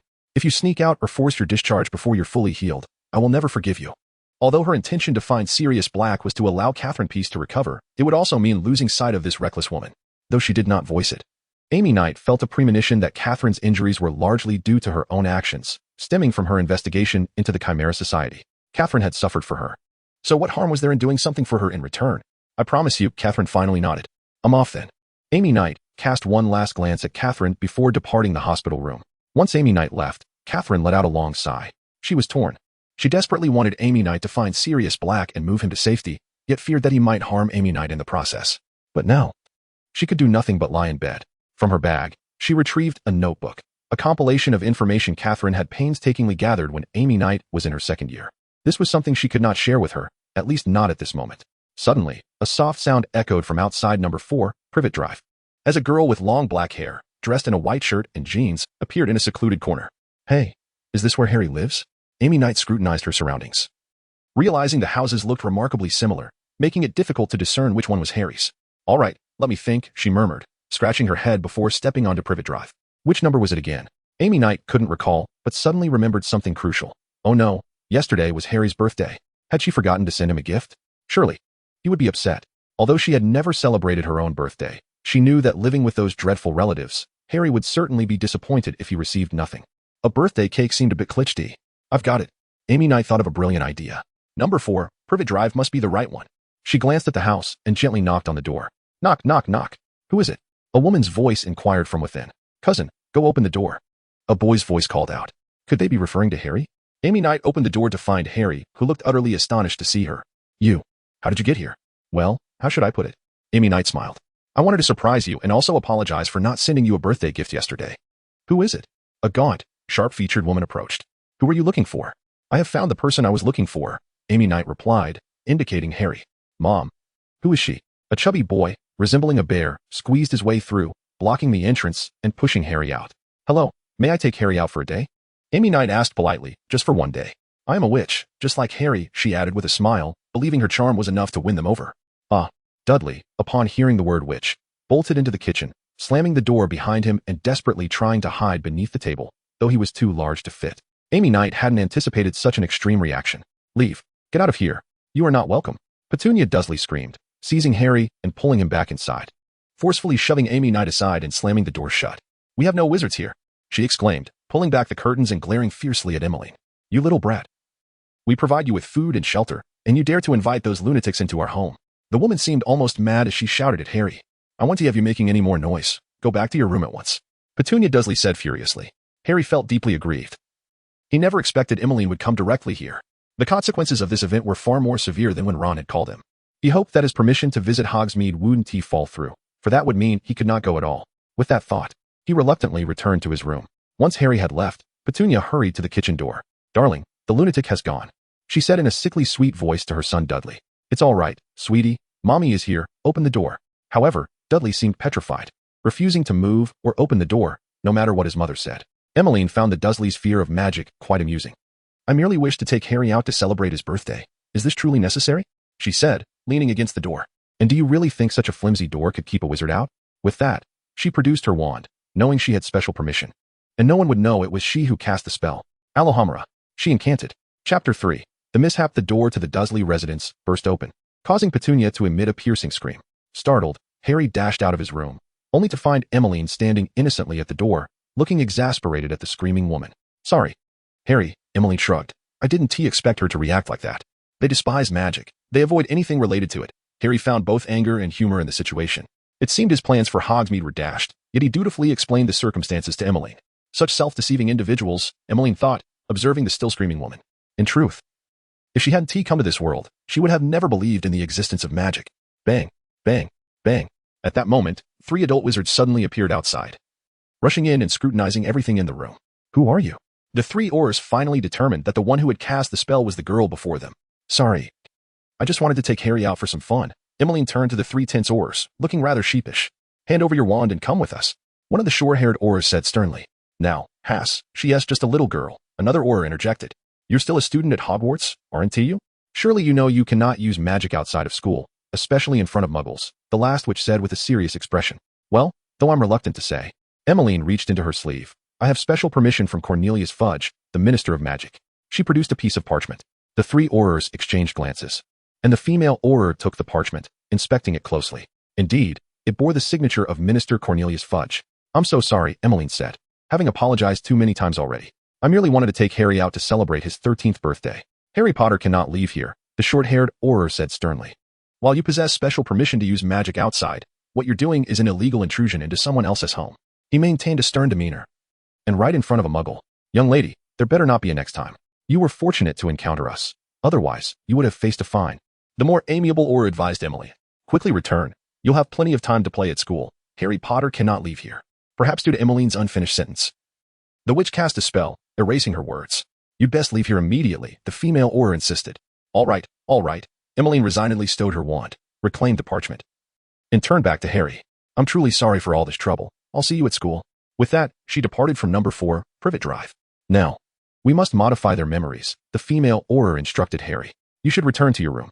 Although she appeared serious, a curious glint sparkled in her eyes, as if she found the boy with the lightning-shaped scar particularly intriguing. "Harry Potter, be careful," the short-haired Auror approached him.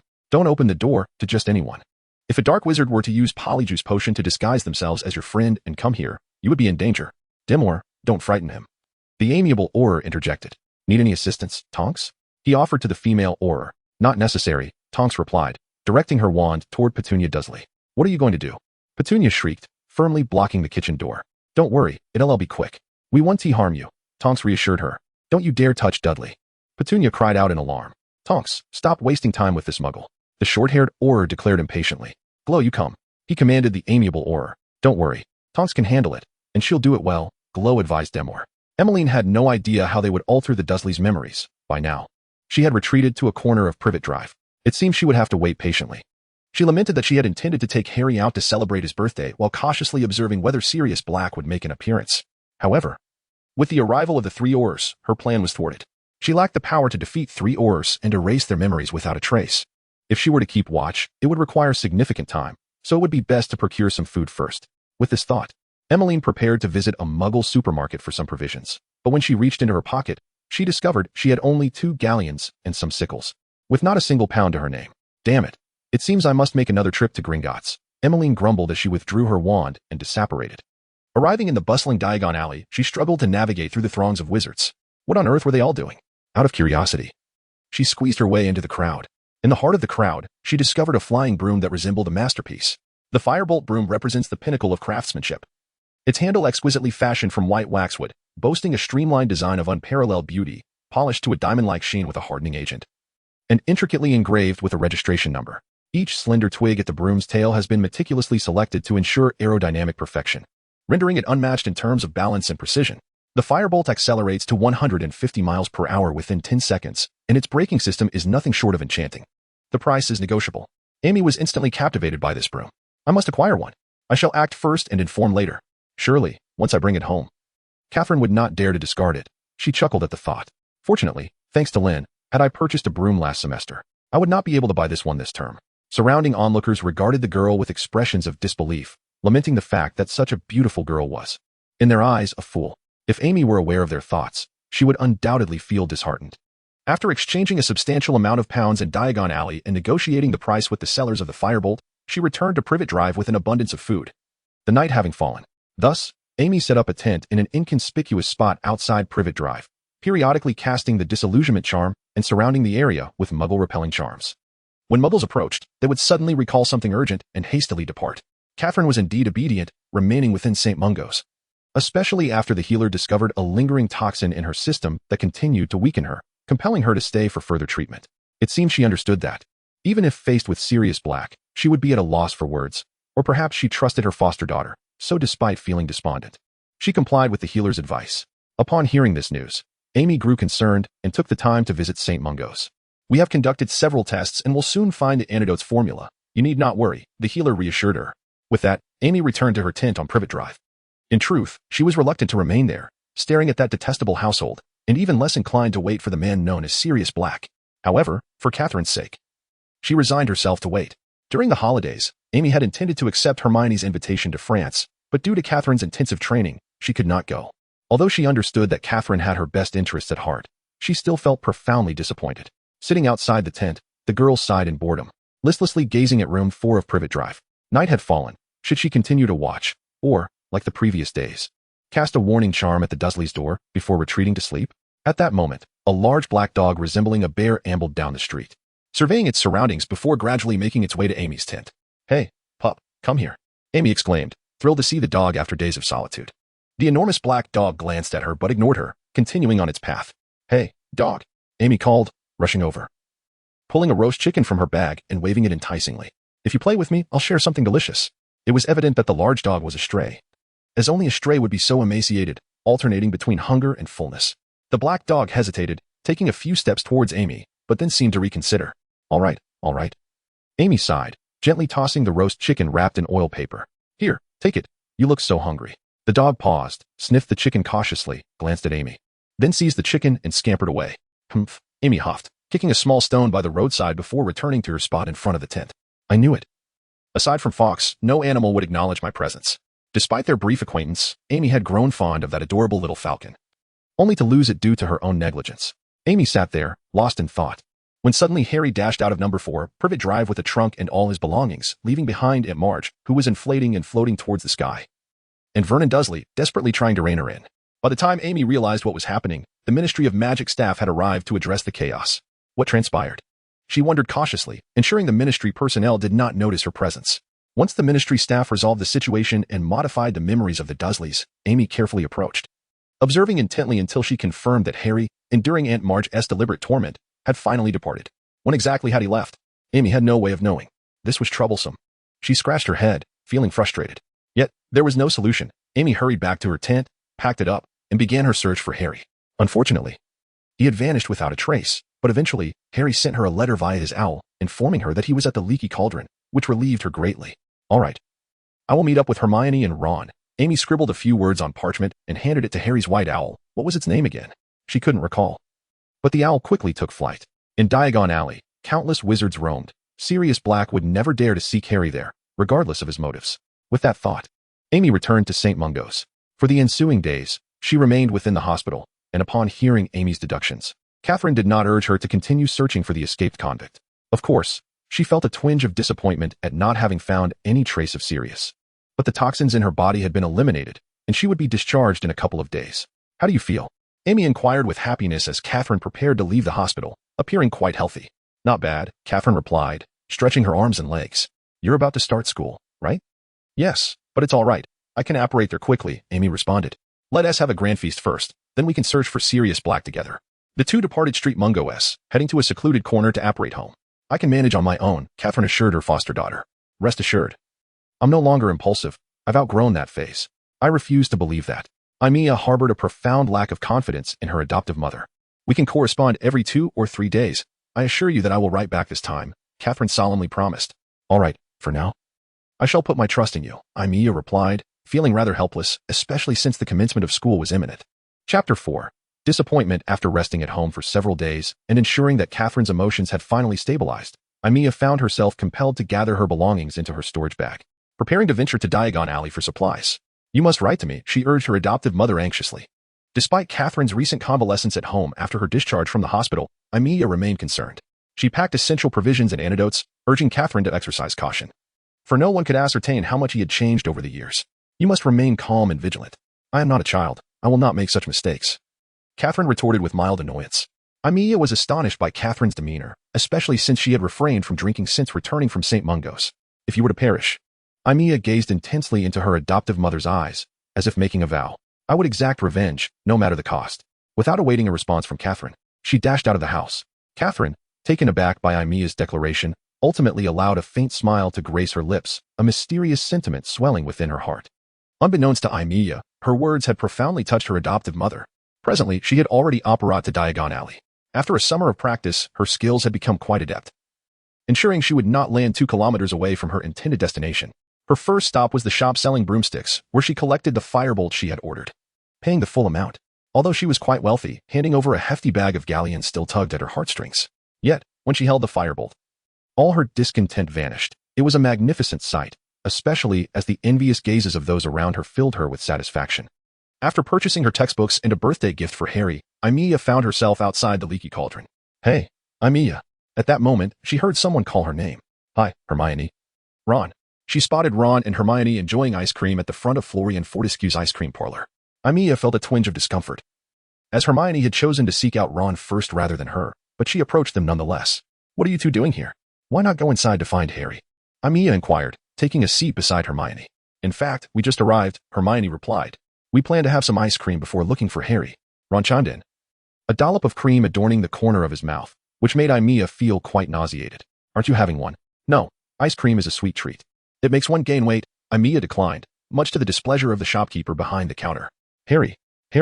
At that moment, Hermione and Ron excitedly called out toward the entrance of the leaky cauldron. Shortly thereafter, the bespectacled boy approached them. Hi, Harry. How are you? Aimiya felt a pang of embarrassment upon seeing him, recalling how her visit to his home had nearly resulted in severe domestic violence. Thankfully, 3 Aurors had worked diligently to alter the memories of the Muggles, ensuring they remained blissful until a certain plump individual, named Marge, arrived. I'm doing all right, Harry replied, though he seemed far from well. I still haven't found anyone to sign for me. Sign for what? Aimiya asked, puzzled. Surely. It's the permission slip for visiting Hogsmeade, Hermione interjected. Exactly, Harry nodded. Because I inflated Aunt Marge, the Dursleys refused to sign for me. I thought the Minister of Magic could provide a signature, but he outright refused. Naturally, he would prefer you remain cooped up in the castle, Hermione retorted. Oh. That's unfortunate. Aimiya rummaged through her storage bag, only to find it empty. I forgot to ask Lynn for a signature. That's truly unfortunate, without a signature. The professors won't allow us to go to Hogsmeade, Ron remarked, though it was evident he relished Aimiya's misfortune. Humph, it matters not, Aimiya replied, displeased not by her own inability to visit Hogsmeade, but rather by Ron's attitude.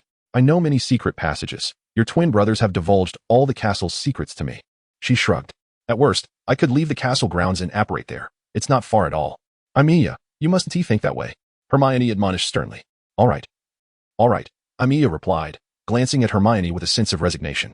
It's not that significant. Not going there doesn't bother me. I will keep an eye on you. Hermione warned, then turned to Harry. Harry, I must ask, do you truly wish to blow up your aunt? I just lost control, Harry replied, somewhat sheepishly, while Ron burst into laughter. That's hardly amusing, Ron, Hermione snapped sharply. Frankly, I'm astonished Harry wasn't expelled. I too find it surprising, Harry agreed, nodding. Not to mention, I expected I would be arrested. That's due to one person, Aimiya interjected, observing that Harry seemed unaware of the implications. No what? Harry asked, perplexed. While Ron and Hermione regarded Aimiya with curiosity, Hermione's lack of surprise was understandable, but Aimiya glanced at Ron. Your father works at the Ministry of Magic, yet you remain oblivious.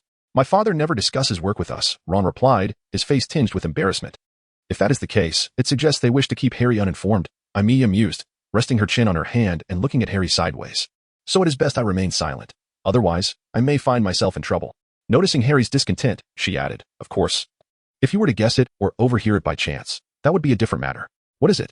Harry asked, his expression serious, while Ron appeared intensely interested. All right, I believe it's best if Aimiya refrains from speaking further. Hermione intervened. Let us go buy gifts.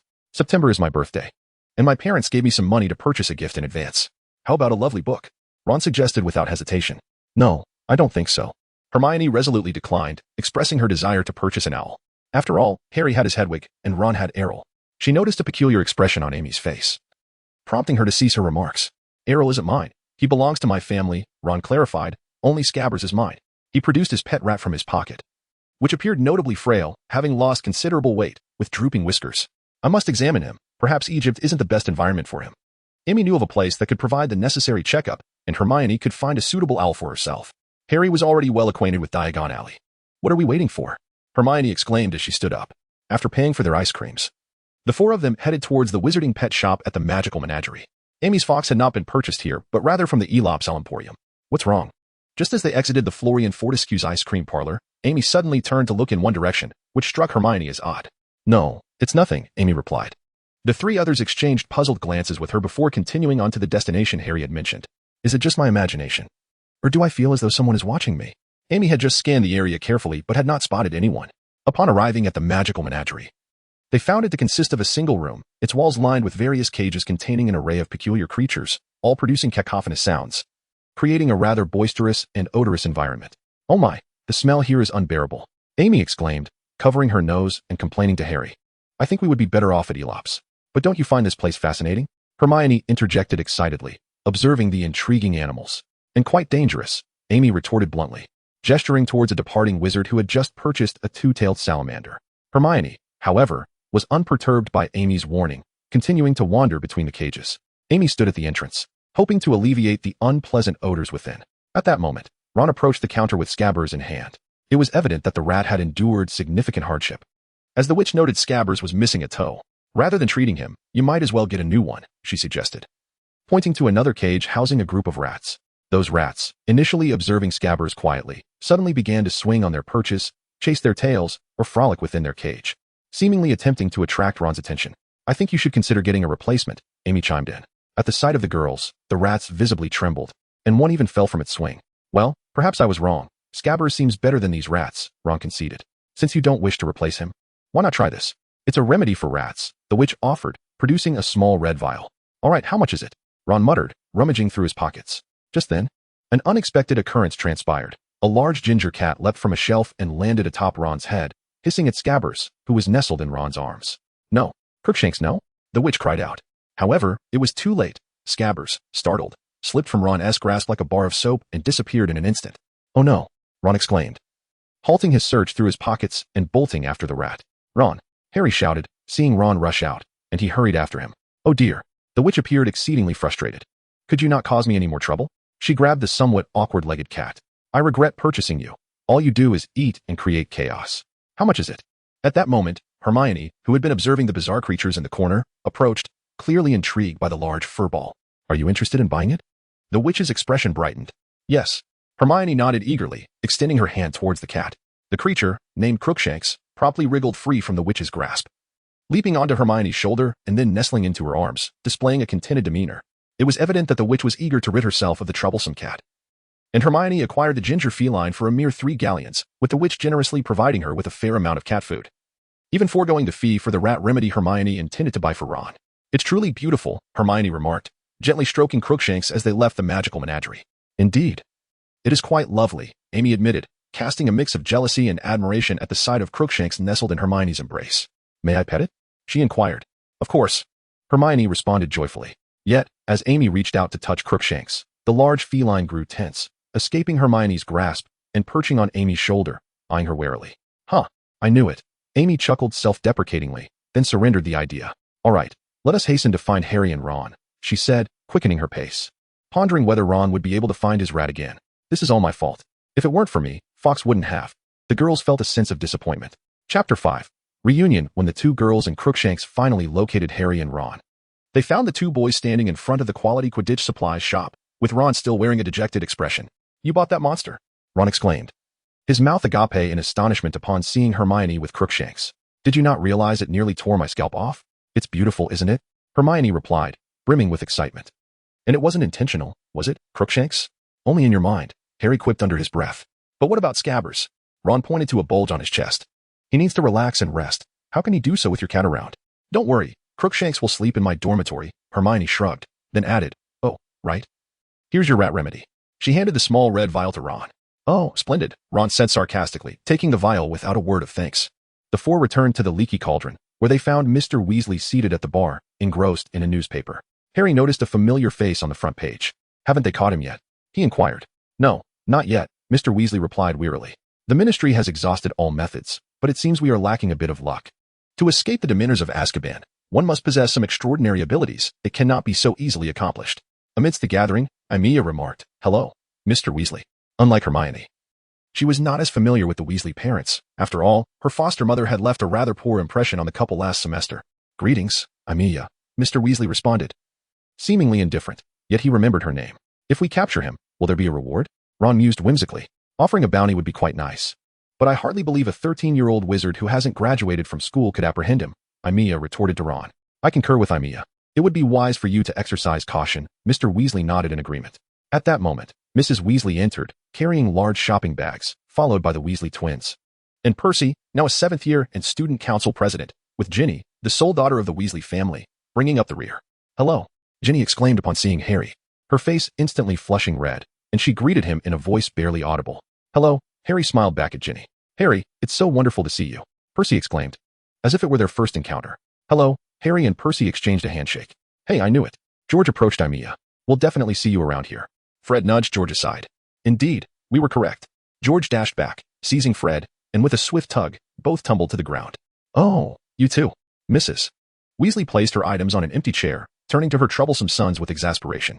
"Can't you be quiet for even a moment?" "All right, Mom." The twins immediately sprang to their feet, speaking in unison. Harry observed the scene with a gentle smile, feeling a sense of joy. As evening fell, the Weasley family, Harry, Hermione, and Aimiya enjoyed a sumptuous feast. Aimiya even ventured to the hotel's wine cellar, retrieving 2 bottles of aged red wine, which caused Tom a pang of distress. Despite the girl having paid for them, Mr. and Mrs. Weasley appeared somewhat embarrassed, realizing, through their limited experience with luxury, that the bottles were undoubtedly expensive.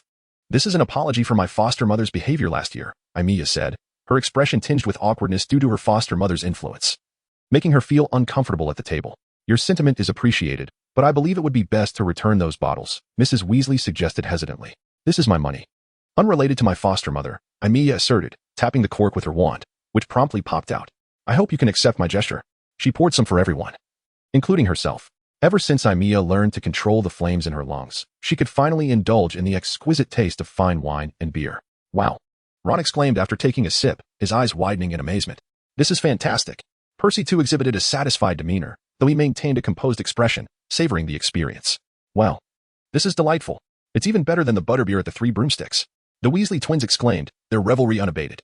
"Dad, how are we getting to King's Cross tomorrow?" Fred inquired. "The Ministry of Magic will provide us with a car," Mr. Weasley replied. "Why?" Percy interjected, puzzled as to why they had never been so generous before. "That's because of you, Percy," George said earnestly. "Your little banner made them reverent. Made them respect us." Fred chimed in. Aimiya nearly burst into laughter. The twins were simply too amusing. Everyone at the table, save for Mr. and Mrs. Weasley and Percy, was in fits of laughter. After dinner, exhaustion enveloped the group as they retreated to their respective rooms. Aimiya shared a room with Hermione, initially considering asking Tom for another room, but upon seeing Hermione's enchanting soft gaze, she opted to accompany the girl with the fluffy creature back to their shared space. "Will you still be living in the tent this semester?"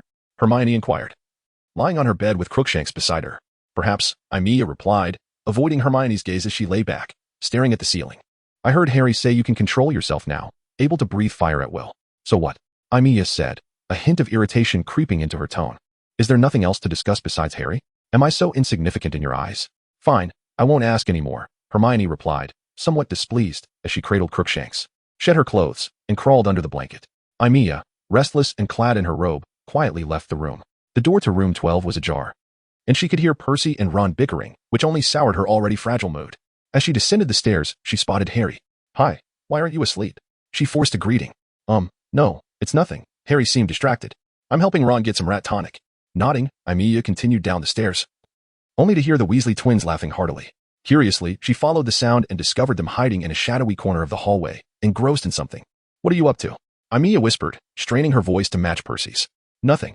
The twins jumped, George quickly adding, You scared me. What are you doing? Aimiya scrutinized the twins' backs, trying to glean clues about their activity. We've improved this. Fred revealed Percy's prefect badge, now altered to read conceited boy. What do you think? Not bad, right? George exclaimed excitedly. It looks quite impressive, Aimiya nodded. But what are your plans now? Percy is rummaging through things. And you have no chance to return it. No worries, we can just place it on the dining table, Fred chuckled mischievously. Or right at their room door. George added with a grin. Rest assured, I won't expose you, Aimiya said, shrugging her shoulders. The following day, everyone was prepared. Where's your luggage? Hermione inquired. Noticing Aimiya empty-handed. It's right here, Aimiya replied, pulling up her sleeve to reveal a storage bag tied to her wrist. You're joking, Hermione exclaimed, astonished.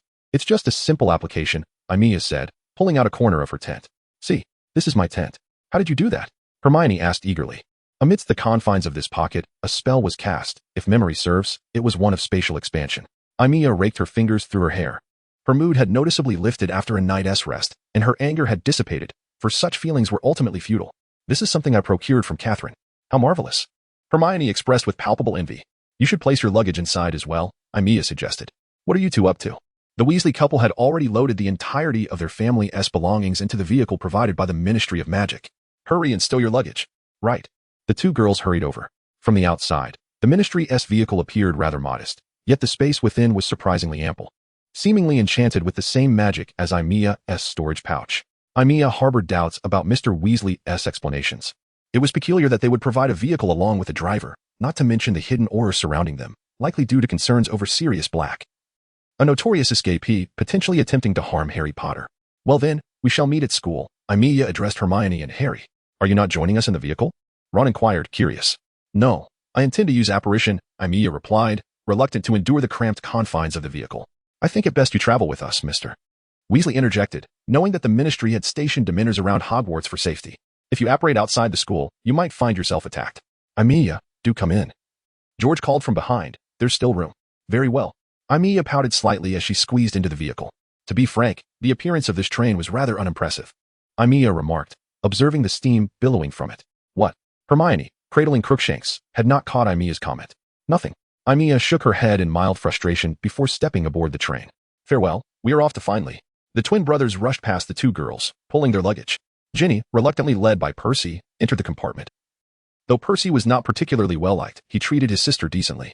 All right, let us hurry to find a compartment, Aimiya suggested to Hermione. Agreed. Hermione glanced back at Harry and Ron, who struggled with their heavy bags, and nodded in agreement. The two meandered through the compartments, yet due to the Ministry vehicle's overcapacity, the speed was rather sluggish, and by the time they arrived, it was quite late. They had traversed the entire train without discovering a single vacant compartment. Not one empty compartment? Ron groaned, supporting his cumbersome suitcase. We arrived too late, Harry chimed in, equally burdened but determined to drag his luggage along. Let us take this one. Hermione pointed to a compartment that seemed to house only one occupant. Aimiya had no objections, as Harry and Ron had been ceaselessly searching for a vacant spot, and they eagerly stepped inside. Be gentle, Hermione cautioned. We mustn't disturb the professor. Professor? You mean him? Ron questioned incredulously. Indeed. Did you not see? Hermione gestured to the shabby suitcase beside them. R.J. Lupin. You mean Lupin? Upon entering the compartment, Aimiya diverted her gaze to the outside, not paying much attention to the occupant within. Though they had exchanged a few letters, Aimiya had only met Lupin once. Hence her failure to recognize him was hardly surprising. It truly is him. A mischievous smile crept upon Aimiya's lips. Let us see where you flee this time. She promptly shut the compartment door. What are you planning? Ron queried, glancing between Lupin and Aimiya, perplexed. Nothing much, just intending to teach this fellow a lesson. Aimiya grinned as she retrieved a signature pen from the Muggle world, approaching Lupin with the intent to doodle on him. Aimiya, he is a professor, Hermione admonished sharply from the side. Yet, Aimiya, poised to respond, faltered under Hermione's stern gaze and ultimately stowed the pen away. Chapter 6. On the train not long after the train commenced its journey, Aimiya suddenly slapped her forehead. Oh, how dreadful, she exclaimed. What is it? Hermione inquired beside her. I forgot to give Harry his birthday gift, Aimiya admitted, slightly embarrassed, as she retrieved a pair of glasses from her pouch. Here you go, Harry. Aimiya handed the glasses to Harry. Harry, I also have something for you. Ron, it appeared, had not given Harry his gift either. I intended to tie it to Errol's leg and send it to you, something I brought back from Egypt. Thank you. Harry accepted the gift, examining it with interest. This is a sneakoscope, Ron elucidated. It will sound an alarm if someone nearby harbors ill intentions towards you. He seemed to recall a humorous incident involving Bill, who claimed his had malfunctioned because it buzzed incessantly at dinner, unaware that Fred and George had slipped the beetle into his soup. Per Bill, Harry chuckled, admiring the glasses, which were far superior to his current pair. These glasses have been enchanted to repel dust and water, keeping them pristine, Aimiya added. And they will adjust to your level of nearsightedness. They appear splendid. Harry removed his own glasses, donning Aimiya's gift, and looked around in awe. The train sped along, and by midday, Aimiya produced her provisions, sharing them with everyone. Lupin. She inadvertently roused him from slumber. What is happening? Lupin blinked sleepily. Here is something to eat. Aimiya grinned, presenting a piece of ham in front of his nose. Thank you. Lupin accepted the ham, regarding Aimiya with a knowing smile. I anticipated encountering you, but I did not expect it to be so soon. Aimiya smiled back, remaining silent as she retrieved some bread and milk from her pouch. You seem as though you've been starving for days, she thought, a twinge of sorrow in her heart. This was the price of seeking validation from others. Merely because Lupin was a werewolf, despite his inherent goodness and resolve to never harm anyone. Hermione, Harry, and Ron stared in astonishment at Aimiya and Lupin. Professor, do you two know each other? Hermione finally broke the silence. Of course, we met last year, Aimiya replied on Lupin's behalf. Lupin, what did you teach us? Defense against the dark arts, Hermione added, speaking for Lupin as well. Why? Harry and Ron queried, puzzled. Isn't it obvious? Hermione glanced at the two, turning back to find Lupin observing her. Her face flushed, yet she continued, Isn't that the only vacancy? Oh, look who it is. At that moment, an unwelcome voice echoed through the compartment. Malfoy, accompanied by Crabbe and Goyle, opened the compartment door. Isn't that the infamous Harry and the red-haired Weasley? He sneered. However, as soon as he uttered those words, he noticed Remus Lupin. Who is he? Malfoy faltered slightly. After all, he was an adult wizard. Professor Lupin, Hermione declared with a haughty air. Let us go. Malfoy was not arrogant enough to confront a professor and promptly led Crabbe and Goyle away. This fellow could merely be considered a spoiled child. Having been the center of attention since childhood, he could not tolerate anyone else receiving more notice than he did. Thus, his jealousy towards Harry was quite evident. A rather childish individual. Amy found him quite detestable, though not to the extreme that Harry and Ron did. After some time, the group began to feel drowsy. Rain poured heavily outside, and the sky grew darker, casting a dense, murky gray over the window, deepening until the lights in the corridor and luggage rack illuminated. The train swayed, raindrops tapped against the window, and the wind howled. Yet only the sound of Professor Lupin's breathing and the occasional call of Crookshanks could be heard. The group dozed off for a while, but soon lost their drowsiness, while Lupin remained in a deep slumber. Have we arrived at the school? Amy stood up, leaning against the window to peer outside. No, it's not time yet, Hermione replied while glancing at her watch. The feast is about to begin. Ron exclaimed excitedly, I'm starving. I want a feast. Amy, overhearing, shook her head in disbelief at Ron's insatiable appetite. He had just consumed an entire roast chicken and was already hungry again at the tender age of 13. As they spoke, the train began to slow down. The sound of the wheels diminished, while the storm outside intensified. Suddenly, the train jolted violently and came to a stop. All the lights flickered out, plunging them into complete darkness. What just happened? Ron's voice echoed from behind Harry. Ouch! Hermione exclaimed. Ron, you stepped on my foot. Is the train broken? Harry scanned the surroundings carefully, but saw nothing. Shoo, I think something's coming, Amy said, drawing her wand, sensing the eerie silence around them. Don't light up the wand, she cautioned Hermione. Something seems to be approaching over there, Ron whispered as he moved toward the compartment door. Silence. Lupin awoke, standing up. What is happening? Harry asked cautiously. Amy gently waved her wand, and the door creaked open. A chilling breeze swept through the compartment, causing everyone to involuntarily shudder, as if all joy and happiness had dissipated with the cold. None of us are hiding Sirius Black under our cloaks, Lupin stated as he approached the door. A strange figure appeared at the threshold, a hooded creature, towering to the ceiling. Its face was entirely concealed beneath the hood, while a hand emerged from the cloak, glowing faintly, gray, gaunt, and scarred, resembling something that had perished and decayed in water. At that moment, Harry suddenly collapsed. Though Hermione and Ron trembled, they managed to keep Harry from falling to the floor. Expecto Patronum. Amy waved her wand, summoning a Patronus, a unicorn that charged fiercely at the Dementor. The Dementor, as if devoid of bones, was knocked back and vanished into the corridor. You were reckless, Lupin admonished from the side. They are guardians sent by the Ministry of Magic to ensure Hogwarts' safety. Your actions might provoke them. I know, Amy replied disdainfully, but I despise that creature for coming here to consume happiness. Anger surged within her as she recalled unwelcome memories. Soon, the corridor lights flickered back on, and the train resumed its journey. Amy closed the compartment door and took her seat. Those loathsome beings, she exclaimed indignantly. I truly do not understand why the Ministry associates with such creatures. Perhaps some believe they are quite useful, Lupin responded, moving to Harry's side and gently patting his face. What? Harry suddenly opened his eyes, staring vacantly ahead, his gaze unfocused. Are you all right? Ron asked, concern etched on his face. Yes, Harry replied, a cold sweat breaking out. What was that? And who was screaming? No one was screaming, Ron said, still trembling but attempting to reassure Harry. But I clearly heard a scream, Harry insisted. That was just your imagination, Amy interjected. That creature is a Dementor, a truly vile being. Dementor? Harry queried, unfamiliar with the term. A loud crack suddenly resonated, startling everyone. Professor Lupin was breaking a large piece of chocolate into smaller chunks. It is possible, he said slowly. Dementors absorb all happiness and joy, leaving only pain, sorrow, and fear. But I was afraid, Harry defended, unwilling to be perceived as cowardly. This has nothing to do with courage, Lupin replied. Here, eat this chocolate. It will make you feel better. Amy was also given a piece, accepting it without refusal. Although she had summoned a Patronus to drive away the Dementor, she did not feel entirely at ease. All right, you stay here. I'll go take a look, Lupin said, opening the door and turning back. See you at school. With that, he closed the door behind him and vanished into the corridor. Are you really okay? Hermione asked worriedly. Yes, Harry nodded, feeling considerably better after consuming the chocolate. What did he mean by it having nothing to do with courage? He is still concerned about being labeled a coward. What he means is that fainting has nothing to do with one's bravery, Amy stated, finishing her chocolate. Only those who have encountered truly terrifying experiences can grasp the true horror of a Dementor. She reached into her bag, producing several chocolates. You'd be surprised at how comforting a few pieces of chocolate can be. Would anyone like some? Nearly everyone accepted Amy's chocolate, for the recent encounter had left them feeling quite unsettled. Amy, what spell did you just cast? Hermione inquired, regaining her composure. The Patronus charm, Amy replied. It's a spell that even most adult wizards find challenging to perform. Why? Ron expressed skepticism. Well, the incantation is quite simple, Amy explained. All three of them looked at her, but conjuring a corporeal Patronus is quite difficult. First, you must possess sufficient positive emotions and feelings, such as joy and happiness. Joy and happiness? Is that all it takes? Hermione's eyes sparkled as she fixed her gaze intently on Aimiya. You're almost there. Just a bit more practice, Aimiya replied. However, she cautioned that even if one could successfully cast the charm in ordinary circumstances, it might not hold true when confronted by Dementors. She glanced at Harry, acutely aware that for someone like him, who had endured harrowing experiences, successfully conjuring a Patronus would be even more challenging.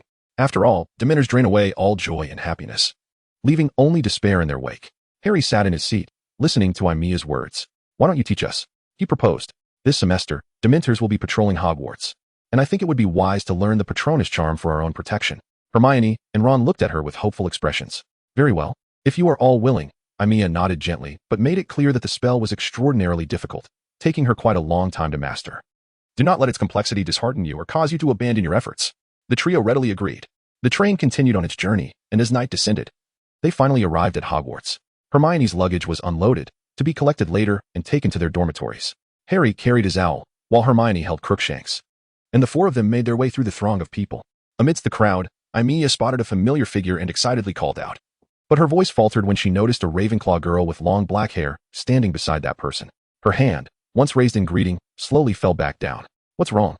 Hermione asked, stroking Crookshanks. Nothing, Aimiya replied, feeling an inexplicable irritation. First years, over here. As the four exited the train and stepped onto the platform, they heard Hagrid's booming voice calling to the frightened newcomers, guiding them to the lake for the traditional boat journey. Are you all right? Hagrid spotted the four from a distance and waved enthusiastically. However, they barely had time to wave back before being jostled aside by the crowd. They eventually made their way along the rain-soaked path to the carriages, opening one of the doors and climbing inside. Ugh, we need to hurry to the castle. I'm starving. Ron rubbed his hands together. What's wrong, Harry? Hermione inquired, noticing Harry gazing out the window. Nothing. Just amazed that these carriages can move without horses, Harry replied. They're not without horses, Aimiya interjected. It's just that we can't see them. I believe most people here cannot. Invisible horses? Ron exclaimed, astonished. What are you talking about? They should be called thestrals, Aimiya laughed, explaining that thestrals are winged creatures visible only to those who have witnessed death. The three stared at her in confusion. Chapter 7. The professors. As the carriage passed through the outer iron gate, two Dementors stood guard, causing Harry to feel uneasy.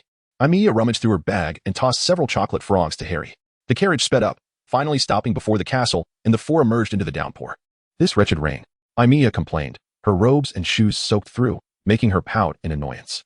Harry, feeling similarly disheartened, loathed the puddles on the ground. You fainted, Potter. A lazy, mocking voice called out, unmistakably belonging to Draco Malfoy. Everyone in the compartment saw it. The great Harry Potter fainting at the sight of a Dementor, truly remarkable. Malfoy stood in front of them, flanked by Goyle and Crabbe, both of whom were snickering. Get lost, Malfoy, Ron retorted angrily from behind. I think you might want to faint yourself, Malfoy taunted. That terrifying Dementor got to you, didn't it, Weasley? If I were you, I wouldn't stand in my way. Aimiya spoke with irritation, already vexed by her damp robes, and now Malfoy's antics only heightened her annoyance. If you don't move, I wouldn't mind casting a few curses on the first day of school. Are you embarrassed? Seems like that Dementor frightened you quite a bit. Malfoy cautiously stepped back, genuinely fearing Aimiya might retaliate. Yet, he couldn't resist a snide remark. Before he could finish, Aimiya cast a silvery spell that sent him tumbling into the mud. Goyle and Crabbe scrambled to help him up, furious. You wait, Malfoy exclaimed, covered in muck. Are you a pig? Rolling in the mud like that? Aimiya mocked, threateningly pointing her wand at the trio. Seeing this, Goyle and Crabbe hastily dragged Malfoy away, knowing they stood no chance against Aimiya and her friends, who also had their wands ready. What an annoyance, Aimiya muttered, stowing her wand away. Such spoiled brats deserved a lesson, and a little humility would do them good. What a despicable fellow, Ron fumed. The four joined the throng and approached the castle, but as they passed through the hall, Professor McGonagall called Harry and Hermione aside. What is going on with them? Ron asked Aimiya. How should I know? She replied tersely. The two took their seats at the Gryffindor table, saving spots for Harry and Hermione. Hey, Aimiya greeted, spotting the Weasley twins engrossed in conversation with Lee Jordan. Hi. The twins waved back at her before continuing their lively discussion. What are you talking about? Aimiya asked, not particularly eager to engage with Ron, who was fixated on the plates at the table, as if trying to see through them with his penetrating gaze. The firebolt. Didn't you see it in Diagon Alley? Fred exclaimed excitedly. I can hardly believe it. It's the most exquisite broom I've ever seen. George nodded vigorously. Too bad it's so expensive. No average person could afford it, Lee interjected. I really want to know what it feels like to fly on one. George lamented. I'm so tired of riding my clean sweep. Absolutely. If we were to race with firebolts, Slytherin wouldn't score a single point, Fred declared, pumping his fist in the air. If I were you, I'd keep quiet. Aimiya cautioned, suppressing her own excitement about having purchased one, as the sorting ceremony was about to begin. Professor McGonagall did not appear. This year's sorting ceremony was conducted by Professor Flitwick. However, the diminutive professor was so short that students had to lean down to see him properly once they took their seats. Dumbledore had been observing Flitwick and the students below with a rather intriguing gaze. Amy suspected that the current situation might have been orchestrated by this fellow intentionally. Nevertheless, the sorting ceremony passed without incident, and it was only at this moment that Harry and Hermione rushed back, taking their seats. What happened? Ron inquired eagerly. Nothing much. Just a quick checkup, Harry began, but before he could finish, Dumbledore had risen to address the assembly. Welcome, Professor Dumbledore proclaimed, the candlelight glimmering off his beard. Welcome to Hogwarts for the new academic year. I have a few words to share, one of which is quite serious. And I believe it best to clarify this matter before you become too befuddled by this splendid feast. Dumbledore cleared his throat and continued. You are likely aware that the Hogwarts Express was searched. Currently, our school will be hosting several Dementors from Azkaban, who are here to perform duties for the Ministry of Magic. He paused momentarily. They are stationed at all entrances to the school. During their stay, I must make it clear that no one is permitted to leave the school grounds without authorization. Dementors cannot be deceived by tricks or disguises, not even an invisibility cloak, and they do not understand requests or excuses. Therefore, I warn each of you, do not give them any reason to harm you. I expect the prefects, along with our newly appointed male and female heads of the student council, to ensure that no student engages with the Dementors. He scanned the room, particularly fixing his gaze on Amy.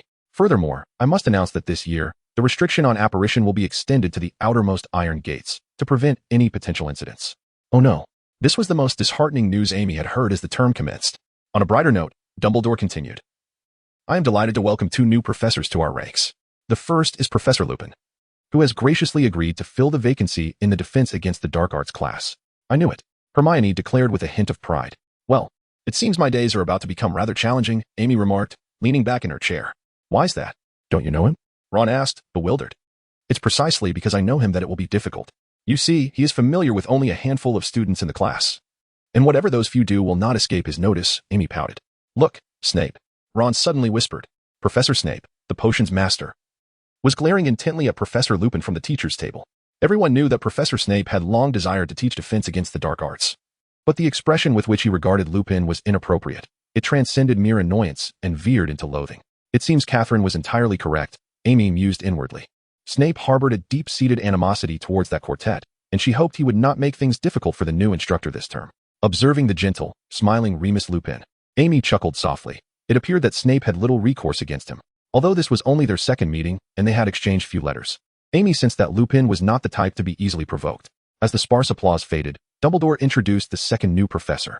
Oh, how surprising, Amy exclaimed, taken aback by Hagrid's flushed visage. She never expected that care of magical creatures would be taught by this giant of a man. I knew it. Who else but Hagrid would send us a book that bites? Ron quipped, banging the table with enthusiasm. Hermione and Harry shared a quizzical expression, which left Amy perplexed. What book bites? Amy asked, bewilderment evident in her voice. Didn't Hagrid send it to you? Ron replied, astonished.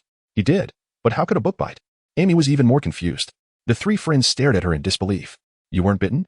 Hermione's cheeks flushed slightly, seemingly astonished that anyone could be more oblivious than she. Let me think, Amy said, as the girl retrieved the book from her satchel. The tome, with its sharp teeth, lay docilely in Amy's hands, motionless. What are you all doing? She noticed Hermione, Harry, and Ron keeping their distance. Isn't it quite well behaved?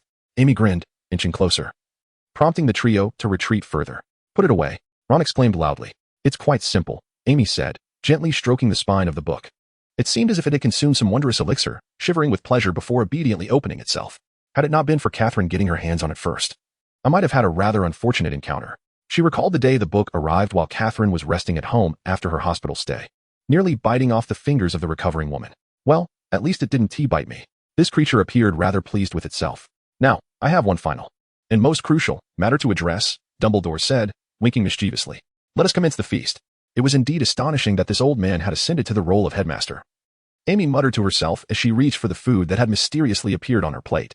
Ron and Harry had already begun to devour their meals, while Hermione maintained a ladylike demeanor, taking dainty bites. The table resonated with laughter and the clatter of cutlery as everyone discussed their summer adventures and amusing anecdotes. Amy picked up a pumpkin pasty and took a gentle bite before glancing at Harry. Harry, how about we play Quidditch together this weekend? Amy suggested. Sure, Harry readily agreed. Honestly, watching you all compete each year is quite enjoyable, Amy added. Perhaps I should join the team. Really? Harry was elated, for Amy's flying skills were on par with his own. If she joined the team, Gryffindor's chances of victory would indeed be enhanced. But don't you lack a broom? Ron interjected, his mouth full of food. Well, this year I secretly bought one. Lynn doesn't know yet, Amy replied with a mischievous grin. I'm sure it will astonish you all. Astonish us? Unless you bought a firebolt, I'm not impressed, Ron said, stuffing his mouth with pie. Suit yourself, Amy retorted. Having never quite seen eye to eye with Ron, I have decided I will be a chaser. Are you joking? Hermione exclaimed, her mouth agape. Not at all, Amy laughed. I am entirely serious. However, she then sighed, provided I am accepted onto the team. You'll have no problem there, Harry reassured her. Let us hope so. Amidst the sumptuous feast, Aimiya picked up a chicken leg and indulged in her meal. Soon, the gathering concluded, and all the students found themselves quite satiated. Dumbledore rose, addressing the students that it was now time to retire for the night, and at last, the four of them seized the opportunity. Hagrid, congratulations. As they passed the classroom desks, Hermione emitted a sharp sound. Thank you. Hagrid appeared elated, hardly able to believe that the esteemed Dumbledore had visited his humble hut to inquire if he wished to become the professor of care of magical creatures. However, before he could finish his sentence, he buried his face in a napkin. Professor McGonagall immediately shushed them, urging them to leave. Yet, as Aimiya began to follow suit, she was called back by McGonagall. What is it? Hermione asked, casting a puzzled glance at the halted Aimiya. You all may head back, Aimiya instructed Hermione before accompanying Professor McGonagall to her staff quarters. Where do you plan to rest tonight? McGonagall asked directly. Why, next to Hagrid's hut, of course. I lived there last year, didn't I? Aimiya replied, somewhat bewildered. This year, that's not permissible. You must remain within the castle, McGonagall stated sternly. Are you not aware that Dementors are stationed outside as a precaution against Sirius Black? It is perilous for you to be outside. I am just as much at risk. Am I not? Aimiya shrugged. Chapter 8. The dormitory. At that moment, a knock echoed from outside. Is Minerva there? It's Dumbledore. Come in, Professor Dumbledore. McGonagall stood and opened the door. The cunning old man entered, seemingly facing some difficulties. He glanced at McGonagall, who believed herself to be in greater danger. Is that not so? Aimiya retorted. Did you not notice? Dumbledore smiled. I assumed that after a summer apart, you would have come to a realization. Realized what? Aimiya turned to look at Dumbledore. That your eyes no longer evoke fear, Dumbledore remarked with a grin. I am wearing glasses now, am I not? Aimiya shot Dumbledore a glare. The glasses I gifted you were destroyed by the basilisk. The ones you wear now lack the magical shielding properties, Dumbledore observed. I believe you can now control it, for your ability to free yourself from petrification serves as evidence. Dragons are immune to the basilisk's gaze. If you had not fully acquired dragon power, you would not have escaped petrification. While there is no direct evidence in the Harry Potter series, I still believe immunity should apply. Otherwise, dragons would be rather feeble. Aimiya recalled the peculiar dream she had after being petrified, momentarily stunned. She removed her glasses, took out a mirror, and scrutinized her eyes. They remained golden with slit pupils, yet the loathsome aura had vanished. Could it be that I have truly broken free from the curse of dragon blood? But I distinctly drank its blood. The curse upon you has dissipated. Though I know not what method you employed, its malice is indeed gone, Dumbledore whispered to Aimiya. This means you can live as a normal person, McGonagall softly told Aimiya. Even a hint of a smile gracing her serious demeanor. Thank you. Aimiya smiled and bowed to the two professors, yet she added. I still believe it would be better for me to stay outside. I cannot allow that. Dumbledore's smile faded. You must understand, there are numerous Dementors outside. Though the Ministry has commanded them to remain at a distance, we cannot guarantee they will not venture closer. His expression turned grave. I must assign each professor to night watch, thus you cannot roam freely. Do you understand? Aimiya regarded Dumbledore and reluctantly nodded. Very well. She felt somewhat helpless. She longed to share a room with Hermione, but if Sirius were to come to Hogwarts, he would surely pass through there. And the Forbidden Forest was a prime hiding place, provided one possessed sufficient strength. The Gryffindor password is Lucky Star, McGonagall informed Aimiya, standing at the entrance of the Gryffindor common room. Aimiya hesitated, apprehensive about how her peers might perceive her. Are you not going in? The fat lady in the portrait expressed her discontent. Eager to chat with others as curfew approached. Of course, I am going in. Lucky Star. Aimiya hurriedly recited the password, interrupting her thoughts. Get inside. The fat lady grumbled and swung the door open. Aimiya quickly entered. The common room was deserted, with a few unburned logs still smoldering in the fireplace, casting a dim light throughout. Should I perhaps stay in the common room for the night? Well, since I'm here. And I'll be residing in the dormitory this semester, who knows, I might end up living here permanently. Can I really stay here tonight? Aimiya chuckled at her own self-mockery and stepped into the girls' dormitory, which she had not entered for nearly a year. I wonder if Aimiya will return to stay this semester. Silja's voice echoed. Who knows? I truly don't understand why she chose to live outside. How could the professors have agreed to this? Bonnie replied. Do you know why? Hermione asked. No, how would I know? Naturally, Hermione could not divulge the reason. My goodness, aren't you all incredibly close? Bonnie exclaimed, astonished. Everyone has their own secrets, do they not? Hermione replied. If she chooses not to share, I find it inappropriate to pry. I believe you should refrain from inquiring. I'm not foolish. Bonnie agreed. If she doesn't wish to disclose, we certainly won't compel her. But I truly wish she would return, Silja added. Why? Hermione queried, intrigued, and Bonnie shared her curiosity. I'm not quite sure, Silja pondered before responding. What kind of answer is that? Bonnie expressed her dissatisfaction. I genuinely don't know. I just feel she is a very gentle and considerate person, and how to put it. Silja seemed at a loss for words. Such an elegant individual living with us in the dormitory, don't you all find it delightful? That does hold some truth. Bonnie appeared to concur with this sentiment. The door swung open, and all three within were taken aback by the figure standing in the doorway. Am I interrupting? Aimiya smiled at the trio, seemingly oblivious to their prior conversation. Are you planning to move back in? Silja cautiously inquired. What? Am I not welcome? Aimiya feigned a pitiful expression. Hooray!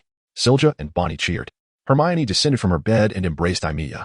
Aimiya arranged her belongings and climbed into bed, contentedly observing her three roommates. Seemingly caught up in excitement, Silja even proposed a pillow fight, but Hermione promptly vetoed the idea. Tomorrow, we have classes again. If we are to celebrate, any time will suffice. All right. Seely Jia pouted, then burrowed under the blanket. I have an interview with the Quidditch team tomorrow. Aimiya said to Seely Jia and Bonnie. Will you cheer for me? Need you even ask? Seely Jia exclaimed excitedly. You must show your prowess. If you fail, I won't let you off easily. Bonnie chuckled. Aren't you all going to sleep? The three were met with Hermione's furious shout. In haste. They clamped their mouths shut, fearful that even the slightest sound would provoke her ire. The following morning, Aimiya sprang out of bed. How unusual, Hermione remarked. Dressing herself. Unusual? What do you mean? Aimiya asked, somewhat puzzled. I recall you used to linger in bed for as long as possible, Hermione said, stroking Crookshanks. Who ignored her? That was in the past. Aimiya smiled faintly, glancing at Bonnie and Seely Jia, who were still asleep. She approached their beds, thinking, what a splendid opportunity. She quietly extended her hand and slipped it under their blankets. Wow. Seely Jia and Bonnie jolted awake, screaming as they sat up and swatted Aimiya's mischievous hand away. Aimiya, they exclaimed in unison. You're going to be late. Aimiya left their beds, cheerfully waved at Hermione, who was busy stuffing books into her bag, and called out, Bye, we're off to breakfast. Upon arriving at the Gryffindor common room, they encountered Harry and Ron, who appeared bleary-eyed as they emerged from their dormitory. Is my vision deceiving me? I see Aimiya here, Ron said, rubbing his eyes in surprise. You're not mistaken. Aimiya beamed. I've moved back, so you can conveniently copy my homework. However, she instantly caught Hermione's sharp glare. But, of course, you cannot simply copy. You must grasp the material yourself. Hermione's expression softened slightly. The four of them entered the dining hall, where they first spotted Draco Malfoy, who seemed to be regaling those around him with some amusing tale. As Harry passed by, Malfoy exaggeratedly pretended to fall. Ignore him, Hermione advised from behind Harry. He is not worth your attention. Hey, Potter. Suddenly shouted a Slytherin girl named Pansy Parkinson. Potter, the Dementors are here. The Dementors are here. But Harry did not acknowledge her as they approached the Gryffindor table, where George Weasley was present, though it was unusual for Fred not to be there. Harry, what has happened? George asked, looking confused. It's Malfoy. Ron glowered at the Slytherin table. That coward? George immediately turned to look in that direction, just as Malfoy feigned another terrified fall. When the Dementors came yesterday, he wasn't so arrogant. He nearly wet himself and hid in our compartment. You mean that, Malfoy? Fred arrived, seemingly having been late. Indeed. But those Dementors are truly unsettling, George remarked. They're utterly chilling, Fred concurred. But you didn't faint, did you? Harry spoke in a low tone, indicating that despite Aimiya Yang's explanation, he remained unsettled. Forget about it, Harry, George comforted. Remember, my dad once went on an assignment to Azkaban? He said it was the worst place in the world. He came back weak and trembling, as if all joy had been drained away. Most prisoners there go mad. Regardless, we will relish taking care of Malfoy in the first Quidditch match. Fred perked up at the mention of Quidditch. This year's first match, Gryffindor versus Slytherin. We must teach them a lesson. Oh, by the way, Aimiya suddenly exclaimed, grabbing Fred. Fred, where's Wood? What is he doing? Fred looked at Aimiya in confusion. I want to join the team. I want to try out. I want to be a chaser. Aimiya stated excitedly. Really? George leaned in eagerly. Absolutely. Aimiya proudly raised her chin. I bought a broom this year. I can participate in Quidditch now. You fly so well. You should have joined the team ages ago. Fred clapped his hands in approval. As they chatted while eating, Hagrid entered the dining hall, humming a merry tune. A dead ferret in his hands. The six greeted him as he mumbled to himself while acknowledging a few others. I wonder what kind of lesson he will teach us. Ron said, a bit anxious, and the other three exchanged glances. We should hurry. Divination is in the North Tower, and it takes at least 10 minutes to get there. Aimiya swallowed her last bite, wiped her mouth with a napkin. If we get lost along the way, we'll surely be late. Hermione, Harry, and Ron exchanged looks and hastily stuffed the remaining food into their mouths. The four bid farewell to the Weasley twins and hurried towards the North Tower. During their first and second years, they had never had classes in the North Tower and had never ventured there, so they were completely unsure of the way. Heh. Now you shall see my prowess, Aimiya declared proudly, glancing back at her three friends. I have been here with the twins before. Just follow me. Really? Hermione asked, somewhat skeptically. Of course. Aimiya raised an eyebrow. I think they are kinder to you than to me. Ron seemed a bit envious. That's because your interests and hobbies differ vastly, Aimiya chuckled, then dashed up the stairs. Hurry, we're going to be late. Not everyone possesses such athletic prowess as you, Ron muttered, but his words were drowned out by Harry's labored breathing, and even Hermione didn't hear him. Hello. Sir Cadogan, Aimiya spoke to the portrait above. Are you off to duel anyone today? The knight appeared short and stout, clad in armor, riding a small horse, yet wielding a long sword. What a vile act it is to invade my private domain. The knight, seemingly forgetting who Aimiya was, bellowed at her, drawing his sword, which was too long for him, causing it to bury itself in the ground, stuck and unyielding. Haha, take your time with that sword. Aimiya laughed uncontrollably. Once you extract it, I might consider whether to duel you.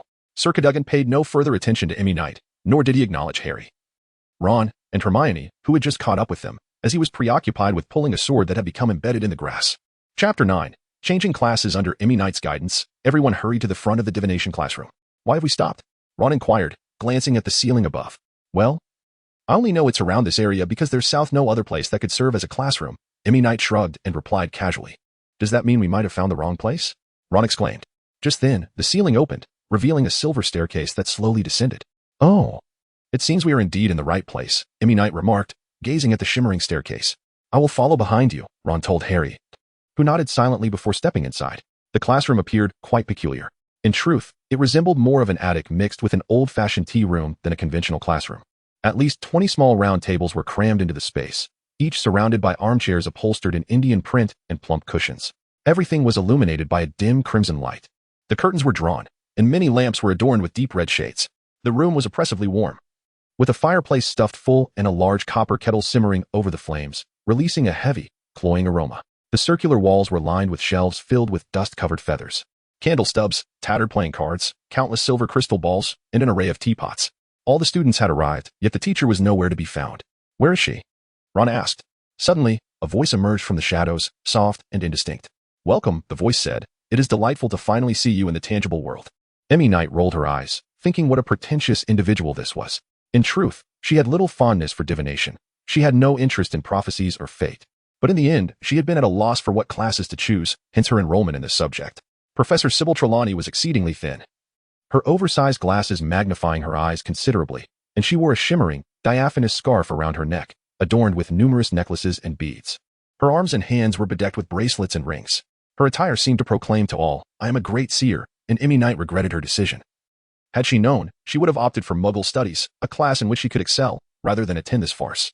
Sybil Trelawney began to prattle on, first introducing herself, then dramatically cautioning a few students. In the summer term, Professor Trelawney continued, "We will learn to read crystal balls if we have completed the study of flame omens. Unfortunately, in February, a severe influenza will compel the class to suspend. I myself will lose my voice. Around Easter, one among us shall depart forever. This is getting increasingly ominous. I truly regret my choice." Aimiya Yang murmured to Hermione beside her. "Regret what?" Ron interjected. "Regret attending this class." Aimiya Yang enunciated clearly. "I should have enrolled in Muggle studies instead of this nonsense." "Shoo." Harry signaled to the two of them to lower their voices. Next, Aimiya Yang tasted the most dreadful tea she had ever encountered, nearly gagging. However, Professor Trelawney surveyed the class through her large glasses, as if indicating that anyone who did not drink their tea would face dire consequences. Reluctantly, Aimiya Yang swallowed, reasoning that losing points over not finishing tea would be absurd. Shaking her head vigorously, Aimiya Yang set her teacup down with a clatter. "I cannot discern anything within this," she said, lifting the cup. "Is this a stone? A tree? Or perhaps a dog?" She impatiently peered into the misty depths of the cup. "You should look at mine." "Right?" Hermione prompted from beside her. "Oh, my apologies." Aimiya Yang handed the tray to Hermione and accepted Hermione's in return. "Honestly, I have no idea what one can glean from this tea. Well, this appears to be a snake? Deceptive and cold, perhaps?" She glanced at Aimiya Yang, who was frowning in concentration, then shook her head. "No, this is a stone. Stubborn? That fits a bit." "Goodness," Aimiya Yang muttered, idly flipping through the tea leaves. "A cat? What is this?" A sudden crash startled her. Neville Longbottom had once again shattered a teacup, his round face flushed with embarrassment. Professor Trelawney handed him another teacup and then slowly approached the table of Harry and Ron. However, the boy seemed startled by something, stumbling back and falling into his seat. "What's wrong, Professor?" Dean Thomas immediately asked, noticing that Trelawney had recoiled after examining Harry's teacup. Upon hearing his words, everyone crowded around Harry and Ron's table, inching closer to Professor Trelawney's armchair to get a better look at Harry's cup. Indeed, Professor Trelawney lamented, adopting a mournful expression. "My poor child. What's wrong with me?" Harry inquired, while Ron and Hermione exchanged worried glances, and Aimiya Yang appeared amused. Others covered their mouths, suppressing their apprehension. "Ominous, my dear, ominous," Professor Trelawney proclaimed dramatically, as though Harry's ignorance was a source of profound shock to her. "A spectral hound roaming the graveyard. My dear child, this is a dire omen, the worst omen, foretelling death." "I don't see it as ominous," Hermione unexpectedly interjected from behind Trelawney's chair. Professor Trelawney scrutinized Hermione, her disdain growing. "I advise you not to feel disheartened, dear. I sense a very small aura surrounding you. Your receptivity to the echoes of the future is quite poor. Hermione, you've made a grave error." Aimiya Yang remarked from the side. "Why?" Hermione inquired, slightly miffed. Sybil regarded Aimiya Yang, finding her demeanor rather agreeable. "Death, the professor has foreseen Harry's demise. Is that not a rather ordinary occurrence?" Aimiya Yang smiled, observing the perplexed expressions on her classmates' faces. "Harry will not die, will he? Or perhaps you will not die? I will not die? The professor will not die? Everyone dies. What is so strange about that?" Professor Trelawney's expression darkened. "I believe your pursuit of this profound subject is a mistake. You cannot grasp any insight into the future." "True, I cannot see the future. But I do not particularly wish to," Aimiya Yang retorted, entirely indifferent to Trelawney's reaction. "Now that the words have been spoken, I must continue. Is that not the case? Once one becomes aware of the future, life loses all its charm. Such knowledge is merely a constraint upon the human spirit." Sybil's complexion grew increasingly pallid as Ron gaped in astonishment at the audacious girl before him. Moreover, if the future could be perceived so effortlessly, it would indeed be utterly trivial. Finally, Amy delivered a devastating blow to Sybil. "You are the least gifted seer I have ever encountered. You shall never awaken your inner eye." Sybil, with her slightly muffled voice, retorted, "Oh, is that so?" Amy raised her chin defiantly. "I believe that's the case. I shall seek out Professor McGonagall at once and inquire whether I might exchange my chosen divination class for Muggle studies."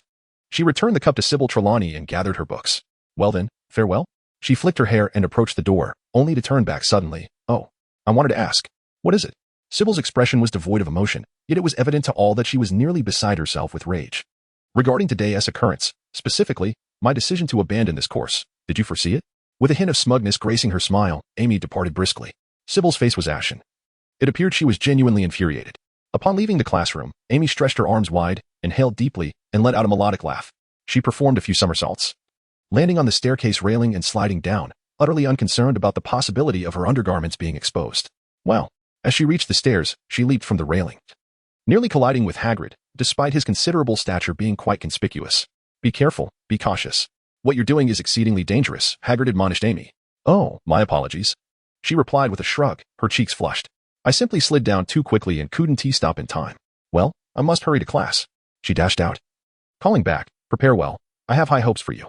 The divination classroom was situated far from the transfiguration teacher, yet, as Amy arrived early, the room was devoid of students. She chose a corner seat and settled in, waiting a considerable time for the students from divination to arrive. Hi, Hermione, over here. She beckoned to her friend. Hermione, along with Harry and Ron, approached Amy. What's wrong? Are you still contemplating that ominous prediction? Amy queried with a light chuckle. Noticing Harry's expression. Something about seeing a black dog heralding death? I actually encountered a massive black dog, Harry recounted, raising his head. The night I left the Dursleys. That night. I saw it too, and I even fed it a roasted chicken, Amy replied. Don't try to console me. You weren't there that day. Harry assumed Amy was attempting to comfort him. Amy, at a loss for words, refrained from confessing that she had been waiting for Sirius Black under the orders of Catherine. At that moment, Professor McGonagall entered the room, and an immediate hush fell upon the classroom. Being the head of Gryffindor House, she was stern yet fair, instilling a sense of apprehension in all the students. She commenced her lecture on the topic of animagi, humans who transform into animals, and, in full view of the students, morphed into a tabby cat and back again. Nevertheless, most students occasionally stole glances at Harry, whispering amongst themselves. What is the matter with you all? Professor McGonagall inquired. Surveying the class. It's the first time I've transformed from human to cat and back without receiving applause. The students' gazes shifted once more to Harry. Yet no one spoke. At this juncture, Hermione raised her hand. Professor, we just had a divination class where we interpreted tea leaves, and... of course, Professor McGonagall interjected, suddenly furrowing her brow. No need to elaborate, Miss Granger. Tell me, who among you is destined to perish this year? All eyes turned to Harry. I am, he replied. Understood, Professor McGonagall said, her sharp eyes fixed upon Harry. You should be aware. Professor Sybil Trelawney has predicted a student's death each year since her arrival at the school. Thus far, none have succumbed. Foreseeing death is her peculiar way of welcoming new students. If I were not one to speak ill of my colleagues, Professor McGonagall paused, her nostrils flaring. She continued. Now somewhat calmer, divination is one of the least reliable disciplines in the realm of magic. To be frank, I possess little patience for it. Very few can genuinely foresee the future, and Professor Trelawney. She paused again and added, in a very matter-of-fact tone, I see you in remarkably good health, Potter. So if I do not go easy on your homework today, do not blame me. Naturally, I assure you, should you die, you will be exempt from submitting that assignment. Laughter erupted throughout the classroom, and Amy discovered that this stern Professor McGonagall had a sense of humor, albeit a dry one. After listening to her words, the students finally settled down and began to focus intently on her lecture. At the end of the class, everyone departed except for Amy. Is there something you wish to discuss? Professor McGonagall inquired as she gathered her materials. Yes, Professor, Amy said, somewhat sheepishly scratching her head. I expressed some of my thoughts on predictions during divination class, but it seemed Professor Trelawney was not particularly pleased. Professor McGonagall regarded her calmly. Amy exhaled softly. She was indeed seeking assistance. Furthermore, I have lost confidence in the divination class, so I suggest you articulate your thoughts swiftly and then proceed to lunch. Afternoon classes will commence shortly, Professor McGonagall advised. All right, I wish to withdraw from divination and switch to Muggle studies, Amy declared hastily. You should have contemplated this decision at the time of course selection, rather than waiting until now to express regret, Professor McGonagall stated sternly. Is that not an option? Amy feigned a pitiful demeanor. Consider this a one-time exception, Professor McGonagall replied, preparing to exit the classroom. Thank you, Professor, Amy exclaimed, pumping her fist before retreating from the classroom. However, she quickly returned. Oh, I forgot to mention, your animagus transformation was truly remarkable, she said with a beaming smile. Chapter 10. An incident. Amy hurried to the dining hall and began to eat her lunch in a rush. Yet, something seemed amiss, as Hermione appeared quite upset. And even Ron wore a solemn expression. What had transpired? What was troubling them? The girl leaned towards Harry, lowering her voice to inquire. Nothing much. Just a disagreement about that prediction, Harry replied, clearly distracted. Noticing Harry's lack of enthusiasm and his evident disinterest in discussing further, Amy fell silent and focused on her lunch. The afternoon classes were to be held outside the castle, though Aimiya felt quite despondent during yesterday's rain. The present moment brought joy, as the sky was brilliantly clear and the grass, damp yet resilient, invited exploration. The students strolled leisurely towards Hagrid's quaint cabin, where he awaited them by the door, clad in a coat of mole fur. Beside his towering figure stood Fong, his enormous hunting dog, who, upon spotting Aimiya, let out a whimper and dashed swiftly into the forbidden forest. Aimiya, perplexed, pondered whether she truly appeared so fearsome. Come on, Hagrid beckoned the students with a wave, then turned to lead them into the woods, promising an encounter with wonders previously unseen. Is everyone here? Good, follow me. The giant seemed oblivious to the fact that his strides greatly outpaced those of his diminutive charges, compelling them to scamper to keep up. Hey, Hagrid, Aimiya called. hastening to match his pace. What are you going to show us today? You'll find out soon enough, Hagrid replied. The students exchanged glances, quickening their pace towards the forest. Harry and Ron hesitated, haunted by unpleasant memories associated with this place, particularly the occasional nightmares of a monstrous spider. Fortunately, Hagrid did not venture too far, leading them into a spacious enclosure after merely 5 minutes. Gather around the fence, Hagrid instructed. Now, the first thing you need to do is open your textbooks. How do we open them? Draco Malfoy drawled disdainfully. Hagrid regarded him quizzically. How do we open the book? Malfoy repeated, brandishing his tightly bound textbook of magical creatures, secured with a sturdy rope. The others followed suit, most binding their tomes similarly, while some placed theirs in sturdy bags or clipped them shut. Only Aimiya and her 3 companions effortlessly produced their books. Are you foolish? Aimiya seized this opportunity. You are the fool. No one here has opened their book, Malfoy retorted, rallying his peers to his side. Is that so? Well, I have, Aimiya exclaimed, shaking her book, which then quietly opened in her hands as she gently stroked its spine. Harry, Ron, and Hermione also managed to open theirs with ease, prompting the others to mimic their actions. If you are too dull, you must learn from others, Hagrid remarked, nodding approvingly at Aimiya and giving Malfoy a thumbs up. Now, what you need is a magical creature, he declared. Follow me. Under Hagrid's guidance, the students approached the far end of the enclosure, where a dozen majestic beasts awaited, imposing to most. Aimiya recognized these creatures but had never truly interacted with them, piquing her curiosity. They possessed equine bodies, hind legs, and tails, yet their forelegs, wings, and heads resembled those of eagles, adorned with steel-like beaks and bright orange eyes. Their claws appeared half a foot long, capable of inflicting grave harm. Each beast wore a thick feathered collar, secured by long chains gripped in Hagrid's massive hands as he ambled behind them into the enclosure. Step back a bit, Hagrid waved his hand at the students. These lovely creatures are quite proud. It's best not to provoke them or speak ill of them. How foolish, Malfoy scoffed. You should keep your mouth shut, Malfoy. Aimiya shot him a fierce glare. Malfoy, intimidated, retreated slightly among the Slytherin students. So, Hagrid, what do we do? Aimiya inquired, intrigued by the creatures. These beauties are hippogriffs, Hagrid explained. Aren't they splendid? Aimiya nodded gently, feeling a thrill of excitement and stepping forward slightly. If you are not afraid, you may approach them a little closer. Hagrid encouraged, but cautioned. This is my second reminder. He scanned the crowd, noticing Malfoy, Goyle, and Crabbe whispering among themselves. If you perish from inattention, Malfoy, I won't be surprised. Aimiya interjected, catching Hagrid's gaze. Silence. You need not remind me, Malfoy retorted, emboldened by the presence of his fellow Slytherins. Now, listen closely, Hagrid bellowed. Yet a few students still distractedly glanced around. Aimiya furrowed her brow slightly, discreetly drawing her wand and casting a spell at Hagrid. The thunderous sound startled everyone, including the attentive trio of Harry, Ron, and Hermione. The hippogriffs, too, were startled, becoming restless. Ahem. Well, Hagrid seemed pleased with the effect. Hippogriffs are proud creatures. Any disrespect or ill intent towards them could be your last mistake. Do not think I jest. I advise you to take heed of my warnings, for you will be responsible for your actions should anything go awry. Now, come closer, Hagrid urged. They value politeness.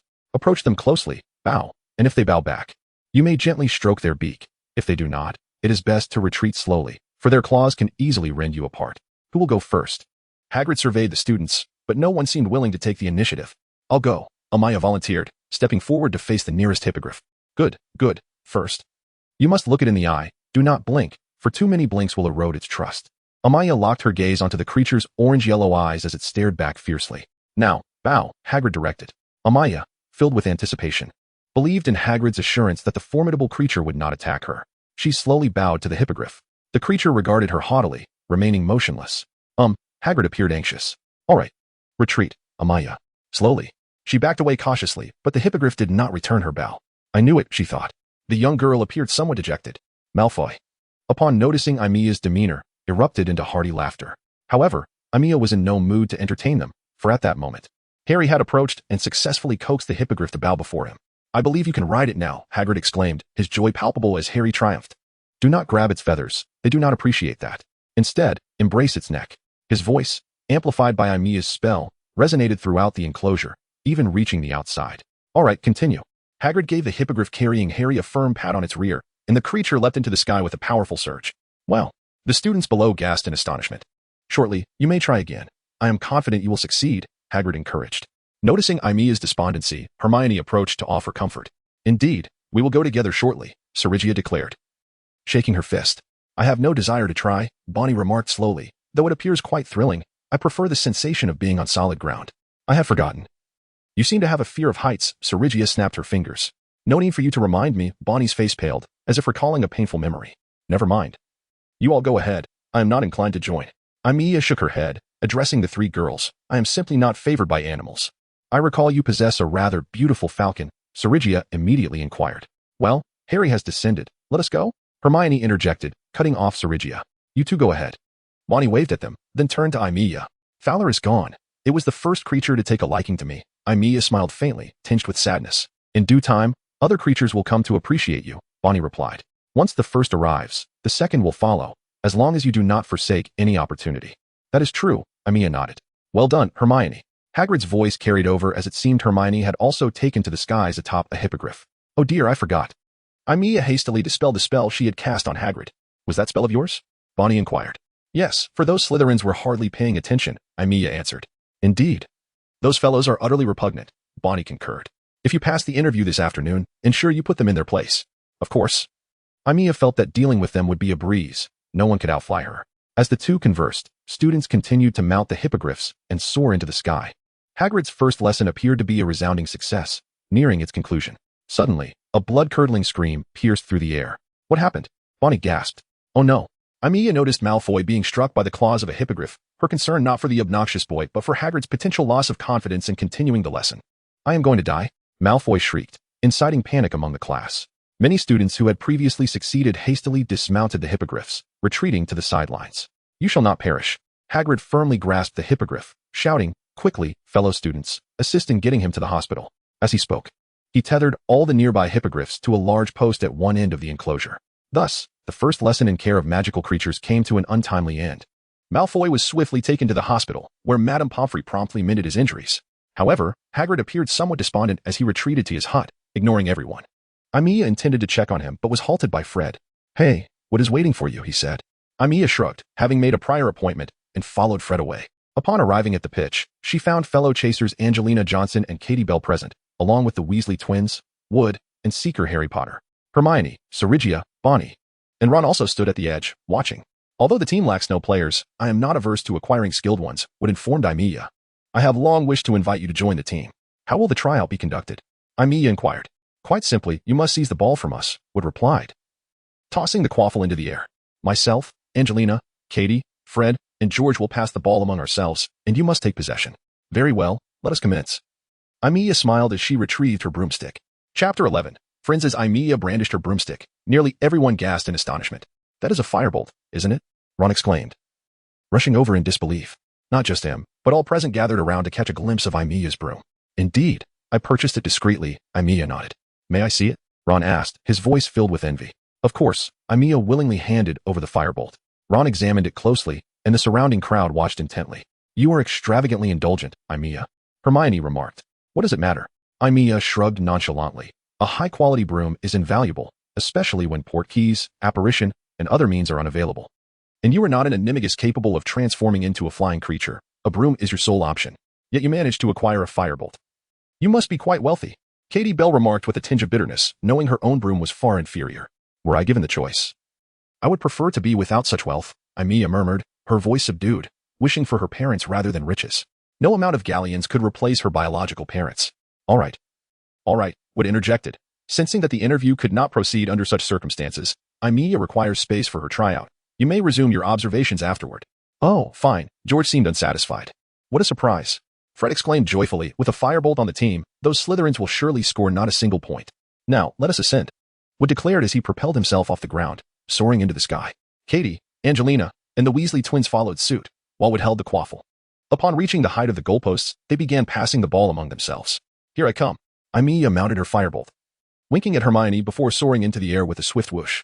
Well, the sensation was truly exhilarating, with no hindrances or awkwardness, allowing Aimiya to move freely, which filled her with immense joy. After purchasing the firebolt, she had yet to find an opportunity to test it out, but now soaring through the air felt absolutely fantastic. Amazing. After circling the pitch a few times and executing several daring flips, including a stunning starfish maneuver, Wood and the others momentarily forgot about passing the ball, their mouths agape in astonishment at Aimiya's aerial display. Incredible, Angelina exclaimed, the ball nestled in her hands. Here I come, watch out. Aimiya paused briefly to address the five of them. Let us go, Angelina said boldly. Although she believed Aimiya was already good enough to join the team, she still wanted the girl to face some challenges. Seizing the opportunity, she swiftly tossed the quaffle to Katie.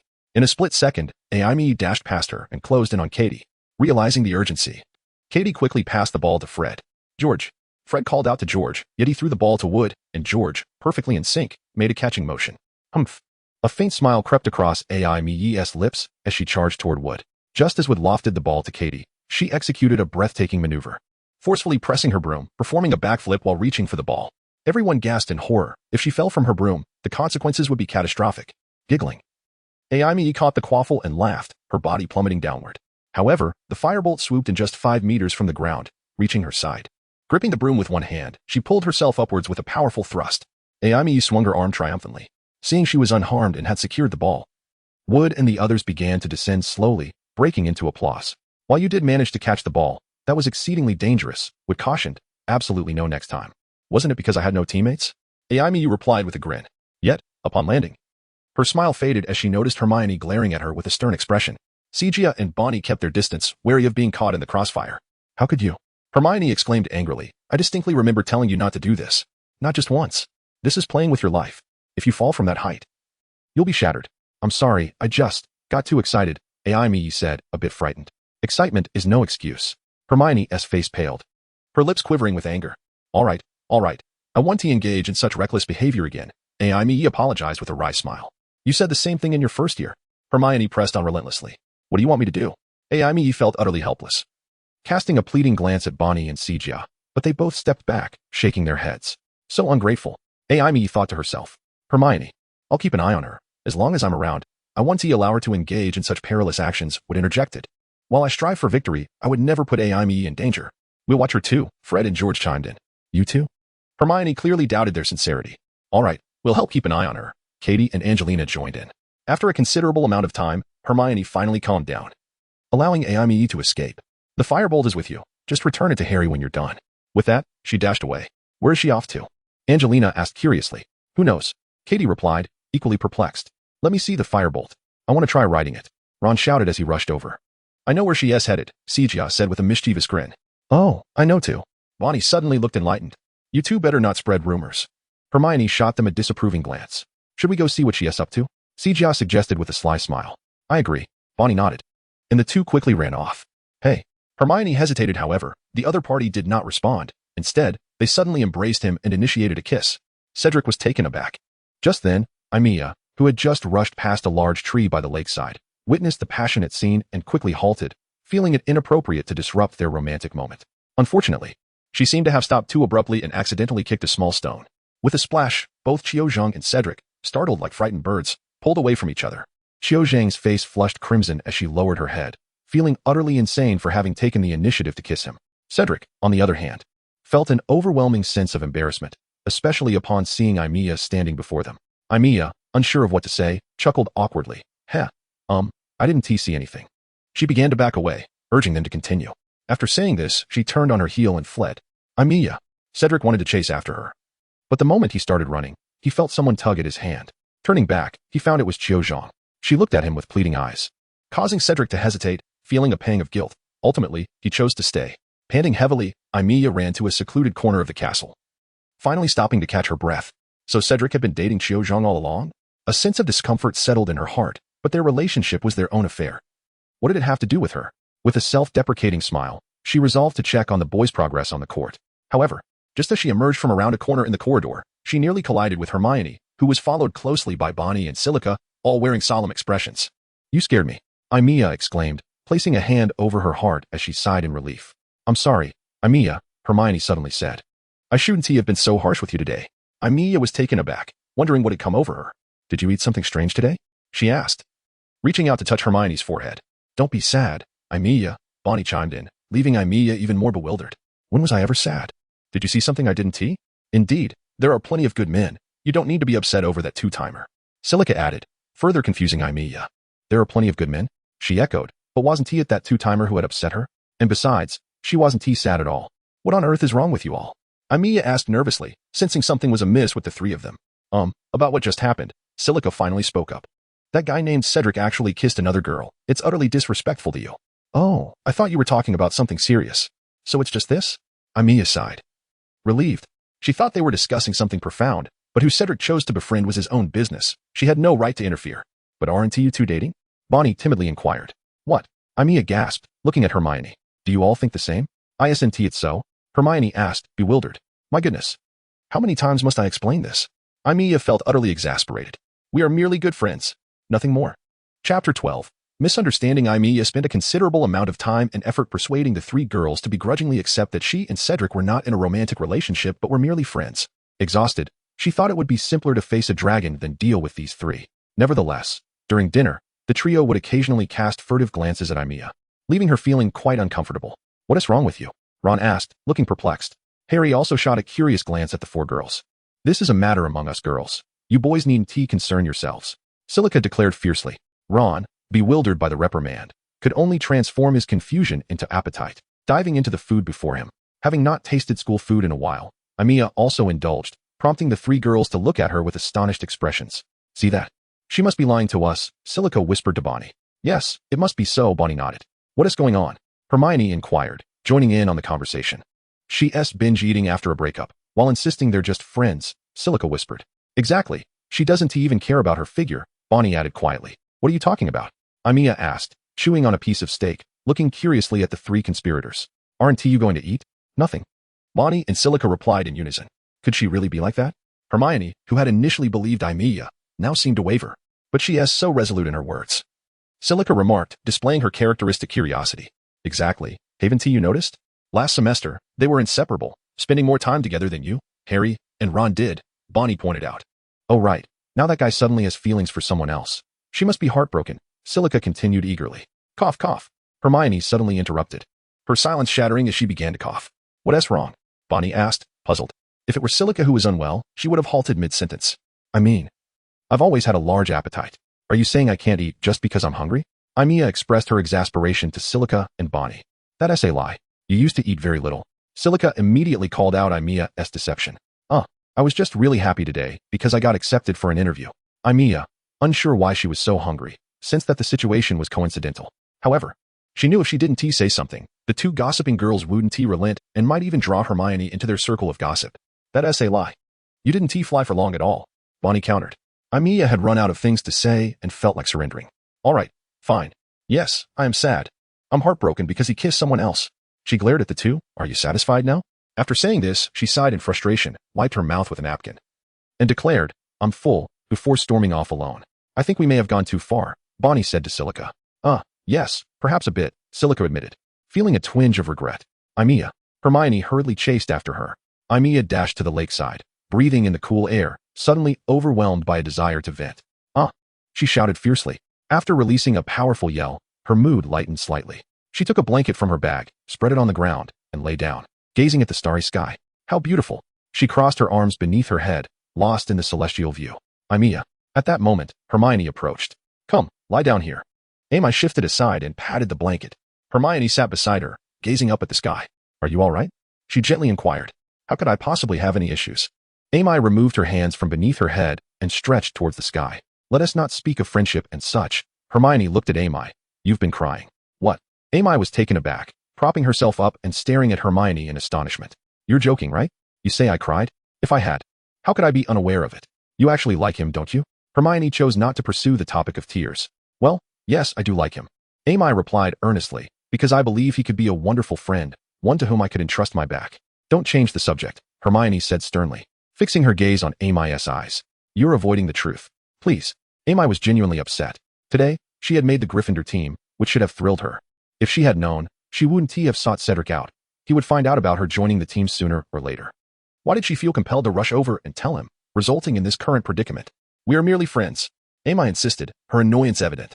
How many times must I explain before you believe me? I don't wish to date while I'm in school. Okay, but there are no buts. Aimiya stood up. If I say I won't date, then I won't. It would interfere with my studies and so many other things. She paused, then self-deprecatingly murmured, besides, who would ever like someone like me? She appeared somewhat desolate. Hey, Hermione. Aimiya. Just as Hermione was about to say something further, Harry and Ron hurried over. Shall we check on Hagrid? Ron exclaimed, sounding a bit anxious. I'm feeling somewhat concerned, Harry added. How can you be out here at a time like this? Hermione exclaimed sharply. It's fine, as long as there are Dementors outside. Sirius 1T come in, Harry declared loudly. All right, let us be quick, Hermione finally consented. Aimiya tucked away the blanket, preparing to accompany her three friends to Hagrid's. Aimiya. At that moment, A tall figure approached from a distance. Is it you? Amy felt a hint of surprise. We should go, Hermione immediately set upon seeing the newcomer. Harry and Ron initially hesitated, seemingly wanting to ascertain what was happening. But Hermione swiftly pulled them away. Amy. Cedric approached. Amy nodded slightly. An air of awkwardness enveloped them. Cedric broke the silence about this afternoon. Amy interrupted. You have a girlfriend, right? That's quite normal, but next time you kiss, it's best to find a more discreet location. All right, don't worry. I'll wish you well, Amy interjected before Cedric could finish. I must head to Hagrid's now. Until next time. With that, she quickly walked towards Hagrid's hut. Oh, by the way, Amy interrupted Cedric again. I've joined the Gryffindor team, and I won't go easy on you during the matches. After saying that, she dashed away. Cedric stood there, momentarily stunned, before shaking his head with a wry smile and slowly making his way back to the castle. Amy ran swiftly, stopping only when Cedric was out of sight. What was she afraid of? She hadn't even allowed him to finish a single sentence. She had told Cedric they could only be good friends. She smiled bitterly, brushing her hair back and composing her expression. However, just as she arrived at Hagrid's hut, she discovered Harry, Ron, and Hermione being roughly pushed outside by Hagrid. Go back. Immediately. He shouted angrily, reeking of alcohol. Leave now. You are not to come here after dusk. Consequently, Amy barely managed to utter a few words before Hagrid, in his loud manner, ushered her back to the castle doors, reiterating, no coming here after dusk. In the following days, Amy would fly outside the castle on her firebolt after classes, with Katie and Angelina occasionally coming to teach her some chaser techniques. Her previous success in catching the snitch was due to her remarkable flying skills and the excellence of her broom. In the corridors, she would occasionally encounter Cedric. But their interactions were no longer as comfortable as last semester. They merely exchanged brief greetings and went about their own business. Malfoy reappeared on Thursday, his right arm bandaged and splinted, resembling a wounded hero. He was clearly putting on an act, yet Snape ignored it, directing Harry and Ron to assist Malfoy with various tasks, which infuriated the two Gryffindors, leaving them feeling powerless. Amy was also in a foul mood, driven nearly mad by the three girls. Why don't they believe me? We are just ordinary friends. Consequently, during potions class, the girls were listless. Her demeanor only heightened their concern. However, Amy soon heard some exhilarating news. Have you heard? The Daily Prophet reported that someone spotted Sirius Black. Seamus whispered to Harry while handing him a brass scale. Where? Harry and Ron immediately inquired. Not far from here. A muggle discovered him, Seamus quickly replied. Thus, throughout the class, Amy pondered this information. He nearby? That means he should be close to Hogwarts. It seems I must subscribe to the Daily Prophet, or else I'd remain oblivious to such matters. By the way, has Lynn heard about this? Probably not. She never reads the newspaper. Never mind. I'll quickly write her a letter. Finally enduring until the class ended, Amy rushed to Harry. Harry, she said, may I borrow Hedwig for a moment? Sure. What do you need her for? Harry asked, puzzled.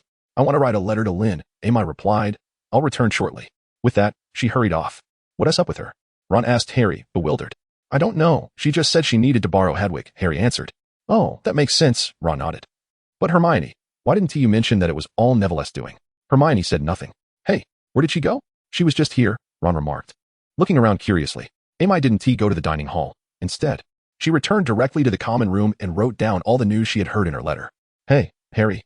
She arrived at the dining hall, spotting Harry and the others eating, and hurried over to join them. Where is Hedwig? I need to send this letter immediately. Haven't you eaten? Harry asked, somewhat surprised. Of course I have to eat. Amy Knight took a pie from Hermione. I hope you don't mind? She said. Well, go ahead, Hermione replied, nodding as she struggled to eat her own food and noticed Amy Knight taking her pie. Just as Harry was about to finish his sentence about staying in the Ollery, he spotted a white figure. His owl had flown in from the Ollery. It seems you need not go to the Ollery after all. He picked up some food and offered it to Hedwig, who gracefully consumed it and affectionately nudged Harry's messy hair with her beak. Here is the letter, Amy Knight said, producing it and handing it to Harry. As he took the letter, Hedwig promptly extended a leg, allowing Harry to tie it on. Amy Knight looked at Harry with envy.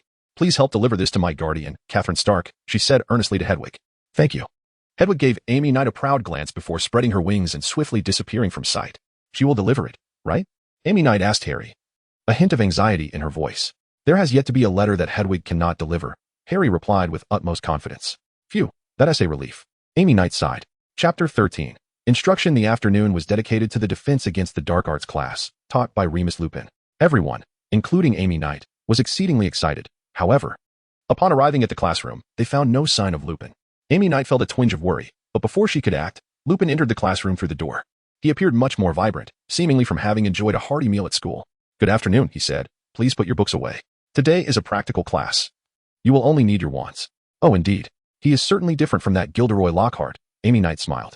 The other students murmured in agreement, as they had never attended a practical class until now, unless one counted the time when a certain boastful teacher had unleashed a cage of Cornish pixies into the classroom. Now, follow me, Lupin instructed once he saw that everyone was prepared. Professor Lupin, Amy Knight approached him and whispered, "What will we be learning today?" "You'll find out soon enough," Lupin replied with a gentle smile. The students followed Lupin down an abandoned corridor to a deserted corner, where they first encountered the bothersome poltergeist. Peeves. The troublesome spirit was attempting to stuff chewing gum into the keyhole of a door. "Lupin, you bumbling fool," Peeves sang mockingly as Lupin reached the door. Ascending into the air in a panic while continuing his sardonic tune, "Lupin, you bumbling fool. Peeves, if I were you, I would ensure that gum was lodged in the keyhole." Amy Knight contemplated giving Peeves a piece of her mind, but Lupin chuckled warmly to prevent Mr. Filch from entering the broom cupboard. However, Peeves paid no heed to Lupin's words and continued his raucous singing. This spell might do the trick. Lupin beckoned the students to come closer. He raised his wand to shoulder height and pointed it at Peeves. "What away, see?" The gum shot out of the keyhole and directly into Peeves' nostrils, causing him to curse as he vanished into thin air. All the students gasped in awe. Yet, to their surprise, the classroom was occupied by an unexpected visitor. Professor Snape sat in a low armchair, his eyes gleaming and a sardonic smile gracing his lips. Clearly there to witness Lupin's folly. It was quite possible that Peeves' antics were instigated by him. When Professor Lupin entered and closed the door behind him, Snape remarked, "Don't close it, Lupin. I prefer to observe." He stood and strode past the class, his black robes billowing behind him. Upon reaching the porch, he turned and said, "Lupin, perhaps no one has warned you, but Neville Longbottom is in this class. I advise you not to assign him anything too challenging." Neville's face turned crimson. Lupin raised an eyebrow. "I had intended for Neville to be my assistant for the first segment," he replied. "I am sure he will perform admirably." Neville's face reddened further. Snape's lips curled into a disdainful expression, but he departed, slamming the door behind him. "Now then," Lupin said, gesturing for the class to move to the end of the lounge. There was nothing there except an old wardrobe, a place for the faculty to store unused robes. Lupin stood beside the wardrobe, which began to shake violently, thumping against the wall. "Don't worry," Professor Lupin said calmly, as several students jumped back in fright. "There is a boggart inside." "Ah, it seems like a rather amusing thing." Amy Knight leaned closer, scrutinizing the dilapidated wardrobe. However, not everyone shared her sense of safety. Neville cast a terrified glance at Professor Lupin, while Seamus Finnegan cautiously peered at the now trembling handle of the wardrobe. "Boggarts thrive in dark, confined spaces," Professor Lupin explained. "Wardrobes. Under beds, beneath sinks. I have even encountered one inside a large clock. This one was moved in yesterday afternoon. I requested permission from the headmaster to avoid disturbing it, allowing my third-year students some practical experience. Thus, our first question must be, what exactly is a boggart?" Hermione raised her hand. "It is a shapeshifter," she said. "It can take the form of whatever it thinks will frighten us the most. Actually, I am most curious about what a boggart looks like when it is alone." Amy Knight interjected, as no one truly knows its solitary form. "Excellent," said Lupin, clearly pleased, though he noticed the girl's hand trembling slightly.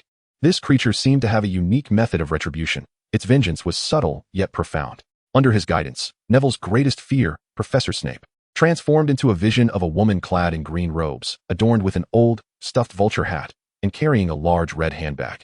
The entire class erupted into laughter, including Neville. One by one, each student approached the boggart, provoking their fears into comical forms. When Ron stepped forward, the boggart transformed into a gigantic spider, 6 feet tall, covered in spindly hairs, threateningly crawling towards him while waving its pincers. Ron froze for a moment before yelling, "How ridiculous!" and the spider's legs vanished. The spider continued to tumble, suddenly rolling into a group of girls. Lavender Brown screamed and dodged, while the spider rolled right up to Emra's feet. Her previously smiling expression froze, and instinctively Emra wanted to retreat. However, there were people behind her, leaving her no room to escape. Boggart transformed into a girl with long, beautiful hair, exuding a hint of mischief, both alluring and enchanting. She gazed at Emra and opened her mouth. Amusing, indeed. Emra drew her wand, and the seductive girl instantly morphed into a plump, pig-like woman, clad in a ballet tutu, waddling like a duck. Laughter erupted from all the students, yet Emra remained silent. As others laughed, she gradually retreated to the corner of the classroom. Could she truly not forget? From that moment, her mind wandered far from the lesson, even oblivious to when it ended. "Aren't you leaving?" Hermione approached her. "Oh, of course," she replied, nodding absently. "Emra, could you stay for a moment?" came Remus Lupin's voice. "You all can go ahead." Emra forced a faint smile, waved goodbye to Hermione, and walked towards Lupin. "All right, let us take our leave as well." After everyone exited, Lupin led Emra out of the room. "Feeling a bit better?" he asked, closing the door behind them. "Yes," Emra nodded softly. "You seemed a bit off when I mentioned Boggart," Lupin remarked. "Sometimes, the things we fear most are merely our most painful memories. One must learn to view those memories calmly." "I will try," Emra said with a bitter smile. "Calmness is easier said than done. Time will smooth everything over," Lupin reassured. though the belief in his own words seemed wavering. Try engaging in activities that bring you joy, and you have good friends, don't you? He added. Perhaps one day you will conquer that fear. Imra replied quietly. Here, take this and head home. Lupin handed her a large piece of Honeyduke's candy and smiled as he departed. How generous of him, considering he is so poor, Imra pouted. He should buy himself a new robe instead. She muttered, then exited the deserted corridor, returning to the Gryffindor common room. Upon her return, the third-year students were bustling about, animatedly discussing the recent defense against the dark arts class, which evidently had become one of their favorites. Imra felt a swell of happiness for Lupin. Hey, Imra, Harry approached. Hi. Imra felt slightly uplifted at that moment. Do you have time? Harry inquired. What's up? Imra found it curious. I'd like you to teach me the Patronus charm, Harry said. Teach me too, Ron chimed in, having paused his chatter with Seamus and Neville about Boggett. All right. Imra nodded, but we need to find a quiet place. Sure, Harry agreed. I think that classroom we just left is perfect, Ron suggested. Let South choose another place. Imra replied, not wanting to return there. By the way, where is Hermione? How many classes has she taken? Who knows? She was right behind us when we left the classroom, Ron answered. She is definitely hiding something from us. Let us not wait for her then, Imra said with resignation. The trio left the common room, searching high and low but finding no suitable classroom for practice. Let us just go back to that classroom, Ron said impatiently. Let us ask Professor Lupin, Imra suddenly suggested. If I miss anything while teaching, he can fill in. But will he agree? Harry said, sounding a bit worried. Leave it to me, Imra replied with a smile.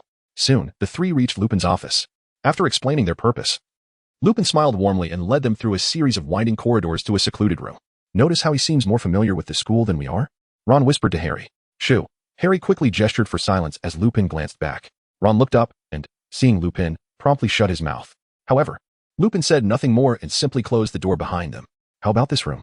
Quite nice, isn't it? He asked the trio. Very nice, quite spacious. Imra replied as she moved to a corner and drew her wand. Now, Harry. Harry also took out his wand, gazing intently at Imra, while Ron did the same. Lupin watched with keen interest, as if recalling some amusing memory. Remember to think of your happiest, most joyful moments, or anything that brings you happiness. Focus and recite the incantation, Imra instructed Harry and Ron in detail. Lupin nodded along, listening attentively. Why don't you demonstrate? He interjected. I recall you using it on the train. All right. Imra took a deep breath and waved her wand. Expecto Patronum. A tall unicorn materialized in the dim room, gracefully walking about. It glanced at the three boys before approaching Imra, affectionately licking her cheek. Wow, incredible! Ron exclaimed in astonishment after the unicorn vanished. With effort. You can do it too, Imra encouraged. Expecto Patronum. Harry began practicing, but it was evident he struggled. No reaction emerged from his wand. Ron, unwilling to be outdone, joined in, but his attempts were even less successful than Harry's. Expecto Patronum. Expecto Patronum. The incantations echoed as the boys practiced for over half an hour, ultimately resulting in Harry producing a wisp of white smoke from his wand. Damn, this is tough. Ron grumbled in frustration. It is indeed challenging, Harry concurred. You both did quite well, Lupin remarked, clearly enjoying the display. Many adult wizards struggle to master the Patronus charm. This spell is not easily grasped, Imra added. It took me quite some time to learn it myself. Chapter 14. Motivation from that day forward. Harry and Ron dedicated their free time to practicing the Patronus charm in that secluded room, and occasionally, Lupin would come by to observe and offer guidance. It must be said that the two individuals possess remarkable talents. Although they have yet to manifest a corporeal guardian, they are capable of producing white smoke at the tips of their wands. This smoke might suffice to fend off one or two dementors, but any more than that would likely prove ineffective, as Aimiya bluntly remarked. Currently, she finds herself extraordinarily busy, having never practiced Quidditch before, and remains utterly oblivious to the techniques of a seeker, as well as the myriad strategies employed by the Gryffindor team. Consequently, she must exert herself to the utmost to catch up. Under the guidance of Angelina Johnson, Katie Bell, and Aaliyah Spinnet, Aimiya trains fervently each day, often to the point of exhaustion, yet she feels a profound sense of joy. Moreover, Aimiya is no longer compelled to seek out the elusive Sybil Trelawney for divination classes. Instead, she now attends Muggle studies alongside Hermione. Admittedly, she finds herself merely passing time in this class, for who knows Muggles better than she does? After all, in her previous life, she was a Muggle herself. However, she is perplexed by Ron and Harry's occasional references to Hermione's antics in divination, for both classes occur simultaneously, making it impossible for her to attend two courses at once. When she inquired about this matter with Hermione, her friend became somewhat evasive, leaving Aimiya to ponder in silence, as everyone harbors their own secrets. As for Catherine, she simply replied with a terse letter stating understood, and nothing more. This left Aimiya feeling anxious, yet helpless, as she cannot leave the school, and even if she could, it is doubtful she would find her worry-inducing guardian. Additionally, there is another matter that weighs heavily on her mind. During a Care of Magical Creatures lesson, Aimiya spotted Cedric. "Hello," she greeted. Though Cedric appeared rather anxious at the sight of her, the cause of which remained unclear. He felt embarrassed and hurriedly departed after exchanging pleasantries. Aimiya felt an uncomfortable pang of regret, realizing that they could never return to the carefree conversations they once shared during their studies. "Are you all right?" Hermione inquired. Noticing Aimiya's despondent demeanor. "I'm fine. How could I possibly have any issues?" Aimiya responded, raising her fist and smiling. What on earth transpired? Ron seemed utterly bewildered by the situation. "All right, we're almost there. Let us discuss it after class," Harry suggested, gently tugging at Ron's sleeve. "We must devise a plan to restore Hagrid's confidence." Following the incident involving the hippogriff's attack on Malfoy, Hagrid had become disheartened, fearing further complications. Consequently, during their next class, he had them care for flobberworms, which posed no danger as they were herbivorous creatures, particularly fond of lettuce, remaining motionless after their meal. Aimiya gazed vacantly at the flobberworms nestled in their box, feeling quite disheartened. "I don't find any joy in tending to such creatures," Ron muttered as he fed a piece of lettuce to one of the worms, having repeated the action for nearly an hour. Harry, though somewhat displeased, endured the tedium due to his passion for Quidditch and the fact that Hagrid was their instructor. "I say," Aimiya turned to Hermione. "What?" It was evident that Hermione shared her disdain for the monotony, yet, for reasons similar to Harry's, she remained patient in feeding the worms. "Should we offer Hagrid some suggestions?" Aimiya suggested quietly, glancing at the listless Hagrid beside them. "But how?" Hermione replied in a hushed tone, considering Malfoy's presence, which had drained Hagrid of any enthusiasm. His mind seemingly preoccupied with the hippogriff incident. Meanwhile, Malfoy and his cronies were boastfully discussing something nearby, much to their annoyance. "In this situation, I believe it would be prudent to employ a bit of provocation," Aimiya declared. "What do you mean?" Hermione queried, regarding her with a puzzled expression. "Just this." Aimiya abruptly stood, brandishing her wand at the box containing the flobberworms, uttering a spell. With a resounding bang, the box erupted into flames, igniting the robes of Malfoy, Crabbe, and Goyle, who shrieked in alarm and rolled on the ground. However, Aimiya swiftly conjured a stream of water to extinguish the flames. Yet as the trio continued to roll about, they became caked in mud. "I'm going to die," Malfoy screeched. "You want to die?" Aimiya retorted. Malfoy, upon assessing the situation, realized the fire had indeed been extinguished, with only minor damage to his robe, though he was now thoroughly soiled. "What on earth are you doing?" Hagrid exclaimed, witnessing Aimiya incinerate a box of flobberworms right before his eyes. He was understandably furious, especially considering Malfoy had sustained some burns, though in reality, it was merely a singed hem. "It's nothing, Professor Hagrid," Aimiya replied with an air of defiance. "I merely believe we should be learning about more fascinating creatures, such as unicorns, fire lizards, and live crabs. I am the professor of this course, and what we learn is my prerogative." Hagrid, visibly agitated, struggled to maintain his composure. "You're afraid," Aimiya boldly stated. "You fear the possibility of being dismissed, do you not?" "Be quiet. You needn't speak to me that way," Hagrid interjected. But Aimiya continued, "Do you not realize that your current demeanor betrays Dumbledore's trust in you? He believes you are capable of teaching this course, which is why he entrusted you with the title of professor. I insist that regardless of whether you fear dismissal, as long as you remain the professor of care of magical creatures, you must uphold your responsibilities, imparting valuable knowledge to us rather than this," Aimiya asserted, refusing to grant Hagrid the opportunity to respond. "You owe it to Professor Dumbledore to honor his trust in you and to embody the role of a true professor." She approached Hagrid, who was nearly speechless with indignation. "You are Hagrid. Ruby is Hagrid. You should fear nothing," Aimiya exclaimed, giving him a gentle push.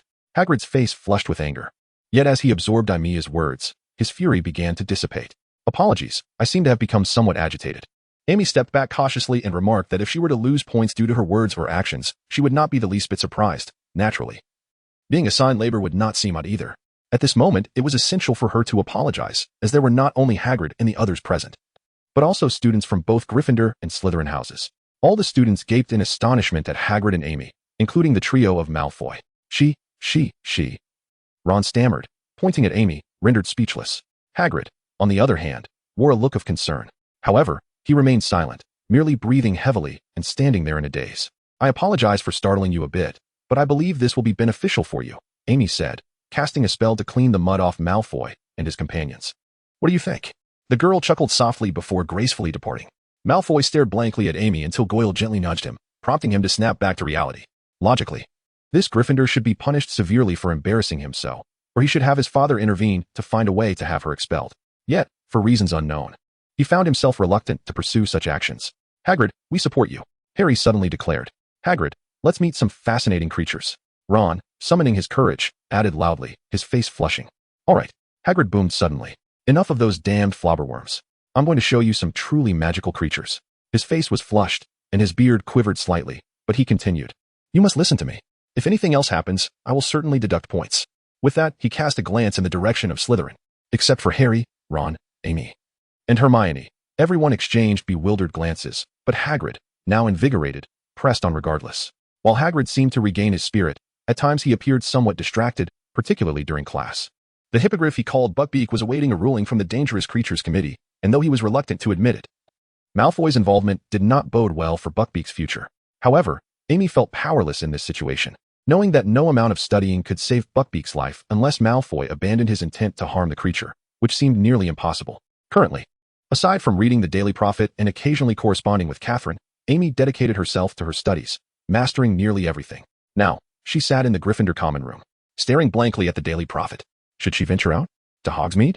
She murmured to herself, having just received a reply from Catherine, who was currently in Hogsmeade. Nevertheless, she reasoned that going there would be futile, as she possessed no information about Sirius. Yet, she ultimately decided to visit Hogsmeade, as Catherine's weary face from St. Mungo's lingered in her mind. With that thought, Amy pinned a response to Catherine. In the dead of night, Amy quietly climbed out of bed. She glanced at Hermione, Bonnie, and Selena beside her, frowning slightly. Indeed, it was better to be outside where she could move freely. She needed to be exceedingly cautious. Being discovered would be disastrous. Amy took a large pillow, tucked it beneath her blanket, and with a complex flick of her wand, attempted to transform it into her likeness. However, it was evident that Amy's skills were still lacking. The pillow, though morphing into a human shape, bore no resemblance to her. With a sigh, Amy stuffed the figure into the blanket. Casting a disillusionment charm upon herself, she quietly slipped out of the Gryffindor common room. In Hogsmeade, Catherine sat in the Three Broomsticks, idly sipping one drink after another. The bartender at the counter was dozing, drool nearly spilling from his lips. The blonde woman sighed heavily. Having wandered around Hogwarts for days in search of Sirius Black, yet dreading the prospect of finding him, uncertain of what she would say, the thought of his icy demeanor disheartened her, and she contemplated leaving. Nonetheless, the presence of Dementors lurking about Hogsmeade each day left her worried for his safety. Consequently, Catherine found herself in a tumultuous state of mind, drowning her sorrows in drink. At that moment, a short woman, wrapped in a cloak, appeared at the entrance of the Three Broomsticks. What took you so long? You should have been able to apparate by now. Catherine languidly set her glass down and glanced at the woman. Indeed, but apparition has been banned there, the woman replied. Shall we step outside for a stroll? Very well. Catherine tossed her payment onto the table and staggered out. Chapter 15. A warning. Amy stifled a yawn, wiping the corners of her eyes. Ugh, I'm so tired, she muttered, beginning to doze off. You didn't sleep in late last night. Why are you so sleepy? Hermione inquired, quickly consuming her breakfast. It's not like I was about to bite my tongue when I closed my mouth just in time. No, it's nothing, just a lack of rest. As Amy fought to stay awake while eating, Bonnie nudged her shoulder. What is it? Amy blinked sleepily, turning to face her, crumbs of bread still clinging to her lips. With a teasing expression, Bonnie pointed ahead. Amy turned her head in confusion. Sorry, what is the matter? She asked, her expression slightly surprised as she looked at Sorry Bruce. From a distance, Selena, her mouth full of bread, whispered a reminder. Amy blinked in confusion at Selena before suddenly realizing something, her cheeks flushing as she wiped the crumbs from her mouth. Oh, how embarrassing. Do you have plans this afternoon? Sorry's face was slightly flushed, gripping her bag tightly. Let me think, Amy mused, running her fingers through her hair. It seems I have nothing on my agenda. Probably. Aren't you teaching us the Patronus charm this afternoon? Ron interjected. It won't matter if I miss a day of teaching you, Amy replied, casting a glance at Ron. All right, suit yourself, Ron shrugged. Well then, let us meet by the lake this afternoon, Sorry quickly suggested, not waiting for Amy to respond before leaving. What is that all about? Amy wondered, taking a delectable cream bun from the table and biting into it. Wow, looks like you have a new admirer, Bonnie remarked with a hint of envy. If you like him, I could introduce you, Amy quipped without turning around. Today is Thursday. I believe what is supposed to have a meeting, Harry suddenly interjected. Aimiya was momentarily taken aback, her bread tumbling onto the table. Harry, she exclaimed, casting a somewhat frustrated glance his way. Why didn't you mention it sooner? I forgot. Harry replied innocently. Oh dear, this is unfortunate. Aimiya furrowed her brow, only to realize, but wait, where is Hermione? She noticed Hermione's absence. Could she be in class? I don't know. She has been rather elusive this semester, Ron remarked. Never mind, I'll just consider where to go first. Aimiya resignedly picked up the piece of bread, dipped it in ketchup, and took a hearty bite. The first class of the day was potions. And after the students had settled down, the perpetually sour-faced Snape forcefully opened the door and strode in. Today, I shall introduce you to a new potion, he declared, his icy gaze sweeping across the classroom before settling briefly on Aimiya, only to shift away. Open your notebooks. If anyone flunks, it's undoubtedly because they weren't paying attention. Clearly, Aimiya was not focused, her mind preoccupied with her own thoughts about where to go first. Although her potion ultimately succeeded splendidly, the blankness of her notes caught Snape's attention. Do you think you can rely solely on your foolish head to retain all knowledge? Snape sneered maliciously. Or is it that all Gryffindors are this lazy? Professor, you can criticize me, but please do not generalize about Gryffindor, Aimiya shot back, glancing at him. Despite the care he had shown her in the past, it did not imply she held any fondness for him. You are injecting your personal feelings into your teaching. I doubt even within Slytherin many would enjoy your classes. Oh no. Aimiya had unwittingly voiced her thoughts, rendering any need for legitimacy unnecessary. The entire class, not just Gryffindor but Slytherin as well, stared at her in astonishment. Professor, she merely spoke thoughtlessly. Hermione interjected, but Snape, his face dark as thunder, cut her off. You are in no position to comment on my teaching methods. He fixed a steely gaze on Aimiya. 7 o'clock tonight, be here. I expect you to perform some labor. Very well, Professor. Aimiya's expression fell, though she was relieved not to have lost any points, even if she would have preferred that to being assigned labor. After class, Aimiya walked ahead with a pallid complexion, her friends carefully avoiding provoking her, for she was in no mood for anything. Snape is utterly detestable, Ron observed, glancing at Aimiya. You merely stated some facts. He has always been that way, yet it is rather strange he didn't deduct points from Gryffindor this time, Harry added. Oh, what a stroke of bad luck. Aimiya sighed deeply. Wood is surely going to be furious. I might miss the first meeting and risk being expelled from the team. That won't happen. It's not your fault, Harry reassured her. Let us hope so. Aimiya scratched her head. All right, I must focus. We have Transfiguration this afternoon. And I do not wish to be reprimanded by Professor McGonagall. By the time the last class ended, it was already past 5. What time is the meeting with Wood? Aimiya inquired of Harry. I believe it's after dinner, he replied. Around 8, when everyone will be present. Ugh, I'll try to return by then. Aimiya said with a wry smile, then hurried away. Everyone is so mysterious, Ron commented beside Harry. Girls are probably just like that, Harry shrugged. I think we should finish our homework and then go eat. All right, Ron hesitated but nodded, packing away the wizard chess he had just pulled out. After school, Aimiya didn't even have time to return to the dormitory. She simply brushed her hair back and ran towards the lake. To her, it was merely a friendly outing with no significance. However, Sari seemed to perceive it differently, clad in a deep blue robe, his hair meticulously styled, appearing quite polished. Hi. Aimiya spotted Sari as she approached the lakeside. Hi, Aimiya, Sari greeted her softly. I apologize for being late. She smiled as she stood before him. No. I arrived too early, Sari replied with a slightly bashful smile. It's bad manners to keep a lady waiting. Is that so? Aimiya regarded him, finding him rather gentlemanly. No, I am nowhere near as refined as Senior Digeri. Sari gently shook his head. You have your style. He has his. Aimiya thought Sari was quite a decent boy, albeit a bit timid. You are different, yet equally admirable. Really? Sari seemed pleased by her words, but his joy quickly faded. Still, I cannot compare to Senior Digeri. Do you have something on your mind? Aimiya sensed something was amiss. Aimiya, Sari hesitated, finally gathering his courage to speak. Just then, a short boy with cropped hair rushed towards them. What is up, Billy? Sari's demeanor soured. He had finally mustered the courage to speak, only to be interrupted. It seems Lillian fell from her broom while playing. Before he could finish, Sari grasped him firmly. What happened to her? She was taken to the hospital. We still don't know, Billy gasped, caught tightly in Sari's grip. Could you let go? You're about to crush me. Oh, sorry. Sari quickly released him, concern etching his face. You should go. I'm fine, Aimiya urged, noting his anxious demeanor. Sorry, I must go now. Sari lamented to Aimiya before dashing off towards the castle, with Billy hastily following. What was he about to tell me? Aimiya pondered, placing her right index finger against her lip, intrigued. Oh well, I'll just head back to grab a bite before facing that loathsome Snape. Upon entering the dining hall, it was bustling with students. Aimiya finally managed to find a spot next to Silica and Bonnie, gently tapping her clean plate. The moment she did, a delightful array of food appeared. What time is it? She asked Bonnie while eating. Just past 6, Bonnie replied. How did you return so quickly? Well, Sari seemed to have something urgent and left in a hurry, Aimiya explained while eating. Ugh, I have to go face Snape soon. What bad luck. Well, you should count yourself lucky to have escaped without losing points for daydreaming in his class, Silica remarked as she wiped her mouth with a napkin. Let us hope he doesn't assign you anything revolting. I hope so. Aimiya appeared to have recalled something, her complexion turning slightly pale, rendering the sumptuous food in front of her far less appealing. She had no desire to enter Professor Snape's staff quarters prematurely, thus she arrived precisely at 7 o'clock. Professor, I am here. Aimiya's countenance betrayed no emotion, but her politeness left Snape with no grounds for complaint. Close the door. Snape's face was taut as he lifted his eyelids slightly. Yes. Aimiya gently shut the door and turned back to him. So, Professor, what kind of service am I to perform? Where is Stirk? However, instead of addressing the matter of her service, Snape inquired about Catherine. What? Aimiya was taken aback. Do not feign ignorance. Snape glared at her, his expression grim. Sirius Black is lurking near the school. How could Stirk not come? It seems Lynn was indeed correct. Aimiya shrugged helplessly, for the truth was, even if the professor asked, she was unaware of Lynn's current whereabouts. She offered a faint smile and a slightly defiant look at Snape. Even if you use legilimency, you cannot extract what I do not know from my mind, can you? I merely met her in Hogsmeade last night, and I genuinely do not know where she is now. Humph. It appears you Gryffindors have treated the school rules as mere decorations. Snape glared at Aimiya.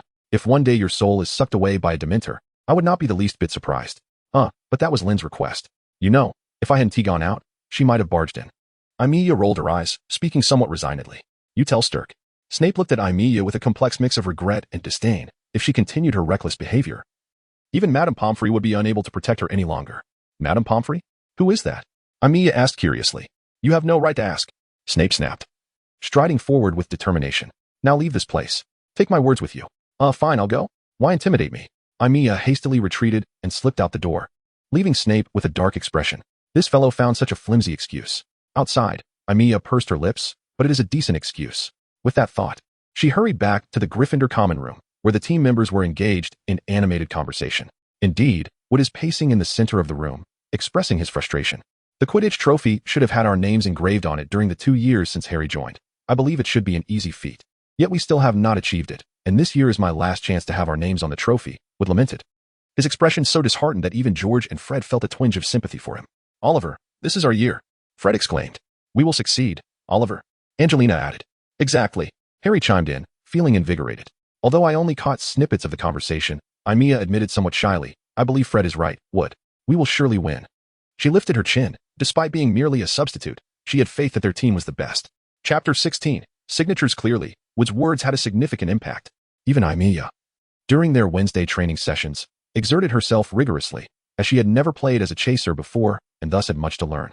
Neither fierce winds, torrential rains, nor blinding sandstorms could extinguish the players' fervent desire for victory. It was the shared aspiration of every member of the team to claim the Quidditch trophy.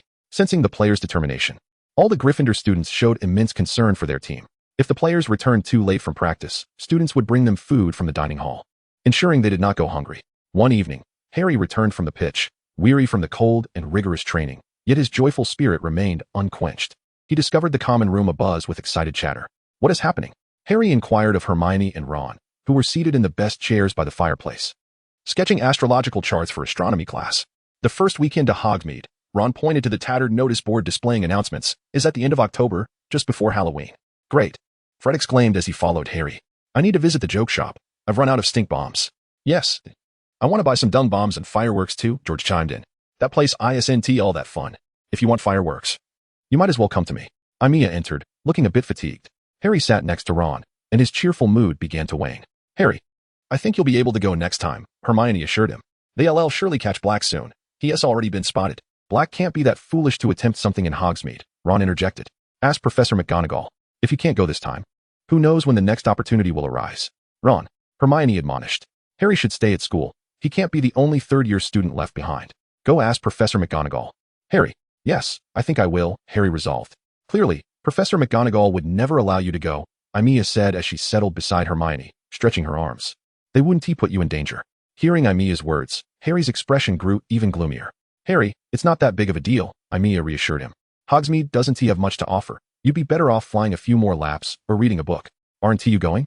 Hermione turned to ask. Well, like Harry, I don't have my guardian's signature, Aimiya shrugged. Oh, I forgot about that, Ron began, but Aimiya interrupted, and if I wanted to go, I wouldn't need a signature. I could just follow the secret passage. Exactly. Fred, who had been whispering with George, chimed in. We know several secret routes. Harry, would you like us to share a few? George added. You can't do that, Hermione exclaimed angrily. Sirius Black is still at large. He is quite dangerous. Well, that is true. Aimiya cradled her chin in contemplation, yet she surmised that a brief excursion was still necessary. If that fellow were to emerge, he would undoubtedly lapse into a state of incessant muttering, prompting those around her to disregard her entirely. It seemed imperative that she request Lynn to craft a signature for her. Otherwise, she could not gracefully present herself in Hogsmeade. Who could predict whether that Black would appear at such a moment? However, the thought of enduring an entire day in that dismal location was utterly disheartening. The so-called unique magical natural village was nothing more than a tourist hub, thriving solely on the patronage of Hogwarts students. It appeared that the world, much like her previous one, was rife with the notion that students' money was the easiest to acquire. Upon regaining her focus, she observed Hermione's Crookshanks relentlessly pursuing Ron's little rat, Scabbers. Were these two engaged in a sort of obstacle course? Aimiya inquired of Fred, who sat nearby. While his brother had already rushed off to assist in capturing the cat. This was a sentiment Ron must not overhear, as it would surely drive him to madness. Fred chuckled heartily. My goodness, Ron exclaimed breathlessly. How can you let your wretched cat roam freely? She's not a wretched cat, Hermione retorted without hesitation. This cat has Scabbers cornered in a decrepit cabinet and refuses to budge. I had a difficult time persuading her to abandon her stakeout. Ron exerted every ounce of strength to extract Scabbers from the cabinet, exclaiming, Scabbers was already unwell, and he arrived here first. He then snatched up his homework and stormed off to the dormitory, fuming. See? Fred remarked to Aimiya. Hey, cats are meant to catch mice. There's nothing extraordinary about that. Aimiya rested her hands behind her head and leaned back against her chair. Perhaps we should catch a few mice to feed Crookshanks? Are you not afraid of mice? George interjected as he approached, having just taken a spectacular tumble while attempting to capture Crookshanks. Why should I be afraid of mice? Aimiya shot George a bemused glance. Well, I must hasten to complete my homework. The discord between Ron and Hermione showed no signs of improvement the following day. During herbology class, even as they were assigned to the same group, neither uttered a word, and their simmering anger nearly resulted in the demise of the plants they were supposed to tend, causing Professor Sprout to exclaim in horror. After Transfiguration class, Professor McGonagall called for the attention of the students. Please wait a moment, she declared from the podium. All Gryffindor students must submit their applications to visit Hogsmeade before Halloween. Other students should submit theirs to their respective heads of house. If you fail to submit your application, do not expect to go to Hogsmeade. So do not forget. Neville timidly raised his hand. Professor, I think I lost my application, he said weakly. Your grandmother handed it directly to me, Longbottom, Professor McGonagall replied, seemingly reassured by this. Well, that is all. You may leave. Even the stern professor had grown accustomed to Neville's dreadful memory. Once everyone departed, Harry, under Ron's encouragement, approached Professor McGonagall's desk. What is it, Potter? She inquired. Harry took a deep breath and, after a vigorous debate, returned dejectedly. I failed. Professor McGonagall had sound reasoning. It's school policy, Harry, Hermione remarked. It's all right. Don't you have the invisibility cloak? Ron chimed in. Did you not hear what Professor Dumbledore said? Hermione interjected. The invisibility cloak is of no use against Dementors. Well, it's not the end of the world. There is still a feast on Halloween, Aimiya consoled Harry, giving his shoulder a reassuring pat. Yes, there is the feast. Harry replied, though his spirit was notably diminished. However, there was little anyone could do, as the decision was beyond their control. Hermione remained steadfast in her belief that this was for the best, while Ron tirelessly sought ways to cheer Harry up. Aimiya, on the other hand, ambled along carefreely, dismissing the surroundings as utterly unremarkable. Nevertheless, it was evident that Harry was unconvinced, disregarding Aimiya's comments entirely. Yet, Aimiya remained unfazed and bounced ahead of the group. The weather seems rather pleasant today. Why not fly a few laps outside? She suggested. It seems you would fly even on a bad day, Hermione retorted, displaying her usual indifference towards flying. Is that so? Aimiya chuckled lightly. But flying is beneficial for both body and mind. Since you're not going, I'll go alone. With that, Aimiya departed from her companions, making her way outside the castle. She retrieved her firebolt from her bag and, to the astonishment of onlookers, took off into the sky with a powerful thrust against the ground. Wow! She exclaimed in delight as she soared through the air, performing daring maneuvers such as diving towards the ground at breakneck speed before soaring back up into the heights. In essence, she reveled in her aerial escapades. However, during one of her descents, Aimiya spotted something familiar. A large black dog, reminiscent of a creature she had seen before, roamed the woods beneath her in the forbidden forest, seemingly in search of something to eat. A faint smile graced her lips as she descended to perch atop a treetop. Hello there, friend. How has life been treating you lately? Aimiya greeted the black dog with a smile. The dog, upon noticing Aimiya, immediately went on high alert, baring its teeth and glaring fiercely at the girl on the broomstick. No need to be alarmed. I mean you no harm, Aimiya reassured her. She produced some provisions from her bag, consisting of ham and bread purchased from a Muggle supermarket prior to the start of term, and tossed them down. Here. You look quite famished. Remember to eat well. Yet, the black dog did not pay any heed to the food, remaining vigilant and watchful of Aimiya instead. All right, Aimiya said with a wry smile, then ascended back into the air. Until next time. Once the girl had retreated towards the castle, the black dog finally relaxed, cautiously approaching the discarded ham and bread. Aimiya returned to the castle just in time to see Cedric and Cho strolled hand in hand along the lakeside, appearing quite intimate. Initially, she considered greeting them, but after a moment's hesitation, she opted to forego the encounter and instead landed directly at the castle entrance. Hi, Zacharias, she greeted, noticing Zacharias Smith emerging from the castle with a rather gloomy expression. Hello, Aimiya, Zacharias replied, his mood seemingly quite dismal, his greeting lacking vigor. What is the matter? Amy Knight inquired with a hint of curiosity, as this fellow rarely displayed such an expression. It's nothing, Sally replied, forcing a smile while gently shaking her head at Amy Knight. Just then, a girl with flamboyant, bright red hair burst out from the castle. This girl was quite petite, even shorter than the first graders. I need to clear my head. Don't follow me, Sally said, striving to mask her irritation and address the girl calmly. I'm going with you, the girl exclaimed, firmly grasping Sally's arm. Lily. Sally raised her voice, a trace of annoyance crossing her face. Who is she? Amy Knight asked, examining the girl with curiosity. She looks really adorable. She is my younger sister, Lily Bruce, just started school this year, Sally responded, making an effort to appear less disheartened. And who are you? Lily asked, peeking out from behind Sally, her head poking curiously. Aimiya Yang, Amy replied with a smile, extending her hand. However, Lily ignored Amy's gesture. Upon hearing the name, her smile vanished, and she tugged Sally away, exclaiming, Let us go, Sally. Her eyes glared at Amy with indignation, as if Amy had just snatched away her most treasured possession. I want to let you have Sally. Lily then stuck her tongue out at Amy. What is going on? Amy was utterly perplexed, pondering why this girl, who was supposedly Sally's sister, would directly address Sally by her name. After much contemplation, she concluded it was likely akin to how Fred and George directly called Percy by name. Yet, this ultimately bore no significance to her, did it? Stowing away her firebolt, Amy sauntered into the castle. It was time for dinner. Chapter 17. The struggle. The Halloween feast was splendid, at least in the eyes of most attendees. However, our savior, Harry, held a contrary view, as the inability to visit Hogsmeade diminished his appetite for what would typically be delightful fare. Particularly, as he listened to his classmates animatedly discussing the various intriguing happenings in Hogsmeade, Harry's mood soured further. Harry, if you truly wish to go, I can take you, Amy Knight whispered to him. Her curiosity piqued about whether the infamous Sirius Black would indeed show up. I'm not sure, Harry hesitated, torn between the fear of being caught and earning points for Gryffindor and his intense desire to go.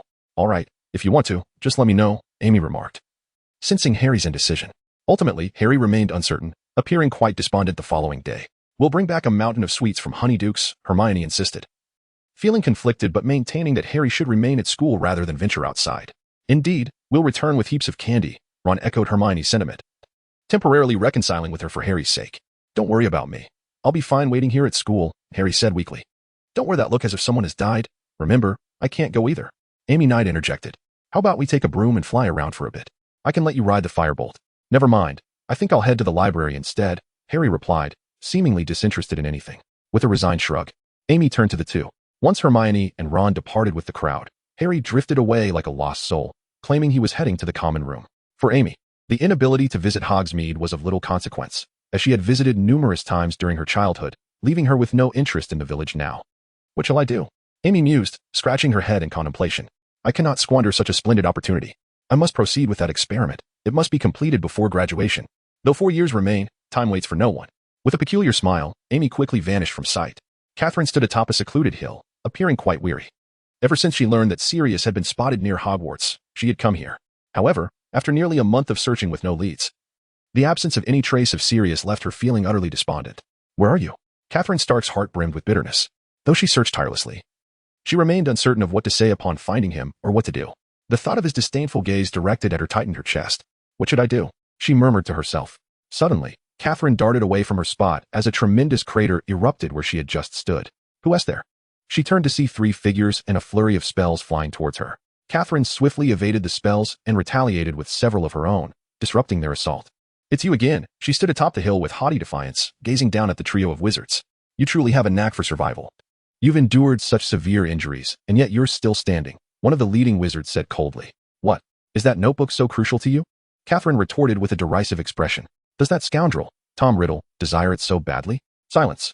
Do not utter our master's name, shouted the diminutive wizard furiously. It seems you are obedient hounds.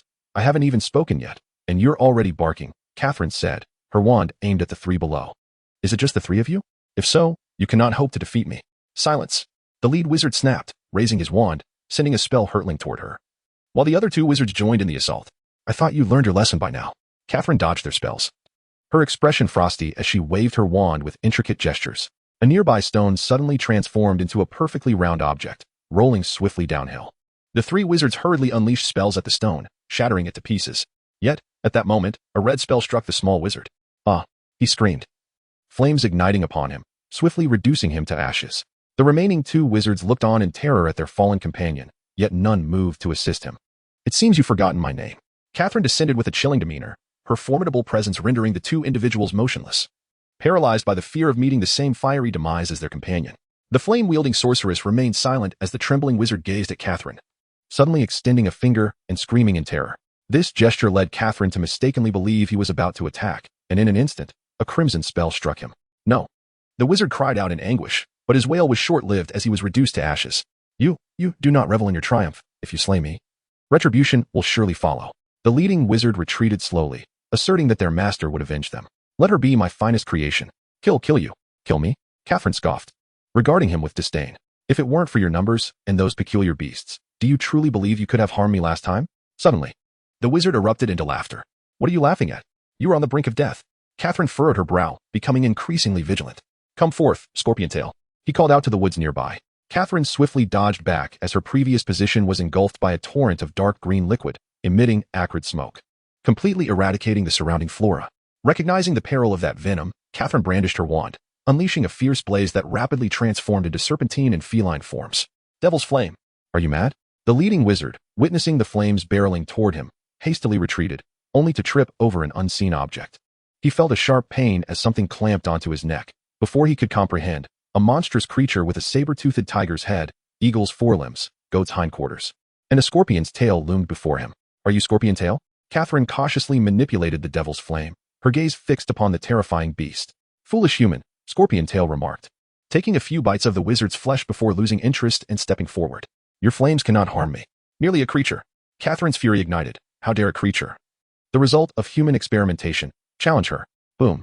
In Hogsmeade, Hermione and Ron stared in astonishment as fierce flames erupted from the distant mountains. What is happening? Hermione exclaimed, bewildered. I don't know, Ron replied, glancing at Hermione, wondering how the know-it-all could be stumped. Not just the two of them, but everyone in Hogsmeade noticed the towering flames. Amidst her research, Aimiya abruptly halted, swiftly gathering her belongings and racing to the castle's highest point, where astronomical observations were made. The flames caused Aimiya's heart to constrict. Lynn, she exclaimed, hastily retrieving her fire crossbow and launching into the sky, accelerating toward the inferno.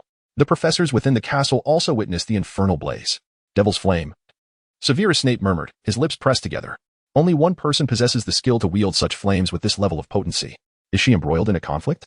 All the professors gathered atop the castle, including Dumbledore. Is it Stirk? Dumbledore inquired, aware of Catherine's reputation for utilizing Devil's Flame. Undoubtedly, Snape replied, his expression grave. Shall we go investigate? Professor McGonagall turned to Dumbledore.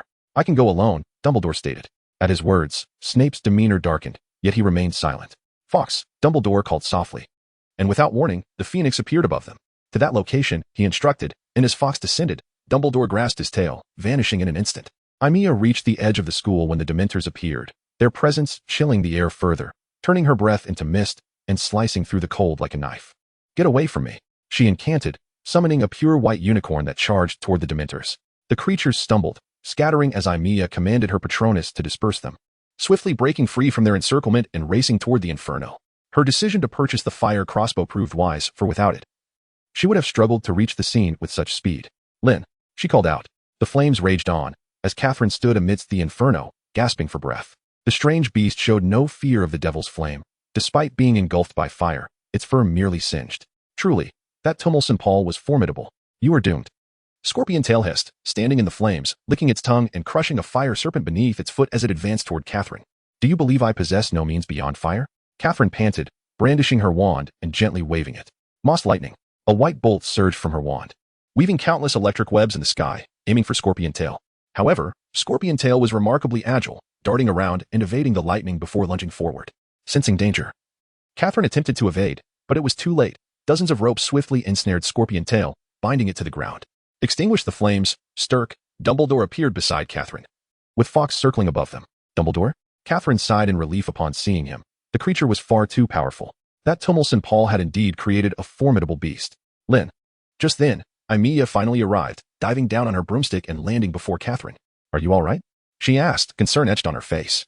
I'm fine, Catherine replied, though her clothes and hair were singed from the flames, and fatigue weighed heavily upon her. After enduring a period of anxiety and indecision, the toll of such an intense battle was now evident. Damn humans. Scorpion-tail thrashed in its bonds, but the ropes conjured by Dumbledore remained anchored to the ground, leaving it no option but to struggle futilely. Where is Tumulcin Paul? Aimiya interrupted Dumbledore's words, stepping forward in anger, brandishing her wand, her golden slit-like eyes radiating a terrifying aura. You are that guy. That guy? The serpent scorpion, upon meeting her gaze, displayed a look of sheer terror, struggling desperately. Yet the ropes conjured by Dumbledore were not so easily escaped. Tell me. Aimiya advanced another step. Don't do this, Catherine urged, firmly grasping her foster daughter's shoulder. Aimiya fell silent. After a moment, she nodded gently and took a deep breath, unleashing a torrent of dragon fire. Chapter 18. The ambush. It was evident that Aimiya's dragon breath had no effect on the serpent scorpion. It's useless. Even demonic flames cannot harm it, Catherine weakly remarked from behind. Ignoring her, Aimiya pressed on, but at that moment, the serpent scorpion suddenly spewed forth a stream of dark green venom from its tail. Aimiya swiftly waved her wand, conjuring a protective shield. The venom was instantly thwarted, splattering harmlessly to the ground. The wand of the unseen. The serpent scorpion's head was severed in an instant. In that moment, the girl was consumed by rage. Her parents had perished at the hands of that wretched Tom Riddle. And this creature sought to kill her foster mother while attempting to control her as well. Blood splattered across Aimiya's robes, and after a considerable time, her breath began to steady. Aimiya, you must maintain your composure and not succumb to hatred, Dumbledore warned her, his tone laced with caution. I know, she replied. Her voice steadier now. I know, but I cannot forget the death of my parents. Have you discovered the identities of your parents? Catherine, knowing her foster daughter's name and her status as an experiment of the Chimera Society, remained largely ignorant. Since the beginning of the year, she had tirelessly sought information about the society, yet found nothing useful, save for a notebook she discovered in August, which she had yet to examine. Somewhat, Aimiya glanced at the sky before turning back. Lynn, let us first retreat to Hogwarts for some rest. No, I do not wish to go there. Catherine gently shook her head and stood. But your current state, Aimiya expressed concern. I am fine, Catherine insisted, rising. Thank you for your timely arrival, Dumbledore. With that, she prepared to disapparate away. I understand who you seek, Dumbledore regarded Catherine, but you should be aware. I am fully aware, but I shall not give up, Catherine declared. Before vanishing in a swirl of magic, Aimiya silently cast a spell to cleanse the blood from her garments, then looked at the lifeless serpent scorpion. Let us depart, Dumbledore said to her, and it is best that you do not disclose what transpired here to anyone. I am well aware, Aimiya nodded subtly, despite her instinctive aversion. Fawkes descended, allowing Aimiya to grasp his tail. In an instant, Fawkes transported Dumbledore and Aimiya to the castle's highest tower. By this time, apart from Professor McGonagall, everyone else had retreated, evidently believing Dumbledore's intervention would resolve the matter effortlessly. Dumbledore, what exactly transpired? Professor McGonagall approached, her concern palpable. We shall discuss it later, Dumbledore replied. Then turned to Aimiya. You should return now. Very well, Aimiya said, her mood somewhat gloomy as she left the tower, slowly descending from the castle. It was now dusk, and Ron and Hermione returned from Hogsmeade, seemingly having forgotten their earlier disputes over their respective pets, animatedly discussing something. Whether it was Honeydukes or the Shrieking Shack, the two found endless topics to converse about, even gifting Harry and Aimiya a considerable amount of sweets. By the way, we saw a massive fire erupting in the mountains from afar while in Hogsmeade. It was truly impressive, Ron exclaimed, excitement evident in his tone. Do you think something happened there? Hermione inquired, equally curious. I already know, Harry replied, unwrapping a candy and popping it into his mouth. You can see the flames from here. Everyone in the castle is talking about it. Aimiya held a piece of candy, lost in thought. Aimiya, what is troubling you? Hermione asked, observing her closely. Huh, what? Aimiya startled, glancing at Hermione. Are you all right? Hermione questioned with concern. I'm fine, Aimiya responded. I just need to take a walk. She stood up, preparing to leave the Gryffindor common room. Hey Aimiya, the Halloween feast is about to begin. Ron called out, but Aimiya had already vanished. Stepping outside the castle, Aimiya let out a long sigh, gazing at the sky with a sense of melancholy. She was deeply worried about Catherine, who had stubbornly walked away alone. She could not quite comprehend the feeling of loving someone so profoundly, even when abandoned. Lynn, why did you do that? Is that person really that important? Why didn't I meet you in my past life? Aimiya murmured to herself. She slowly picked up a small stone from the ground and tossed it forcefully into the lake. Plop. The stone sank, sending ripples across the water's surface. What am I thinking? Aimiya shook her head lightly, self-mocking. Aimiya, a voice suddenly called from behind her. Sorry, what are you doing here instead of attending the feast? Aimiya recognized the voice immediately. I just saw you alone and felt a bit uneasy, Sorry said as he approached her. What's wrong? Are you troubled? No. Nothing at all, Aimiya replied, shaking her head gently. All right, let us go to the feast. She stood, lightly patting Sorry on the shoulder before heading towards the castle. Aimiya. Sorry seemed to want to say something. What is it? Aimiya turned back, looking at him curiously. Nothing, really, the boy replied with a slightly shy smile, shaking his head. Let us hurry. Okay. Aimiya strode ahead, her laughter ringing like silver bells. Sorry sighed silently, realizing he still could not express those words. Nevertheless, he thought, this moment was quite nice. With that, he hurried to catch up with her. The Halloween feast was delightful. Everyone indulged in the festivities, unperturbed by the day's events. The towering flames added endless topics for discussion. Did you know? The Shrieking Shack has been the most haunted place in Britain in recent years. Dean Thomas excitedly shared with those nearby. Every full moon, it emits terrifying screams, yet no one has truly seen a ghost, Seamus added. How dull, Aimiya remarked. Picking up a chicken leg and taking a bite, surveying the animated crowd around her. At the faculty table, Remus Lupin appeared quite cheerful as he engaged in conversation with Professor Flitwick, indicating that not everyone held a disdain for him. If only there were some wine. Suddenly, Miley paused for a moment. Then a mischievous smile crept across her lips as she rummaged through her storage bag, ultimately producing a few cans of beer. With a swift motion, she popped open a can, and a faint aroma of the brew wafted into the air as she brought it to her lips and tasted it. Not bad. Ever since she learned to control the flames that occasionally burst forth from her, Miley had been able to relish the pleasures of alcohol, provided she remained sober. Otherwise, those flames would erupt uncontrollably, with dire consequences. What are you drinking? Ron inquired from beside her. Beer. Care for some? Miley's cheeks flushed slightly, exuding a hint of allure. Beer? Really? Ron seemed to disregard her beauty, his eyes fixated on the cans of beer on the table. Here, have a taste. Miley tossed a can to Ron. If you don't know how to open it, just ask Harry. With that, she resumed her drinking. And please, keep this under wraps. If the professors find out, we'll lose points. Ugh, what does this taste? So strange. Ron murmured after a while. That's because you lack the palate for it. Miley took another swig. This is a brew made from hops by Muggles. In summer, it's as refreshing as water, with a low alcohol content, unlike whiskey. Her words trailed off as she noticed Hermione glaring at her with a piercing gaze. I found it odd at first. I thought it was an illusion. But I can't believe you're actually drinking beer in public. Hermione whispered furiously to Miley. For heaven's sake, you're not of legal age. You shouldn't be drinking. But you drank butterbeer in Hogsmeade, didn't you? Miley countered lightly, finishing her last sip. That's different. Hermione's voice rose slightly, drawing curious glances from those nearby. How so? Miley downed the rest of her drink and vanished the empty can with a spell. Both are alcoholic beverages, one brewed by wizards, the other by Muggles. Do you realize that if the professors catch you, Gryffindor will lose points? Hermione exclaimed, visibly upset. Calm down, Hermione, Ron interjected. It's not a big deal. Who is going to notice us here? This isn't about whether anyone will notice. Hermione was infuriated, her temper barely restrained by the surroundings. Harry, sensing the tension, wisely kept silent, unlike Ron, who seemed eager to provoke her further. My affairs are none of your concern. Miley snapped, her patience wearing thin.